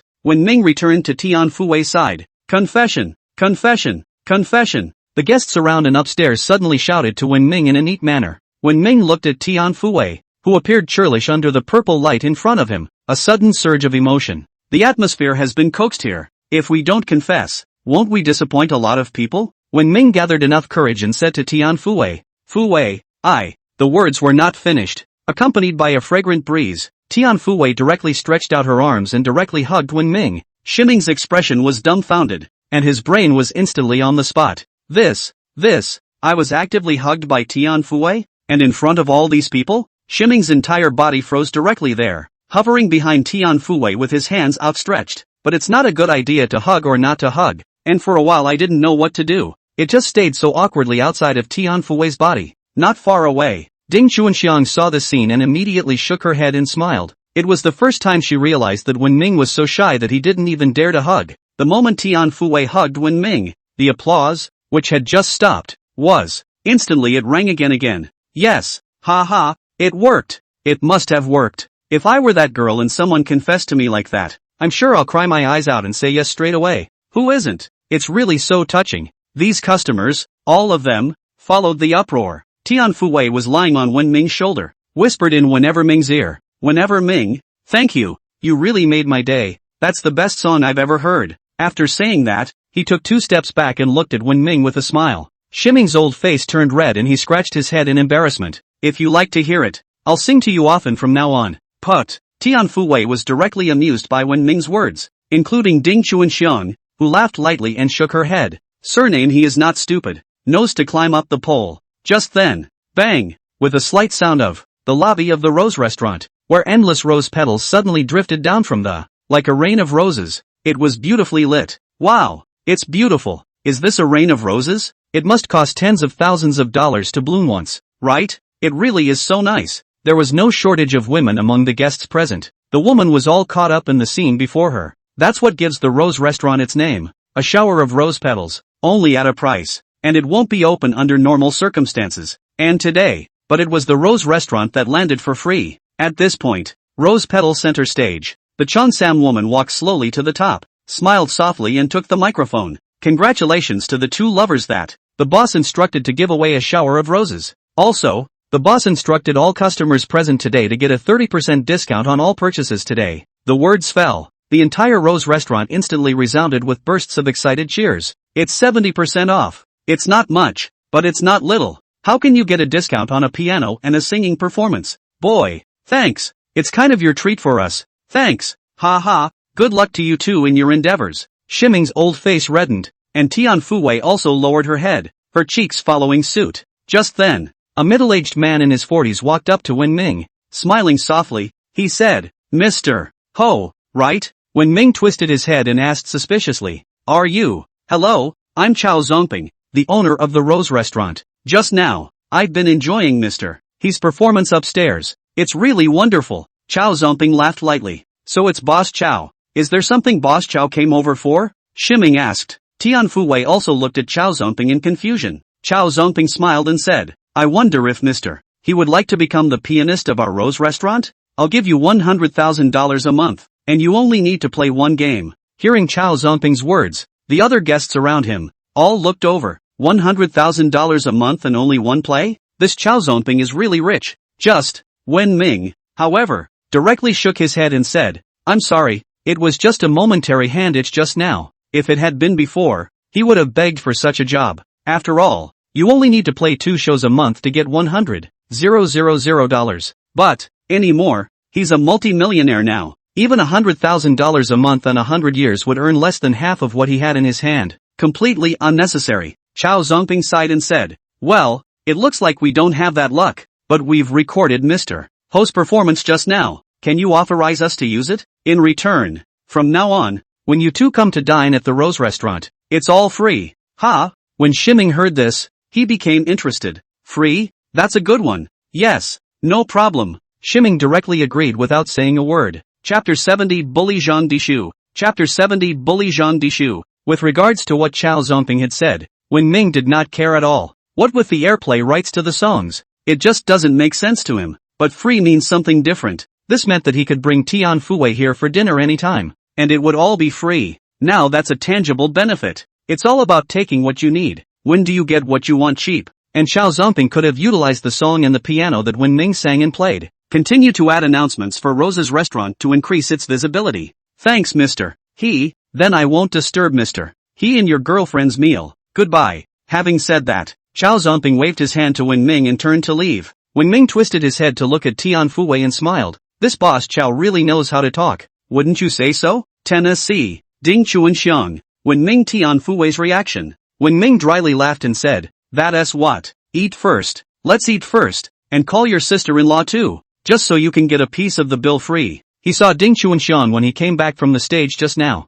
After all, it was just 2 tables away. And although Ding Chuanxiang was a bit older, but it is also considered to be a woman among the more sunny. Both body and looks are considered to be superior. to where you can become the center of attention. With a woman like that, it was impossible for Wen Ming to not pay attention. Tian Fuwei's pretty face reddened, and immediately said, "It wasn't me who called my sister-in-law to. She's the one who snuck up on me and followed me here, and I didn't know she was coming. I only found her when I stood up just now." "Aha, I believe you," Shiming replied with a disbelieving face. Tennessee. She stood up and called Ding Chuanxiang over as well. The first thing Ding Chuanxiang said as she walked over was, "Mister, he didn't realize you had it in you, did you?" When Ming dryly coughed, "Auntie is joking. Just call me by my first name directly. It's fine to call me Little Ming. I don't dare call you sir." "Okay, let's call you Tattoo. Then, Tattoo, who did you learn the piano from? This playing is too good, isn't it?" Ding Chuanxiang asked. Shiming scratched his head in embarrassment and said, "Just playing blindly." "Then can you teach Fu Wei sometime? This girl has always wanted to learn piano. It's just that my mind hasn't been taking time out from studying." Ding Chuanxiang laughed softly. When Shiming heard this, he immediately became excited and hastily agreed. "Good. When does it start?" "Tian Fu Wei is going to tutor with him. He's going to teach Tian Fu Wei to practice piano. Doesn't it mean that he can be with Tian Fu Wei often in the future? Come to think of it." Shiming suddenly felt that his future was full of light. "You can start any time. I have a piano at home and you can come to my house when you have free time." "I don't know," said Ding Chuanxiang. "Good. No problem," Shiming replied. An hour later, the three finally finished the meal. When the three of them were about to leave, the boss, Chao Zongping, suddenly appeared and sent Wen Ming towards the outside. "Boss Chao is polite. We can just go by ourselves," Shiming said. Chao Zongping shook his head and said, "Mister, he is gifted with talent, and he will surely achieve success in the future. That's why you need to get on good terms with Mr. He first now, so you can dip into your favor in the future." Wen Ming laughed. Boss Chao is joking. Saying that, the four came outside the Rose restaurant. Chao Zongping waved his hand to Wen Ming. "I'll see you here, Mr. He, goodbye. Feel free to come back anytime. The doors of the Rose are always open for you." Wen Ming lightly laughed. Boss Chao is polite. "Thank you for your hospitality." When Chao Zongping went in, Wen Ming asked Ding Chuanxiang, "Auntie, how did you get here? Shall I give you a ride?" "No need. I've got a car of my own. Over there, and she's got one and I've got one." "I'm sorry," Ding Chuanxiang said, pointing to two cars not far away. Shiming craned his head to look at it. Immediately following, the corners of his mouth twitched. "Nima, a big Ben and an Audi. There's money." When they were at the Rose restaurant just now, Tian Fu Wei seemed to have said that Ding Chuanxiang was powerful. According to Tian Fu Wei's description, Ding Chuanxiang was a totally rich woman. The family itself is in good condition. And then Ding Chuanxiang went to college and started her own business as a garment factory before she graduated. After accumulating some money, he gave up the garment factory and switched to acting as an agent for foreign luxury men's clothing. Nowadays, Ding Chuanxiang not only has a villa in Jiayi neighborhood, but also has 2 sets of properties in other places. "The only hobby that I have is stock trading." From the beginning of the speculation until now, Ding Chuanxiang lost an unknown amount of money, but it's just always been a pleasure to speculate. According to her words, speculation is not to make money, but purely just for interest. It's just that Wen Ming didn't expect that this rich woman would be so rich. Out of the blue is a big Ben and an Audi. It's just that what makes Wen Ming wonder is that, like Ding Chuanxiang is so pretty and has such a good body. Plus how can such a rich woman not have a husband? By definition, even if she was a bit older now, she would still be liked by countless men to be right. However, for this question, Wen Ming cannot dare to ask nonsense for fear of offending the family. "I'll go first, you guys keep playing." Ding Chuanxiang spoke to Wen Ming and Tian Fu Wei and headed straight for the car. As a result, Tian Fu Wei also hurriedly chased after her and shouted, "Auntie, wait for me, let's go home together." Side run. Edge turned back to Timmy and said, "See you later, Timmy." Just then, 2 black SUVs suddenly stopped in front of them. Immediately following, 5 men came down from the car, the leader of which was none other than Lu Open. At Lu Open's side, "You guys can really eat, making us wait outside for a while." Lu Kaikong had his hands in his pockets and, with a sneer on his face, he said, "Lu Open, what do you guys mean by this?" Tian Fu Wei frowned. Lu Open smiled heatedly and said, "It has nothing to do with you. The person we're dealing with is him." Having said that, reaching out and pointing to Wen Ming, he said, "Kid, since I was a kid, I've never been so embarrassed. Can you do it? What do you think about this? What do you want to do? What do you want to do?" Shiming asked with a light laugh. "Surname Lu, I'm warning you not to mess around, or the consequences are not something you can afford." "I'm sorry," Tian Fu Wei said with an expressionless face. Lu Open smiled heatedly and said, The person who wants to deal with you is not me, but Boss Zhang. He had wanted to find Boss Zhang to deal with Wen Ming, to take out the bad anger in his heart. After all, Wen Ming had not only badgered him and stolen his girlfriend, and it made him look bad in front of so many people. Results: as soon as he gave the other party the name of Wen Ming, the other party immediately brought someone over. Have to say, this Wen Ming offends too many people. Having said that, step back, calling out to one of the black SUVs, Boss Zhang, they're here. Aha! With a low voice, immediately following, a man of about 50, full of pugnacity, stepped out of the car and, with a chilling expression, he looked at Shiming and said, "You are Shiming?" Shiming raised his eyebrows and said, "And who are you?" "Zhang Tianjun is my son. I'm Zhang Dishu from Tianhao Casino. Do you know now?" Zhang Dishu laughed harshly. Chapter 71, I think you should thank me. Chapter 71, you should thank me. I think. The Rose Restaurant. Second floor. When Xiao Zongping returned to his room on the second floor, Yan Yuan was standing inside wearing a casual outfit. Seeing Xiao Zongping return, Yan Yuan immediately walked over and said, "Boss Xiao." Xiao Zongping took a deep breath and said, "This kid, Wen Ming, is really interesting. With such a level of singing and piano at such a young age, if he is given a stage, he will definitely be able to soar." Yan Yuan shook her head and said, "He's not that kind of person, although I haven't had much contact with him, but one can sense that he's not the kind of person who is particularly attached to fame and fortune." Xiao Zongping let out a light laugh and said, "It is not up to him to decide whether or not to look at it. There are some people whose sharpness, it can't be hidden. There will always be a day when he shines brightly. Hopefully," Yang Yuan said, walking to the floor-to-ceiling window and looking outside. Immediately following, she suddenly eeped softly. When Xiao Zongping heard Yang Yuan's voice, he also curiously walked over and looked downstairs. From where they were able to see the street outside the Rose Restaurant just now. At this point, outside the Rose Restaurant, the three of them, Shiming, were being blocked in the middle by a few big men in black. When he saw one of them, Xiao Zongping's eyes narrowed and he said in a deep voice, "Zhang Dishu? How did he get here?" "Zhang Dishu?" Yang Yuan was surprised. "It's that Zhang Dishu, the owner of Tianhao Casino, who claims to be black and white. Why did he stop Mr. Ho? Is it possible that he's got a grudge?" "Nope. Look at the kid next to them. It's the kid who sang at our Rose Restaurant in the beginning. It should be revenge for when Ming stole his girlfriend and the limelight." Xiao Zongping took a deep breath and said, "I'll go down and take a look." Having said that, immediately head outside. Downstairs, when Shiming looked at Zhang Dishu in front of him, his brows furrowed. He didn't know about Zhang Dishu before, but he heard about it later. Black and white casino boss. Not only does she have great power in the underground world, but her mother's maiden name also has a lot of power in officialdom. So Zhang Dishu and Lin in this territory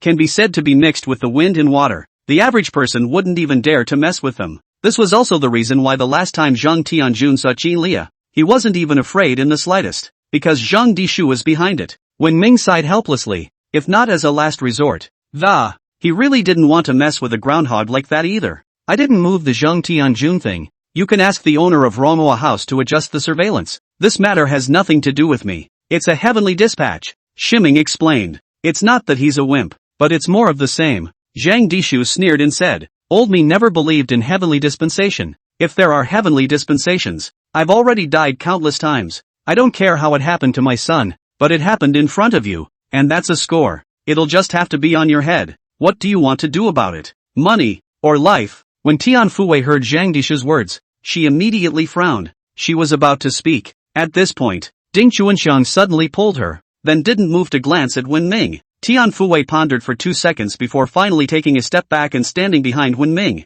Shiming raised his eyebrows and asked, "What is money payment? What is life payment?" The voice falls. One of the black-clothed men stepped out and said expressionlessly, $50 million if the money pays off. Remove both legs and an arm if your life depends on it. Shiming grinned. "I don't want to pay with money, nor do I want to pay with my life. It's not up to you," Zhang Dishu said in a deep voice. At this point, Xiao Zongping suddenly walked out from within the Rose Restaurant and snorted, "Hello, Boss Zhang." When Zhang Dishu saw Xiao Zongping, he sneered and said, "Boss Xiao? What? You want to get into this mess too?" Shiming also looked at Xiao Zongping in surprise. He really didn't think that this man who had only just met, who had only a nodding acquaintance, surprisingly, he would be at the point of volunteering to come forward and help him. In a flash, Wen Ming's favorable opinion of Xiao Zongping increased greatly. At this point, Wen Ming's cell phone suddenly rang with a message push sound. Wen Ming frowned and took out his cell phone to take a look, followed by his eyebrows rising. Another tomorrow's headline system message pushed.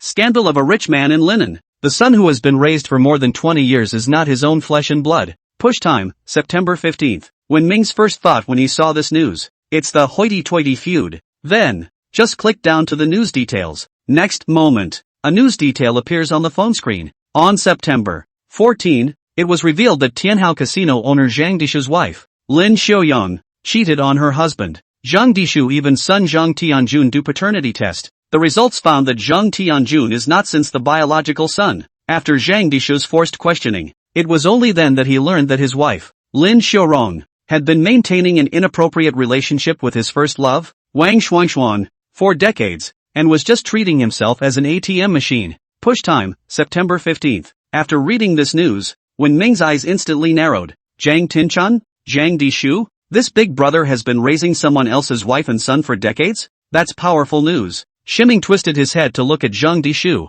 Originally looked pugnacious lion ferocious Zhang Dishu. At this time in Wen Ming looks that. Instead, a prairie suddenly appeared overhead, with wild horses running wild on it. At this point, Chao Zongping said to Zhang Dishu, Boss Zhang, you invited him here because of this kid, right? Saying that, reach out and point to Lu Open. Lu Open smiled and said, it's me. Chao Zongping smiled and advised, actually, these aren't really a big deal. It's just an ordinary singing. There's no need for that. Mr. Chung, I'm on good terms with Mr. Ho. Why don't you just let this matter go for my sake? I'll treat you to a nice meal. He had a good feeling about Wen Ming, so he wanted to put in a word for him. Humph. Zhang Dishu sneered and said, is your face that big? The one surnamed he wasted my son. Do you think you have the weight to make me let him go? This, Chao Zongping was dumbfounded. Abolish his son? Put it this way, it's a deep hatred. If that's true, Wen Ming is in danger. As a perennial in linen, Chao Zongping really knows Zhang Dishu too well. This guy's tactics are not normally ruthless. If he really abolished his son, Zhang Dishu would inevitably want to abolish back. He hurriedly said to Wen Ming, Mr. He, hurry up and apologize to Elder Zhang. Then how much money Boss Zhang wants you pay for it, or else this matter. Shiming lightly laughed and shook his head. Apologies and compensation are not mentioned beforehand. Having said that, he twisted his head to look at Zhang Dishu and smiled. Old Zhang, I think you should be thanking me for that.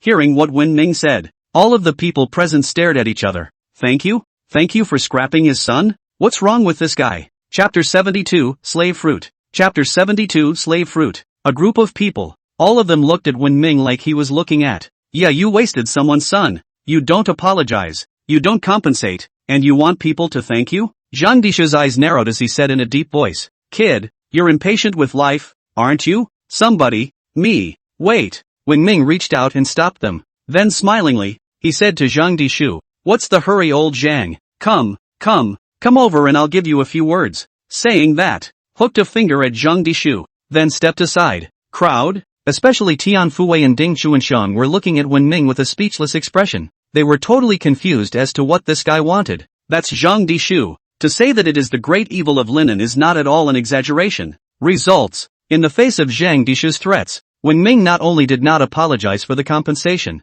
instead, they hooked their fingers at him and told him to come over? This guy is too arrogant, isn't he? Come here, I'll tell you something. A big secret. Shiming beckoned. Zhang Dishu pondered for 2 seconds. In the end, it was impossible to resist the curiosity in his heart. He was genuinely curious as to what it was that could make Wen Ming face him and still have so much energy. It wouldn't be too late for him to deal with Wen Ming if he couldn't give him a satisfactory answer. Good. I'd like to see what you kids are up to. If you're playing me for a fool, I, Zhang Dishu, swear that I will let you die a very miserable death. Zhang Dishu finished, walking directly towards Wen Ming, leaving a group of people looking at each other in disbelief. Really? Was expecting a nasty fight, and the two of them ended up quietly running off to the side and exchanging pleasantries? Tian Fuwei glanced worriedly at Wen Ming and said to Ding Chuanxiang, Auntie, Wen Ming he will be alright, won't he? Ding Chuanxiang shook her head and said, it's fine, although I don't know what the hell this kid wants to do, but judging from his expression, he should have his own plans and doesn't look like he's messing around.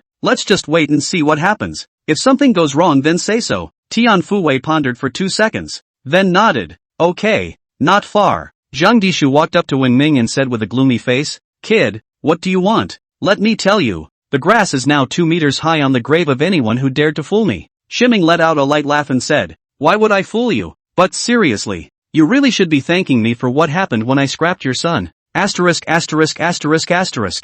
Dishu's eyes glared and he was about to get angry. Just then, when Ming suddenly said, because he is not your real son. When Zhang Dishu heard this, he immediately looked cold and said, what did you say? Do you believe I'll kill you right now? Not to mention him. Any man who hears that his own son is not his own son will be furious, especially a biological son who has been raised for decades. Shiming didn't care about Zhang Dishu's anger and laughed softly. Your lover's name is Lin Xiaorong, am I right? When Zhang Dishu heard Wen Ming's words, he immediately stared. Because of his professionalism, he didn't let his lover ever throw his weight around. Few people knew who his daughter-in-law was, let alone were calling out her name off the top of their head. Zhang Dishu let out a heavy cold snort and said, so what if I know what my lover's name is? What does it prove? It still won't save your life. Shiming spread his hands and said, even if you take my life, it won't change the truth. If you don't believe me, you go to the hospital now for a paternity test. Chung Tin Chun is at the hospital. Convenient. Or, you can call Lin Xiaoyang now. Ask her what her relationship with Wang Shuangshuang is. If I'm lying, you can always come and kill me. I'll never put up any resistance. When Zhang Dishu heard Wen Ming's words, a look of gravity appeared on his face for the first time, especially when he heard the name Wang Shuangshuang. His eyes instantly shrunk together. There aren't many people who can call out Lim Su-young's name, but he was the only one who knew of Wang Shuangshuang's existence. This Wang Shuangshuang is Lin Xiaoyang's first love. And how does Shiming know all this? It's hard not to. Shiming laughed lightly. It's just a phone call. Do you not want to, or do you not dare? Zhang Dishu let out a heavy cold snort and said, fine, I'll let you die with understanding, he said, taking out his cell phone and stepping aside. When Shiming saw Zhang Dishu's operation, he immediately shook his head and smiled. Although this Zhang Dishu looked like a tough talker, he had already been talked to by self. Otherwise he wouldn't have made the call at all. It must be that he suspects this himself, but just doesn't have the proof. Zhang Dishu stepped aside and took his cell phone, but instead of pulling it through, he lit a cigarette. With a complex expression, he stood there with a hesitant and struggling look on his face. After a full 10 seconds or so, only then did he pluck it for Lin Xiaoyang. Soon, the call went through. Lin Xiaoyang's familiar voice rang inside. Dishu, did you find that goddamned guy? We must avenge our son's death. Lin Xiaoyang inside the phone said with some emotion. Zhang Dishu took a deep breath and said in a deep tone, you wrong, tell me that. What exactly is your relationship with Wang Shuangshuang? The tone inside the phone paused for a moment, followed by an urgent, what relationship? What are you talking nonsense about? You're the only one in my heart. Zhang Dishu said in a deep voice, I've already done a paternity test with Tianjun. How long are you going to keep this from me? I am sorry Dishu. Not far. Shiming looked at Zhang Dishu, who was not far away, holding the phone with a dumbfounded face, and shook his head. That's why the saying goes, what's strong and twisted is not sweet. Sweet or not, now Zhang Dishu should be the most vocal. At this point, when Ming's cell phone suddenly rang with a message tone, take it out. Immediately following, Shiming's expression was delighted. The system reward arrived. Just when he saw the content of the reward, when Ming instantly frowned. Congratulations to the host for participating in tomorrow's headline news push content. The system rewards 1 slave fruit. Description, may conclude a lifetime slave contract with the user, which the user may break at any time. Cautions, 1. Effective only on evil people. Note, officials and women are excluded. 2. Effective only in the city of Linen City. 3. Requires the other party to voluntarily eat it. Looking at this reward, when Ming scratched his head, this tomorrow's headline system rewards are getting more and more bizarre. A Rui sticker just came in during the morning, and it was also particularly standardized to take effect on men, leaving Wen Ming in a daze. And now a slave fruit? Slave means he knows. Just grab a man and make him your slave for your own use. But it only works on the wicked? What's the point of playing? There are still officials except this means he knows. After all, this is under the state's punishment. It's nothing to do with him, except for this woman. What does that mean? Can't a buddy take a bad woman as a slave? What the hell do I need this for? If I can't do this and I can't do that, and so on. When Ming's eyes lit up, Huoran twisted his head to look at Zhang Dishu, who was crouching on the ground not far away and was grieving. Eyes, getting brighter. Chapter 73, Eat a fruit to calm your nerves? Chapter 73, Eat a fruit to calm your nerves?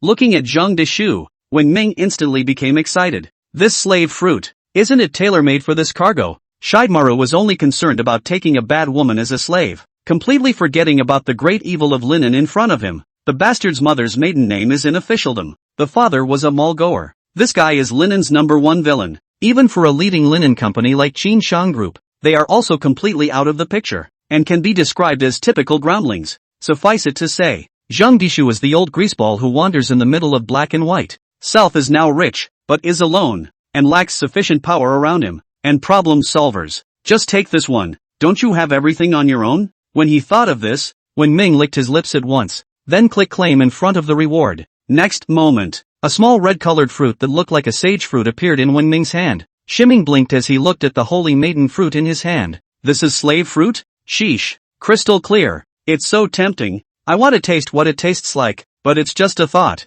After all, such a slave fruit was estimated to be the only one in the world, and it would be gone if you ate it. This fruit, it's for Zhang Dishu. The point is, how to get him to eat it voluntarily. It's a doozy. It's hard not to say to him, "Old Zhang, I've got a slave fruit here. You eat it and you'll be my slave. Come taste it?" If that's the case, it is estimated that Zhang Dishu is likely to explode straight up. Although Wen Ming has kung fu in his body, not afraid of Zhang Dishu, the key is so a person powerful fighter. It's not going to happen again. Wen Ming frowned and pondered for a few seconds. Subsequently, a flash of light. There it is. He hemmed and hawed and walked over to Zhang Dishu. At this moment, Zhang Dishu stood in place with a look of grief on his face. "Old Zhang, how was it? I didn't lie to you, did I?" Shiming asked. Zhang Dishu took a deep breath and looked at Wen Ming. "How did you know about this matter? Who else knows about it besides you?" Wen Ming spread his hands and said, "How do I know you don't have to care? Now that shouldn't you be thanking me now? If it wasn't for me, you might not have known about this for the rest of your life." When Zhang Dishu heard this, the anger on his face surfaced once again. It looked hateful, like he wanted to directly cut that Wang Shuangshuang. Shiming patted him on the shoulder and said, "Don't be angry. Think about it from a different angle. You slept with that Wang Shuang's wife for decades and beat his son for decades. Does that make it much smoother in your heart?" Zhang Dishu scratched his head and looked at Wen Ming, then at the ground, then at Wen Ming again. A look of confusion. Still, it does feel a lot better when you think about it that way. And not only is it not sad, but it's kind of exciting. However, why does it still feel like something's wrong? His wife? What about my wife? At this point, Wen Ming patted him on the shoulder and interrupted his train of thought. "Old Zhang, you have to look ahead, right? You can't just wallow in your own pain. My mom always told me that when you're sad, you have to move on. Eat a sweet sage fruit and it will bring the mood back." Saying that, taking out a reddish, clear, saintly fruit, smiling, he said to Zhang Dishu, "That's why I always carry the holy maiden fruit on my body, and I eat one when I'm unhappy, so try it too? I don't want to see you sad like this." Zhang Dishu gave a grateful look to Wen Ming and said, "Thank you. I didn't realize that the one who would end up by my side would be you. The one I only met once, and then the one I tried to get killed." He was genuinely grateful for when it was time to sound. If it wasn't for Wen Ming, he really would have never known about Lin Xiaoyang and Zhang Tianjun in his entire life. There is also the relationship between Wang Shuangshuang, who has been kept in the dark for his entire life, and has lived his entire life in the midst of other people's ridicule without realizing it. Turns out, the man who sleeps on his pillow thinks of another man every day and every night, and the son, whom he regarded as everything to himself, and whom his pillow had with that man. It has nothing to do with self at all. Self is just a poor ATM machine. As soon as he picked up the sage fruit in Wen Ming's hand, he put it in his mouth and ate it. "How does it taste?" Shiming said with curiosity. He wanted to eat it just now, and now that he saw Zhang Dishu eating it beautifully, he was a bit greedy, curious as to what this really tastes like. "Aha!" Zhang Dishu nodded. "The flavor is not bad. A little sour, a little sweet. Master, where did you buy this sage fruit? I'll go buy some too." When Shiming heard this, his eyelids fluttered. "Master? And this slave contract is a done deal?" Shiming asked tentatively. "Old Zhang, what's your nickname?" "Back to my master. My nickname was Zhang Dogdan, and then I grew up and my grandfather renamed me Zhang Dishu." Zhang Dishu replied with a respectful demeanor, without the slightest hint of making do. It was as if before him stood his highest faith. Seeing this scene, Wen Ming couldn't help but secretly blink at it. This slave fruit is so powerful? It's just a guy he just met with, just for eating slave fruit, treating him like he's become a different person? Fortunately, this slave fruit can only be used on the wicked, and it's restricted to linen only, and it can't be used on officials or women. Otherwise, that would be sick. Imagine that. When Ming took the slave fruit and ran straight to the mafia's lair, wouldn't the mafia boss become a slave to self if he was forced to eat it? Just a pity. This is the kind of thing that is impossible to achieve. When Ming shook his head inside, patting Zhang Dishu's shoulder. "Alright, old Zhang, do you feel any discomfort?" "No." Zhang Dishu laughed softly and said, I feel pretty good about this. Never felt more comfortable than I do now. Had some cold today and now it's all gone. My blood pressure doesn't feel high anymore. The headache is gone, too, and there's a wave of relief over my whole body. Wen Ming, 100 cures for 100 diseases? There's such a thing as a slave fruit? Should I offer incense to my cell phone so that the system will give self some more of this slave fruit? And open your own pharmacy? Whatever it is, a slave fruit medicates the disease. Just don't know. If the other person is not evil, what the system says above will not take effect.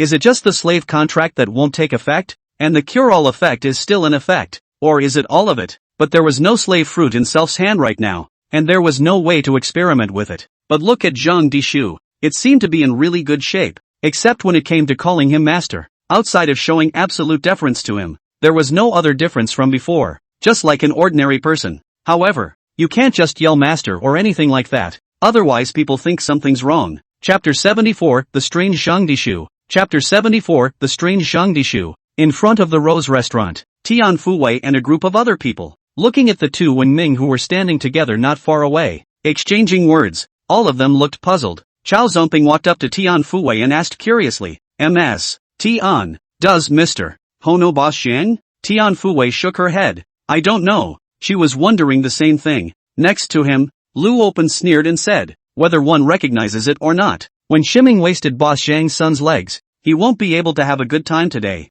Boss Zhang will never let him go. Ding Chuanxiang's eyes narrowed slightly as a look of interest surfaced on her face. She always felt that there was some kind of ulterior secret between the two of them, Wen Ming and Zhang Dishu. Otherwise, with Zhang Dishu's temperament, I'm afraid that he would have already made a move on Wen Ming. It's impossible to wait until now. Neither made a move, but instead stood there quietly. When Tian Fuwei heard Lu Open's words, her expression sank and she glared at her eyes. Lu Open, if anything happens to Tokimaru, I swear I'll let you die a very miserable death. Lu Open spread his hands and said, the one who made the move was Boss Zhang. What's it got to do with me? Even without me, Boss Zhang will definitely not let go of Wen Ming. The words fell. At this point, Shiming walked back with Zhang Dishu. Lu Open immediately greeted the past and said, Boss Zhang, this kid. The words were not finished. Snap. Zhang Dishu slapped Lu Open's face. With a cold shout, he said, don't be rude to Mr. He. Crowd, Open Zhang? All those present,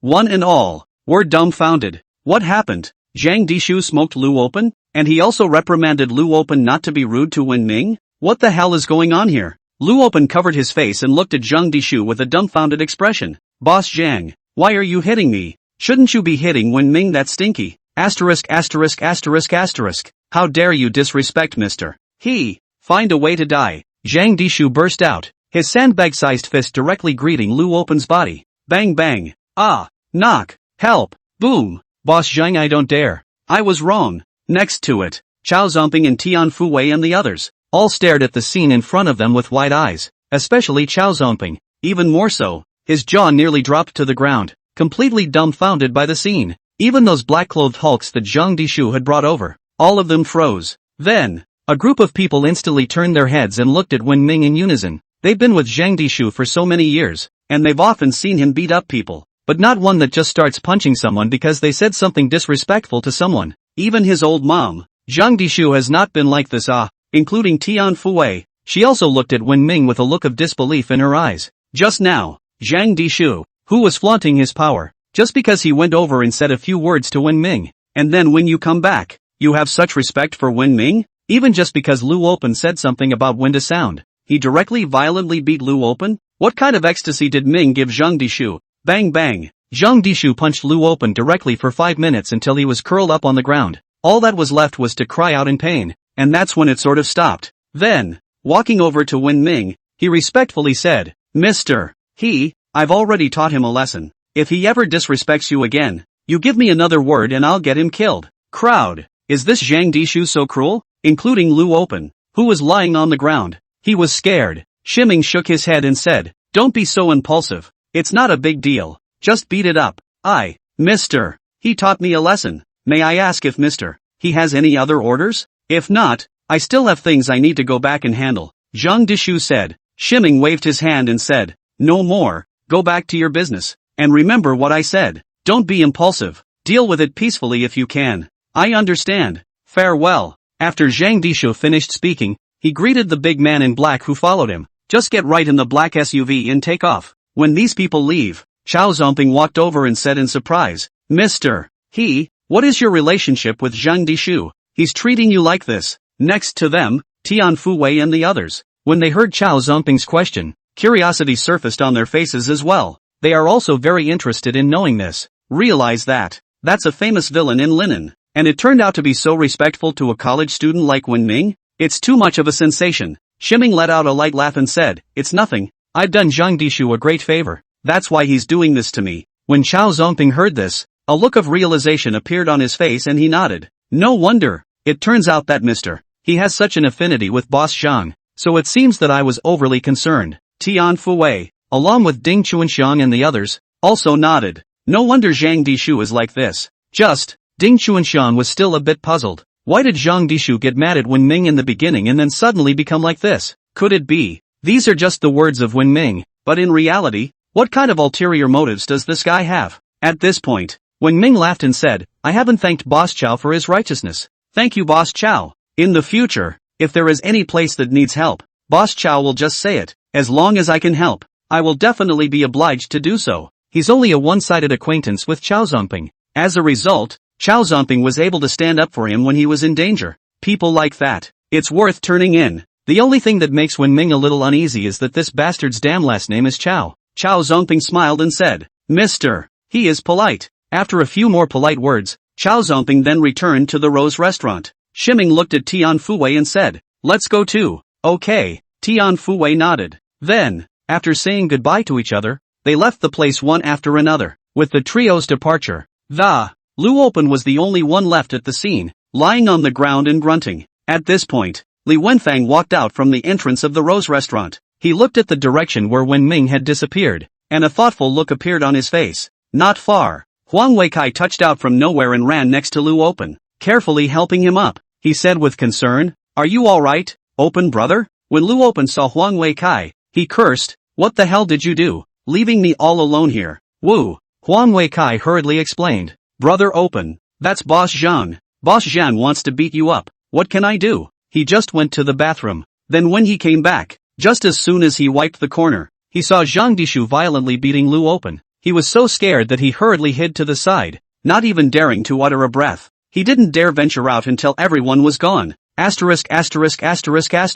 Lu Open cursed angrily and said, when things go wrong, you run faster than a rabbit. What's the point of having you? You're a ing. The words were not finished. Suddenly seeing Li Wenfang walk out from inside the door of the Rose restaurant, he was directly startled into a state of shock, hurrying to swallow back the following words. Then, with a respectful attitude, he greeted Li Wenfang. Good day, young Li. Chapter 75, This son is very human. Chapter 75, This son is very human. Lu Open, who was screaming in agony just now. At this moment in front of Li Wenfang, he immediately didn't even dare to breathe. Not because of anything else, but because the youth in front of him had a very powerful grandfather. His grandfather, it's Shengen Group, one real estate company in linen, chairman of Shengen Group, known as the King of Linenland, Li Gowen, and Li Wenfang. He was even jokingly called Linen's first young man, although he, Lu Open, is the young master of a 5-star hotel, but in front of Li Wenfang, and there's only good standing. Li Wenfang looked Lu Open up and down and said, hurry to the hospital. Thank you for young master Li's concern. Lu Open hurriedly arched his hand and said. Li Wenfang nodded and directly got into an Audi S6L on the side of the road, then raised his head. It wasn't until after Li Wenfang left that Lu Open was sort of relieved and said, Nima, why is this guy here? What the hell kind of day is this? Singing contest with Wen Ming, only to be second-guessed by Wen Ming. Getting help from Zhang Dishu. Seeing how Zhang Dishu hates Wen Ming, it was originally thought that Zhang Dishu would scrap Wen Ming and clear the way for him to pursue Tian Fuwei. Results. When Zhang Dishu saw Wen Ming, it was just like a grandson seeing his grandfather. Not only did he treat Wen Ming respectfully, but he also fixed him up. I thought that was the end of it. As a result, he ran into Li Wenfang, the number one young man in linen. What the is going on here? Self, this is too backward. Brother Open. What next? Huang Weikai asked. Lu Open glared at him and said, what else can I do? Go to the hospital. Huang Weikai pointed to the injuries on Lu Kaika's body and said,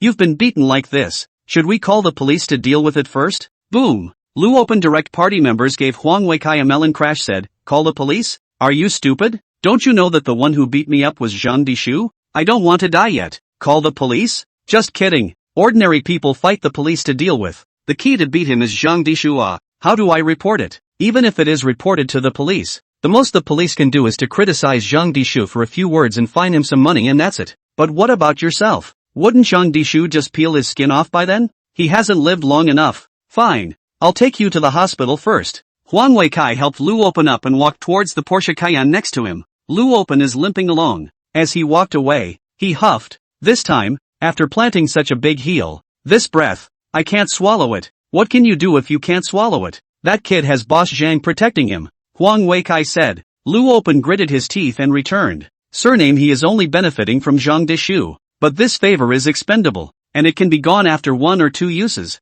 I don't believe Zhang Dishu will protect he forever. Go to the hospital first, said Huang Weikai. Subsequently, the two of them got into the Porsche Cayenne, and Huang Weikai drove the car and rushed toward the hospital. Rose Restaurant, 2nd floor. Chao Zomping withdrew his eyes from downstairs and muttered, I didn't think that. Today, young Masterly even came to our restaurant to eat. Yang Yuan nodded her head and said, well, it's rumored that he's recently picked up a young model. It's in its freshness period for the past 2 days, so I guess I'm bringing us here to get some atmosphere. Chao Zomping let out a light laugh and said, in the end, you are the #1 young man in linen. This life, TSK, TSK. Yang Yuan glanced at Chao Zomping and curiously said, Boss Chao also wants to experience it? I can get in touch if needed. With your status, Boss Chao, it shouldn't be hard to find a young model. Come on. Chao Zomping rolled Yang Yuejuan's eyes and said, making fun of me? Ha? You've worked with me for so many years. Don't you know what kind of character I have? Yang Yuan laughed softly and didn't say anything. Of course she knew that. That's why she dared to make such a joke. She's been with Roses since it first opened. 7 years have passed since then. In those 7 years, she went from being a pianist.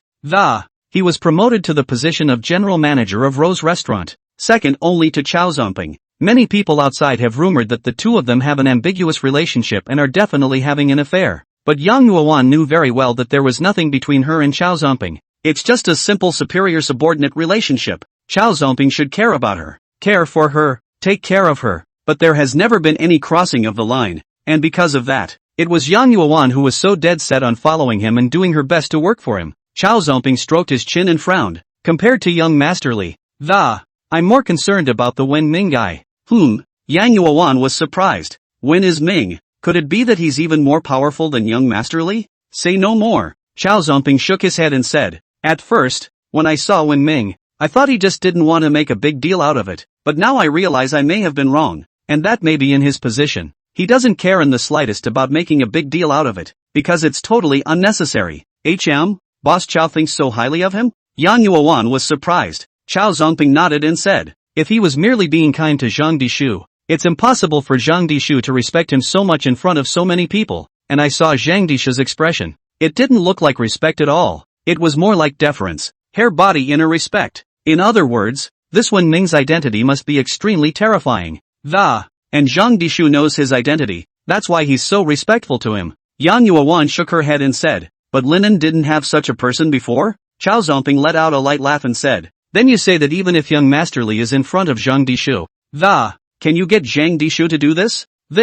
Yang Yuan froze. Definitely not. Zhang Dishu might be afraid of the forces behind Li Wenfang, but he was definitely not afraid of Li Wenfang, much less treat him with such deference. Chao Zomping took a deep breath and said, try to befriend such a person as much as possible. It's bound to be useful someday in the future. Send him those mutai I've been treasuring tomorrow. Yes. Yang Yuan immediately nodded her head. The other side. When Ming returned to the happy neighborhood, opened the locks on a dozen house doors, into the basement. Then, when Ming hurriedly uncovered the floor leather and examined the ton of gold. Aha! Still in. That's much more comforting. Then, he lay down on his bed and marveled at how amazing life was. Just 4 days ago, he was a poor who got dumped by his girlfriend, a guy who stood out into the road and the average college student that no one would even look at. But now, not only does he own tens of millions of dollars, but he's also taken the great villain of linen, Zhang Dishu, as his slave. He even had a candlelight dinner with Tian Fue, the #1 school flower in linen. Life, it really is full of wonder. And so on. Nope. Think of Tian Fue. Shiming suddenly remembered something important. I forgot to confess to Tian Fue. Chapter 76 The Price of Not Blocking Your Parents in Your Friend Zone.